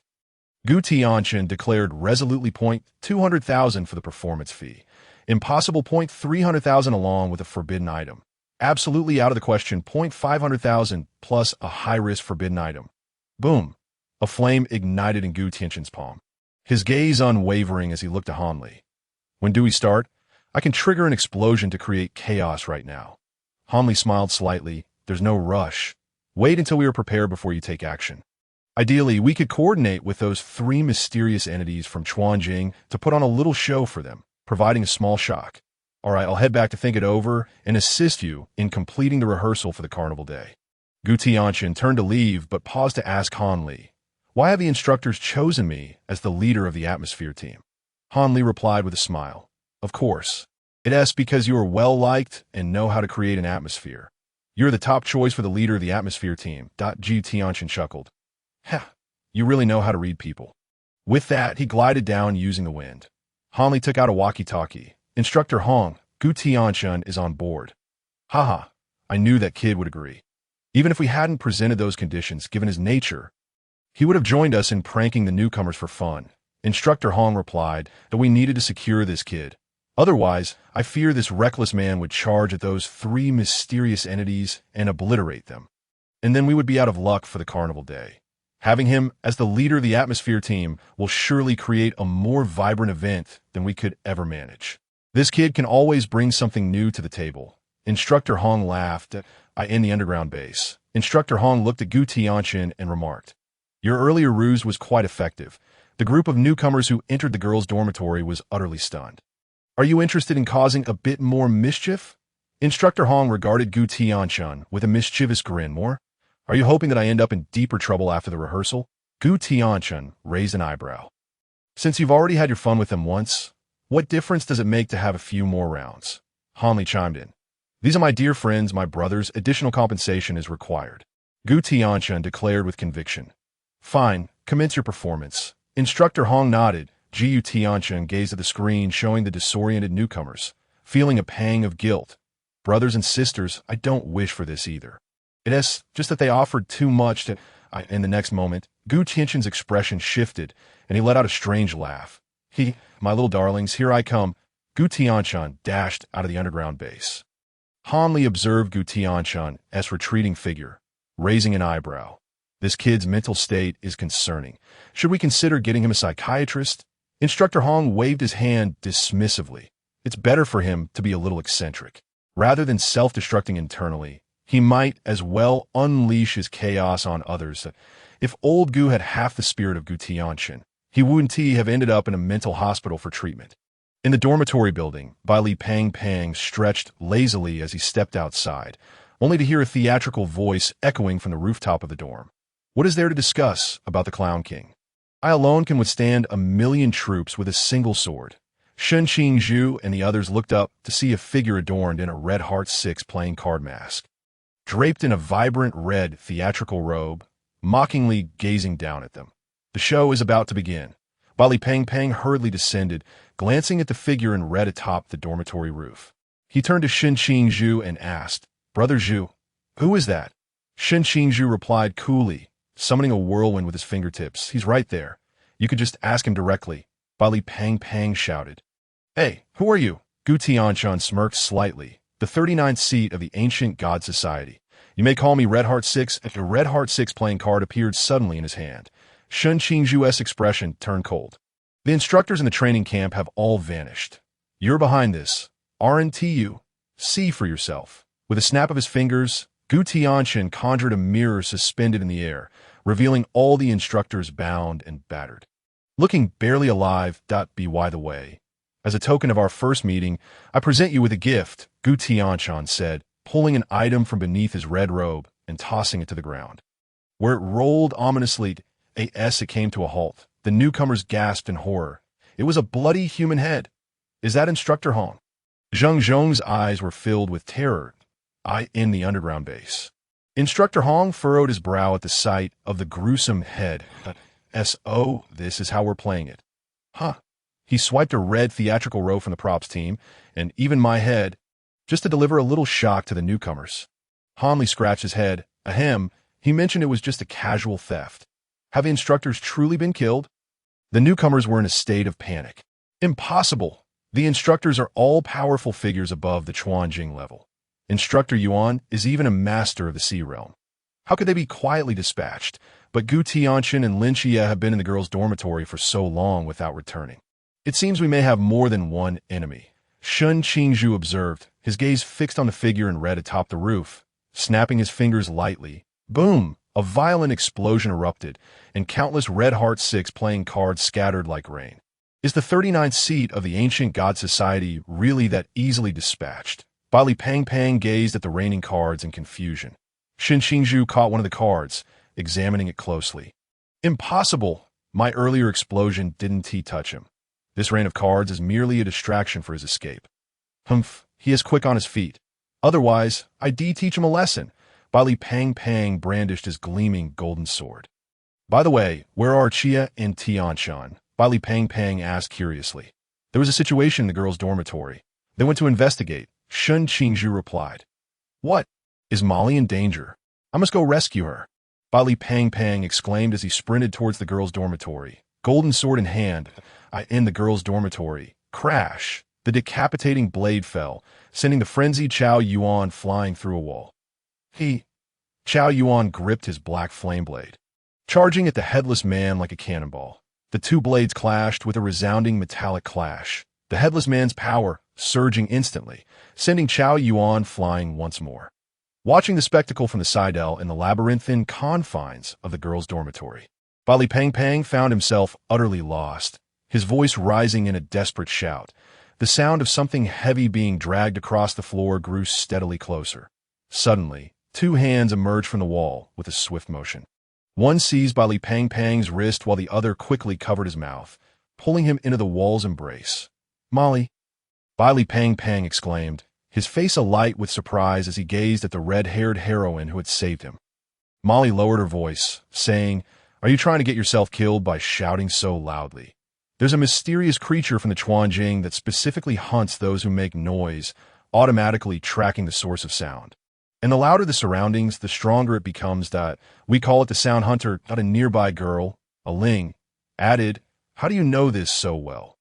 This information cost us the lives of over a dozen sisters. I must kill it. Molly's eyes flared with a terrifying, murderous intent. Follow me.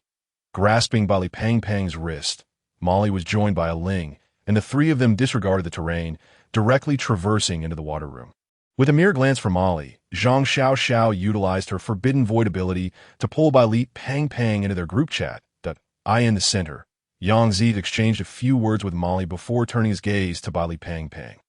Molly positioned herself beside him, prompting Bali Pang Pang to ask, What are they doing?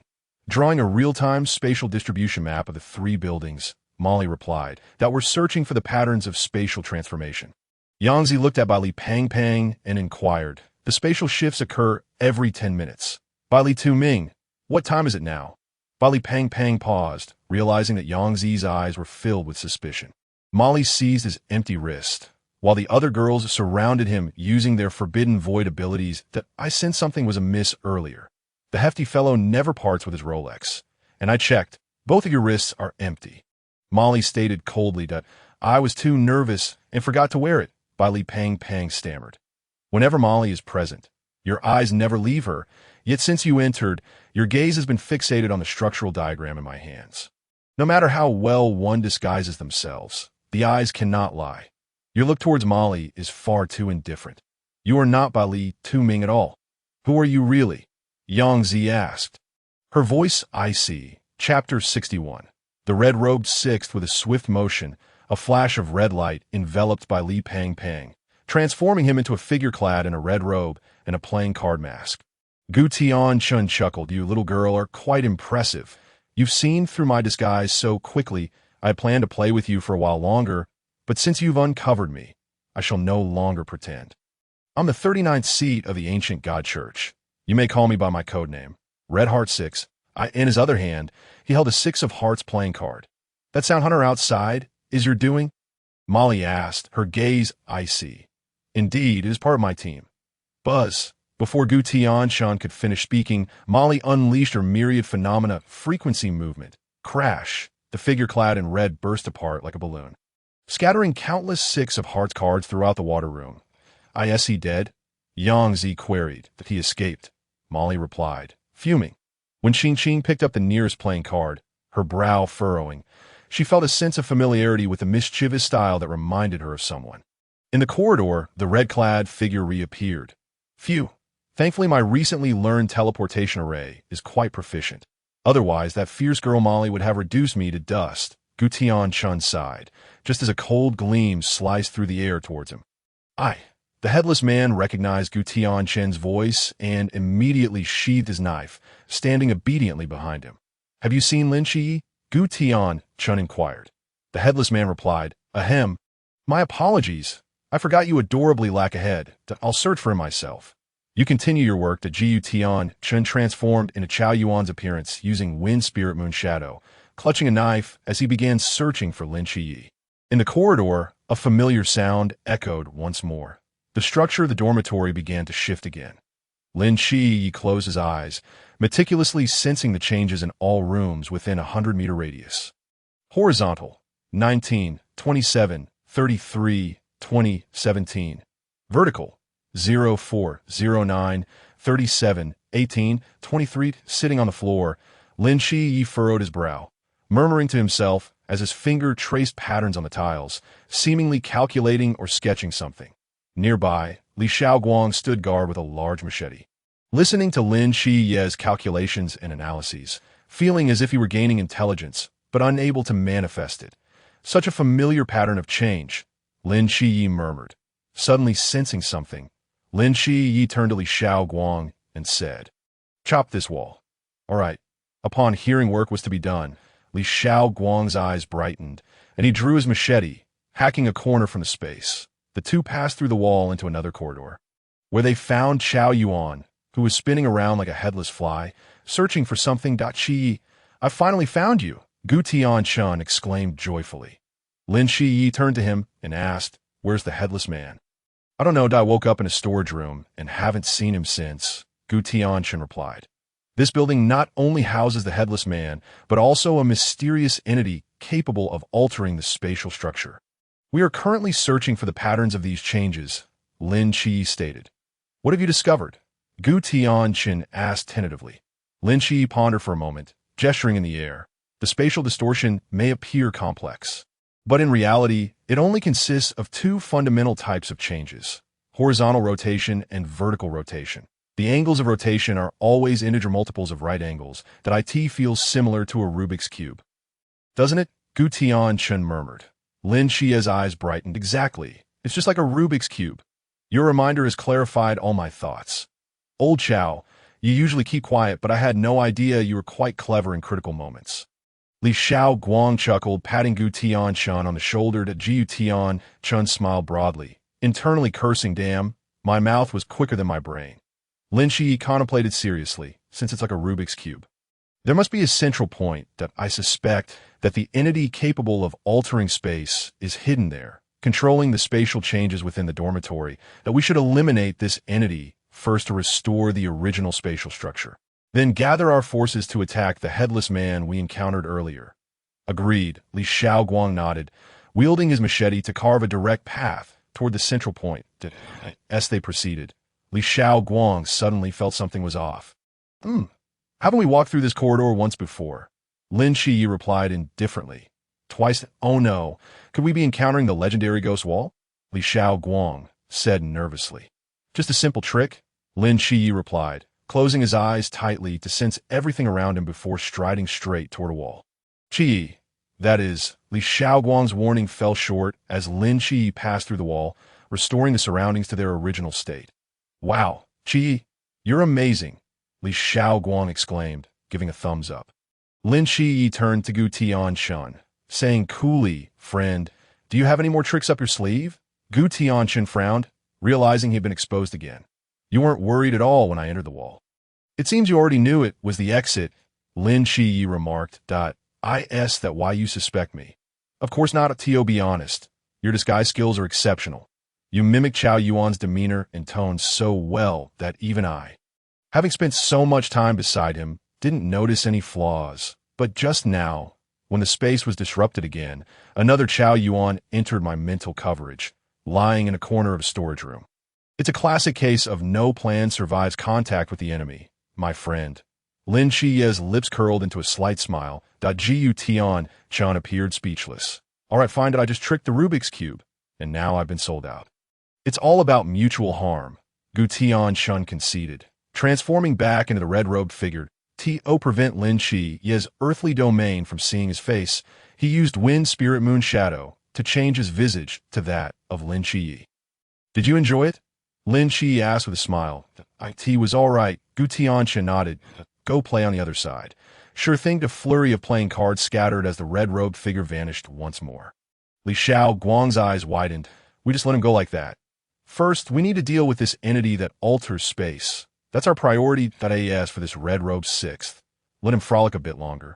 Lin Qiye replied with a smile. Chapter 62. The red robe crossing the street. Everyone shouts to beat him in Building 3, the girls' dormitory. Bai Li Pang Pang pulled out a piece of chalk and drew a circle, directly passing through the spatial barrier. Molly, Qi, Tianchen, are you there? The door swung open, and Bai Li Pang Pang was instantly pulled inside. Molly, is that you? He exclaimed joyfully, shouting so loudly, are you trying to get yourself killed? Molly lowered her voice and said, aren't loud noises prohibited in the girls' dormitory? There's a mystery here that kills anyone who hears a sound. We have already sacrificed over a dozen sisters.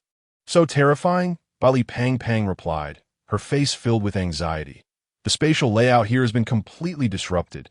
We're trying to restore you have a Rolex on you? Molly inquired. I do. Bai Li Pang Pang responded. The space changes at intervals. We need to keep accurate time. It would be best to distribute a Rolex to each person for timekeeping. How many do you have? Molly asked. Most of them are under the bed in the dormitory. There are only a few in my personal space. Is that enough? Bai Li Pang Pang questioned. Molly swallowed hard. A few? Well, a few will do. Give them all to me. I will distribute them to the sisters for time calculation. Okay. Without hesitation, Bai Li Pang Pang removed all her precious watches and handed them to Molly. Stay here and do not move. I will return after distributing the watches and bring you some oranges, Molly said earnestly. Bai Li Pang Pang nodded obediently. Watching Molly's departing figure, she felt touched. She truly cares for me. But why does she want to bring me oranges? She must be worried that I might get thirsty. Yes, it must be that. She is so sweet. I could cry. Just then, a noise outside the door caught Bai Li Pang Pang's attention. Thinking it was Molly returning, she cautiously opened the door to peek outside. The spatial structure has returned. Molly, accompanied by a group of girls, quietly approached the headless man. Suddenly, a plump head popped out from a dormitory, startling her. Molly made a shushing gesture, and Bai Li Pang Pang quickly closed her mouth upon realizing. Zhang Xiao Xiao extended her mental energy, pulling Bai Li Pang Pang into a group chat. Who are you? Molly's voice echoed in Bai Li Pang Pang's mind. Bai Li Pang Pang, bewildered, replied, I am Bai Li Pang Pang. How can you prove it? Molly looked at her skeptically. You don't recognize me? Bai Li Pang Pang exclaimed in surprise. Molly decided to take the most straightforward approach. Show me a few Rolexes. Bai Li Pang Pang frowned. Did I not just give you all my Rolexes? Molly's eyes widened in astonishment. You encountered me earlier? Yes, you took all my Rolexes to distribute them to the sisters for timekeeping and promised to bring me oranges when you returned. Where are the oranges? Bai Li Pang Pang looked at Molly expectantly. Molly held her forehead, indicating her reluctance to speak. Beside them, Zhang Xiao Xiao explained, Bai Li Tu Ming, you have been deceived. The person you just encountered was not Molly at all. It was a shape-shifting red-robe old six impersonating her. Just now, he even transformed into your likeness to infiltrate our group. If it weren't for a Z and Molly noticing, we would have nearly been tricked. What? Bai Li Pang Pang felt as if struck by lightning. She had just held his hand with genuine emotion and had poured out her heart by giving him all her Rolexes, only to find out that he was that red-robe old six who scattered playing cards on the rooftop. Now, she finally understood why he told her to stay put and promised to bring her oranges. With a dim gaze, Bai Li Pang Pang lamented, I was such a fool that Molly's eyes burned with fury, daring to deceive under my name. I will make that red-robe old six pay dearly. Calm down, Molly. Our primary task now is to avenge our sisters against the Hunter of Sounds. When Xing Qing's voice resonated in Molly's mind. All right, Bai Li Tu Ming, join our team to avenge our fallen sisters.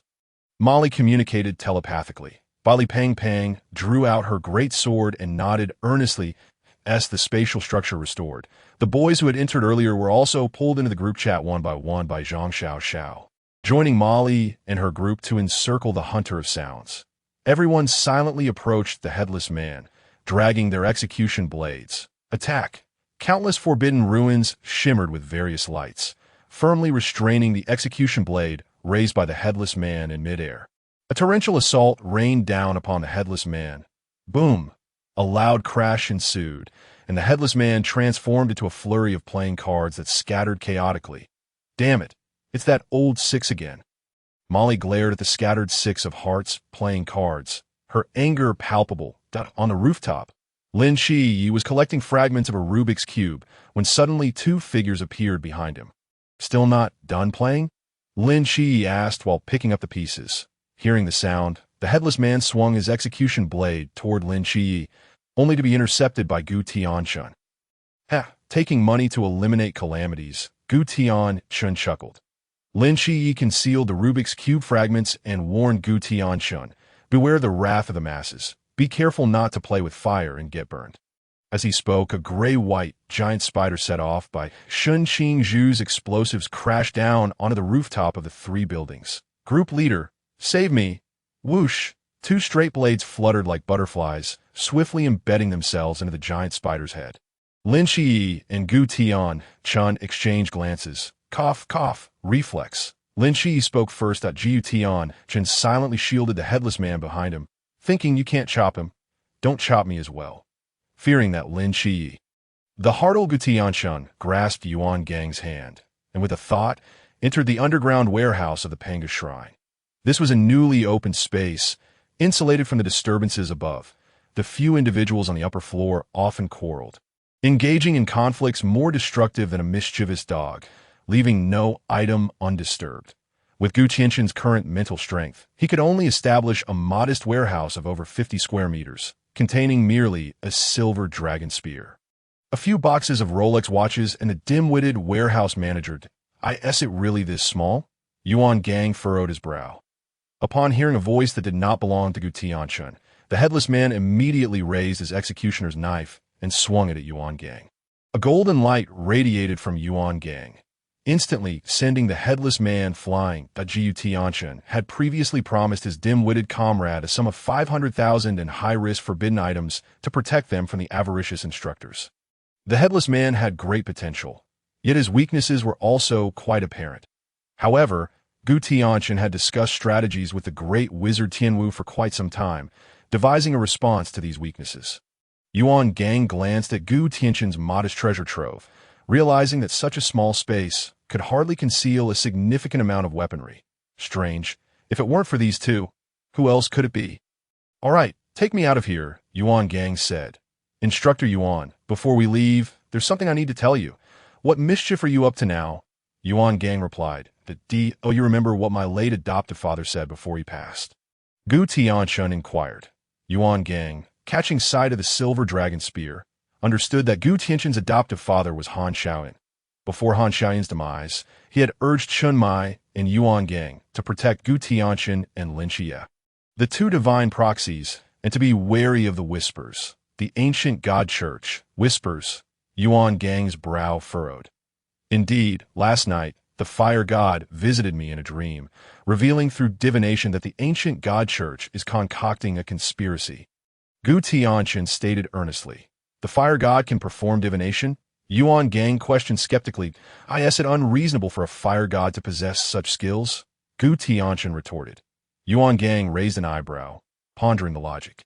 What exactly did the fire god foresee? Gu Tianchen then recounted the conspiracy to manufacture disasters in Jinan Mountain orchestrated by the ancient god church. Upon hearing this, Yuan Gang's expression grew serious. Concerned for the safety of the populace and the future of the night watchman, he took the matter to heart. Rest assured, I will handle this appropriately. Not disclose this to anyone else. Yuan Gang instructed earnestly. Following the assassination incident on New Year's Eve, Yuan Gang had eliminated the 3 infiltrators placed by the ancient god church within the training camp. However, this did not guarantee that there were no remaining infiltrators among the night watchmen. The whispers had a remarkably persuasive effect, making them difficult to guard against. This matter must not be widely known. Gu Tianchen nodded in understanding. By the way, was your flashy transformation and teleportation yesterday also a gift from the fire god? Yuan Gang asked, a look of curiosity on his face. Gu Tianchen responded gravely. Indeed. Yuan Gang pondered for a moment before nodding slightly. The fire god was indeed quite versatile. Within the Pangu Shrine, Zhu Rong, who was quarreling with Tianwu, suddenly sneezed, releasing 2 plumes of black smoke that obscured Tianwu's handsome face. Tianwu looked at Zhu Rong in disbelief, revealing his white teeth as he asked, was that really necessary? Brother, you must hear my defense. It was not intentional. It must be that little brat Gu Tianchen meddling behind the scenes. Tianwu wiped the soot from his face and unleashed countless clones using the Wind Spirit Moon Shadow technique to attack Zhu Rong. Hey, I thought we were just sparring. Why are you getting so worked up? You started this, Zhu Rong exclaimed as he brandished his spear, eagerly plunging into the fray. Back in the dormitory, Bailey Pang informed Lin Qiye and Xiao Yuan about the instructors investigating the spatial anomalies. Lin Qiye noticed Gu Tianchen staring at him with a half-smile, causing him to feel a bit guilty. As he turned away, Gu Tianchen knew that the entire arsenal had been fed to Mumu. We have the assessment tomorrow. Let's all prepare well, Lin Qiye said, leaving with a hint of unease. After the assessment concluded, the rankings were announced. The new recruits dining in the cafeteria eagerly picked up their phones to check their scores. I scored 74. Ranking 184. As long as I'm not last, I'm satisfied, Bailey Pang chuckled. What about you, Chow Thief? Total score of 91. Ranking 4th, Chow Yuan replied with a glance. That score fits you perfectly, Gu Tianchen remarked with a smile. Xinge, you scored 92. Ranking 3rd, shouted Dang Wei beside Shun Qingzhu. Shun Qingzhu smacked him on the back of the head. What are you shouting about? What's there to be proud of about ranking 3rd? All eyes turned to Gu Tianchen and Lin Qiye, who were still dining at their table. Unless something unexpected occurred, they were likely to be 1st and 2nd. Lin Qiye checked his phone. Total score of 95. Ranking 2nd. As expected. Shooting remained his eternal bane. Gu Tianchen glanced at his phone. Total score of 97. Ranking 1st. Wow, Tianchen, you scored 97. Ranking 1st. I'm just curious where those 3 points went. Bailey Pang asked with curiosity. Lin Qiye spoke up casually for the strategic assessment. My answers to the last 3 questions were all just 4 words. What 4 words? Just do it. Everyone fell silent. But upon reflection, it did make sense for Gu Tianchen. As he continued to eat, he complained, when you're poor, you rely on tactical maneuvers. When you're rich, you rely on nuclear strikes. In the end, it's just 4 words. Just do it. My answer was perfectly valid. Why should I lose points? The group remained silent. Finally, Lin Qiye broke the silence, offering his chicken leg to Gu Tianchen. That are not wrong. The instructors judged incorrectly. Just enjoy your meal. Gu Tianchen. At the border of the Great Xia. In the primeval jungle, Xia Siming donned a golden cloak and received news, her face brimming with excitement. We must secure him.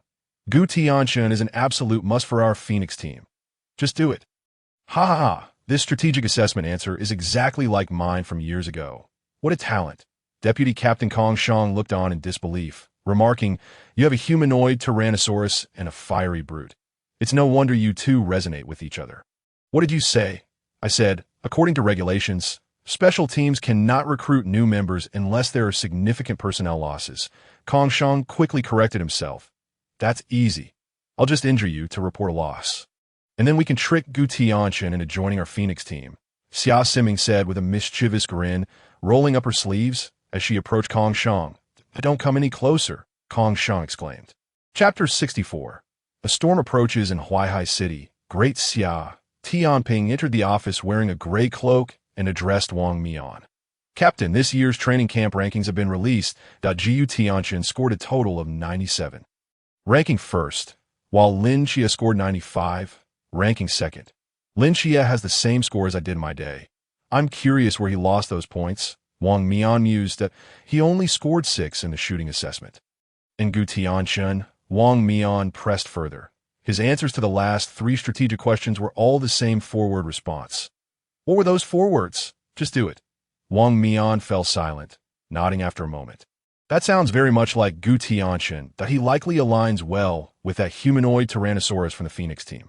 She will undoubtedly go to great lengths to recruit him to. In contrast, I believe Lin Qiye would be a better fit for a mass team.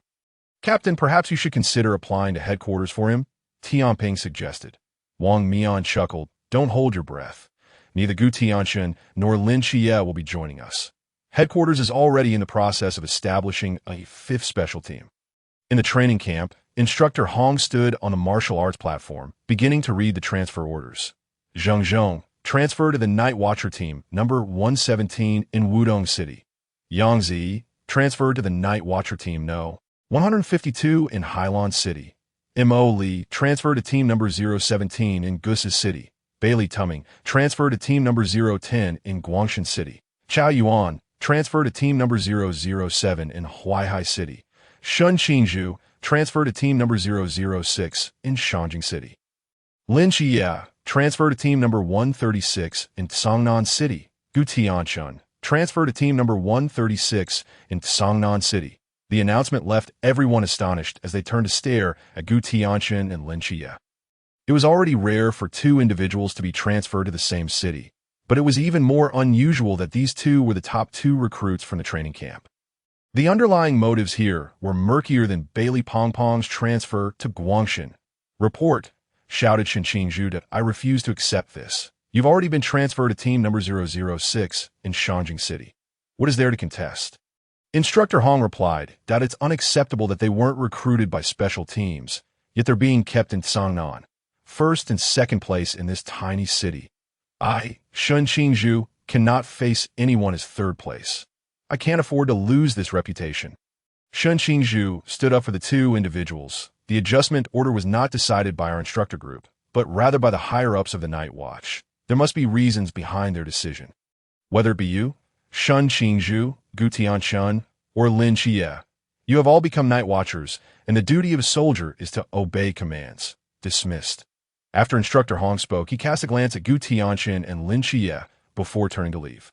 He was uncertain why the higher-ups of the Night Watch had made such a decision, yet he believed that these 2 individuals would eventually become the backbone of the Night Watch. The golden-scaled fish is not merely a creature of the pond. Once it encounters the storm, it transforms into a dragon. For them, Cangnan is not an endpoint, but rather a beginning to, in contrast to the indignation of others. The 2 parties involved appeared indifferent, even considering this to be the best arrangement. Gu Tianchen exchanged a knowing glance with Lin Qiye, silently inquiring whether they were leaving. Where to? to the cafeteria for some fries. Let us go. The two shared a smile and dashed through the pouring rain towards the cafeteria. Li Pang looked on in bewilderment, wondering where they had gone to the cafeteria for some fries. Chao Yuan replied nonchalantly that this moment, they were still thinking about eating. Those two surely had a big appetite. Chao Zai, are you eating? I can bring some back for you, Li Pang asked with a grin. After contemplating, Chao Yuan replied, please bring back some ketchup as well, thank you. All right, Gu Tianchen, I want some fries too, wait for me. Li Pang hurried after them through the rain. Inside the cafeteria. Here you go, boys, try the freshly fried fries I made. Old Sun approached with a steaming plate of fries, a cheerful smile on his face. Thank you. Old Sun to Gu Tianchen quickly stood to receive them. Old Sun, your culinary skills are exceptional that you've been preparing delicious meals for us these days.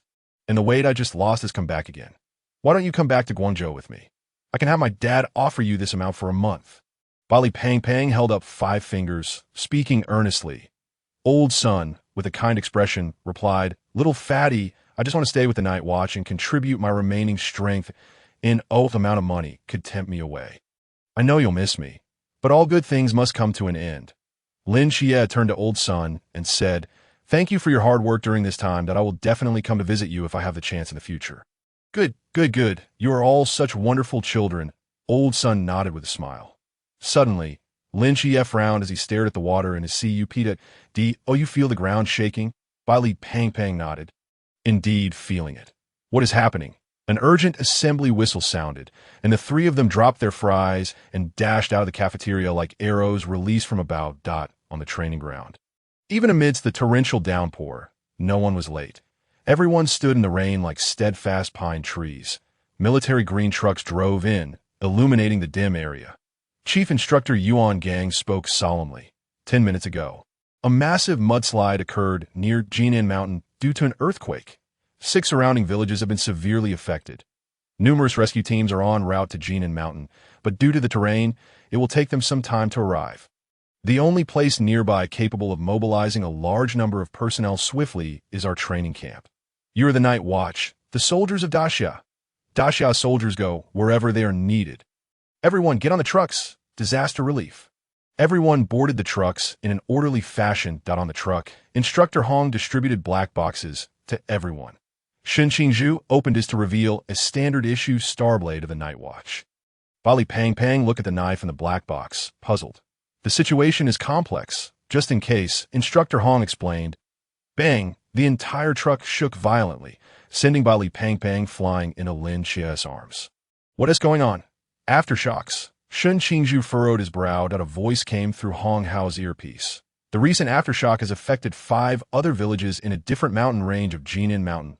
We are changing our destination to provide aid to those 5 villages. Instructor Hong stated, what about the previous 6 villages? Gu Tianchen asked. Instructor Yuan has already dispatched others to assist them. Hong Hao gave Gu Tianchen a reassuring glance. Gu Tianchen understood that Yuan Gang must have made arrangements in advance.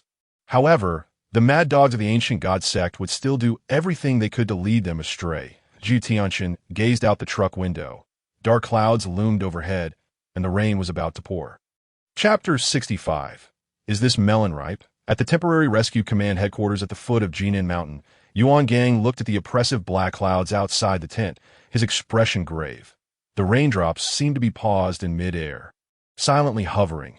The once busy instructors inside the tent had vanished, leaving only Yuan Gang alone. Since you have arrived, why not show yourself? Yuan Gang's voice resonated like a thunderclap. A figure slowly approached. The newcomer was clad in a black tailcoat, with long hair casually cascading down their back, a purple kite brooch pinned to their chest, and a faint smile gracing their enchanting face, resembling a noble gentleman attending an upscale ball. Yuan Gang's gaze turned cold as he muttered, I did not expect the renowned vice-captain of Team 006 from the capital to recognize me. The figure chuckled, have you, the oldest god of the ancient god sect, personally intervene? The sect truly values the 2 divine agents. Yuan Gang responded icily. It's not about personal intervention.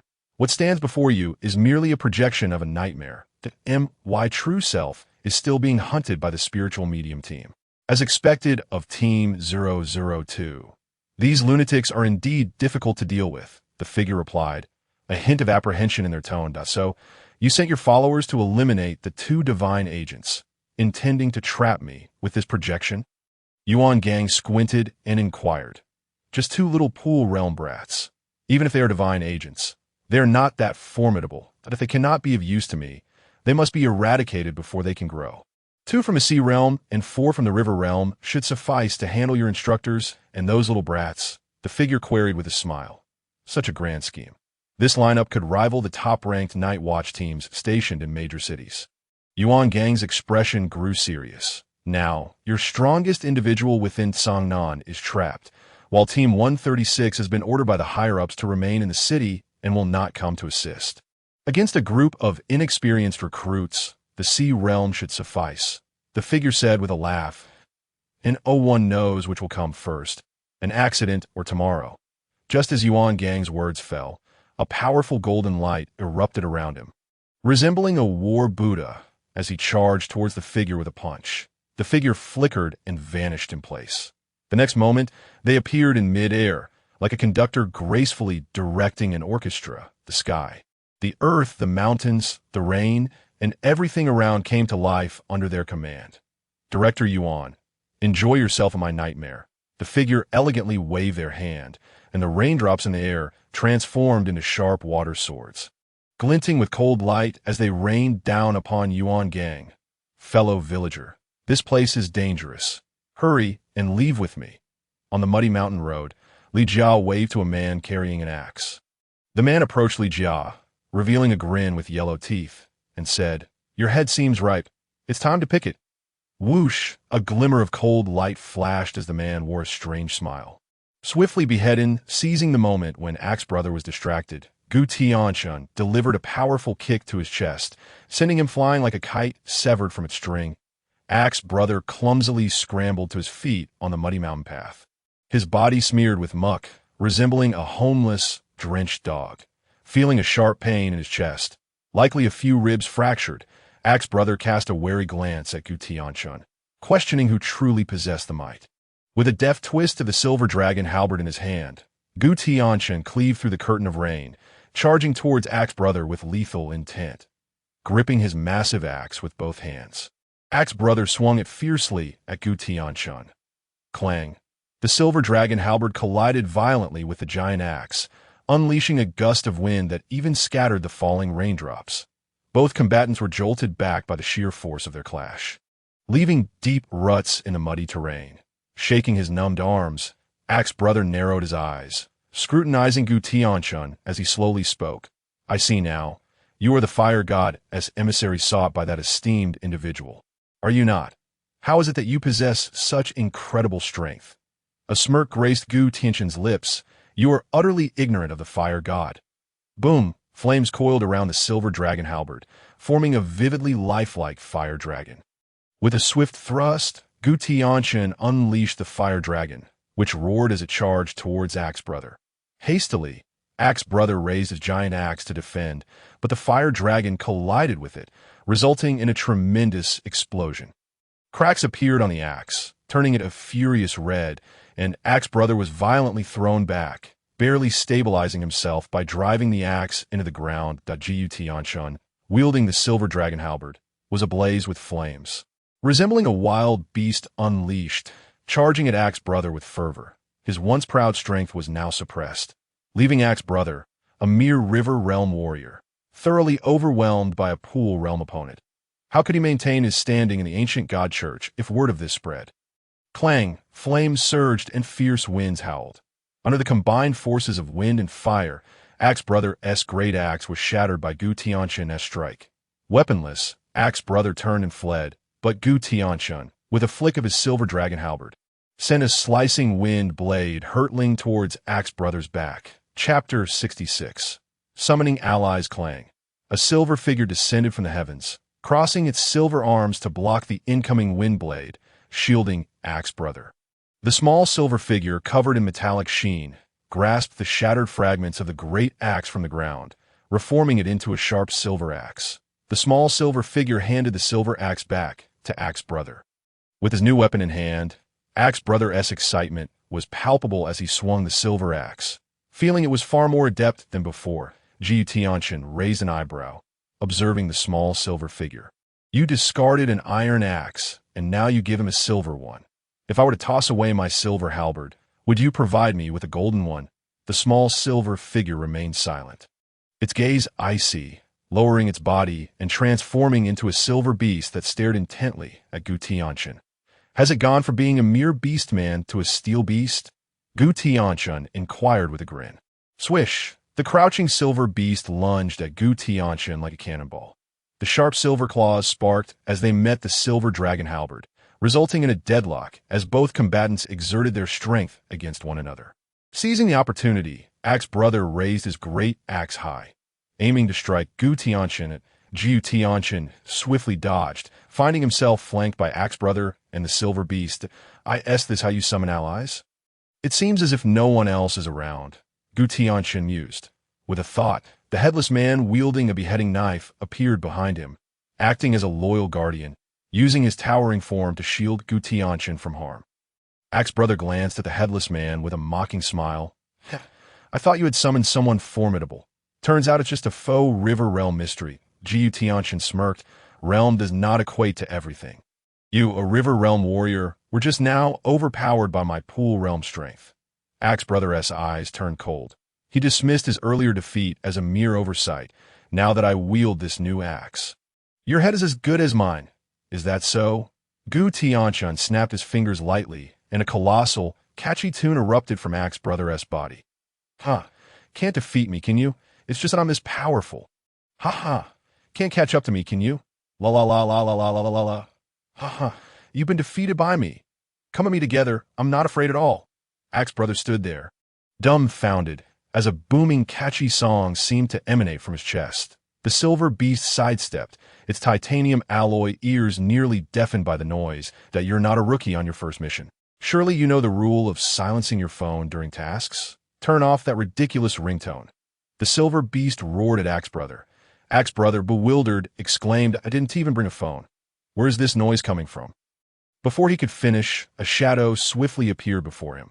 The headless man raised his beheading knife and swung it down at Axe Brother. A mere faux river realm dares to confront me. Bang! The sound of metal clashing resonated as Axe Brother was sent flying by the headless man's strike. Into the muddy mountain path. Axe Brother lay there, utterly bewildered. Is this the power a faux river realm can unleash? This force is stronger than the pinnacle of the river realm. Who is this headless creature? And what is with this inexplicable catchy tune?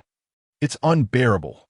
The headless man, clutching the beheading knife, pursued him, carried by the catchy tune. More coming. Axe Brother raised a silver axe, straining to block the descending beheading knife. However, the catchy song suddenly crescendoed, causing the headless man's power to spike anew, and Axe Brother was once again sent flying. Gu Tianchen watched as Axe Brother scurried away from the relentless headless man, a smirk forming on his lips. The kick Gu Tianchen had delivered to Axe Brother's chest earlier had seemingly caused little harm. But in truth, it had embedded a curse within him. This curse allowed Gu Tianchen to unleash a pre-recorded catchy tune from Axe Bar.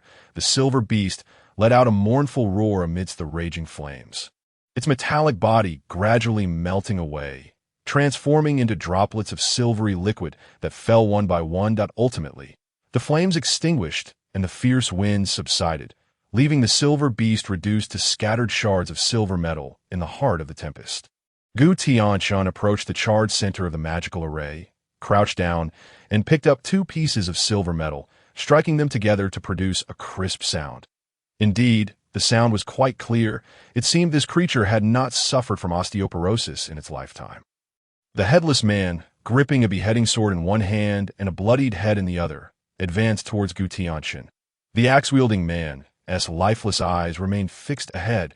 Gu Tianchen turned to the headless man and said with a smile, Child, you have done well. Glancing at the beheading sword in the headless man's grasp, Gu Tianchen, adhering to the admirable tradition of frugality, collected all the silver metal from the ground, intending to forge a new beheading sword for the child in the future. As for the overripe head of the axe-wielding man, Gu Tianchen had initially considered feeding it to dogs, But regrettably, as the Sun Eater God Monarch was absent, he could only kick it away like a ball. With a whoosh, the ball traced a perfect parabolic arc in the air, and before it could touch the ground, it was struck by a bolt of lightning, instantly turning to ash. Indeed, one cannot engage in too many wicked deeds. Even if one remains, they must still face the wrath of 5 thunders. How tragic, Gu Tianchen mused. Truly, as the dual divine agents of the great Xia deities, you managed to defeat 2 beings of the river realm purely through your pool realm strength. Although these 2 wasteful beings lacked any significant power, a voice resonated from above that Gu Tianchen frowned. Had the murmurings begun? Boom! The sky erupted with thunder and lightning as a robust bolt descended, revealing a figure. Gu Tianchen extended his hand, and a whirlwind swept the silver dragon halberd into his grasp. The figure, enshrouded in lightning, regarded Gu Tianchen with a mocking expression. Allow me to introduce myself. I am the 15th seat of the faithful. Neo Benlei. Gu Tianchen chuckled. What an unpleasant name. This individual appeared to have not surfaced in the god-slaying world, likely a consequence of his own emergence disrupting the status quo. However, the names of these few were indeed amusing. The 14th seat, Ma Yiqian. The 15th seat, Neo Benlei. And the 16th seat, El Liang. With horses, cattle, and donkeys all accounted for, had the ancient god church transformed into livestock farming. It seemed that murmurs had brought along 2 from the sea realm this time, a troublesome combination of ox and horse. One could only wonder what sort of backup instructor Yuan Gang had prepared. Ignoring Gu Tianchen's derision, Neo Benlei retorted, names are merely titles. I prioritize rankings. Once I eliminate you, my position within the ancient god church will ascend several tiers. Gu Tianchen scoffed. Ha! The last person who uttered such words as grass 2 meters high on their grave. Do not equate me with that bunch of inept fools.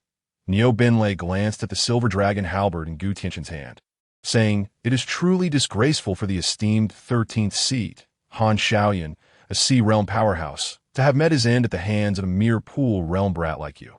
Such news would bring shame to our ancient god church. You will grow accustomed to it. Your church has been disgraced on numerous occasions. Gu Tianchen reassured him. You insolent brat, I am not like Han Xiaoyan, who was coerced into joining the ancient god church. I firmly believe that our deity will grant us the power to dominate this world. I am a loyal follower of Lord Murmur. If not for Han Xiaoyan's desperate desire to escape Lord Murmur's control, could you insignificant ants truly slay a sea realm being? If you have the capability, then try to kill me. As Neo Benlei's words fell, he unleashed a bolt of thunder aimed directly at Gu Tianchen. Boom! The thunder exploded, and the headless man's combat prowess surged instantaneously, his figure flashing to shield Gu Tianchen. Bang! The terrifying thunder struck the beheading sword, sending the headless man flying into the mud, struggling in vain to rise. The headless man's current realm was still too low. The enhancement from sound ultimately had its limits.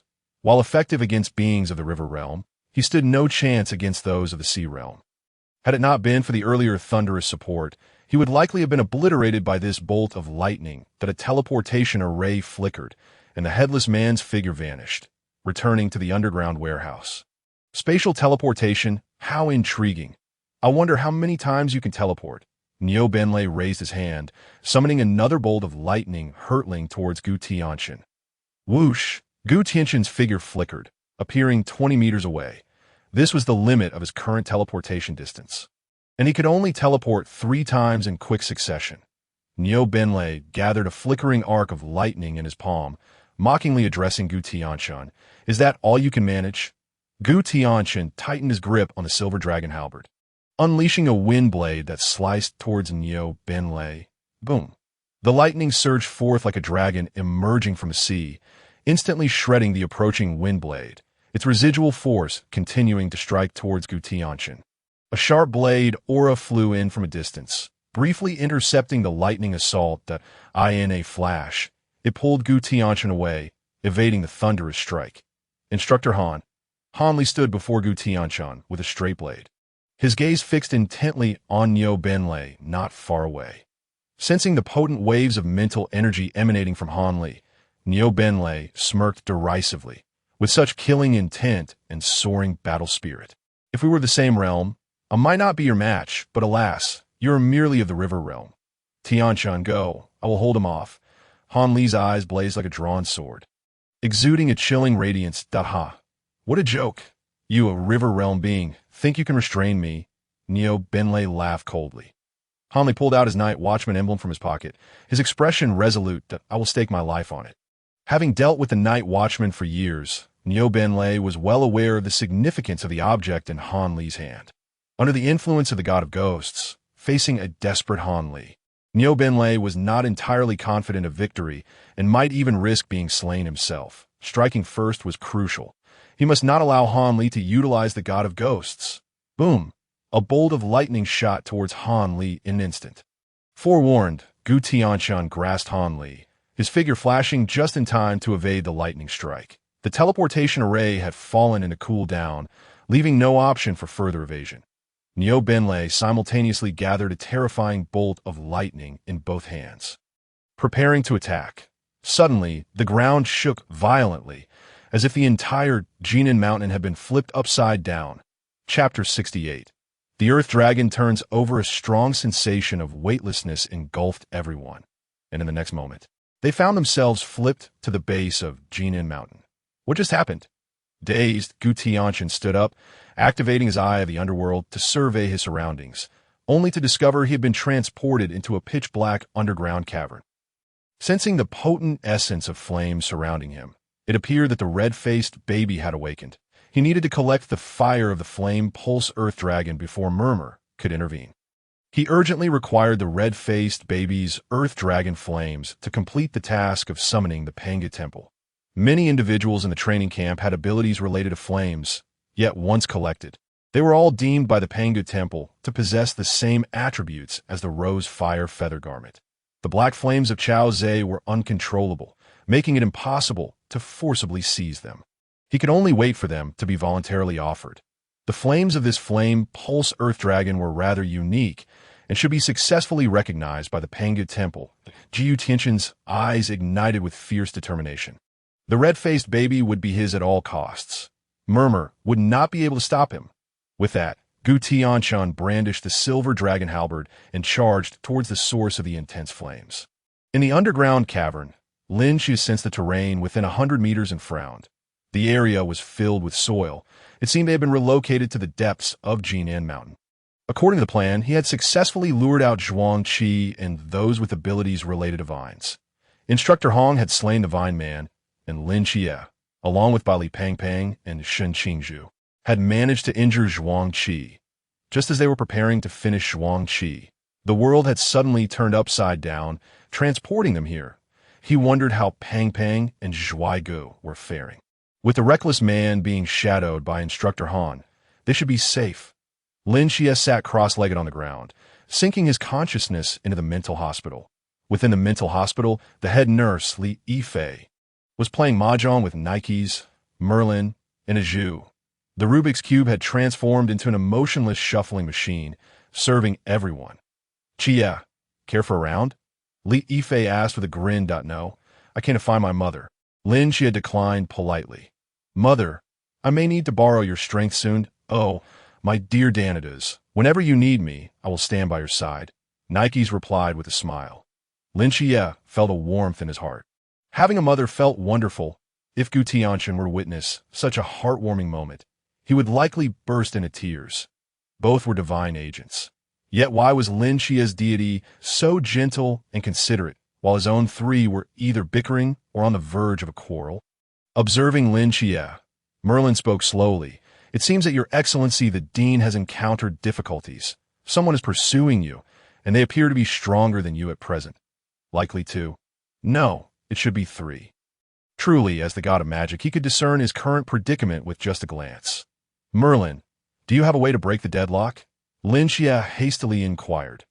Mei Lin, with a bitter smile, shook his head, stating, I am but a scholar confined within this hospital, incapable of offering you any assistance. That a flicker of regret appeared in Lin Qiye's eyes as Mei Lin continued. However, I do know that brute force is often the most effective weapon to break through a predicament. Brute force? Lin Qiye murmured to himself. Could it be that Mei Lin was alluding to?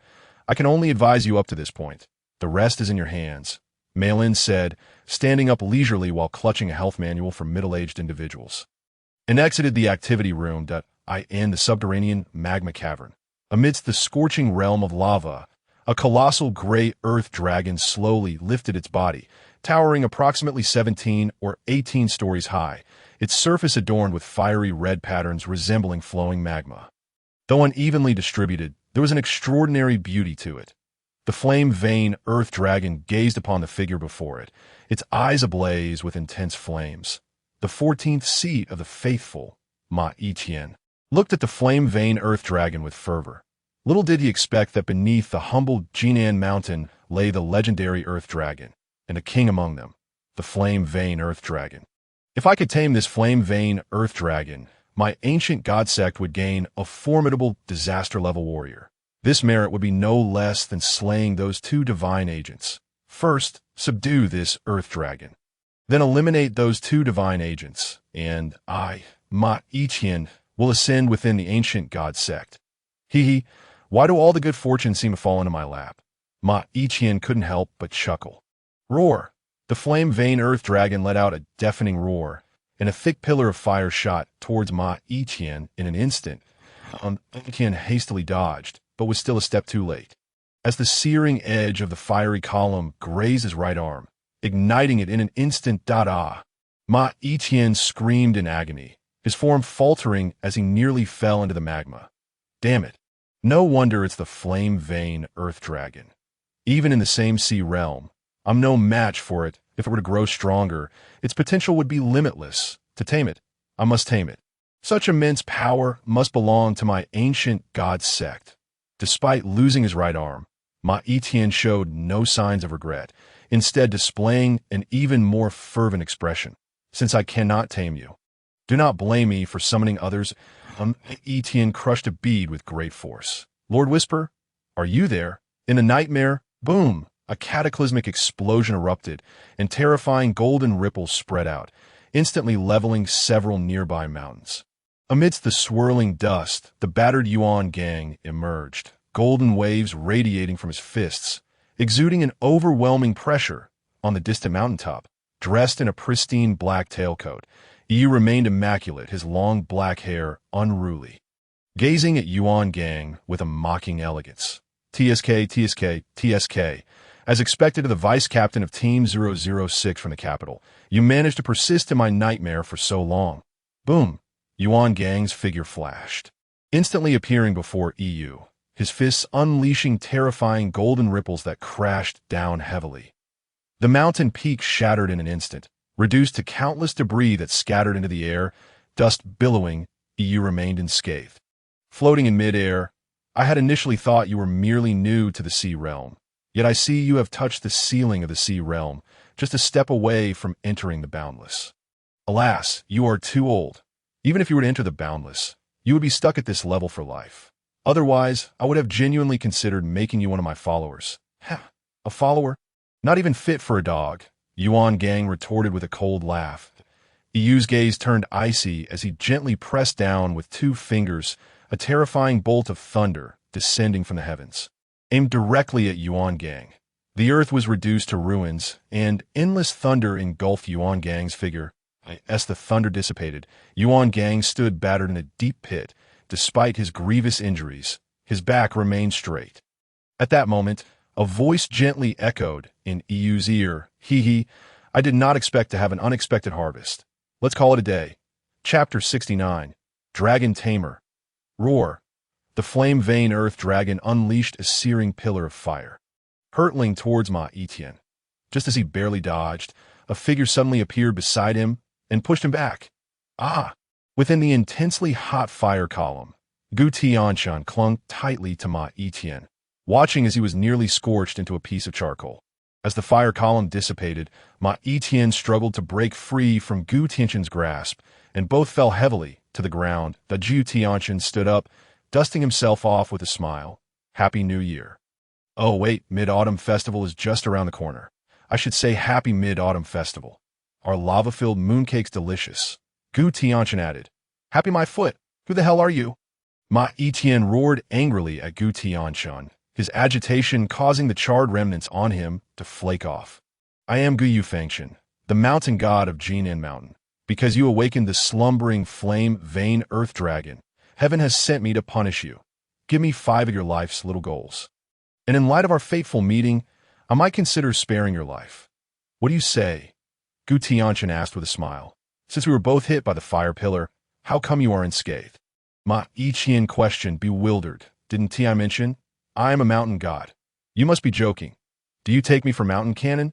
I get it now. You are that legendary divine agent of fire.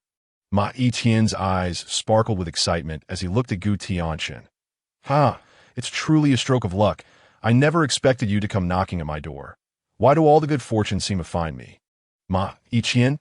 He exclaimed with glee. Gu Tianchen looked at Ma Yiqian with a blank expression, then began to unbuckle his pants. Yiqian's expression changed. What do you think you're doing? Gu Tianchen replied nonchalantly. I plan to wake you up. Don't worry, I have diabetes. I guarantee you'll taste something sweet. Get the hell out of here. Ma Yiqian attempted to retaliate, but as soon as he exerted himself, a wave of fiery pain coursed through him. Cough, cough, cough. Ma Yiqian spat out a mouthful of black blood, staring incredulously at Gu Tianchen. The furious crimson beauty endured the anguish deep within her soul, shaking her massive form incessantly in an attempt to dislodge the ancient figure, Gu Tianchen, from her back. Yet, Gu Tianchen clung to her like an unyielding piece of toffee, refusing to budge no matter how vigorously she tried to shake him off. I proclaimed, even the ramblings of a delirious mind cannot deter me today. Little crimson beauty, yield to me. With a crisp sound, a sharp slap echoed as the red crescent on Gu Tianchen's forehead flickered, and the divine fire of Duhua surged once more towards the dragon soul of the crimson beauty. Roar. In pain, the crimson beauty plunged headlong into the magma. Although the searing flames posed no threat to Gu Tianchen, who was shielded by the divine fire, they nonetheless caused the crimson beauty to thrash about in the molten depths. Gradually shaking him from her back to her tail, Gu Tianchen clung desperately to the robust dragon tail, as if he were an indomitable cockroach. The palm enveloped in divine fire struck fiercely against the crimson beauty's rear, producing a crisp sound with each impact. Like a specter, the elegant figure of Yu emerged slowly from the cavern walls, momentarily taken aback by the scene before him. Within the magma, the flame pulse earth dragon writhed incessantly, while a dashing young man perched upon its tail, striking it with a palm ignited by violet flames. Causing a resounding crack, the previously gray skin of the earth dragon was now marred with patches of red and purple. The gentleman Yu remarked, today's youth certainly know how to have fun. Chapter 70. The totem of the fire god. With a swift flick of her tail, the crimson beauty sent Gu Tianchen crashing through the cavern wall, leaving a massive imprint in the next moment. Gu Tianchen burst forth from the cave, delivering a resounding slap to the crimson beauty's backside. It's done. Gu Tianchen wiped the blood from the corner of his mouth, nodding with satisfaction. Above the dragon soul of the crimson beauty, 9 strands of divine fire formed a mysterious and ancient circular sigil. Roar. The crimson beauty extended her gigantic claws, preparing to swat the bothersome fly behind her. Screw you. Gu Tianchen raised his middle finger at her. A wisp of divine fire leaping from his fingertip. The dragon's eyes beheld the flame. The pattern imprinted upon its soul began to shimmer with a vibrant crimson light, as if animated by life itself. A colossal figure wreathed in purple-red flames and exuding an aura of world-conflagrating might manifested before him. A fire god statue, adorned in crimson scales, standing upon 2 fiery dragons, its scarlet eyes radiating an ancient, cataclysmic power. The fear that emanated from the depths of the soul instantly compelled the flame pulse earth dragon to bow low, prostrating itself before Gu Tianchen. The crimson beauty lowered her noble head. Gently nudging Gu Tianchen, he smiled slightly, tenderly stroking the dragon's large head. Spit forth the flame of the earth dragon for me, Gu Tianchen commanded. His order resonated clearly in her soul, irresistible. Roar.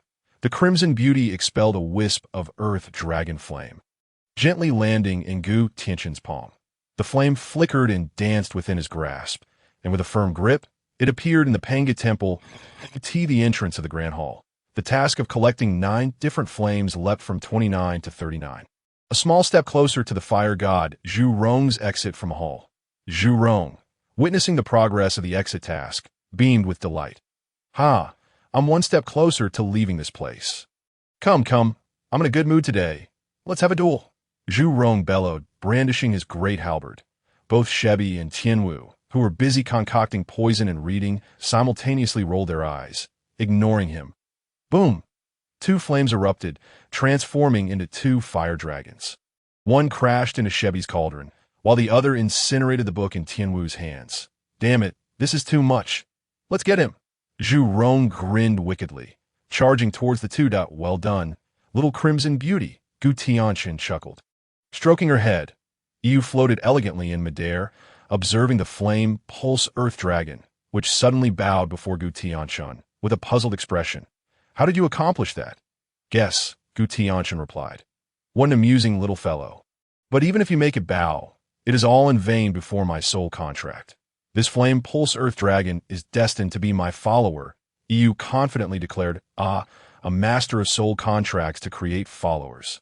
Understand now, you're a member of the ancient god church, Gu Tianchen remarked. That it Azu. The gentleman's face displayed a rare expression of angered. Oh, my apologies.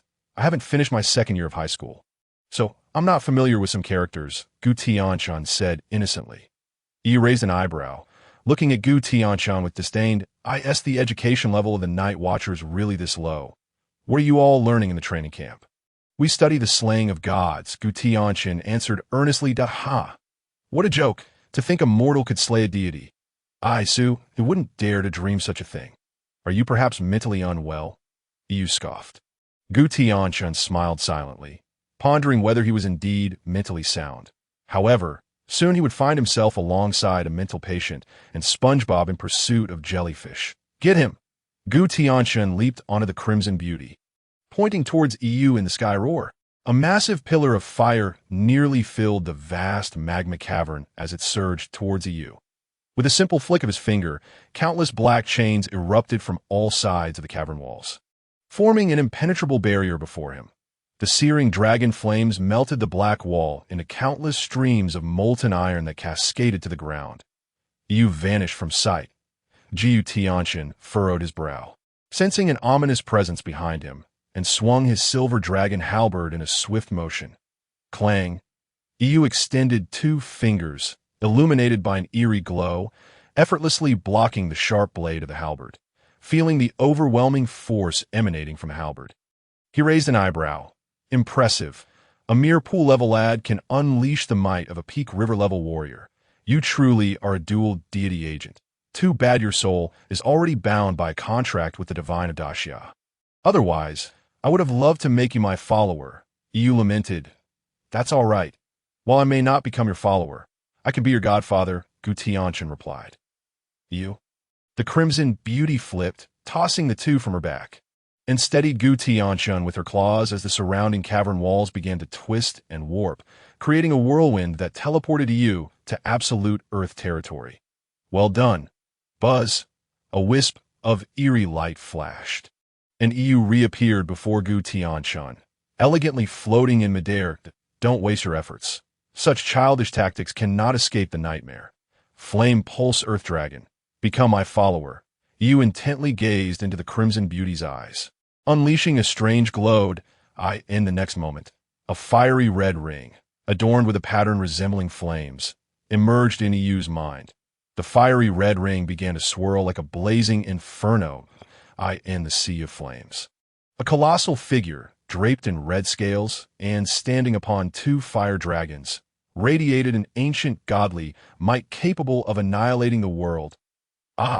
Merely locking eyes with it, Yu let out a pained wail as he plummeted from the sky, his eyes seemingly scorched by the flames, shedding tears of blood. If he gazed for another second, the ancient divine power capable of incinerating all existence would elevate his peak sea-level projection on the spot. Soaked in sweat and with disheveled hair, Yu murmured in trepidation, "The divine of Daxia is shockingly powerful.